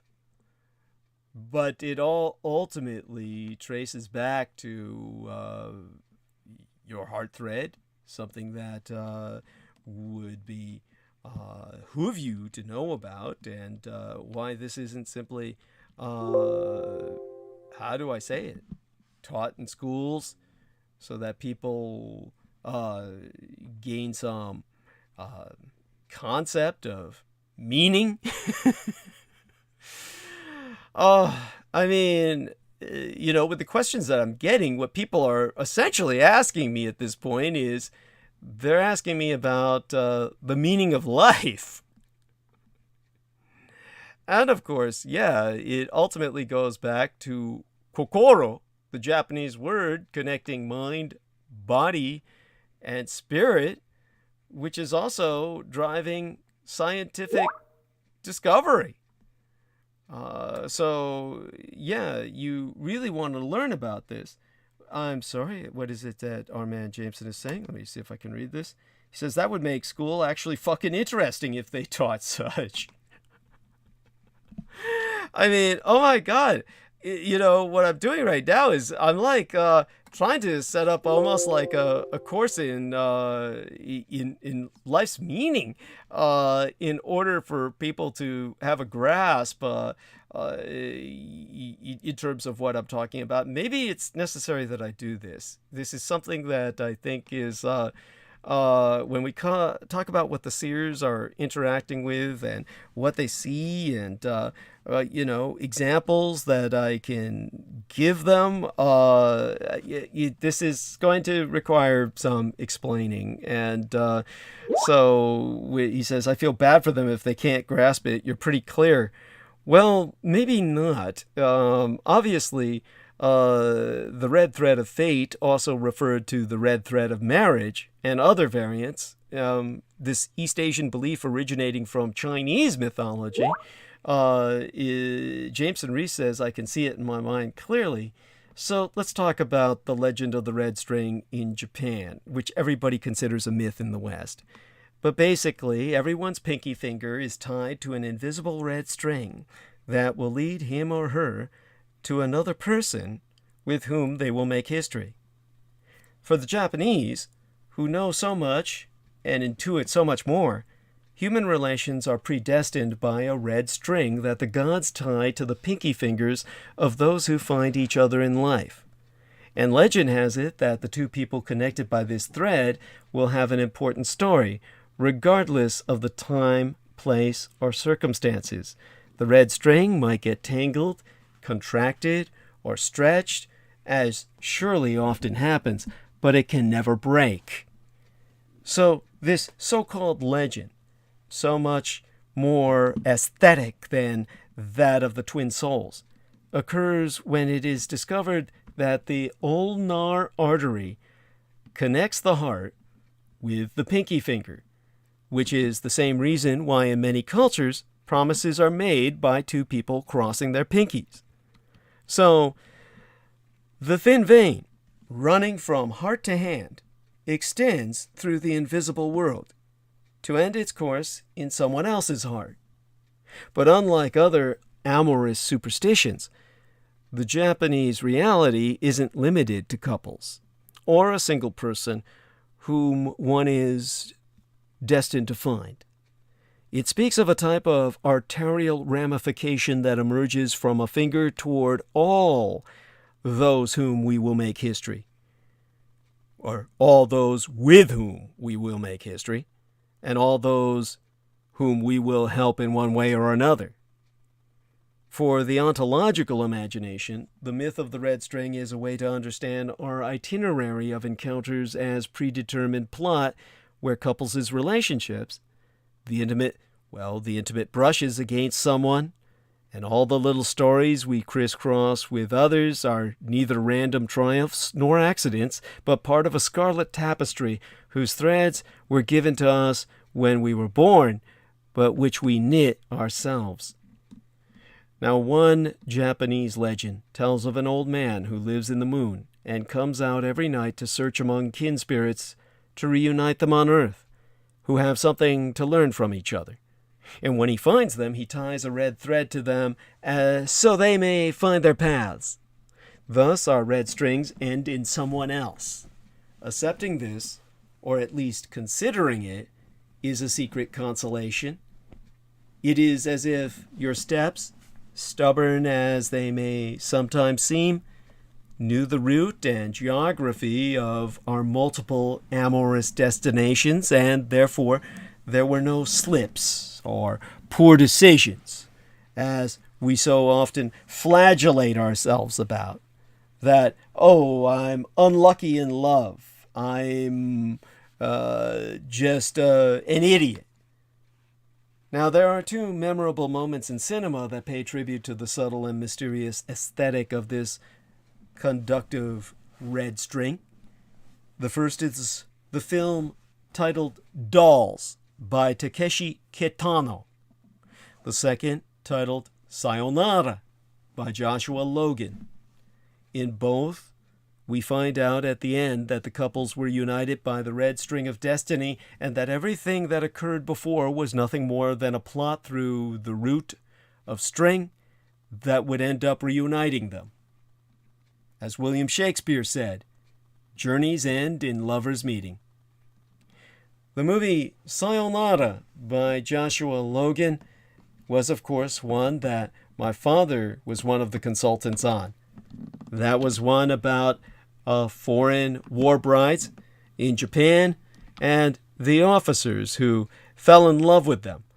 And, of course, it led to lovers' suicides because the military's Uniform Code of Justice, the UCMJ, the Uniform Code of Military Justice, nothing just about it, forbade by law any marriages between American servicemen and East Asian woman, any woman of East Asian descent, no matter whether Japanese, Korean, Chinese, Taiwanese, Okinawan, or Vietnamese, all were deemed the enemy because none of them could be told apart by the fucking white man. So if you married any one of them, if they weren't an enemy now, they eventually would be. America was first fighting the Chinese before Japan, and then Korea, and then the Vietnamese. In the end, America thought all Asians as enemy aliens. Since it was illegal to marry them, many of these American servicemen revolted and took the military to court, and the Supreme Court of the United States ultimately declared the Uniform Code of Military Justice unconstitutional. And so my father and my mother, who had met each other and fell in love, were finally able to marry. They were married by the time that I was born. My sister was born out of wedlock. Now, all cultures have pondered what it is that governs the individual path of each person, and among them many have conceived an astronomical thread that predicts their paths. Think of the Moirai, or Moirai of the Greeks, who they hold a thread of gold for each person on earth, and cut it suddenly when his or her death is due. Or in the thread, also read by the way, of the Kabbalah, which connects the believers to the Holy Land of Yerushalayim, Jerusalem.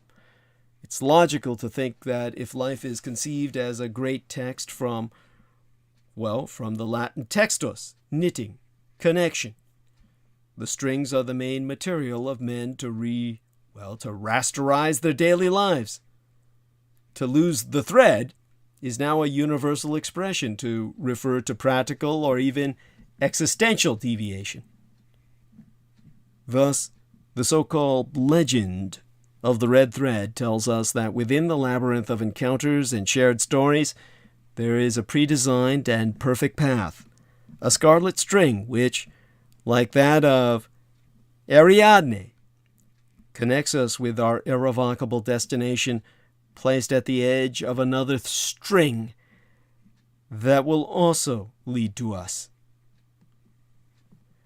Now, take that, and of course, if I were to try and contextualize it further, honestly, how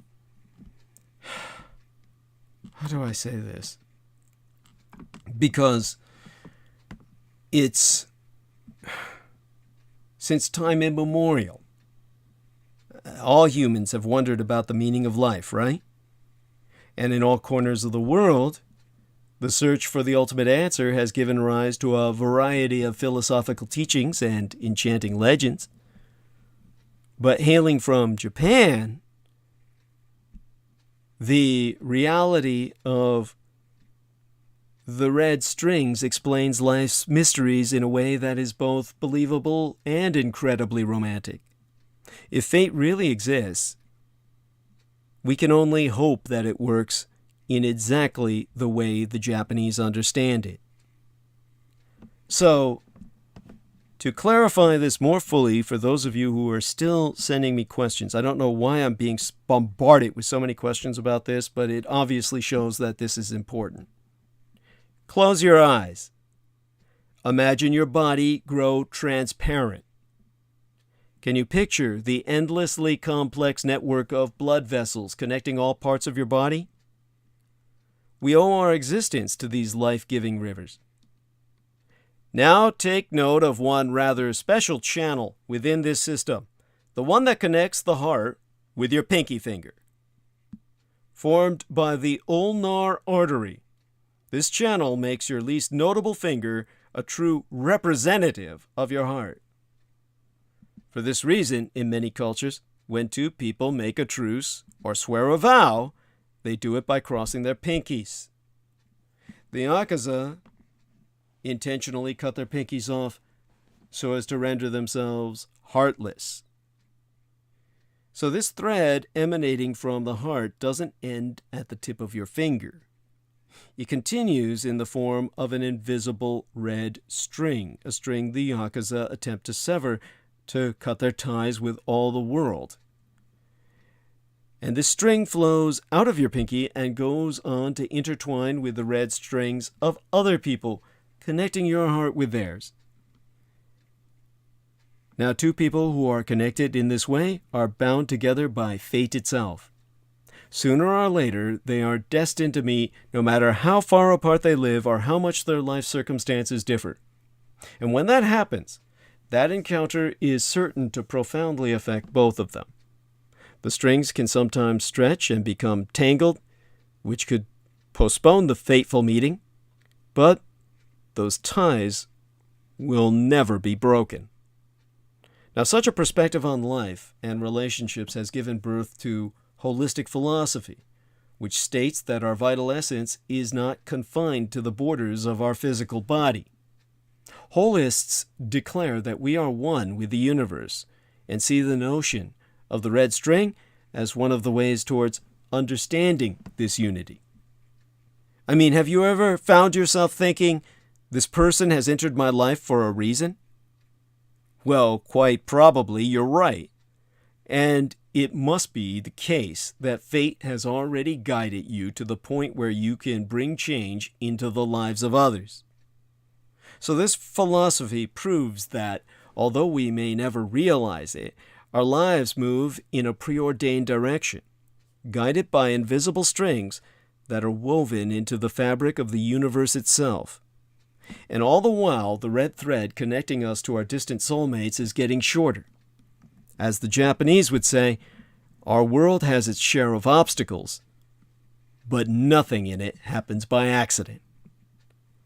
And that, of course, needs to be brought forth in the concept of the heart itself, the kokoro, the Japanese word that connects mind, body, and spirit, which, as I said, now drives scientific discovery itself in Japan, and why the Japanese have always been so far ahead of the West.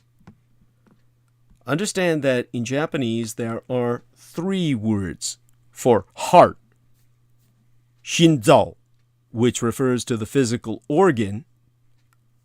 Hato, which is the anglicized word for a love heart, like your Valentine. And kokoro, which means, well, kokoro is well understood in Japanese, but difficult to explain in English. Conceptually, it unites the notions of heart, mind, and spirit. It sees these 3 elements as being indivisible from one another.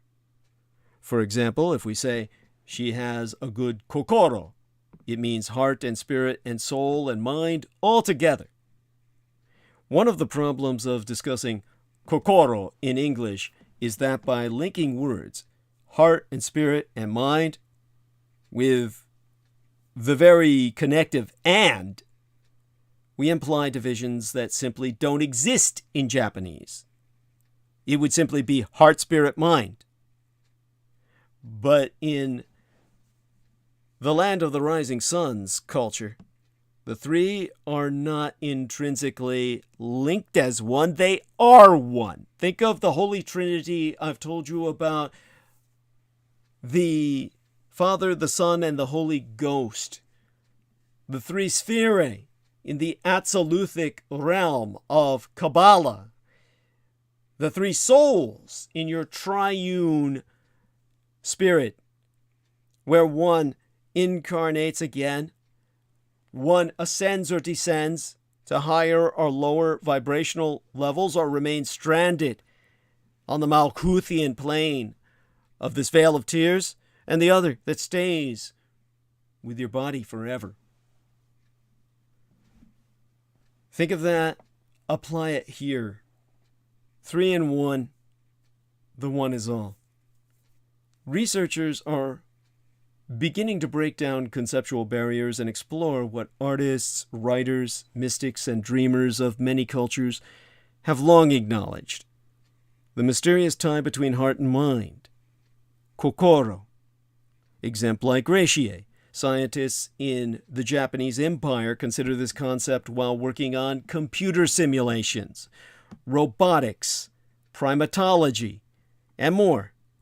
It has allowed the Japanese researchers to explore and discuss spiritual matters in a way that is simply otherwise impossible in an academic environment.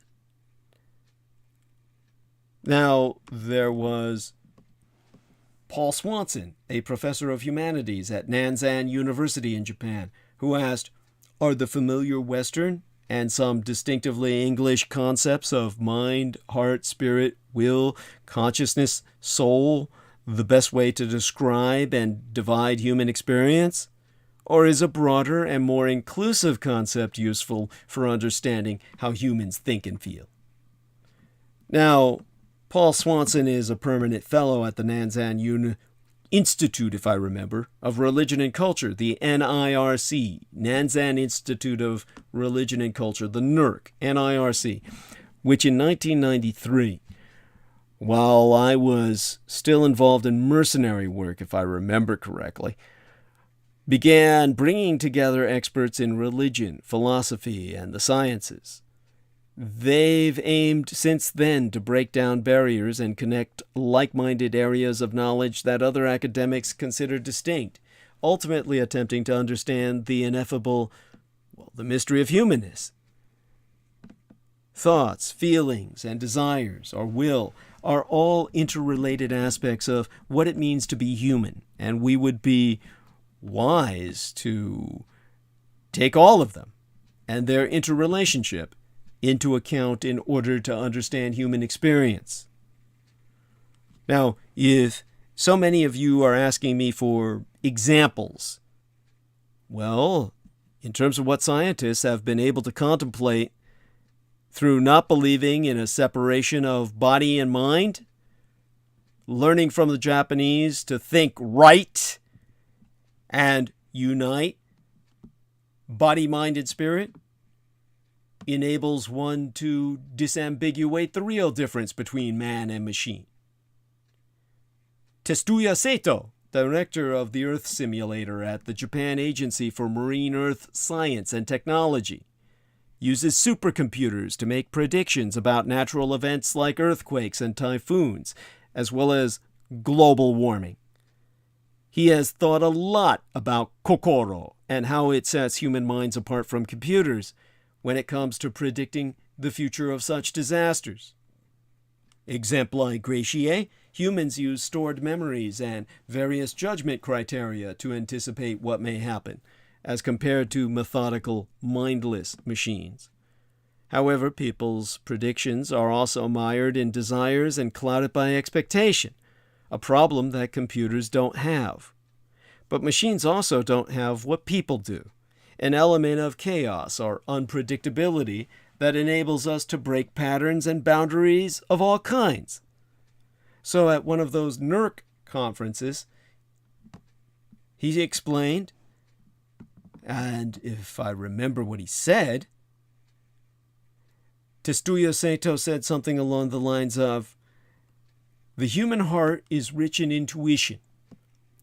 It possesses attributes such as illogicality, hunger for novelty, creativity, infinity, and openness.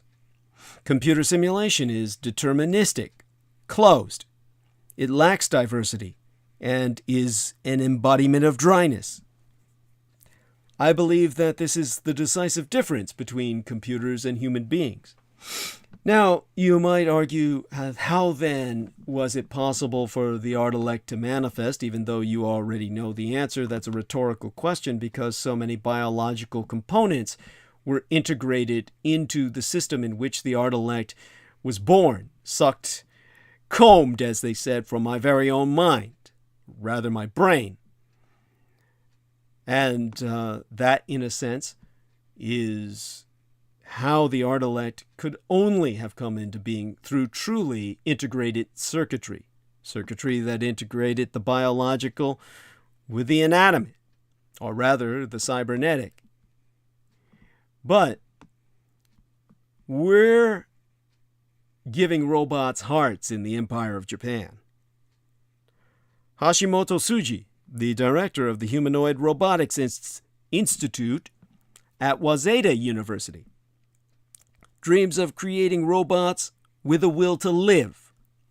He wants them to evolve over generations, reproduce independently, have their own children with each other, and be able to concern themselves with questions of philosophy, such as what it means to be, think, and feel, all elements of kokoro.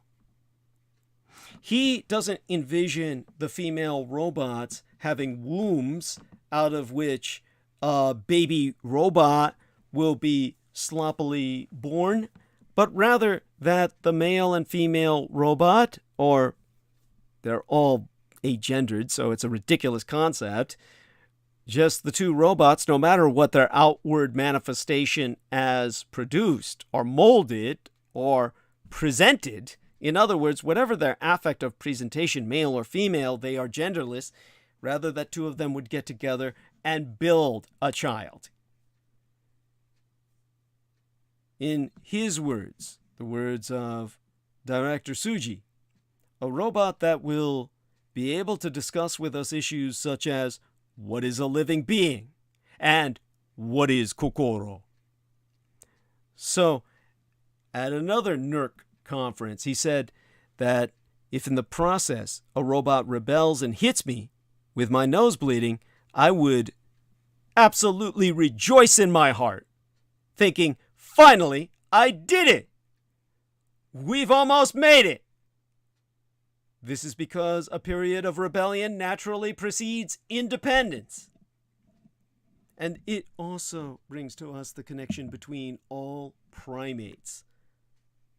Tetsuro Matsuzawa is a primatologist whose work has proven that humans and chimpanzees are genetically incredibly close, with only a 1.3% difference in genetics.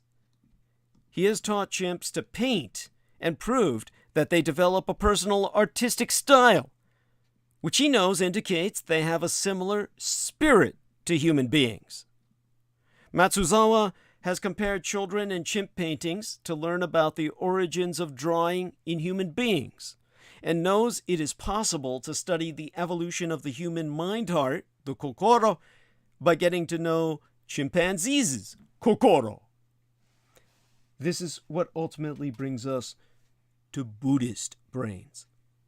American scientists have also explored the connection between body, mind, and spirit. There was a 2015 article in The Atlantic magazine entitled "The Brains of the Buddhists," which highlights the work of the neuroscientist Richard Davidson, who studied Buddhist monastic or Buddha monk brain activity at the behest of the Dalai Lama.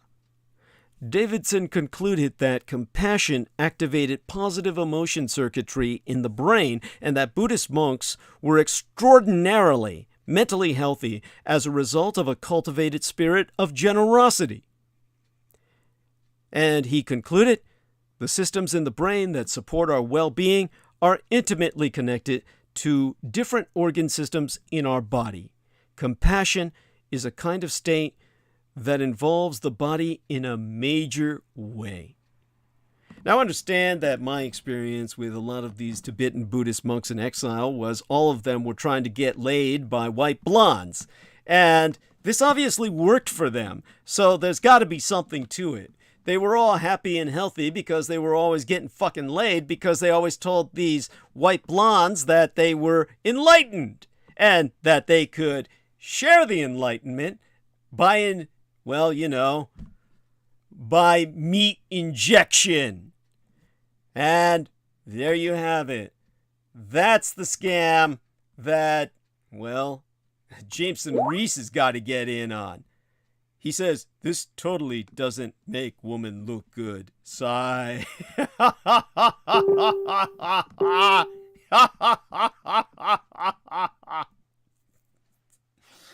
Oh, shit. Yes, I'm so sorry to have shared that tragic reality, or that travesty, but I'm sorry, dude. People get enlightened for a reason, right? One thing you couldn't call these monks was celibate.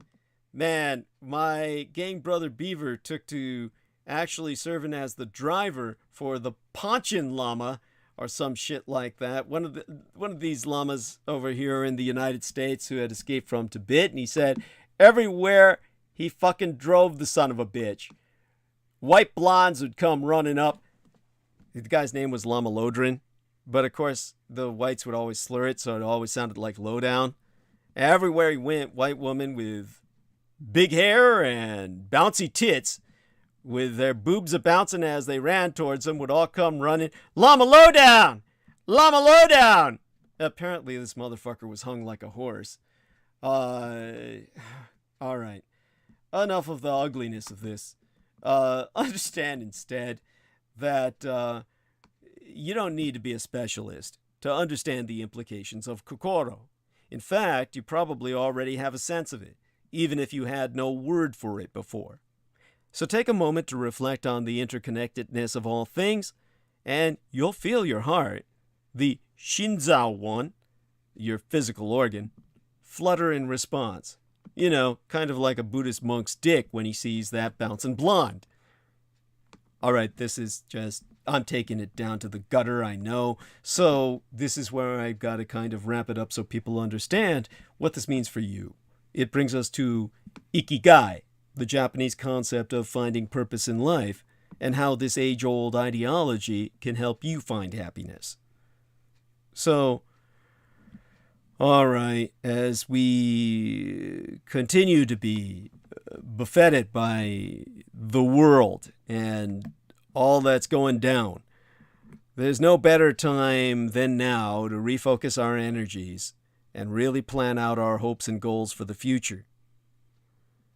I mean, the truth is, if he says There is much purpose in 4 billion screams of human agony, says Jameson Reese. Oh, God. We're going to pretend I didn't read that. How do I say this? Let's just say there's a better way to fully embrace everything life has in store for us than what Jameson just said, okay? Enter Ikigai, the age-old Japanese ideology that's long been associated with the Empire of Japan's long life expectancy, the longest in the world. A combination of the Japanese words iki, which translates to life, and gai, which is used to describe value or worth. Ikigai is all about finding joy in life through purpose. In other words, your ikigai is what gets you up every morning and keeps you going. You might ask, well, okay, what exactly is ikigai? The origin of this word ikigai goes back to the Heian, the Heian period, from the years 794 through to 1185. Now, the Japanese clinical psychologist and himself an avid expert of the ikigai evolution, Akihiro Hasegawa, released a research paper in 2001 where he wrote that the word gai cometh from the word kai, which translates to shell in Japanese. Don't think Cobra Kai, okay? Instead, during the Heian period, shells were extremely valuable, so the association of value is still inherently seen in this word. It can also be seen in similar Japanese words like hatarakigai, which means the value of work, or yarigai ga aru, meaning it's worth doing it. Gai is the key to finding your purpose, or value in life. The best way to really encapsulate the overarching ideology of Ikigai is by looking at the Ikigai Venn diagram, which I'll see if I can find some for you. It encapsulates the overarching, well, it displays the overlapping 4 main qualities: what you are good at, what the world needs, what you can be paid for, and of course, what you love. Now, this is going to be difficult, and I'm going to see if I can find a link that will be accessible to the public so that I can slam that into the chat and give you all a graphic of what I'm talking about, because the mind cannot work without maps. I was about to say, that is, if my search engine ever opens up, I can't even get the screen up. And, okay, come on. Do me. This is, okay, got the screen up. It is slow. I mean, this is so fucking slow. All right, let me see if I can enter the term here and come up with anything that has, shall we say, implications. Do me. Come on, you can do it. It's like the little engine that could, right? Yes. All right. Okay. So, let me get you something here. All right. We're going to get you images. Okay. Big image. Okay. All right. Okay. Let's see if we can do this. Oh, does this work? Got a few of them. Gonna find one that works. All right. Here we go. This is, looks like it might work. I mean, I use the term might pointedly. Holy shit. Why are these not? This is so fucking lame. Come on, there's got to be better than this. All right.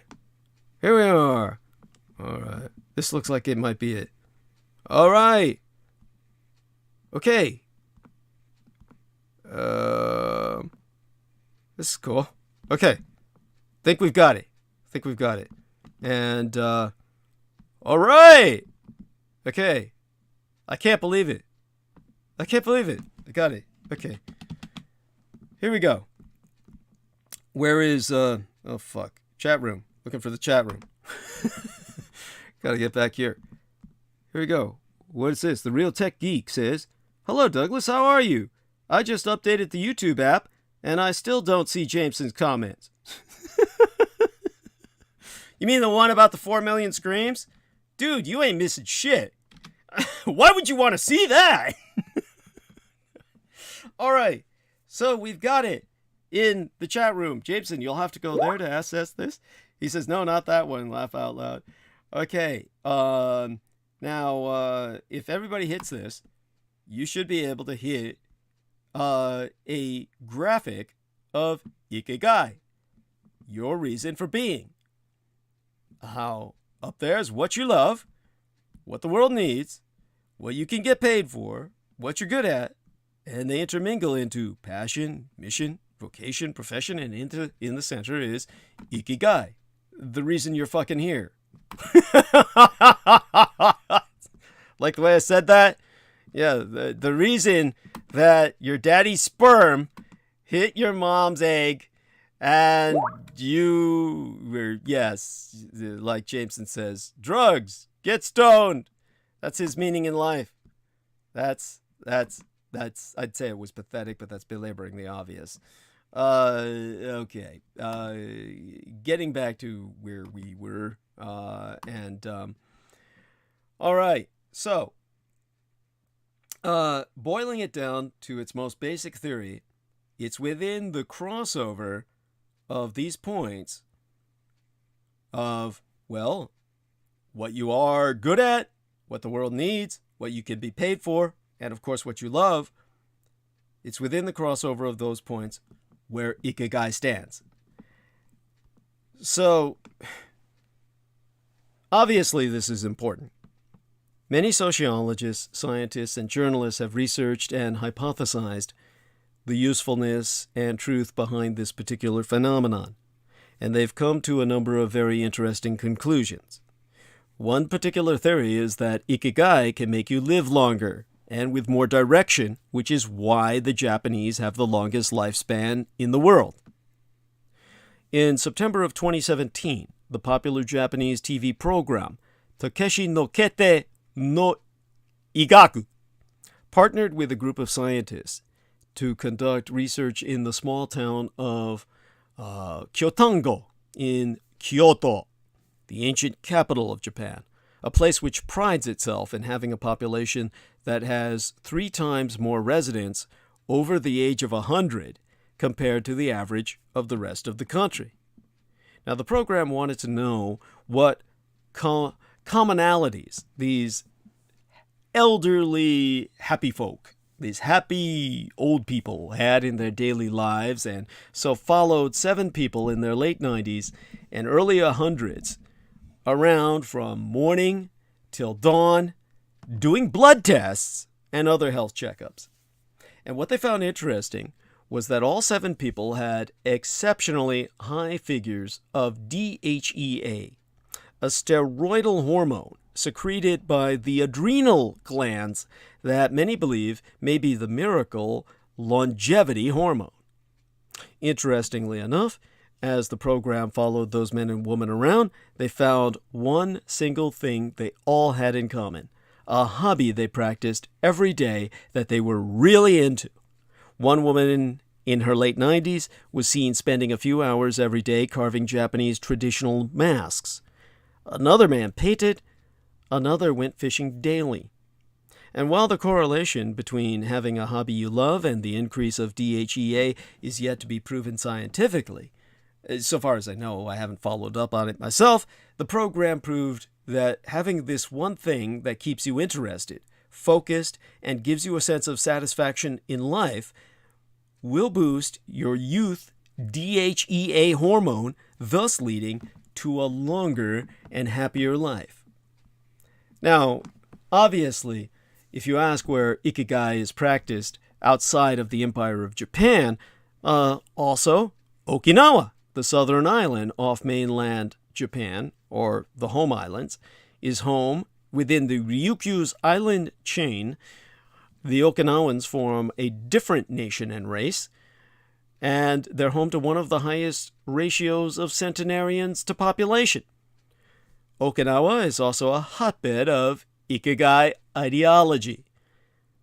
It's there that you have the mild weather, the healthy diet, and low levels of stress. There are also factors, of course, but it's the island's active population of non-retiring, purpose-driven residents that links them to other long-living communities in Sardinia, Italy, and Ikaria in Greece. In 2010, Dan Buettner released a book titled Blue Zones. It was subtitled Lessons on Living Longer from the People Who Lived the Longest, or Who've Lived the Longest, in which he studied areas in the world home to the longest living residents, including Okinawa. And what he discovered was that though they may have a different word for it, Ikigai, or having a purpose in life, was the strong uniting link. Hector Garcia, a writer who has released a number of books on this practice. Some call it a theory, I call it a practice, including a book Hector Garcia wrote titled Ikigai, subtitled The Secret to a Long and Happy Life, released in English, when was that released in English? 2019, if I remember. At any rate, he believes that this Ikigai shouldn't just be linked to the elderly. In fact, it's currently more popular than ever with younger people, both in and outside of the Japanese Empire. And he argues, he says, we found, releasing the book, that one of the keys of its success is the timing of the word Ikigai. And so he contends that it's gaining more mainstream traction now, just when people need it most. As he says, especially in younger generations looking for more meaning in their lives. So ask yourself, what's your Ikigai? Because in his book, Hector Garcia says that that studying the Ikigai ideology has changed the way he shapes his own day. In other words, he prioritizes the duties that give him purpose. Or to quote his T, I have improved my morning routine to start my days doing what is most important to me before getting busy with others. This means that I have a cup of green tea, do 15 minutes of easy yoga poses, and then write for an hour. Before leaving home, I have dedicated time to my health and one of the activities that give Ikigai to my life, which is writing books. Now, though that may sound career-focused, Ikigai is not always about financial endeavors. Having a hobby that you can dedicate your time to, raising a family, or being able to work and make steps towards diving deep into that passion project you've always fantasized about, are all Ikigai. The key is finding your Ikigai. If you're feeling lost or unsure about what your Ikigai is, there are a number of ways to refocus your mind and purpose. Hector Garcia suggests that if you find yourself blocked because change is difficult, try adding some new thing to your life, a new hobby, a new circle of friends, or even a new job on the side.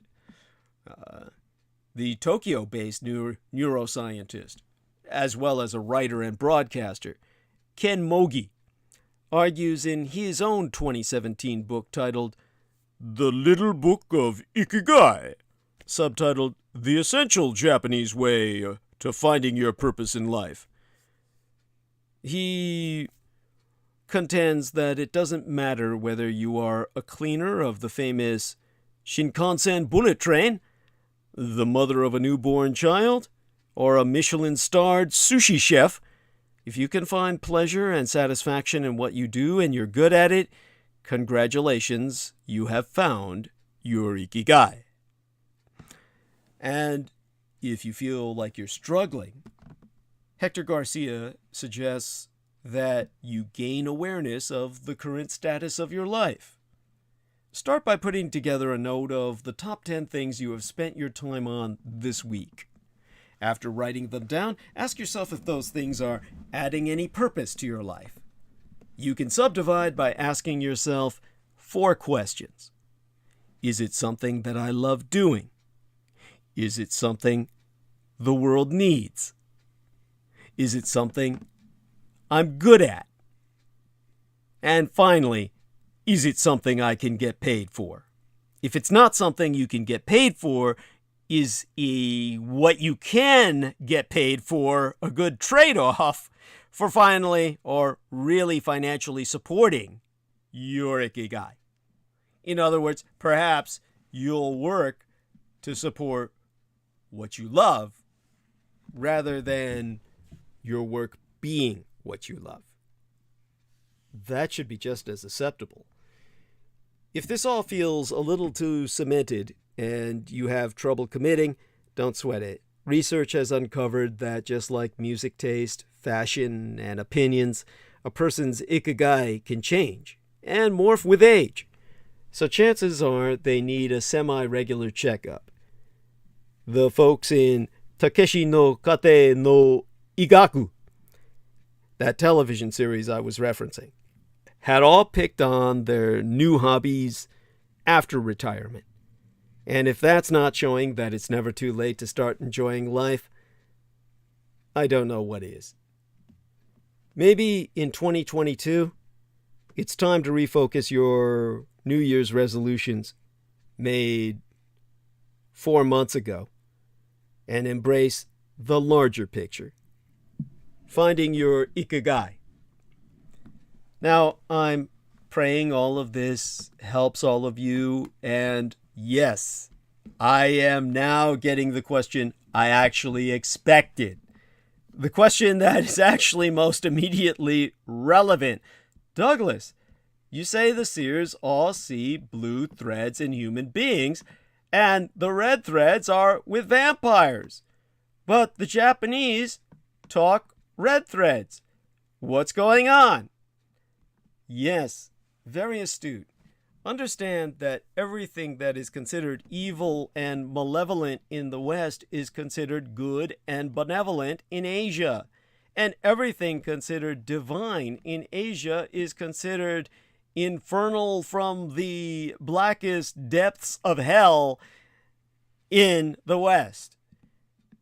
To the Westerners, all the Sith have red lightsabers because they're evil.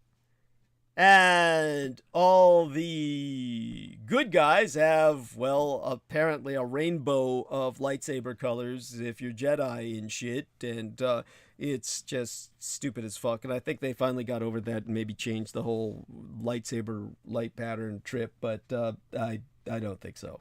They didn't, probably. Instead, they just offered a whole rainbow of flavors like Lifesavers, the suck candy, because Star Wars sucks. But look at it this way. For instance, in Asia, all that's divine is affiliated with red, and all that's evil and from the infernal depths of hell is green. So when my mother was followed as a youth at night by red lights, everybody deemed she was protected by the gods. If people see green lights at night, they know that those are ghosts and devils. So to see red, you are in luck and you're protected by guardian angels. That's the way it is in Asia. In the West, they look at green light, go, and red, you stop. Red light, no. Green light, go. And everything's fucked up. In Asia, white is the color of death. So all white people look like zombies. And in, well, the West, they think that cadavers yellow as they experience rigor mortis. So yellow is the color of death in the West.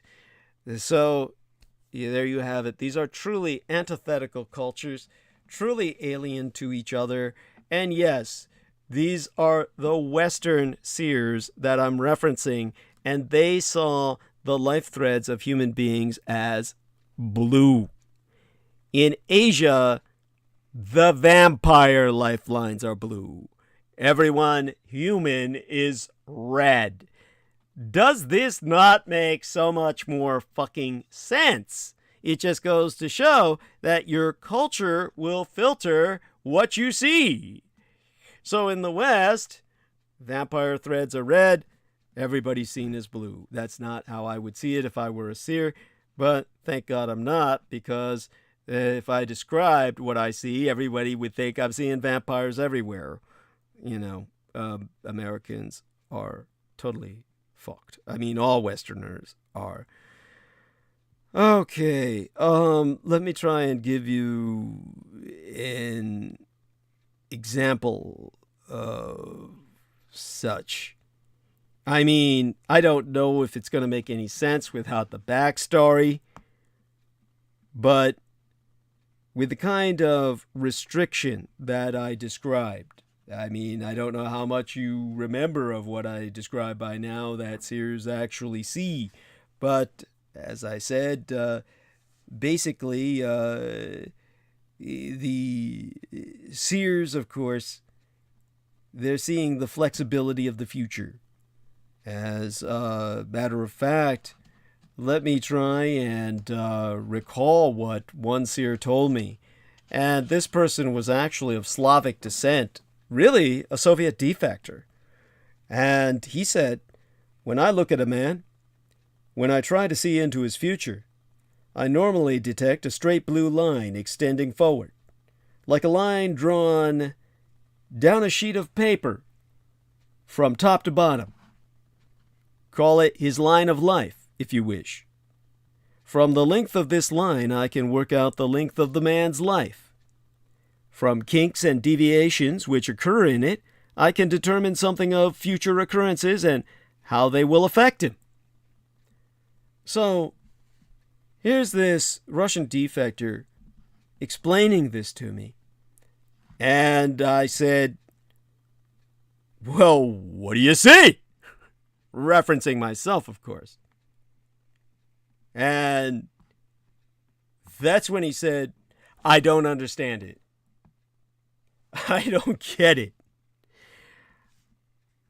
Now, as I was saying, because seers can only see from about 1 to 10 life threads at a time, due to the subconscious editing function in the brain, which eliminates background static, like yourself reading only so much at a time and ignoring other columns of information input, or else you would be overwhelmed with information overload.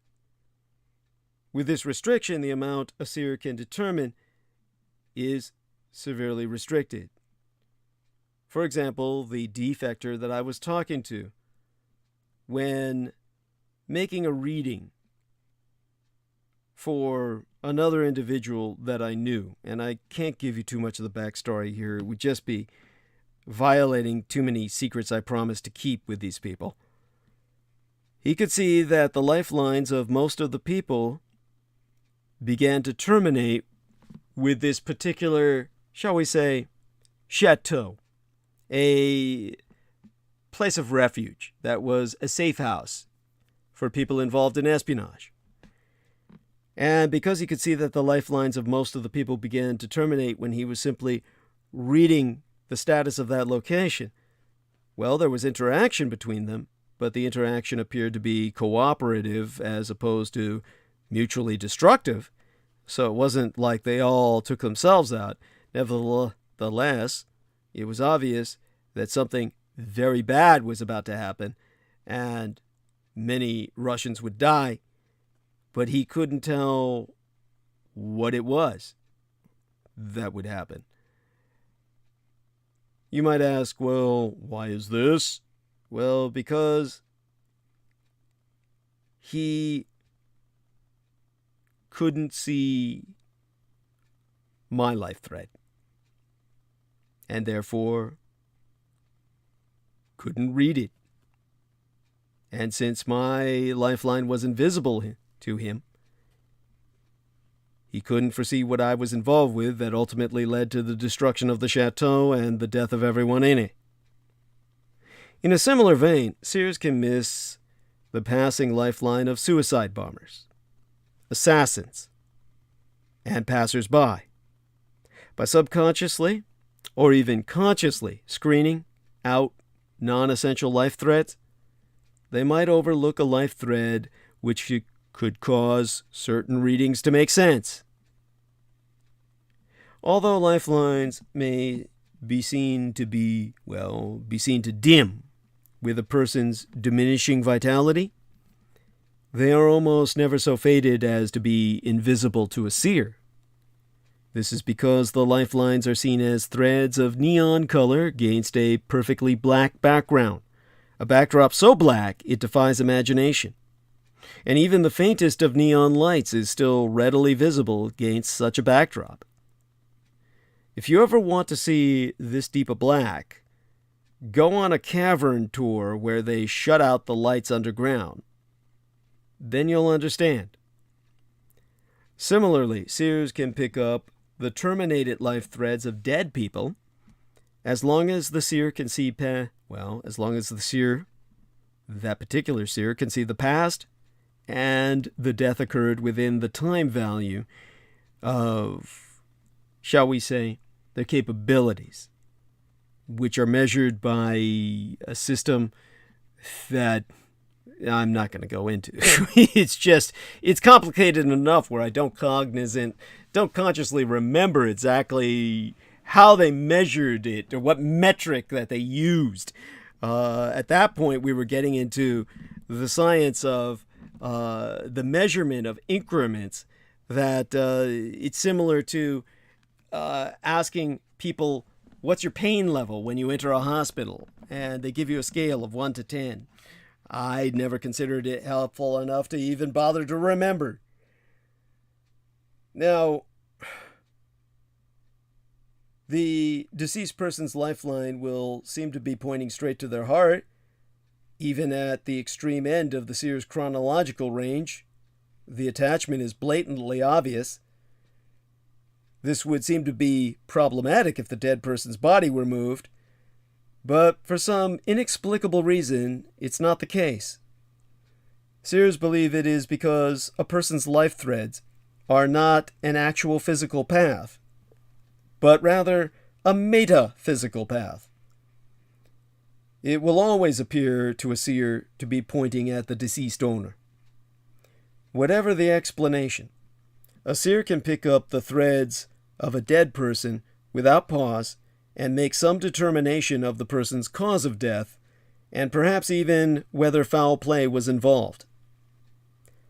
The only exception to all of the aforecited appears to be, thanks to vampires, naturally enough. It can happen that when a person is killed by a vampire, they die outright. Yet, how would I say this?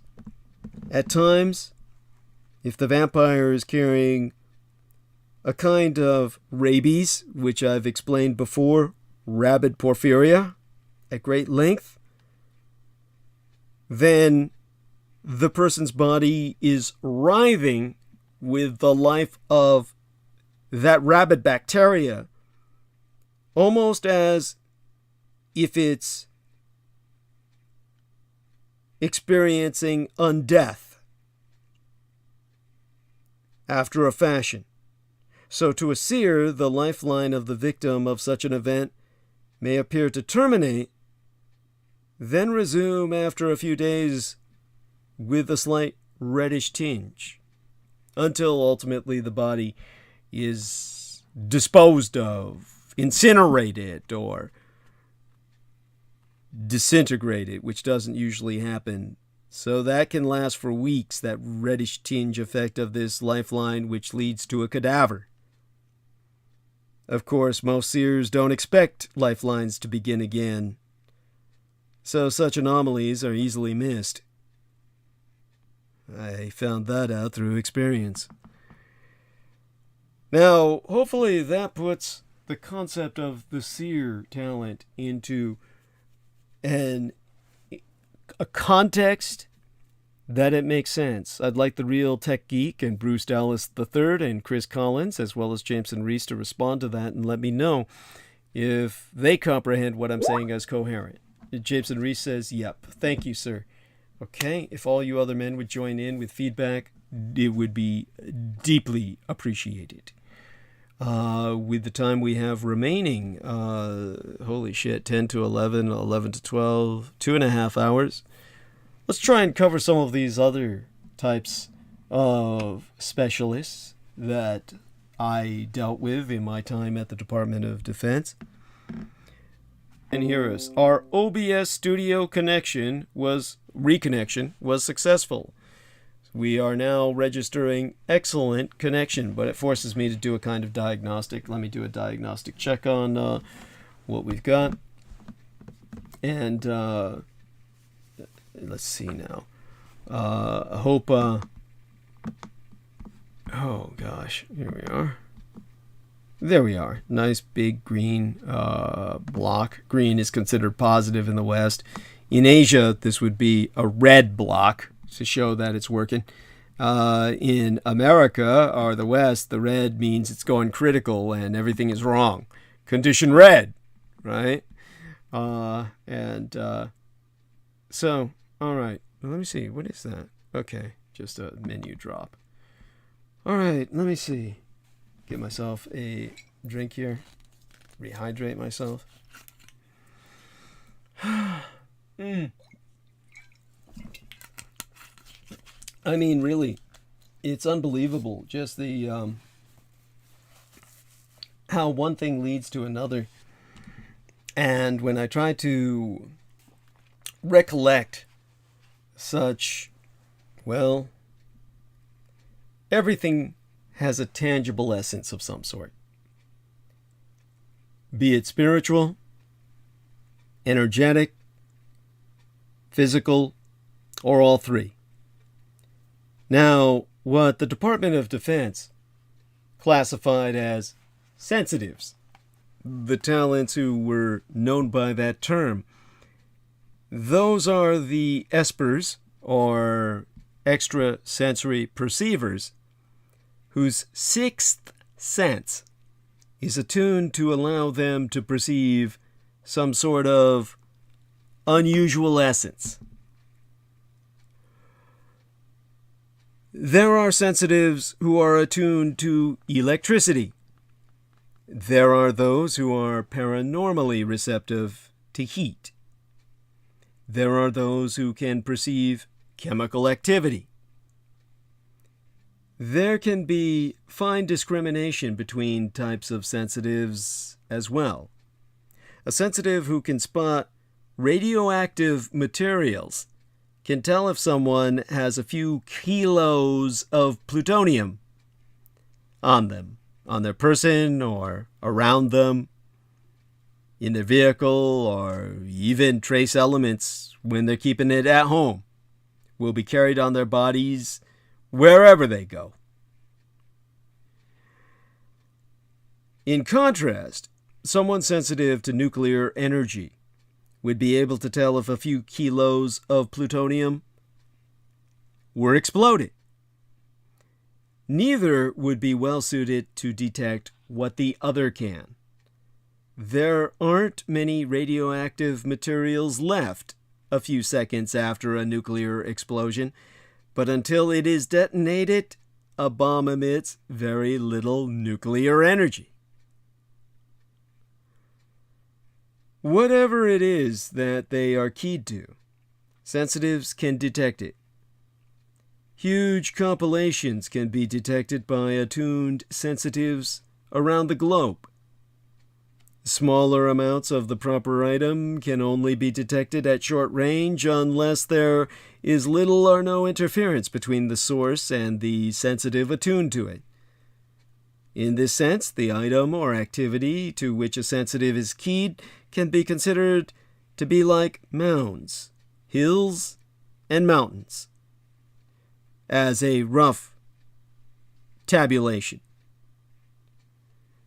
Small sources are like mounds and can only be detected at short range unless the ground, the ambient background, is very flat. Hills, moderate sources, can be detected from a good distance, and huge sources are like mountains, which can be detected easily and clearly for a good many miles in any direction. Whatever the source for a particular sensitive, they carry in their mind's eye a map of the world, keyed exclusively to those items or activities. For some, these images are only visible when they close their eyes. For others, the sensitivity is overlaid upon their normal senses and may give them a sort of psychic blind spot under the proper circumstances. Exempli gratiae. A sensitive keyed to heat might detect a pot of hot liquid on a stovetop, but be unable to identify the liquid because of, the paranormal image of the heat completely conceals the liquid from his normal eyesight. The pot would seem to glow red, obscuring the contents within. Whichever the case, the imaginary, or rather the imagery, which most people would deem imaginary, it's certainly imaginal in the sense that it's image. And all of that, of course, is getting into philosophy territory. We don't want to go too far in that direction. I mean, after all, just because you see it, does that make it real? And if you're seeing it in your mind's eye, are you not imagining the image? Okay, dump all the shit. Consider it human radar, and it's incoming. Get it? As I said, whichever the case, the imagery can imitate any of the senses, even an itch, or a peculiar taste, or a sense of vertigo. It can even be some other sense, which, without an adequate frame of reference, sensitives have been unable to explain to anyone else. Even among sensitives, this other sense seems to differ dramatically, and a few are very discomfited by experiencing it. However it is experienced, sensitives know what it is. And this makes sensitives very valuable to the espionage world in general. They are better than standard sensory equipment, and many of them can detect items for which specific detection devices simply cannot be built. Sensitives have been used to track nuclear-powered submarines and surface vessels, and surveillance satellites, and to capture people attempting to sneak across international borders. One drug sensitive, who experienced the appropriate highs as the drugs got closer to hand, spent time helping apprehend drug smugglers until he had to retire for psychiatric help and addiction withdrawal therapy. Yeah, as Jameson says, damn, that's one lucky mofo.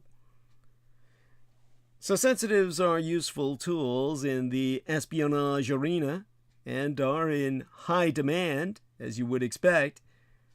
While they lack the straightforward and active effects of the telepaths and psychokinetics, the extra intelligence they provide can be an invaluable aid in any undertaking. And of course, when it comes to using the skill, basically, this is difficult in a sense. I mean, if you've got it, you know it. But the one thing I can tell you, as someone who doesn't have it, well, I know enough about it to tell you that large or powerful objects should be easier to detect, and that large or powerful objects should be visible at longer ranges. And, well, it's something that doesn't really have a ceiling or a floor imposed upon it. Otherwise, I mean, if you think about the intrinsic value of the target that's being detected. For nuclear sensitives, this could be the mass of uranium present, possibly modified by purity or the radioactivity of the particular isotope.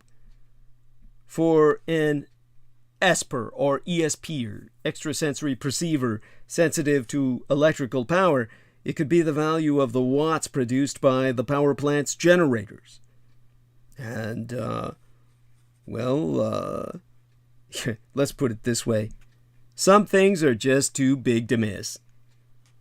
But whatever the result of the sensitive's range, so to speak, the area in which the target matter or product or element is located, there can be complete failures in detection, nothing detected at all, and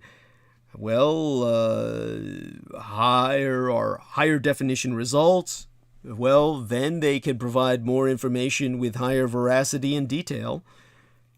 For example, a sensitive who can detect radioactive material basically can tell that there's a small amount of radioactive material at an unknown distance, more or less east of his position.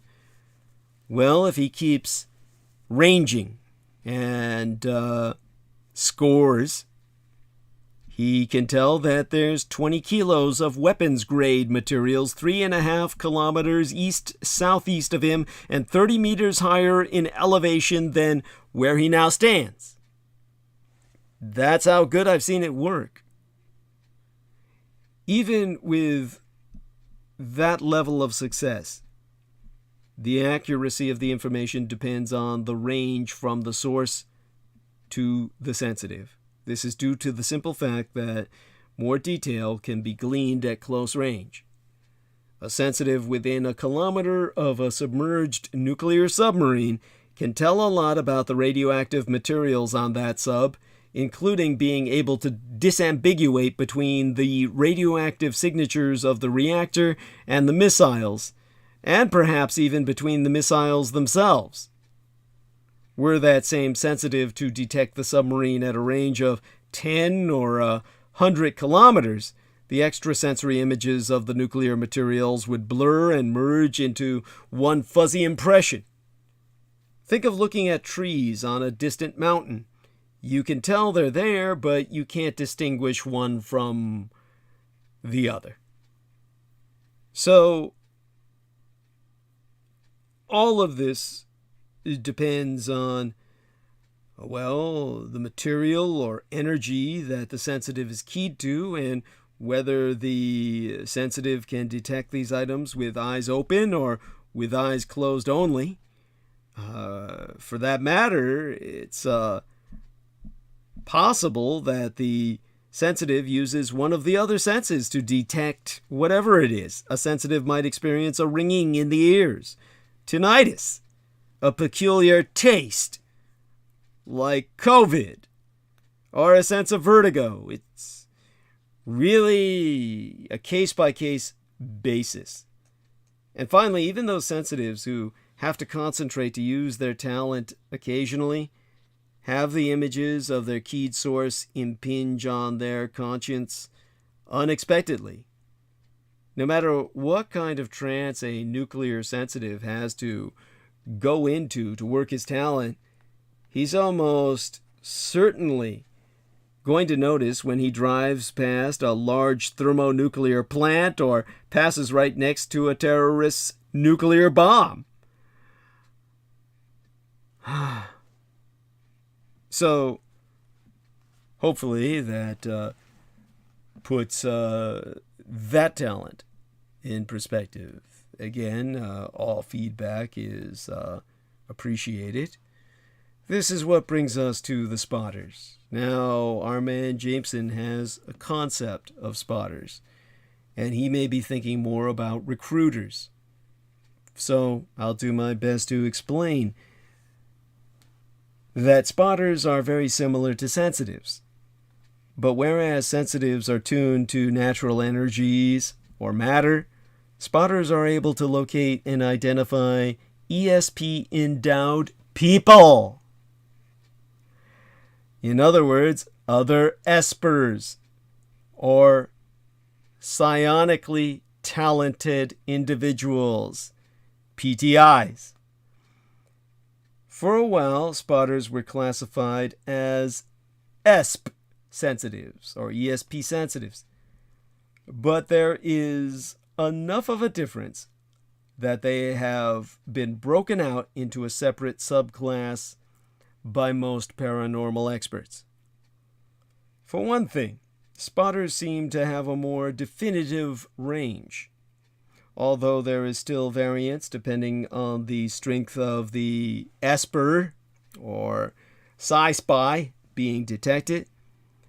There is a definite range beyond which spotters cannot detect a psychic. While the best sensitives carry a map of the entire planet, key to their substance of sensitivity in their heads. The longest known identification of an esper by a spotter was at a range of approximately 1 kilometer.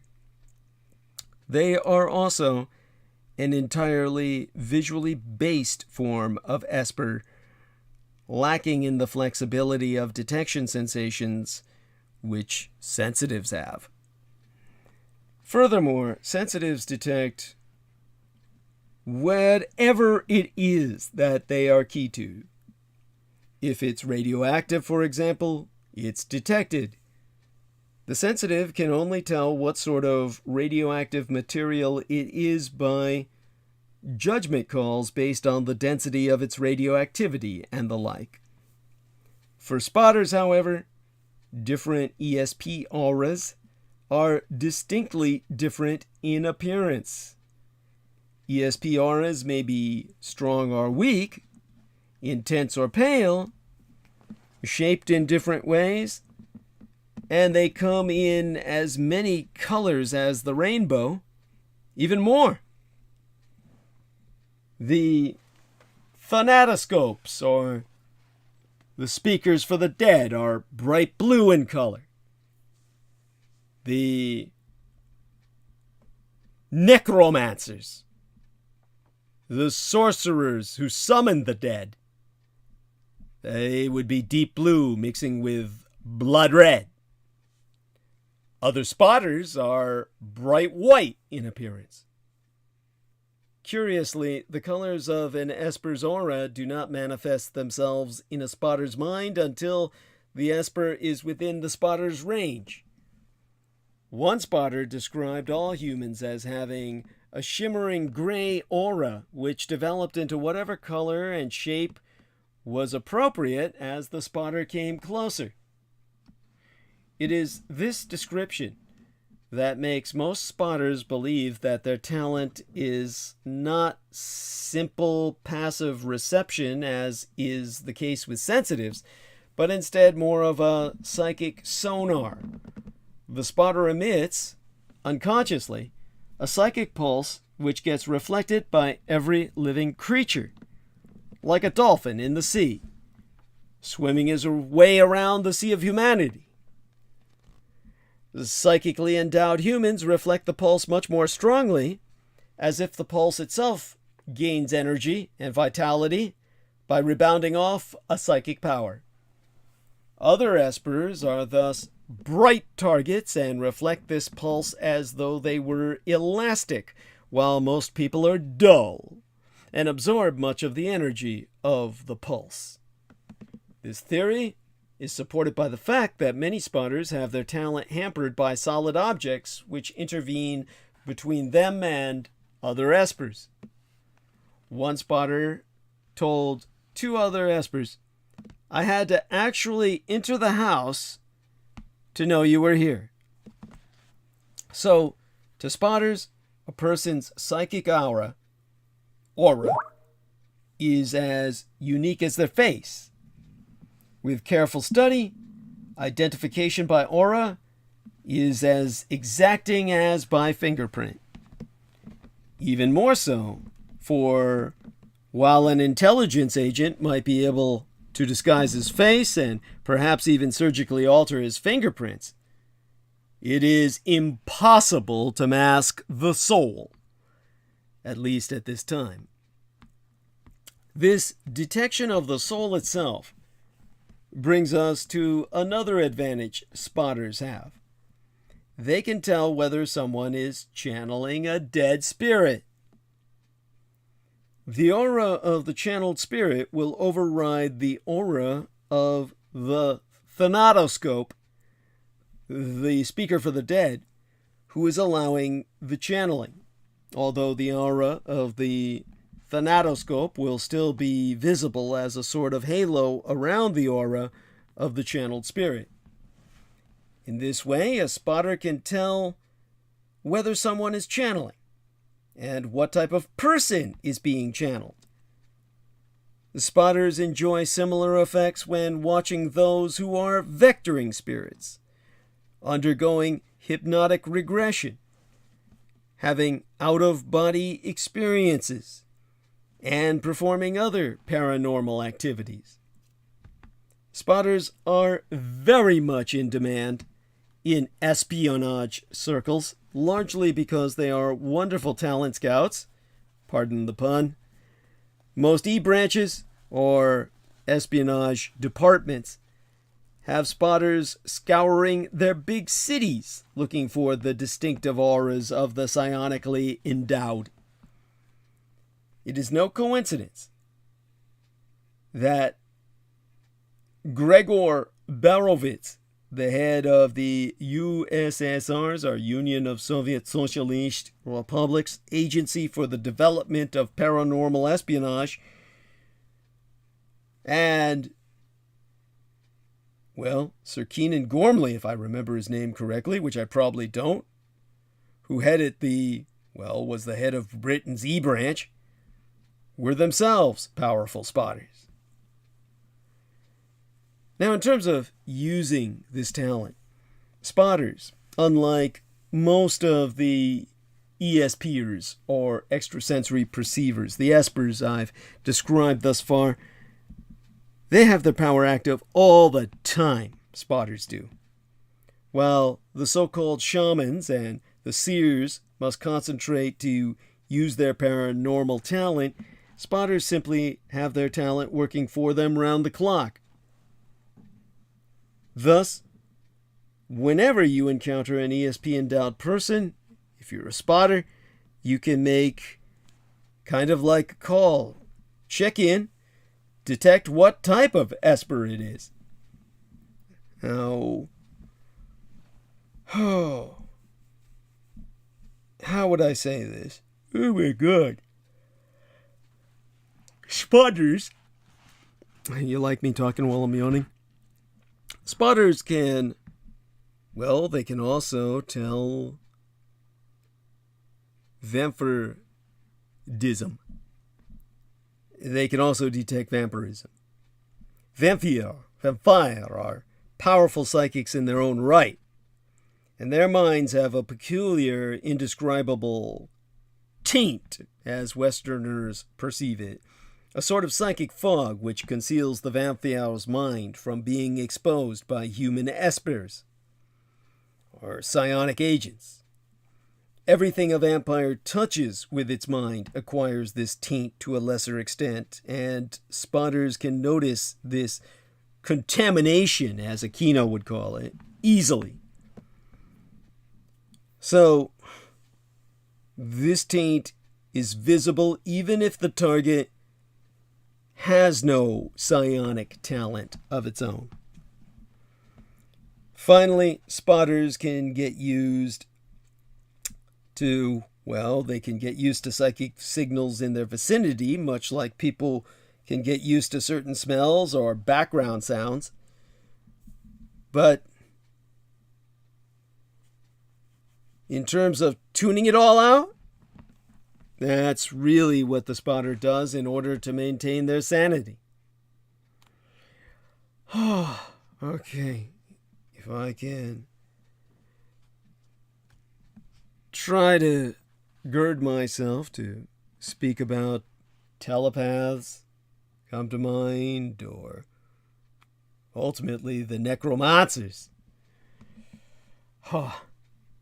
I would say that I was saving some of the more disturbing talents for me for as long as possible before having to talk about them, but we'll get to them. The thanatophagy was, of course, disturbing enough, and it personally made me speak of Michael Aquino all over again. But, of course, that's a necessity. I have to, in order to overcome his legacy. Our man Jameson Reese is back, so let's acknowledge him, and let me grab another swig of water here and help to oh my god, keep myself awake, because of course, well, as I said, 10 to 11, 11 to 12, 2 hours left, by God.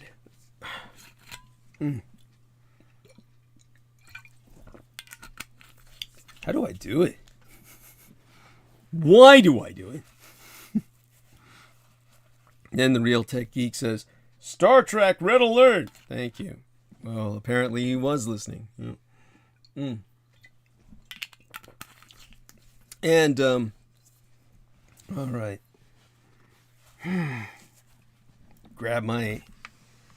Get my head out of my ass here.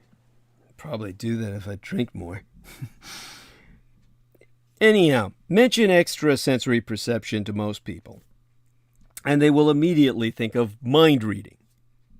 And this association is perhaps in part due to the fact that telepaths are one of the most common form of ESPer or ESP or extrasensory perceiver in the world.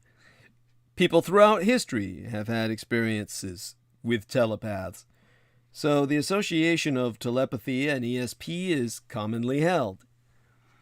A telepath is a person who can read the thoughts of another person. True. But it goes much further than that. By the way, gonna have to show our man's message here. The Real Tech Geek left a message which YouTube left for me to either hide or show. I choose to show it. He says, "Great show, Douglas. I completely understand what you've been talking about. Fuck that piece of shit, Aquino. Take a piss on his grave. Laugh out loud." Thank you. Yes, thank you, sir. That's if we can find his fucking grave. You know that fucker's hit it, so that people can be prevented from doing just that. I mean, it would be like a regular golden shower on a daily basis. Everybody's looking for his grave to piss on. You'd start watering plants. You know, and Jameson is asking if he was cremated. He was not. That is something that I would be astonished. I would be shocked if they had taken that course. That's they're too proud for that. That's like the nobility, which he considered himself. They have to have their bodies entombed in a state. You know that. Seriously? Yeah, seriously. Yeah, I don't want to be cremated. At any rate, he says, that is so vain. I do. That's vanity too, because you don't want to see yourself disintegrate, right? He doesn't want his soul hanging. He says, I'll be cremated. Oh, congratulations. Yes, there you go. He's cheap. He's telling us he's cheap.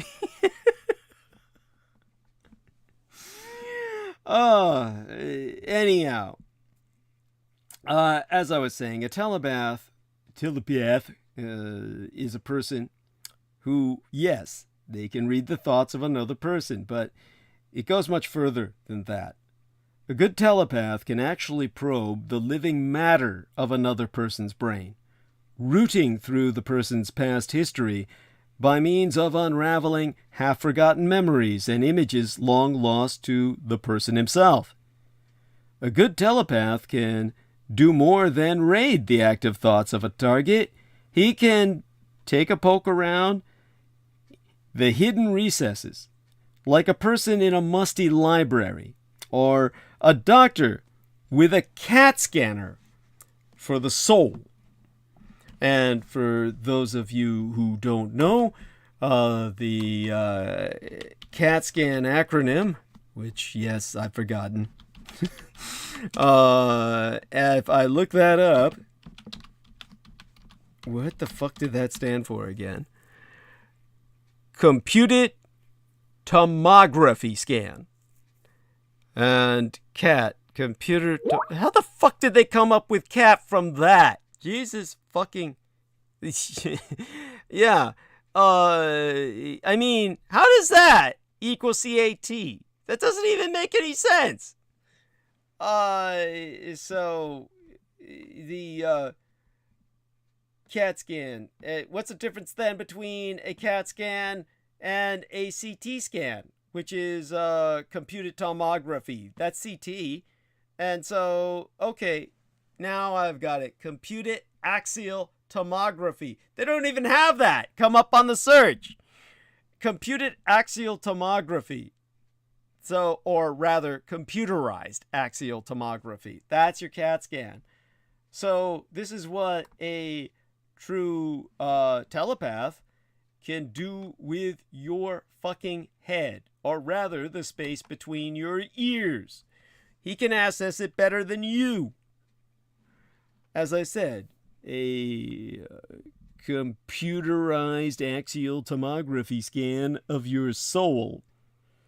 Telepaths are obviously very good interrogators, and are thus very much in demand by the espionage networks around the globe.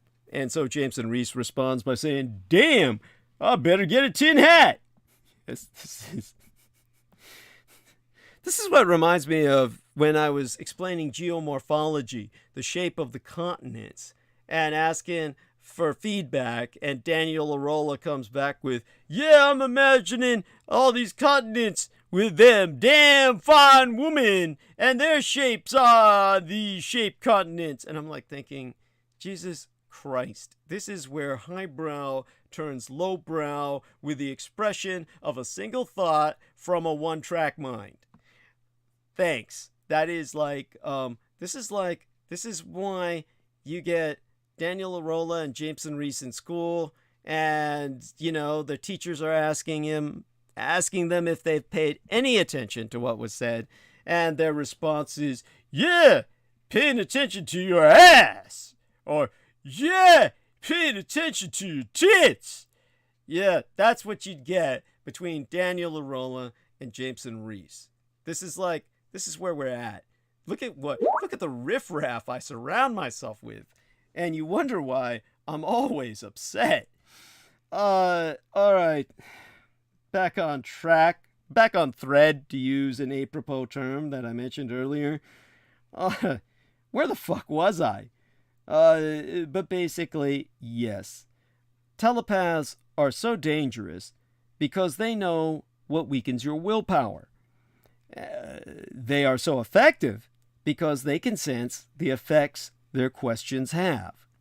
If a telepath's interrogation makes you uncomfortable, they know it. They can see it happening. And you can bet that they will continue to probe the sore spot until the information they seek is laid bare under the bright gaze of their unusual talent. Unlike the portrayal of many mind readers and empaths in modern fiction, telepaths do not just pick up thoughts and feelings from other people all the time. They must concentrate actively. In this sense, they are not passive antennas waiting for broadcasts, but rather mind thieves who steal thoughts and memories from their target, their victim, if you will. Also, telepaths can only receive.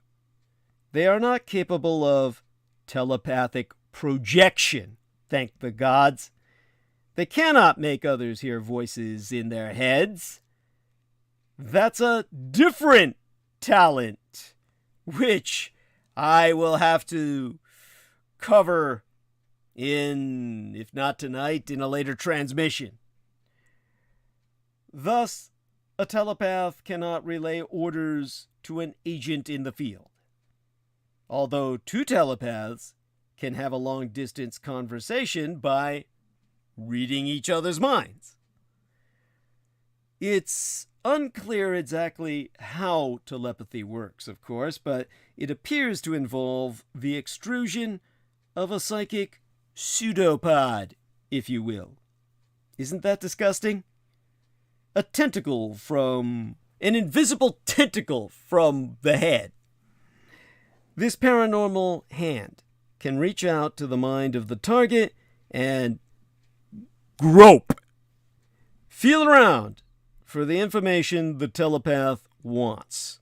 I mean, if you feel violated by somebody reaching out and grabbing your ass, I know most of you men haven't experienced that, but I get that all the time. If any of you have ever been six-packed, where somebody's trying to ascertain whether you're a man or a woman, and they wind up gripping my testicles, yeah, imagine this happening inside your head. And as our man Jameson Reese observes, with his usual brilliant finesse, I do not envy being an Esper. None of this seems glamorous. I mean, dude, this guy's looking for James Bond runway model material here. And it's like, dude, the world's an ugly fucking place. We're dealing with the same Department of Defense where they were mass marketing kids in the meat market.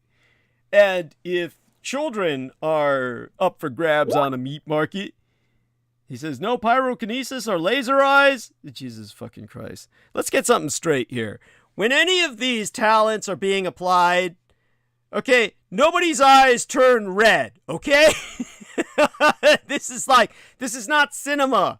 The entire purpose of movies is to retain your visual interest. It's to retain your attention through that which stimulates you visually. If they can't do that through tits and ass, then they've got to do that by making eyes turn red and shit. Okay, that doesn't happen in real life, or nobody would get away with any of this shit. All people would see is, hey, look, that guy's there. His eyes are turning red. He must be reading my mind. Let's get out of here. Then none of this would work, right? He says, I meant eyes shooting lasers. Oh, fine. Yes, super. Okay, let me get back on thread. This is taking us down the track towards the absurd.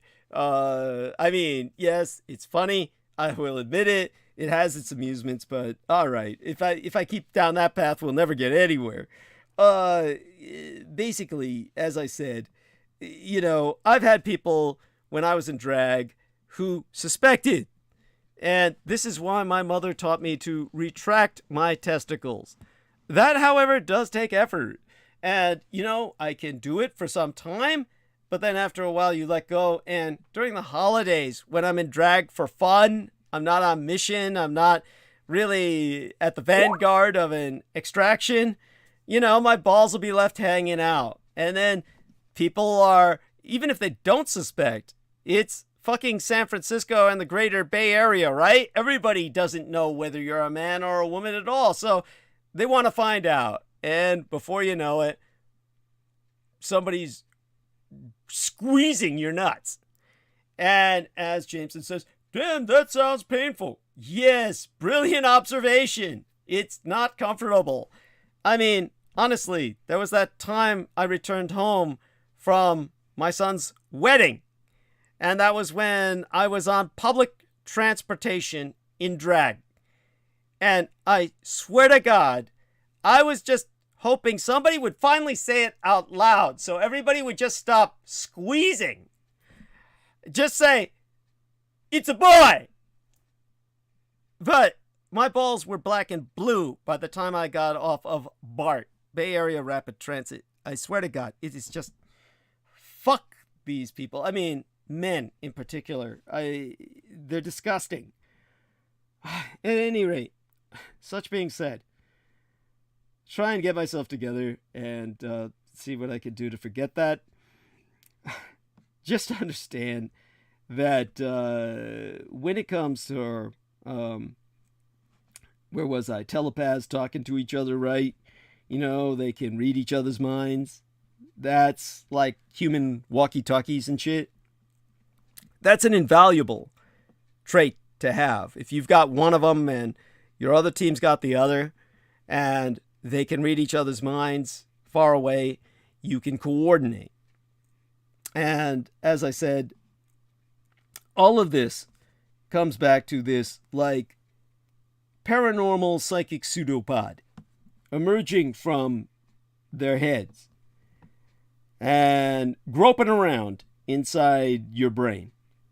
This theory is backed up by the fact that when vampires, the vampiri, the blood monsters in the ancient liturgical Slavonic, telepathically probe someone, they can leave their inimical psychic footprint on the person's brain. This fact alone demonstrates that the telepath, in some very real sense, is inside the target victim's head. There was one telepath who was at a loss for words to illustrate what his talent felt like, and he described it to me so. Probing for someone's thoughts is something like searching a dresser in a room that's completely dark. First, you run your hands carefully over the top of the dresser. Whatever thoughts are active in the person's mind are on top there, being used and in easy reach. You can grab those easily. Recent memories? Well, all memories are packed in the drawers of the dresser. In a drawer, the recent memories are on top, and distant memories, childhood stuff, and unimportant events are buried deep in the drawers. There are even some repressed or very old memories which are almost impossible to touch. They're like something which has dropped down behind a drawer where they can't be reached without an intense search and a lot of work. So, when he used that dresser analogy, all I could think of was this pervert looking for panties and stockings and pantyhose that he could jerk off to. That's what came into my mind.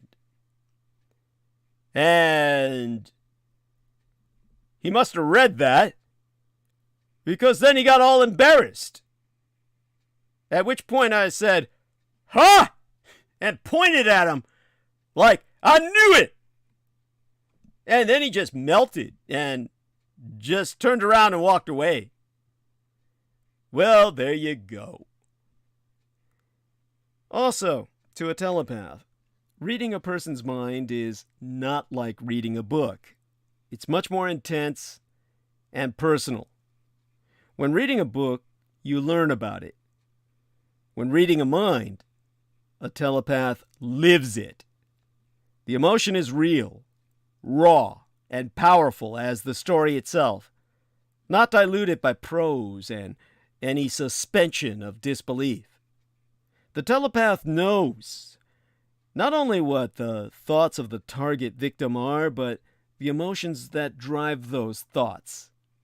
In this way, a telepath can generally avoid misinterpretation of thoughts, picking up sarcasm, joking, or attempts at deceit which can color the true meaning behind the contemplations. There is some danger to being a telepath. One is that if someone knows you are a telepath, they will tend to trust you a lot less. The very fact that you can read their minds makes them feel that you are spying on them constantly. Of course, once their opinion is colored and they begin to try to conceal things from you, as a telepath, you're only naturally tempted to probe their mind and find out what you want. Additionally, those speaking with a telepath often wonder if what the telepath says comes from the heart, or is a response formulated specifically to give the listener the impression that it cometh from the heart. In other words, is the telepath's interaction genuine or a tailor-made lie? In short, telepaths have a difficult time building trusting relationships with anyone who knows what they are. And therefore, they hide themselves from everyone and live the life of a lie. For this reason, it is a generally accepted custom that telepaths never read the minds of co-agents. Even with this rule in place, telepaths are still often pariahs in their own organizations. Another problem with telepaths is that they pick up all the thoughts of their target victim and thus often become jaded or cynical. Everyone has random psychopathic thoughts all the time. If a person is rude to you in traffic, you think of firing a bazooka at their car and watching them explode in slow motion. These thoughts are never voiced, of course. Neither are they acted upon, by sane people at least. But to telepaths, they are every bit as real as every other thought. Some telepaths get very depressed and view the world as a total war zone waiting to happen. Again, think about what it must be like to pick up all the thoughts of your targets. As I said, they're not passive receivers. They have to actively seek. But then that's what you do, right? If you got eyes, you see. If you've got a fucking psychic pseudopod that extends from your head, you go around probing. I think it's disgusting. It's similar to a man who's humping everybody. But, well, a third danger of being a telepath is that it is possible to become addicted to outside stimuli. Just as some people derive great satisfaction from living vicariously through soap operas or reading trashy novels, some telepaths spend a lot of time in other people's minds, living their lives and watching their most intimate moments. The telepathy develops into a sick sort of voyeurism. These weaknesses aside, telepaths are the most highly sought-after espers in the world today, and are among the most powerful tools in the espionage arsenal. In terms of using this skill, this talent, in order to read someone's mind, the telepath must first identify the target victim. If the target victim is in sight, this is not a problem. Otherwise, the telepath must know where the target is located. If the telepath knows that the target is asleep in bed exactly 2 floors above in a hotel, this is good enough. However, if the telepath only knows that the target is in the east wing of the embassy across the street, she must begin taking shots in the dark, as it were, until she hits the target. Now, our man Jameson has made an observation. Let's read this. Dude, you never have to worry about getting laid as a telepath. He says, holy fuck, that's super useful. Yeah, I guess. Could you explain to me how you reckon that? Yeah. How is it that you reckon that? Wait, come on. Well, I mean, if you read if you read some dude's mind and he's banging a hot chick, technically you're doing the same thing because you're experiencing it through him. So it's like, so there's no need for a human partner. That is the ultimate plus. That's a vicarious existence, young man. Those lucky motherfuckers. Oh, God. How is that? Now I am envious. How is that lucky when you're like half the people you're probing have been raped by their grandfathers or something? Holy shit. It's like... Well, you only need... don't you just get to select only one moment that you really want to experience? So if the person's like having sex with a hot chick, you could just like replay that, right? And experience it over and over again. I don't think you're getting this at all. You basically are probing. It's like if you probe through the drawers... Let's look at this. You're probing through a dresser in the dark. Yeah. Okay. Yeah, there's loaded pistols in there.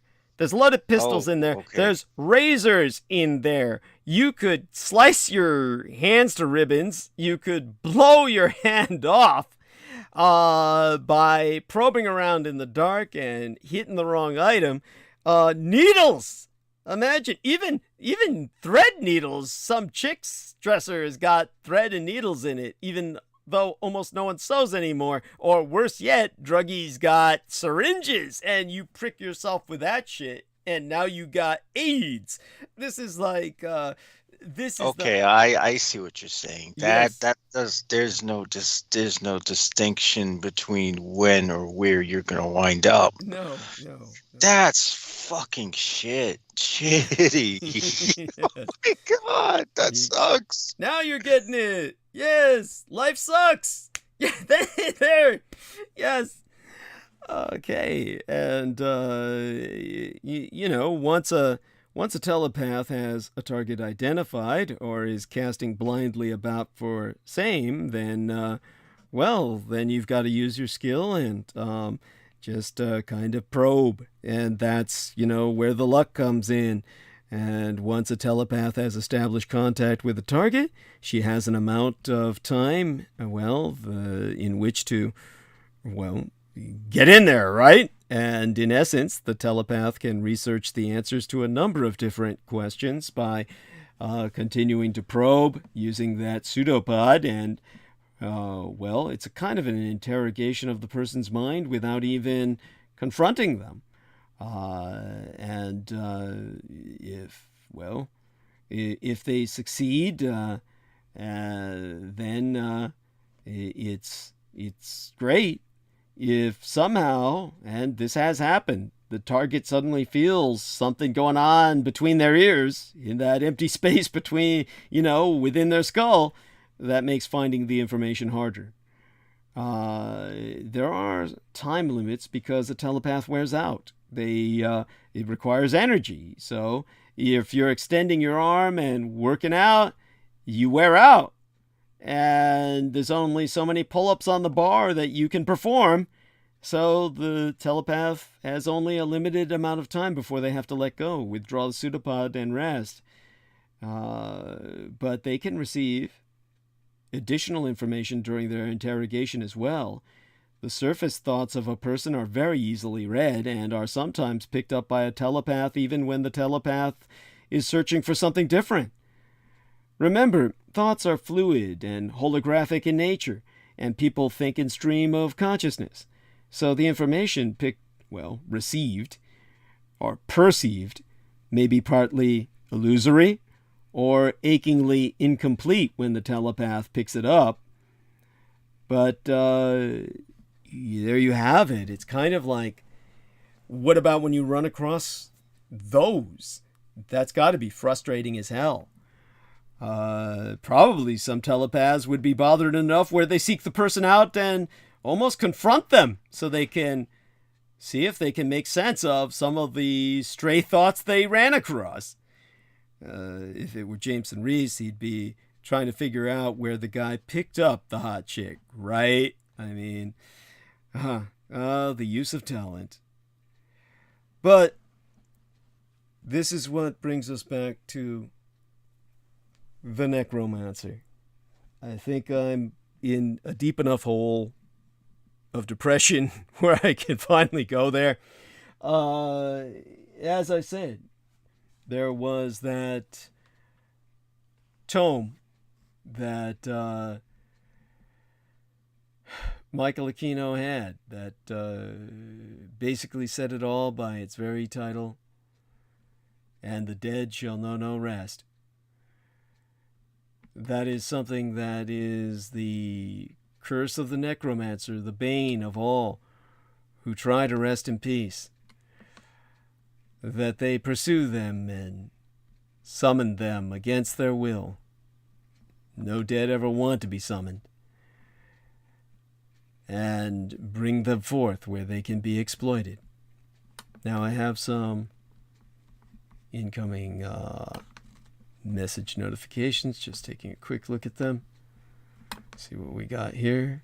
Oh, cool. Amalia Willard reacted to my message. Amanda Mullen. Cool. Cool. Request accepted. Cool. Oh, he says be right back. Jameson took off. And there we have that. Amalia spotted what I put in there. There we have that. All right then. Onward and downward. Let's talk necromancers and necromancy and why the dead shall know no rest. Now, how do I describe this with everything that I've put forth so far? I don't think anything really does justice. This is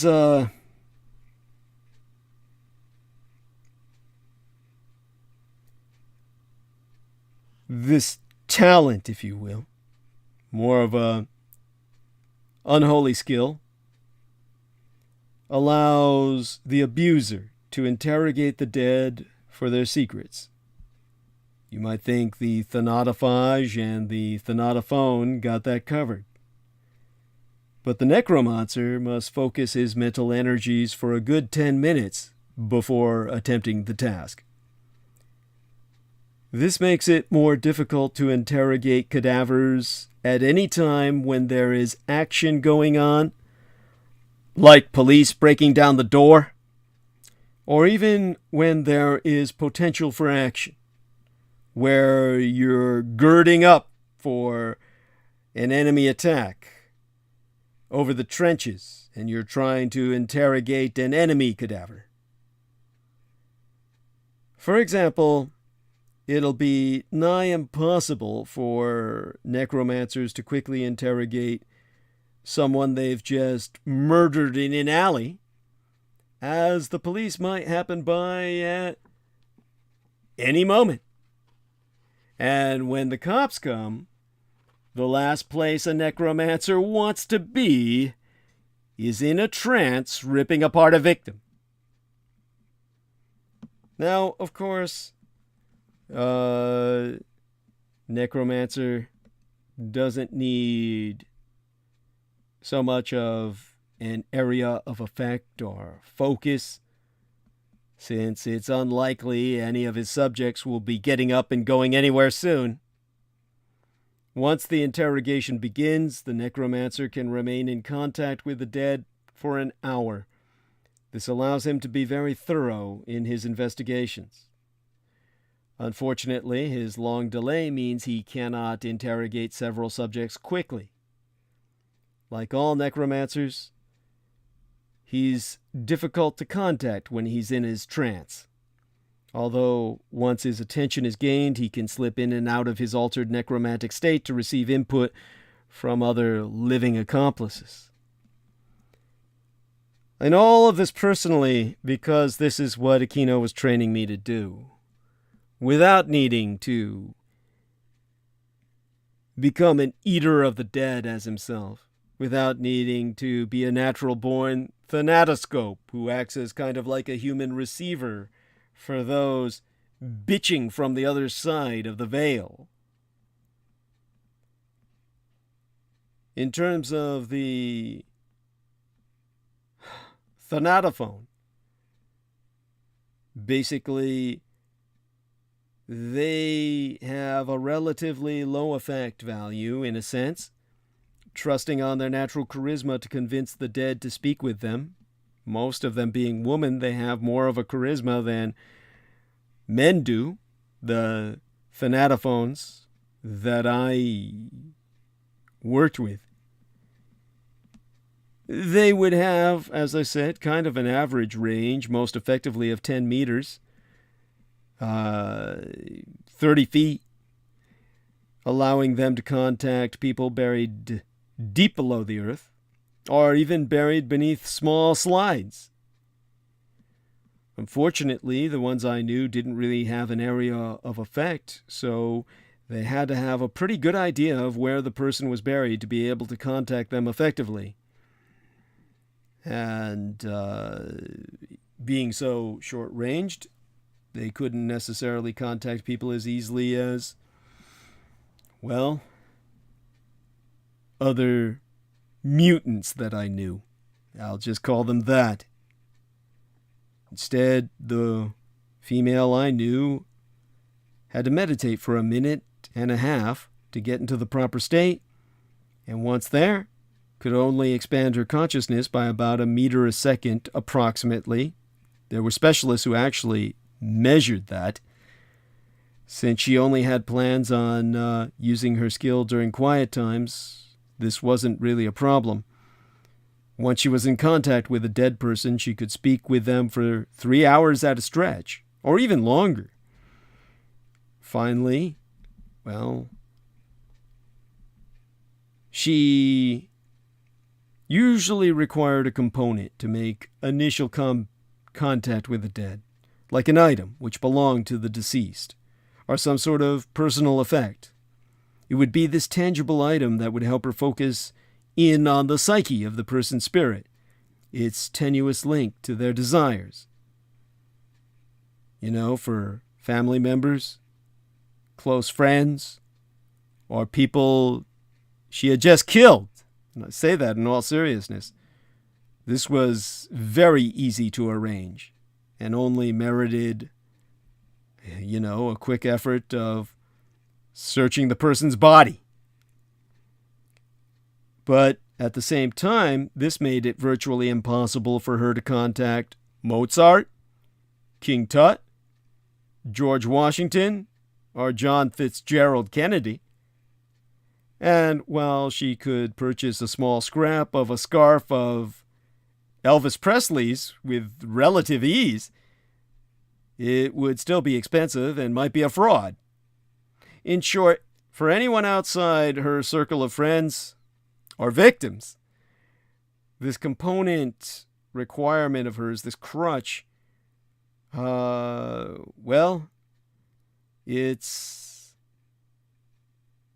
was a problem of its own. But she managed. Now, the talents that Aquino was training myself for, if I had pursued them, would have eliminated his dependence on thanatophagy and thanatophony, the speakers for the dead and the eaters of the dead, by simply having me be able to summon the spirits against their will. That was one of the major turning points.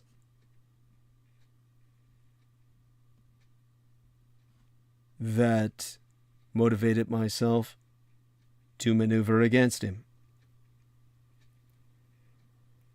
So, all of this hopefully puts some perspective of psychic warfare onto the map for you, so you can better understand what goes on in the shadows of your world.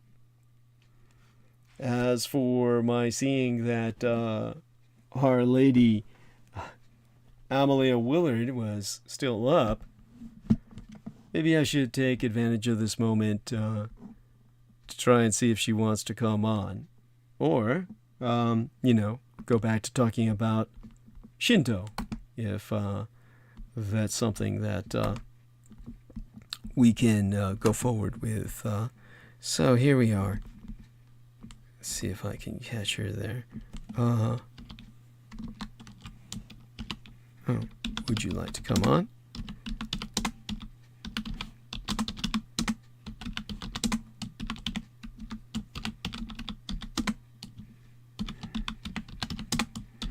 She's still working.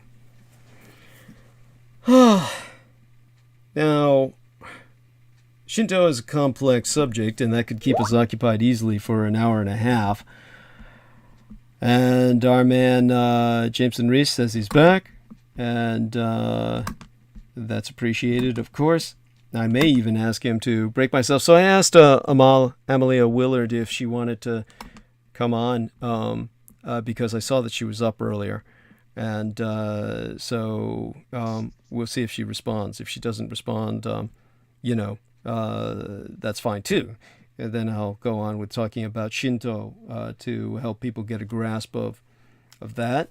Other than that, I'll have you, would you like to come on for a little while, Jameson, and hold the stage for me while I refresh myself again? It was... yeah, I'll figure out something to dredge out of the depths. Well, your voice sounds a little soft. Put a little more energy in it, you know. Oh yeah. I'm almost reaching that 12. Been up for quite some time. Oh my God, you weren't you? Oh, you doofus! How long have you been up? 24 hours? Not. I mean, like 16. Okay, well that's a lot for most people, and especially when you have like a sleep disorder and shit. But what is your sleep disorder? Sleep apnea. Sleep apnea, right? But why don't you get Yeah, what? it's no. I CPAP? have one, but yeah, they recalled my machine, so I can't use it because if I use it, I run the risk of getting lung cancer. And I did a follow up. They're not going to have the replacements ready until 2022 this summer. Oh my God! Yeah, so Makes me yawn just to hear. Yeah, a lot of people are going to be dying in their sleep. So, I mean, it is what it is. That's what they want, apparently, right? Well, yeah. I mean, well, how useful are we to them anyway? You know, we're a bunch of fuckers who can barely sleep. Most of them, most people it's due to weight, but other people it's other issues. I mean, we're the people who should have been called off anyway. So who gives a fuck?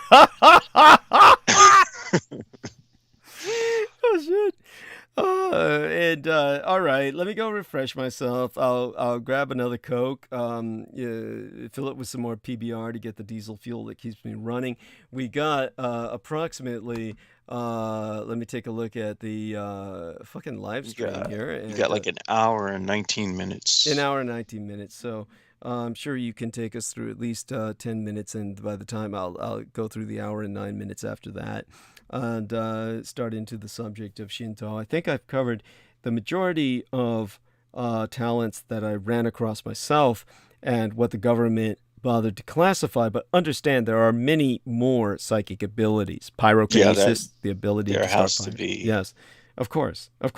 Telekinesis, the ability to move objects. Pyrokinesis, the ability to set things on fire with your mind. It just goes on. But it's not like the government is, organized or intelligent enough to locate these people and mobilize them properly. It's going to take a real enlightened government to do that. And obviously, the Nazis had a head start in that regard.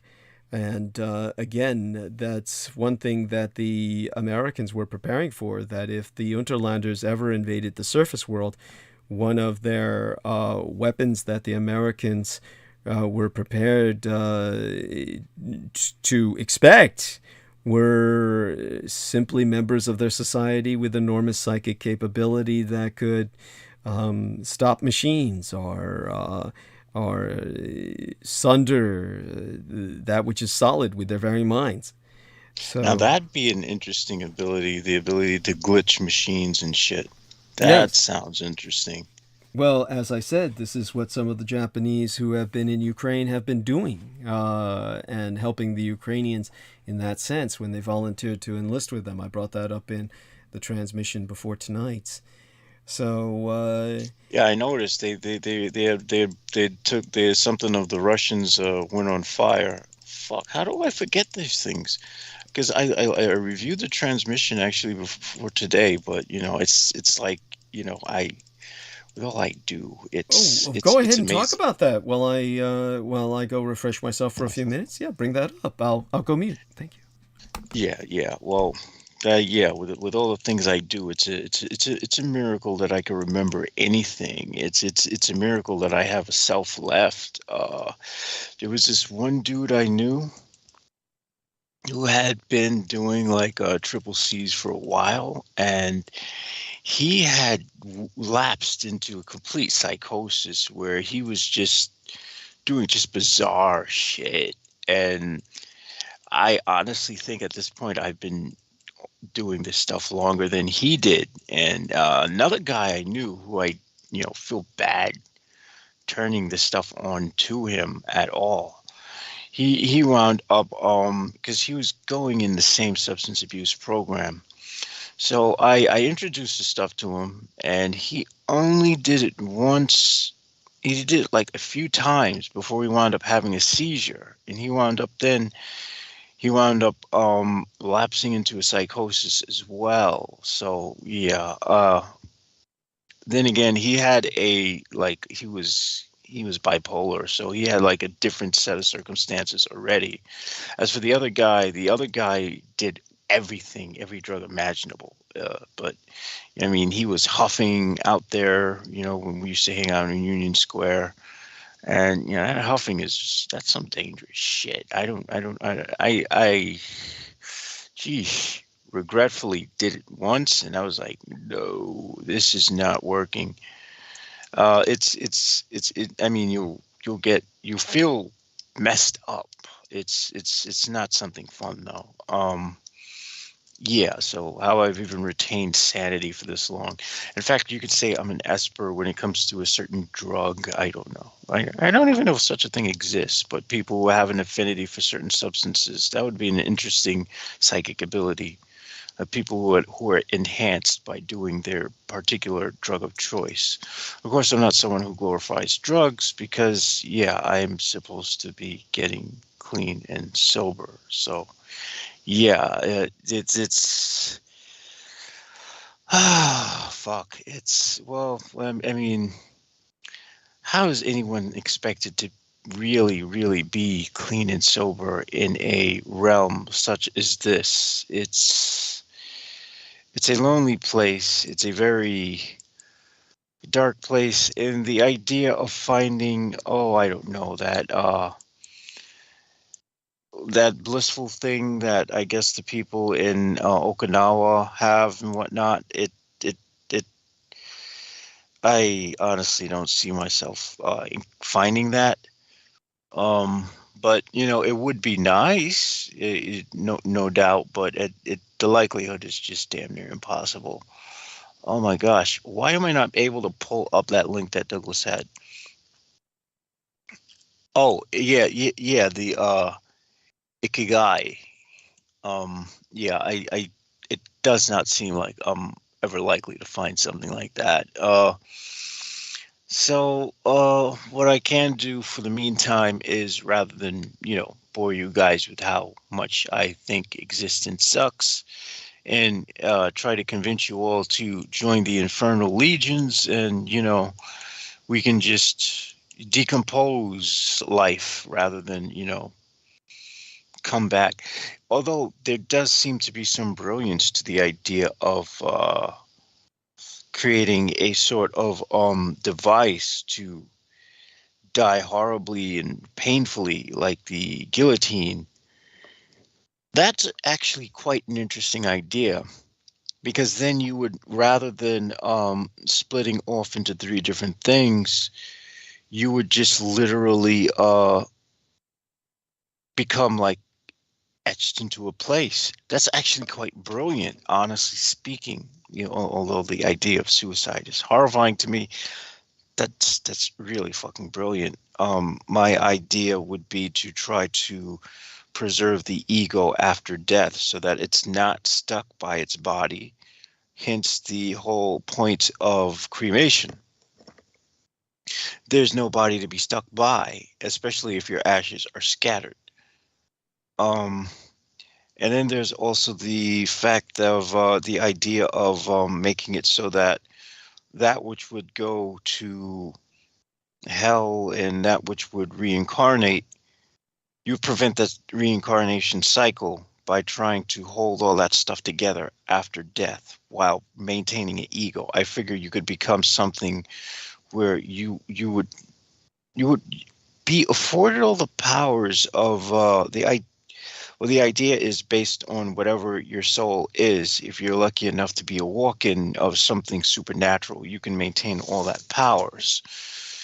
So if you have an angel that walked into you or something, you can maintain all that power after death and find some way to try to make it so that your life wasn't a total waste. In that sense, you could say that I've taken on what you would call anti-Buddhism, which is basically instead of letting go of attachments and returning to become one with whatever the fuck, the idea would be to hold on to everything as a means of validating your existence. Because, gee, if I'm just going to die and none of this is going to mean shit, then what the fuck am I doing here? It's what did I suffer for if it's all going to wind up going into nothingness anyway? What the fuck is the point?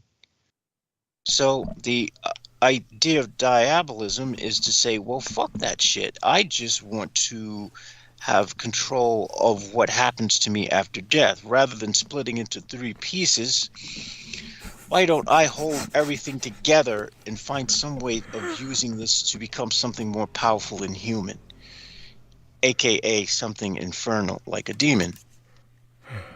That makes perfect sense, right? Well, okay. No comment. No comment. Well, maybe it would sound better if I said than in become an angel. How's that? So you want to become a higher order of being. Let's just put it this way. Maybe I see demons, and I see demons as higher orders. I understand. I understand. That's not necessarily something that I argue with. By the side, it's just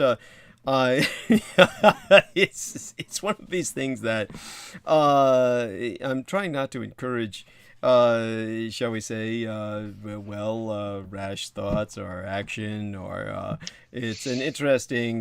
Would you consider this to? I'm sorry. Go on. Yeah. Well, no. Trust me, this would be nothing I would immediately consider carrying out. I don't imagine. This is something that would have to be built up over time. I get it. Is this kind of like your ikigai? Well, no. This is more something because I just don't want my experience and my existence to have been a fucking waste.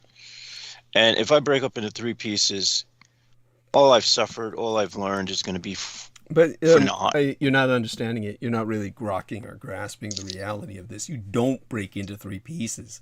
Each one of these pieces is completely unaware of the other, but they're not pieces. They're you. They're the whole of you. This is why the triune sense of God and divinity is the Father, Son, and Holy Ghost are still integral to the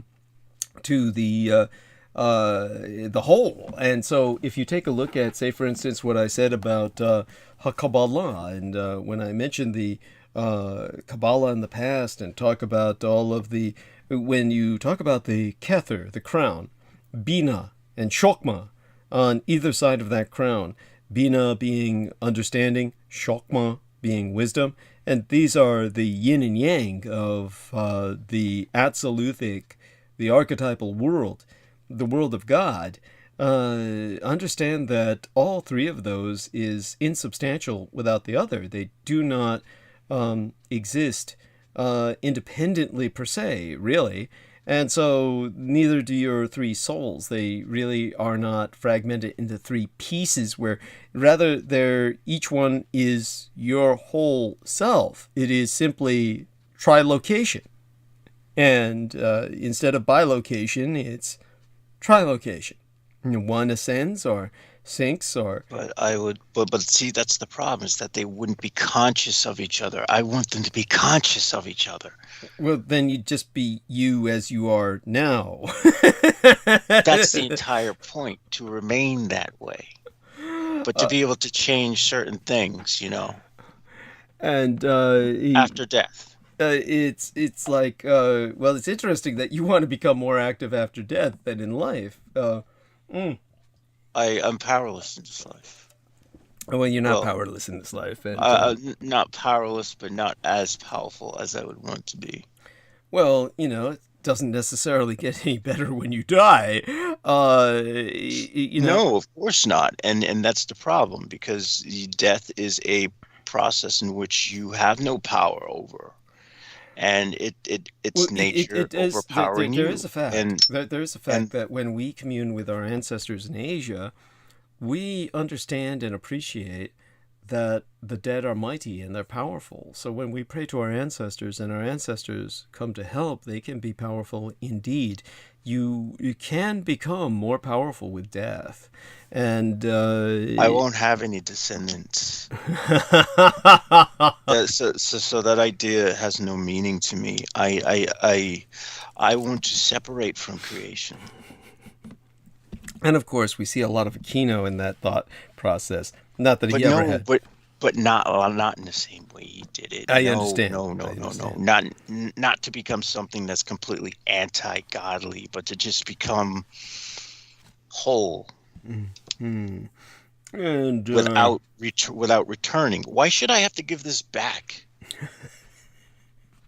everything I have, everything I've been blessed with and given. Why should I have to return any of it? That's not fair. Oh, well, it's not like you're not really returning it. You're not really returning it. Of course not. It's rotting. It's going to rot into the fucking earth. Elements, your physical elements. Yes. That's not good. What of the ego? What of the personality? All that stuff. What happens to that stuff? There was like I brought this up before. You might remember I brought up the movie about George Armstrong Custer, one of the original films in Technicolor made in the 50s or so, I think, and maybe 60s. But in it, they do a lot towards rehabilitating Custer in that film. Obviously, after that, I think increasingly they took more and more negative perspectives on George Armstrong Custer, which were probably more historically real or accurate. I'm certain he was probably not a nice person. I'm certain that he was probably, he may have been deserving of a lot of the increasingly negative press that he got as the decades progressed. I've never been compelled enough to investigate the case of George Armstrong Custer enough to really find out which side I land on that, or whether so for the present, I'll just say I'm ambivalent. But one thing that I will say is that in the film, they made him look like a very decent fatalist individual, that he was fatalist, and that he was not even very sympathetic to the white man. And there were several points where he just showed himself as willing to let the enemy Indian chief escape at one point, and things like that. But at one point, one of the sergeants goes rogue and goes gold hunting, because they're in the frontier land where the gold is the gold rush is what's bringing people west. So one of them goes AWOL, absent without leave, and that's a execution offense. When he's captured and arrested, then he asks, as one of his last wishes, to see George Armstrong Custer, who sees him. And when he sees him in the prison, then It's kind of an exchange that speaks, I thought it spoke volumes. He really asked the sergeant who's facing execution. He just presented life in such a way that one might not regret losing it. Basically, he told the sergeant, after listening to the sergeant for a few minutes, he said, maybe you expect too much out of life, Sergeant. Maybe life doesn't have all that much to offer.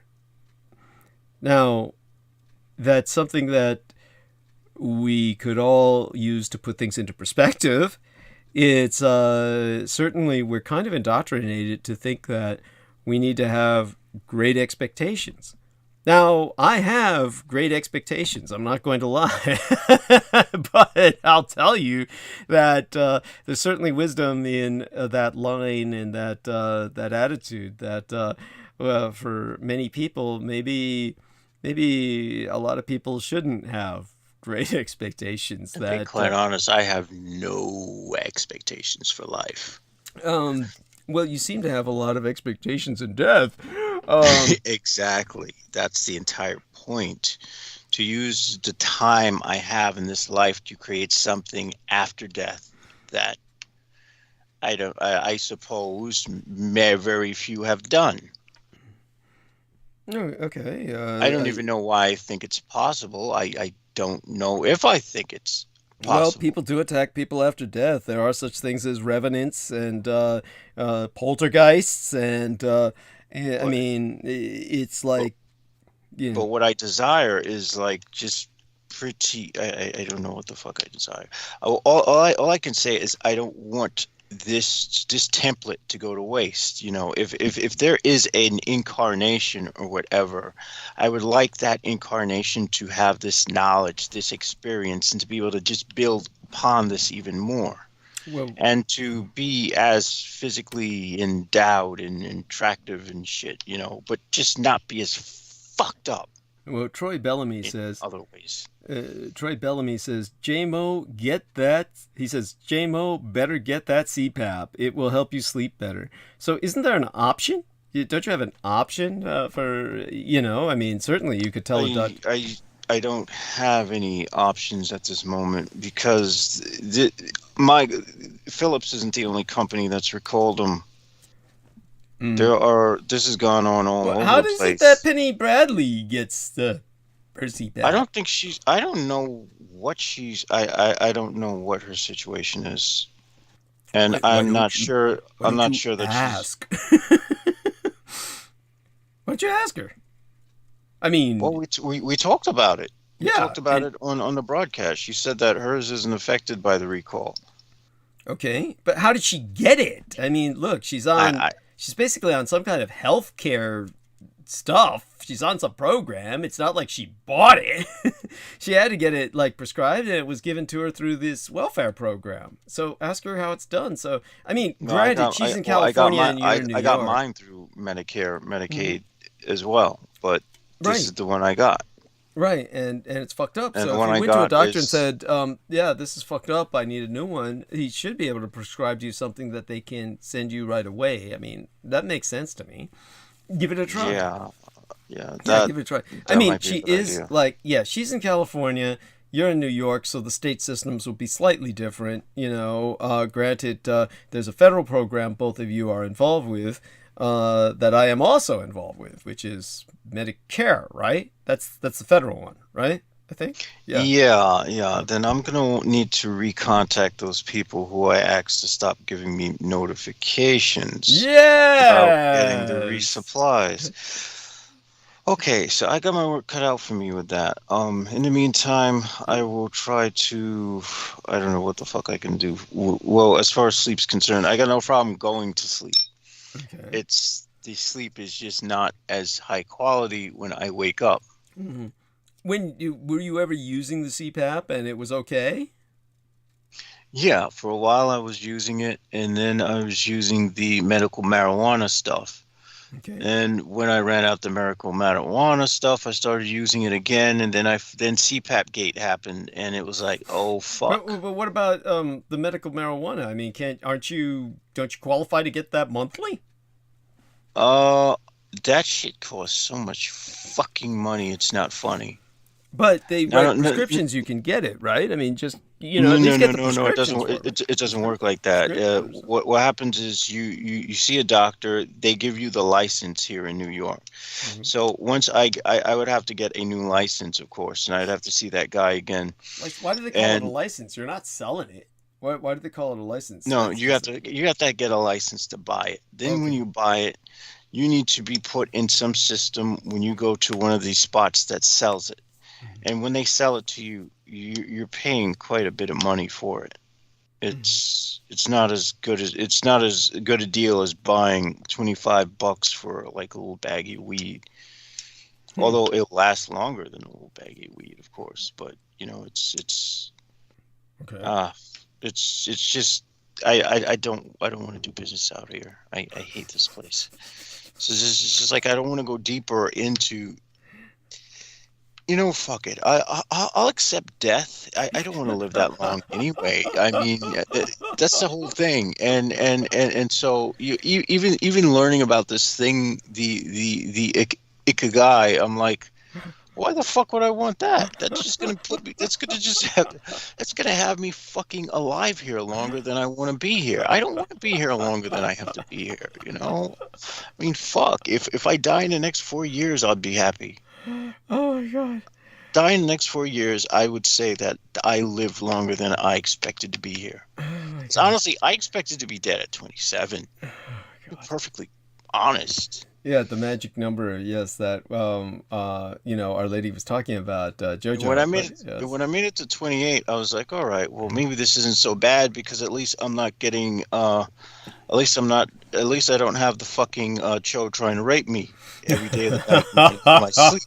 Because someone told me it would get better when I became the age of 28 for some reason, and oddly enough, it did get better.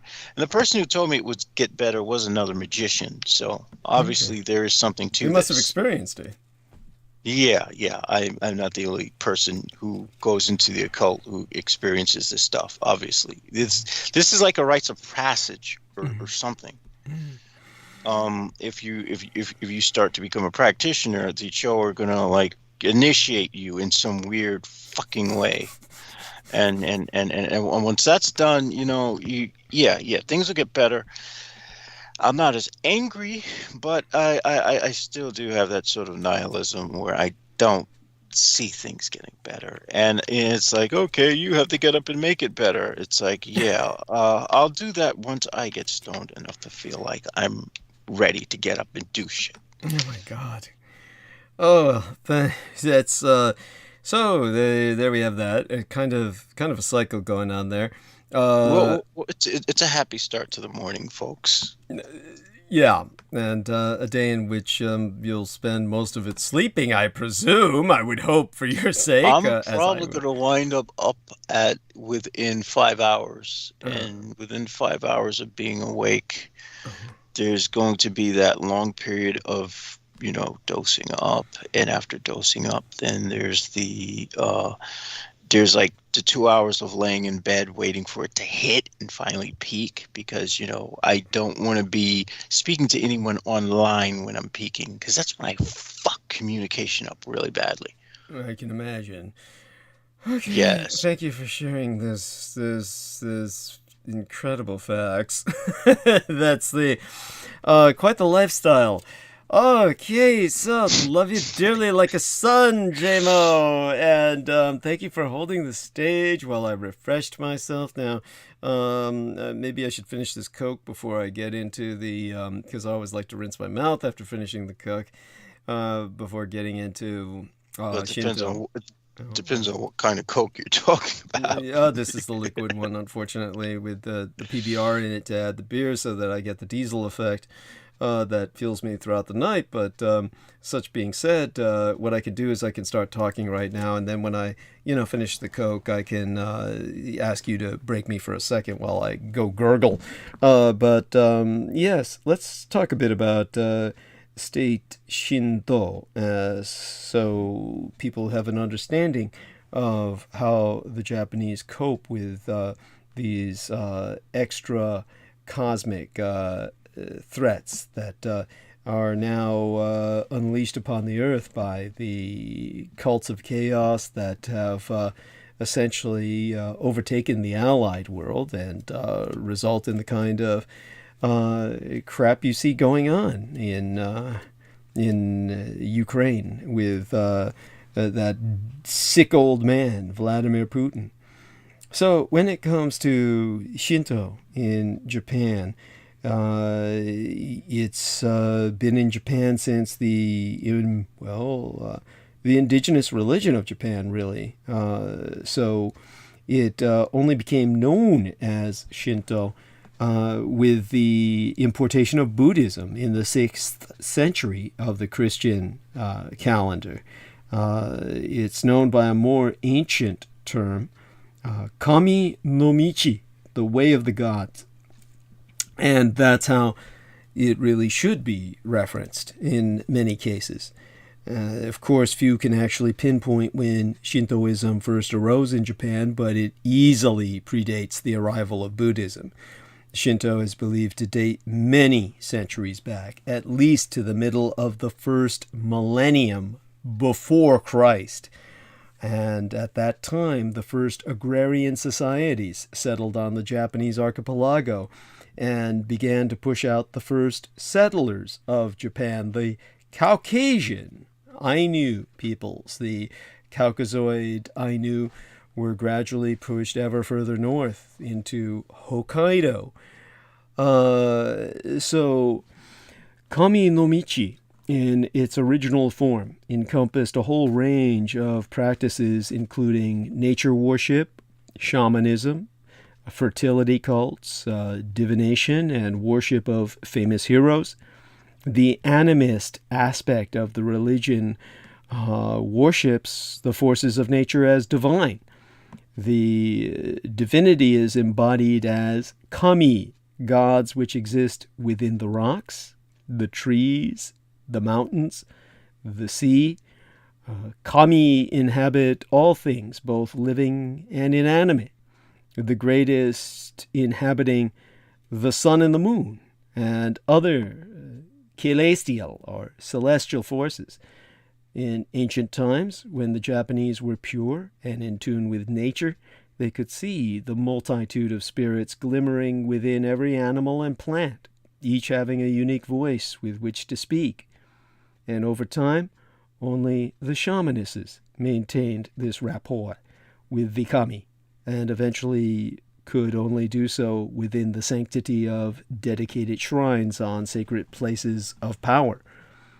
But before Buddhism, Shinto enfolded all things, having no doctrines, founder, specific philosophy, or moral codes. It was forced to define itself when the developed doctrines and beliefs of the Buddha arrived in the capital of Nara in the 6th century, adopting the name of Shinto to distinguish the native religion of Japan from the foreign religions of Buddhism and Confucianism.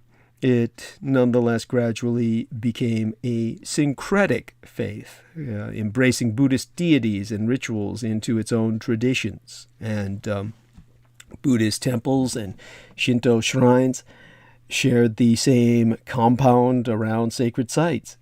And soon Buddhist priests began to preside over Shinto rites. But Shinto was never subsumed by the new faith. Rather, it maintained its importance with the Japanese peoples by transforming into a shrine faith overseen by a priestly caste, a class who replaced the ancient clan shamanesses. And so it has its own objectives, as any faith would. I would say that the principal reason Shinto maintains its importance to the people of Japan is its intimate ties with the cycle of daily life, national identity, and the cultural attitudes of the Japanese peoples. highly dependent upon rice for their entire history. The Japanese people's seasonal festivals for planting and harvest have always been vital to appease and petition the kami for favor. Now, the head of the Shinto kami, Ame Tarasu Omi Kami-sama, the sun goddess, the over-goddess of the sun, exemplifies the sunny disposition of the Shinto faith. The divine, human, and natural all exist in a state of wa, or harmony. Humans are naturally good and pure. Evil stems from impurity and pollution from outside sources. Corruption severs the primal bond with universal harmony. And Shinto further defined itself through the Kojiki, the record of ancient matters, and the Nihon Shoki, the Chronicles of Japan, both written in the 8th century of the Christian era. They legitimized the Shinto creation myth of the Japanese islands by the kami Izanagi and his mate Izanami. Izanagi dipping his yari, his spear, in the ocean, generally assumed to be Izanami, created the islands. And the two kami went on to birth an entire pantheon of gods, headed by the sun goddess, the over-goddess of the sun, Ami Torasu Omi Kami-sama, who in turn gave birth to the first emperor of Japan, beginning an imperial family which exists in an unbroken line to the present day. Living emperors fulfill the role of head priest of the Shinto faith. And these two, well, how would I say it? The two books of the Kojiki and the Nihon Shoki, the record of ancient matters and the Chronicles of Japan, well, they further detail a simple dualistic cosmology, a dualistic cosmology as in the sense of yin and yang, detailing Yamato, the high plane of heaven, and Yomi, the gray land of the dead. And with a focus on the life cycle, it should not be surprising that Shinto's religious emphasis has remained upon celebration of life and the art of living, shifting the role of Buddhism in Japanese culture to deal with issues of death and dying. Shinto priests oversee blessings for births, marriages, and new endeavors in the community, such as businesses, whereas the Buddhists usher everybody out the other side, kind of the janitors of Japan, if you will. So, Shinto inspires a deep respect for life, great awe in the power and beauty of nature, which would be called mujuji, and a desire for purity in all things, outward cleanliness and inward sincerity, known as mokoto. And ultimately, of course, this is what brings us to such things as the types of kami that exist. Of course, there's other things to be brought up that most Americans have never understood, that so impacted World War II. The fact that the Japanese won was often influenced, of course, by artillery, and these are the ancient technologies of the lost continent of Mu.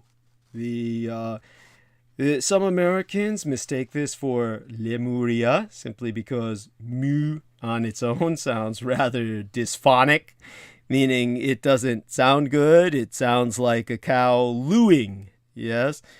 So when it comes to the real name for the lost continent, I prefer, of course, adding such terms as Theria, another name for Earth, or Mutheria, would be a way to refer to that lost continent, now called Zealandia. And you can look this up. It's a real lost continent, and it is really all around New Zealand. And Zealandia is the 8th continent. Scientists insist on this. This is a matter of science, not speculation. So if you look up Zealandia, Zealandia, Zealandia is the 8th continent on planet Earth. It is the sunken continent from which the Japanese originally sourced, escaping to the islands of Japan when that continent sank beneath the ground during a great war in which high technology was deployed that sundered the very earth beneath them. Leaving only the highest mountain ranges to form New Zealand, which you can look this up yourself, was the last place ever populated by man on Earth. Once that war took place, the entire land that was remaining above the surface of the seas was unpopulated. Think about that large a landmass, larger in landmass than England, completely unpopulated by humans. The native Maori arriving only a few thousand years ago, barely newcomers themselves, but definitely there for hundreds of years before the whites. So, when it comes to these Shinto-influenced artilica or other artifacts, both the Shinwa Taizen, the Book of Myth, the Kojiki, and the Nihon Shoki derive from the true recorded history of the Japanese people as Muvayan descendants. And there is the imperial regalia itself, the Shanshu no Jingi, Ame no Murakumo no Tsurugi, the sword of the billowing clouds, the Kusanagi no Tsurugi, the grass cutter. These are the same object. The Yaso Kani no Magatsama, the necklace of jade, and the Yata no Kagami, the mirror of the 8-handed flower. Now these 3 items are ancient Muvayan magical artifacts that accompanied Amaterasu Omikami-sama in her journey to the Japanese archipelago from sunken Zealandia. And of course, right off the coast of my Taiwan, my true homeland and heartland, which was part of Japan for over a century, are the Yonaguni monolith and Mishotai, carved in the original Nekal. These Muvayan relics are the original Shinwa Taizen, predating the 2nd century volume of the Kojiki and Nihon Shoki by a millennium or more. By 1,000 years, the history of Japan written stone.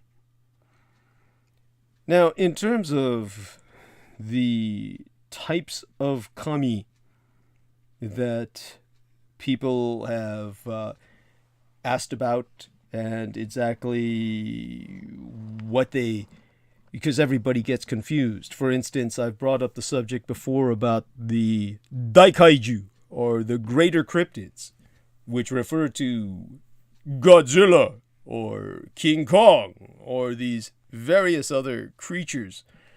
And as I've brought up before, the very first giant monster film ever made in Japan was not Godzilla, it was King Kong. Of course, inspired by the American film. It was called King Kong in Yedo. EDO, you can look that up. And all the records of it, all the film footage, was destroyed in World War II during the Tokyo firebombing, but at least a single cinematic still survived. So we have an idea of what King Kong looked like, the way the Japanese produced him, and he was enormous, the size of Godzilla. So their first giant monster was actually King Kong, which gives some special significance there. These Daikaiju, greater cryptids, were also known as wild gods, in the sense that these would be like, well, ambulatory tsunamis or tornadoes or lava flows. This would be something that was simply a personified version of the wrath of nature. So they're not something that would be hated by the Japanese, but rather survived. So when it comes to the difference between them and, say, the kami, which are to be disambiguated from the yokai, or ghosts, that haunt Japan, well, kami is a difficult term because it's translated so simply. It's simply translated as God in other languages. But kami scarcely carry the connotations of separation, ascendancy, and omnipotence found in Western deities.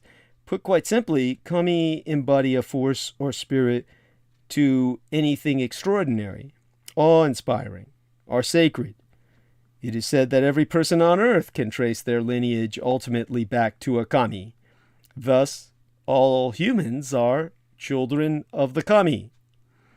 The demeanor of kami is generally neutral and in harmony with all things they represent. Japanese see kami as mostly benevolent, their role in Japan to protect and sustain the land. Most kami are more or less peaceful as long as they are appeased and respected, or at the very least avoided. Ignoring kami, however, is not wise, as it can incur wrathful, destructive behavior resulting in death, disease, pestilence, and natural calamity. So there are the lesser kami. The kami can be divided into several classifications, the most basic being natural objects and living beings. Kami exist for oceans, rivers, lakes, mountains, rocks, forests, and even animals. Foxes, wolves, bears, rabbits, and crows, just to name a few. And there are, of course, the difference between these lesser kami, the kunitsu kami, and the senzo kami, or ancestral kami. We're talking about ancestor worship and the dead becoming more powerful with passing time. Another type of kami are guardians of clans, families, or places. And these kami explain the worship of deceased ancestors, great personages, the heroes and emperors.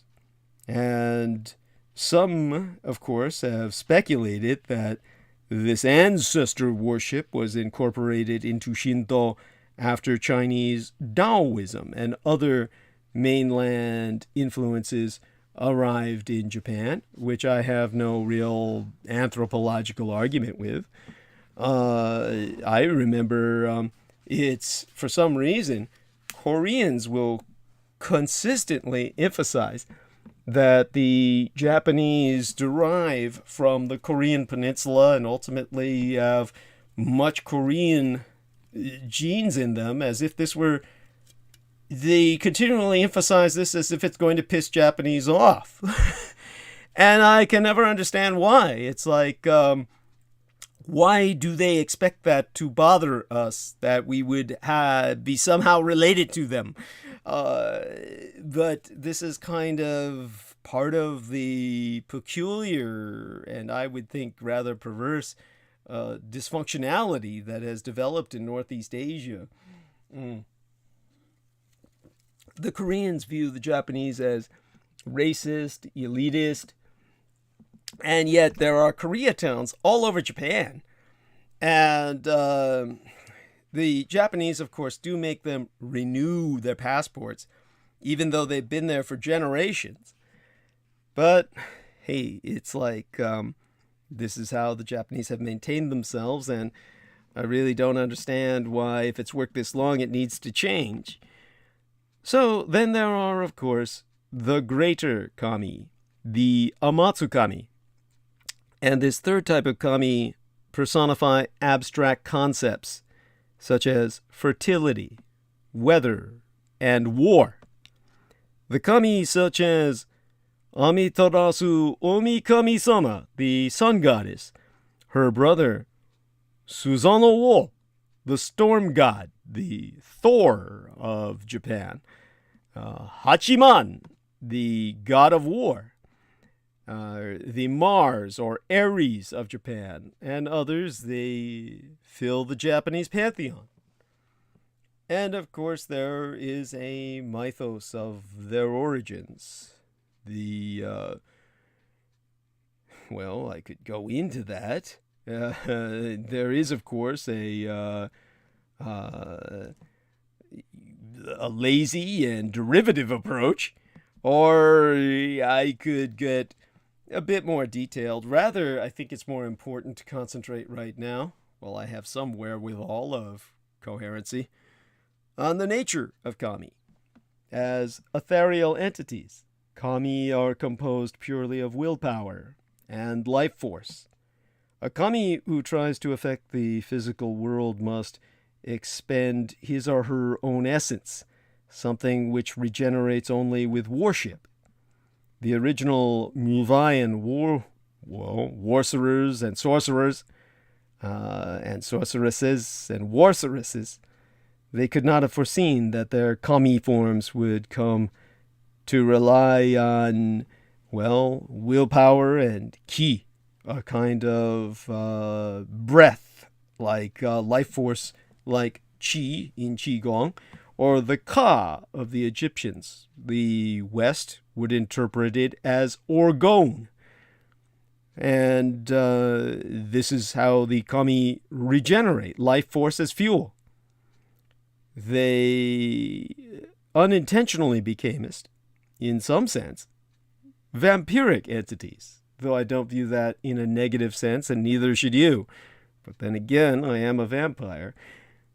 Now, human worship of kami involves the voluntary transfer of ki, what the West would call orgone. Usually only one or a few iotas at a time, so to speak, through the symbolic placement of offerings, such as fresh food and drink at the shrine altar. Donated magical iotas are kind of, well, they regenerate within yourself if you contribute your life essence to the kami in your sleep, which is, again, why sleep is so important. So you can also unintentionally contribute your ki, your life essence, your very breath. If a kami is desperate or unstable, coma or even death can result if a human continues worship while a kami drains them dry. All kami naturally regenerate their essence like a person does their own magical essence, their own orgone, as long as they are actively worshipped. The less powerful kami are cautious with the use of their energy. The greater kami have, on average, enormous reserves. And, of course, this is a reserve that is constantly being replenished by unconscious veneration by worshippers. People who go to the beach are replenishing the energy of the kami of the sea. And if a kami is completely drained of its essence, it immediately withdraws to the etheric plane and goes into hibernation. And there it stays until a follower sacrifices enough magical essence, or orgone, O-R-G-O-N-E, in the form of altar offerings to help the kami regenerate and regain sentience. And if a kami ceases to be worshipped but still possesses an energy reserve, it can become a vengeful spirit a Kojin or Onryo who wreaks havoc, desperate for Orgone until placated with offerings. If a kami is forgotten completely and loses all of its reserve ki, ka as the Egyptians call it, Orgone, it effectively ceases to exist. So, in terms of this, it could help explain to people a little bit about the kami and their importance, their interactions with the Japanese, which is almost unconscious at this point in Japanese history. Something that the Japanese would consider so much in the background as integral their existence, they probably wouldn't even know how to express it any more than you would be able to express how you live, eat, breathe, or conduct various normal functions that you never think about. A kind of reflexive activity on the part of Japanese to feed the kami around them in the most possible sense, because it's the very nature that supports them in turn. This would be a far more balanced system than what the Aztecs perfected, which was based on bloodletting and the continuous feeding of their gods with very solid life essence in the form of human ichor derived from thousands of people at a time, and ultimately, of course, leading to a hostile population around them that sided with the conquistadors when they invaded. All of these systems of worship, they have their advantages and disadvantages. You would think that because the Aztecs were such active warriors, that the mass human sacrifice, the war of the flowery way to obtain their mass sacrifices, entire populations to be expended, would make them consummate in war, and it most certainly did. They had few equals. The only enemy that defeated them was the plague, and yet the Japanese proved to be some of the greatest warriors that history has ever seen. Certainly, all the years of peace and harmony with nature never prevented that.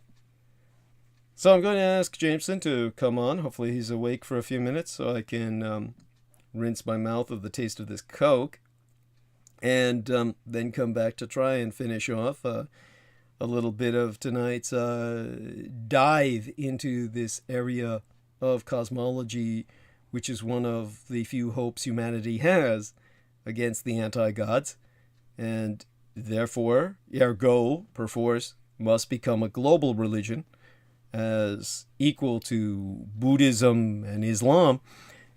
Okay, my man, there we are. I'll count on you to hold the stage for a few minutes, all right? It's Peter, not it's James. Peter. Oh, bless you. Can you hold the stage for a few minutes? I'll be right back. I just need Can to you rinse. hear me while I hold the stage? Yeah. Oh, yes. We can all hear you. Yeah. Yes. Go ahead. While you go away for a few minutes, I want to say that I've been listening. I was upstairs and I was listening to Jameson talk. Yes. And, one thing about Jameson is, whatever you want to say about him, he is an existential explorer like few others. He has explored life existentially. Whether that's for better or for worse is for those who would cast judgment, but definitely an existential explorer. And there's something to be said for that. As I said, for better or worse, it's like, who can evaluate that? But certainly an evolved intellect in terms of exercise. But with regard to what you have been saying, Douglas, since you started after he departed, was some of the richest cultural contributions I've ever heard with regards to the Far East, particularly Japan. It's just the richness of the cultural legacy is like over the top.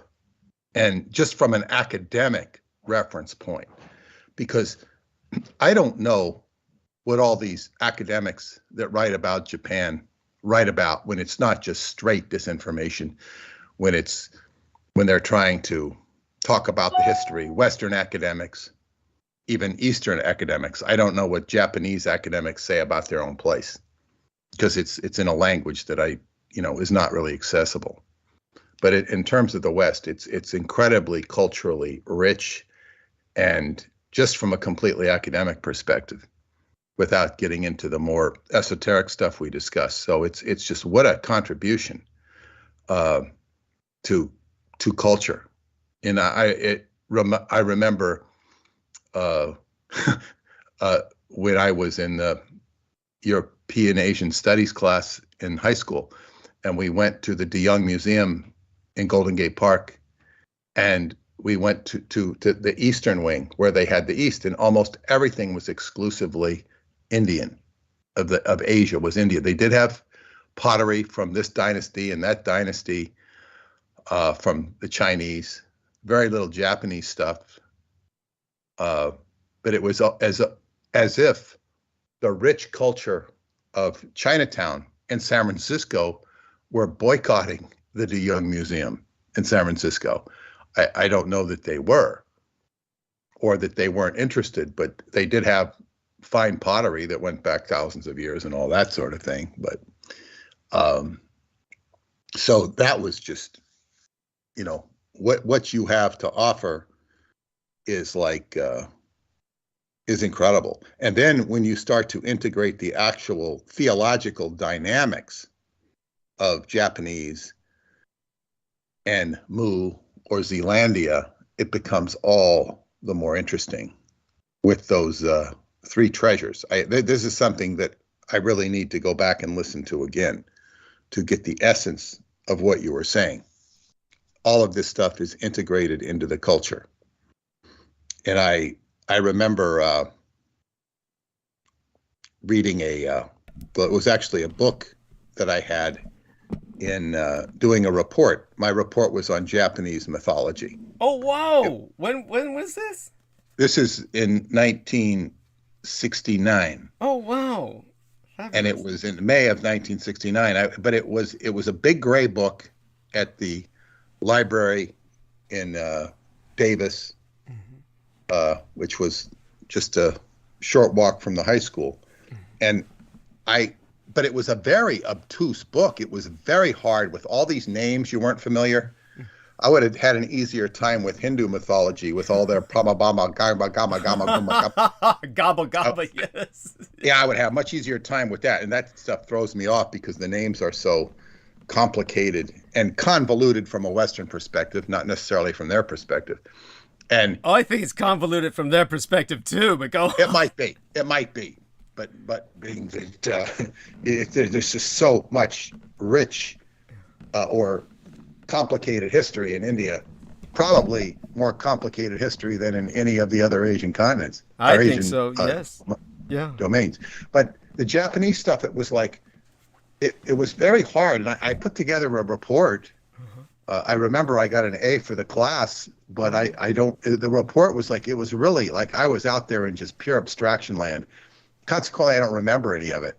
I wouldn't mind going back and looking the book and sort of seeing if it makes sense to me now, being that I have a little more context. But it was like I was grasping at abstract straws, right? Because whoever was writing this book, it seemed like they were just recording or telling information from maybe translated sources that they didn't really understand. They didn't communicate it in a very humanistic way. In other words, they probably didn't understand the material themselves and was just reiterating it to the best of their ability in English without any ability to contextualize it, really. If I would, Exactly. And what it's like is they're talking about, well, they believe in this God and the God had a burning bush, and there was this character called Moses, and he did this and he did that. Rather, when people teach the Bible, they make you identify with Moses, and they make you a follower of Moses, and they imbibe all of this energy into, you having a vested interest in what happened to Moses. Right. Successfully or unsuccessfully, they do this.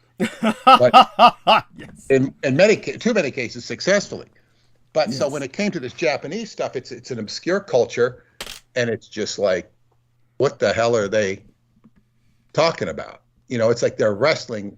It's almost as if some diplomat goes in and says, okay, this is who the Japanese are. This is what they study. This is what they believe, looking like they're a bunch of, strange savages or something. Mm-hmm.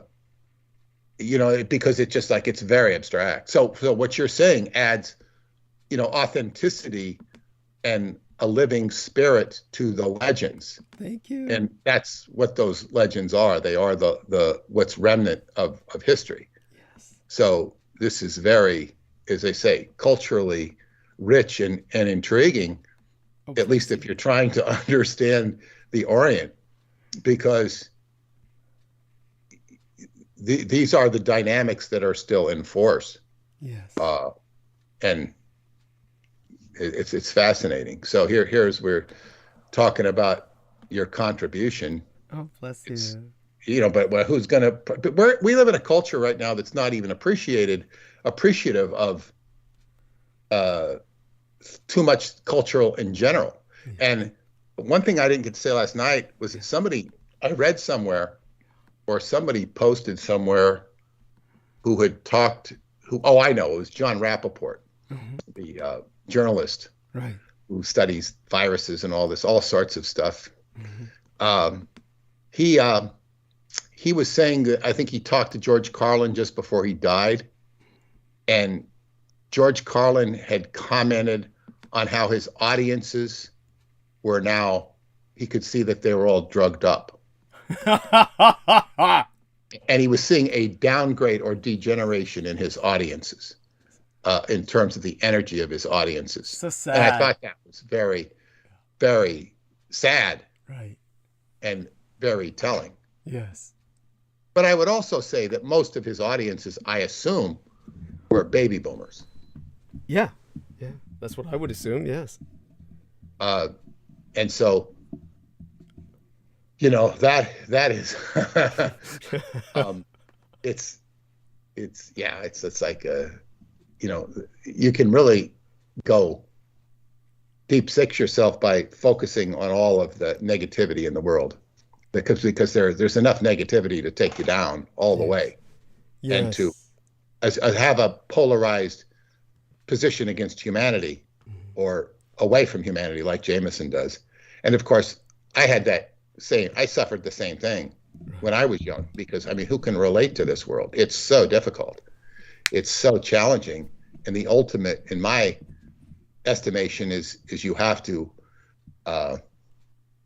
try to master your humanness, your human world, and live as a human being. Because when you don't, you're kind of undercutting. It's like you have to play the game. Yes, well, it's the only game he's got. He just keeps wishing that he had more. I'm not talking about him. I'm talking about everybody. Yes, thank you. No, definitely appreciate it. It's just one example of people. It's like you have to master the game of being human. On the other hand, if I look at the people from my parents' generation, it was playing the game of human was very easy. You didn't have to master being human. You just had to go to work, get a salary, pay your mortgage, and take a vacation. Yeah. It wasn't so challenging, except for the fact that their kids started challenging their values, because they had no values other than program values.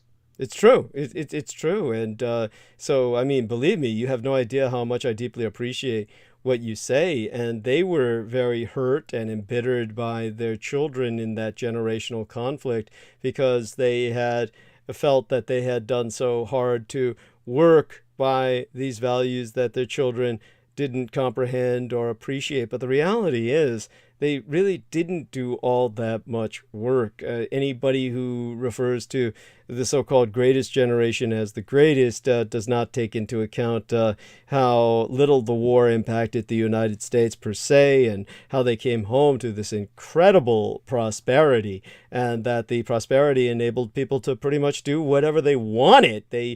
People usually tended to stick with a career simply because, they got into a career and they found a comfortable slot and they kept getting usually progress. And, but as I pointed out before, even by the time of the Vietnam War, if you weren't a draft age male, then really life was great. People could literally quit a job and get another job across the street. The industry was going as if it were World War II to supply the Vietnam War conflict. This is why the military-industrial complex kept starting wars. It was just the industry, the economy was going, and this is why the protesters against the war were, comparatively speaking, such a rabid, vocal minority, as opposed to the majority of the United States. The overwhelming silent majority never protested the war. It was, life was good for them because many of them had grown up in the deprivation that accompanied the war, because there was deprivation, Well, certainly before the war, Yeah, and even during the war, there was rationing. There was rationing before the war and during the war. Yeah. So, but the rationing during the war was, you got to admit, nothing compared to other nations. But go on. But nevertheless, it's like sugar was rationed, flour was rationed, and this sort of stuff. So there was a tightness, a stringency, not like you'd have in communism, but nevertheless, everybody felt it. Yeah, they were saving things like rubber bands and shit for the rest of their lives. And there was the fireside chats of FDR, and there's nothing to fear but fear itself, and people would listen to this, with sheer hope, and somehow that hope was fulfilled and realized, at least from a subjective perspective, when there was an economic boom after the war. So it's like, oh God, FDR got us through this. There was a lot of sympathy exuded in his direction and in the general United States of America. And this idea, I don't know if that was intended or not, but that's the way it worked out. And certainly they capitalized on it. And absolutely. What a sham. What a complete. It's just the artifice of living. Yes. And when you have prosperity, you don't question necessarily you attribute the prosperity to whoever is in the environment.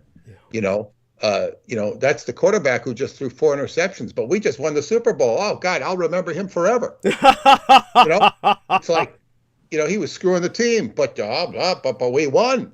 I hear you. I hear so it's like, you don't know when you attribute things. You just have, oh, that's great. I have a pleasant memory of Eisenhower or of Truman or whatever.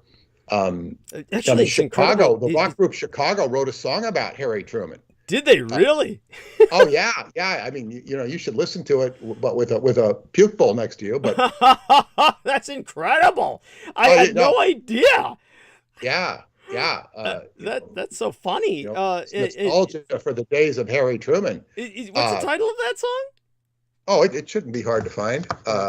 By the way, I do want to say something while we're on air for the remaining 8 to 9 minutes that we've got. I do want to say that, all of you who listen to Jameson Reese is like a frozen, stunted development of teen angst. He's like somebody who is permanently in teen angst. It makes no sense to me. I have, no interest in really dealing with that, and such as just what it is. And that having been said, maybe more on that in the here. This is good. Here it is. Harry Truman is a song written by Robert Lamb, as in Lamb, L-A-M-M, as if the entity L-A-M.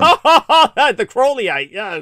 For the group Chicago, and recorded for their album Chicago 8, 1975, with lead vocals by Lamb. The first single released from that album, it reached number 13 on the U.S. Billboard Hot 100. That's pretty good, number 13, for a song that you've never heard of. Yeah. It also reached 23 on the adult contemporary chart. In Canada, it peaked at number 16. Written after the resignation of U.S. President Richard Nixon, the lyrics are a tribute to a former president that Lamb felt the American people could trust, straight-talking Harry S. Truman. America needs you, Harry Truman. So it was building off of the nostalgia of Harry Truman in light of the decadency of the Nixon administration. That's incredible, because Harry Truman was hated during his time. I mean, talk about fickle memory, selective memory, and fickle kind of remembrance. But this is more of an anti-Nixon song, really. Got it. And it says, Cashbox said that it starts out sounding like a Randy Newman song and evolves into a Beatlesque romp. Despite its popularity at the time, the Beatlesque Harry Truman only appears on 3 of Chicago's compilation albums. It is rarely performed in the band's live shows. No shit. The song was performed by Chicago in late 1974 as part of the 1975 Dick Clark's New Year's Rockin' Eve special, in which the Chicago guitarist Terry Kath can be seen mocking the band's lip syncing by holding cue cards depicting the song's lyrics. It's 1974. I can't tell you how much people were just like, good riddance to Nixon. Yeah, and it was awful. It was. And when Ford came in, it was like he was considered a breath of fresh air just because he wasn't Nixon. Yeah. People didn't even know that he was part of the Warren Commission. Yeah.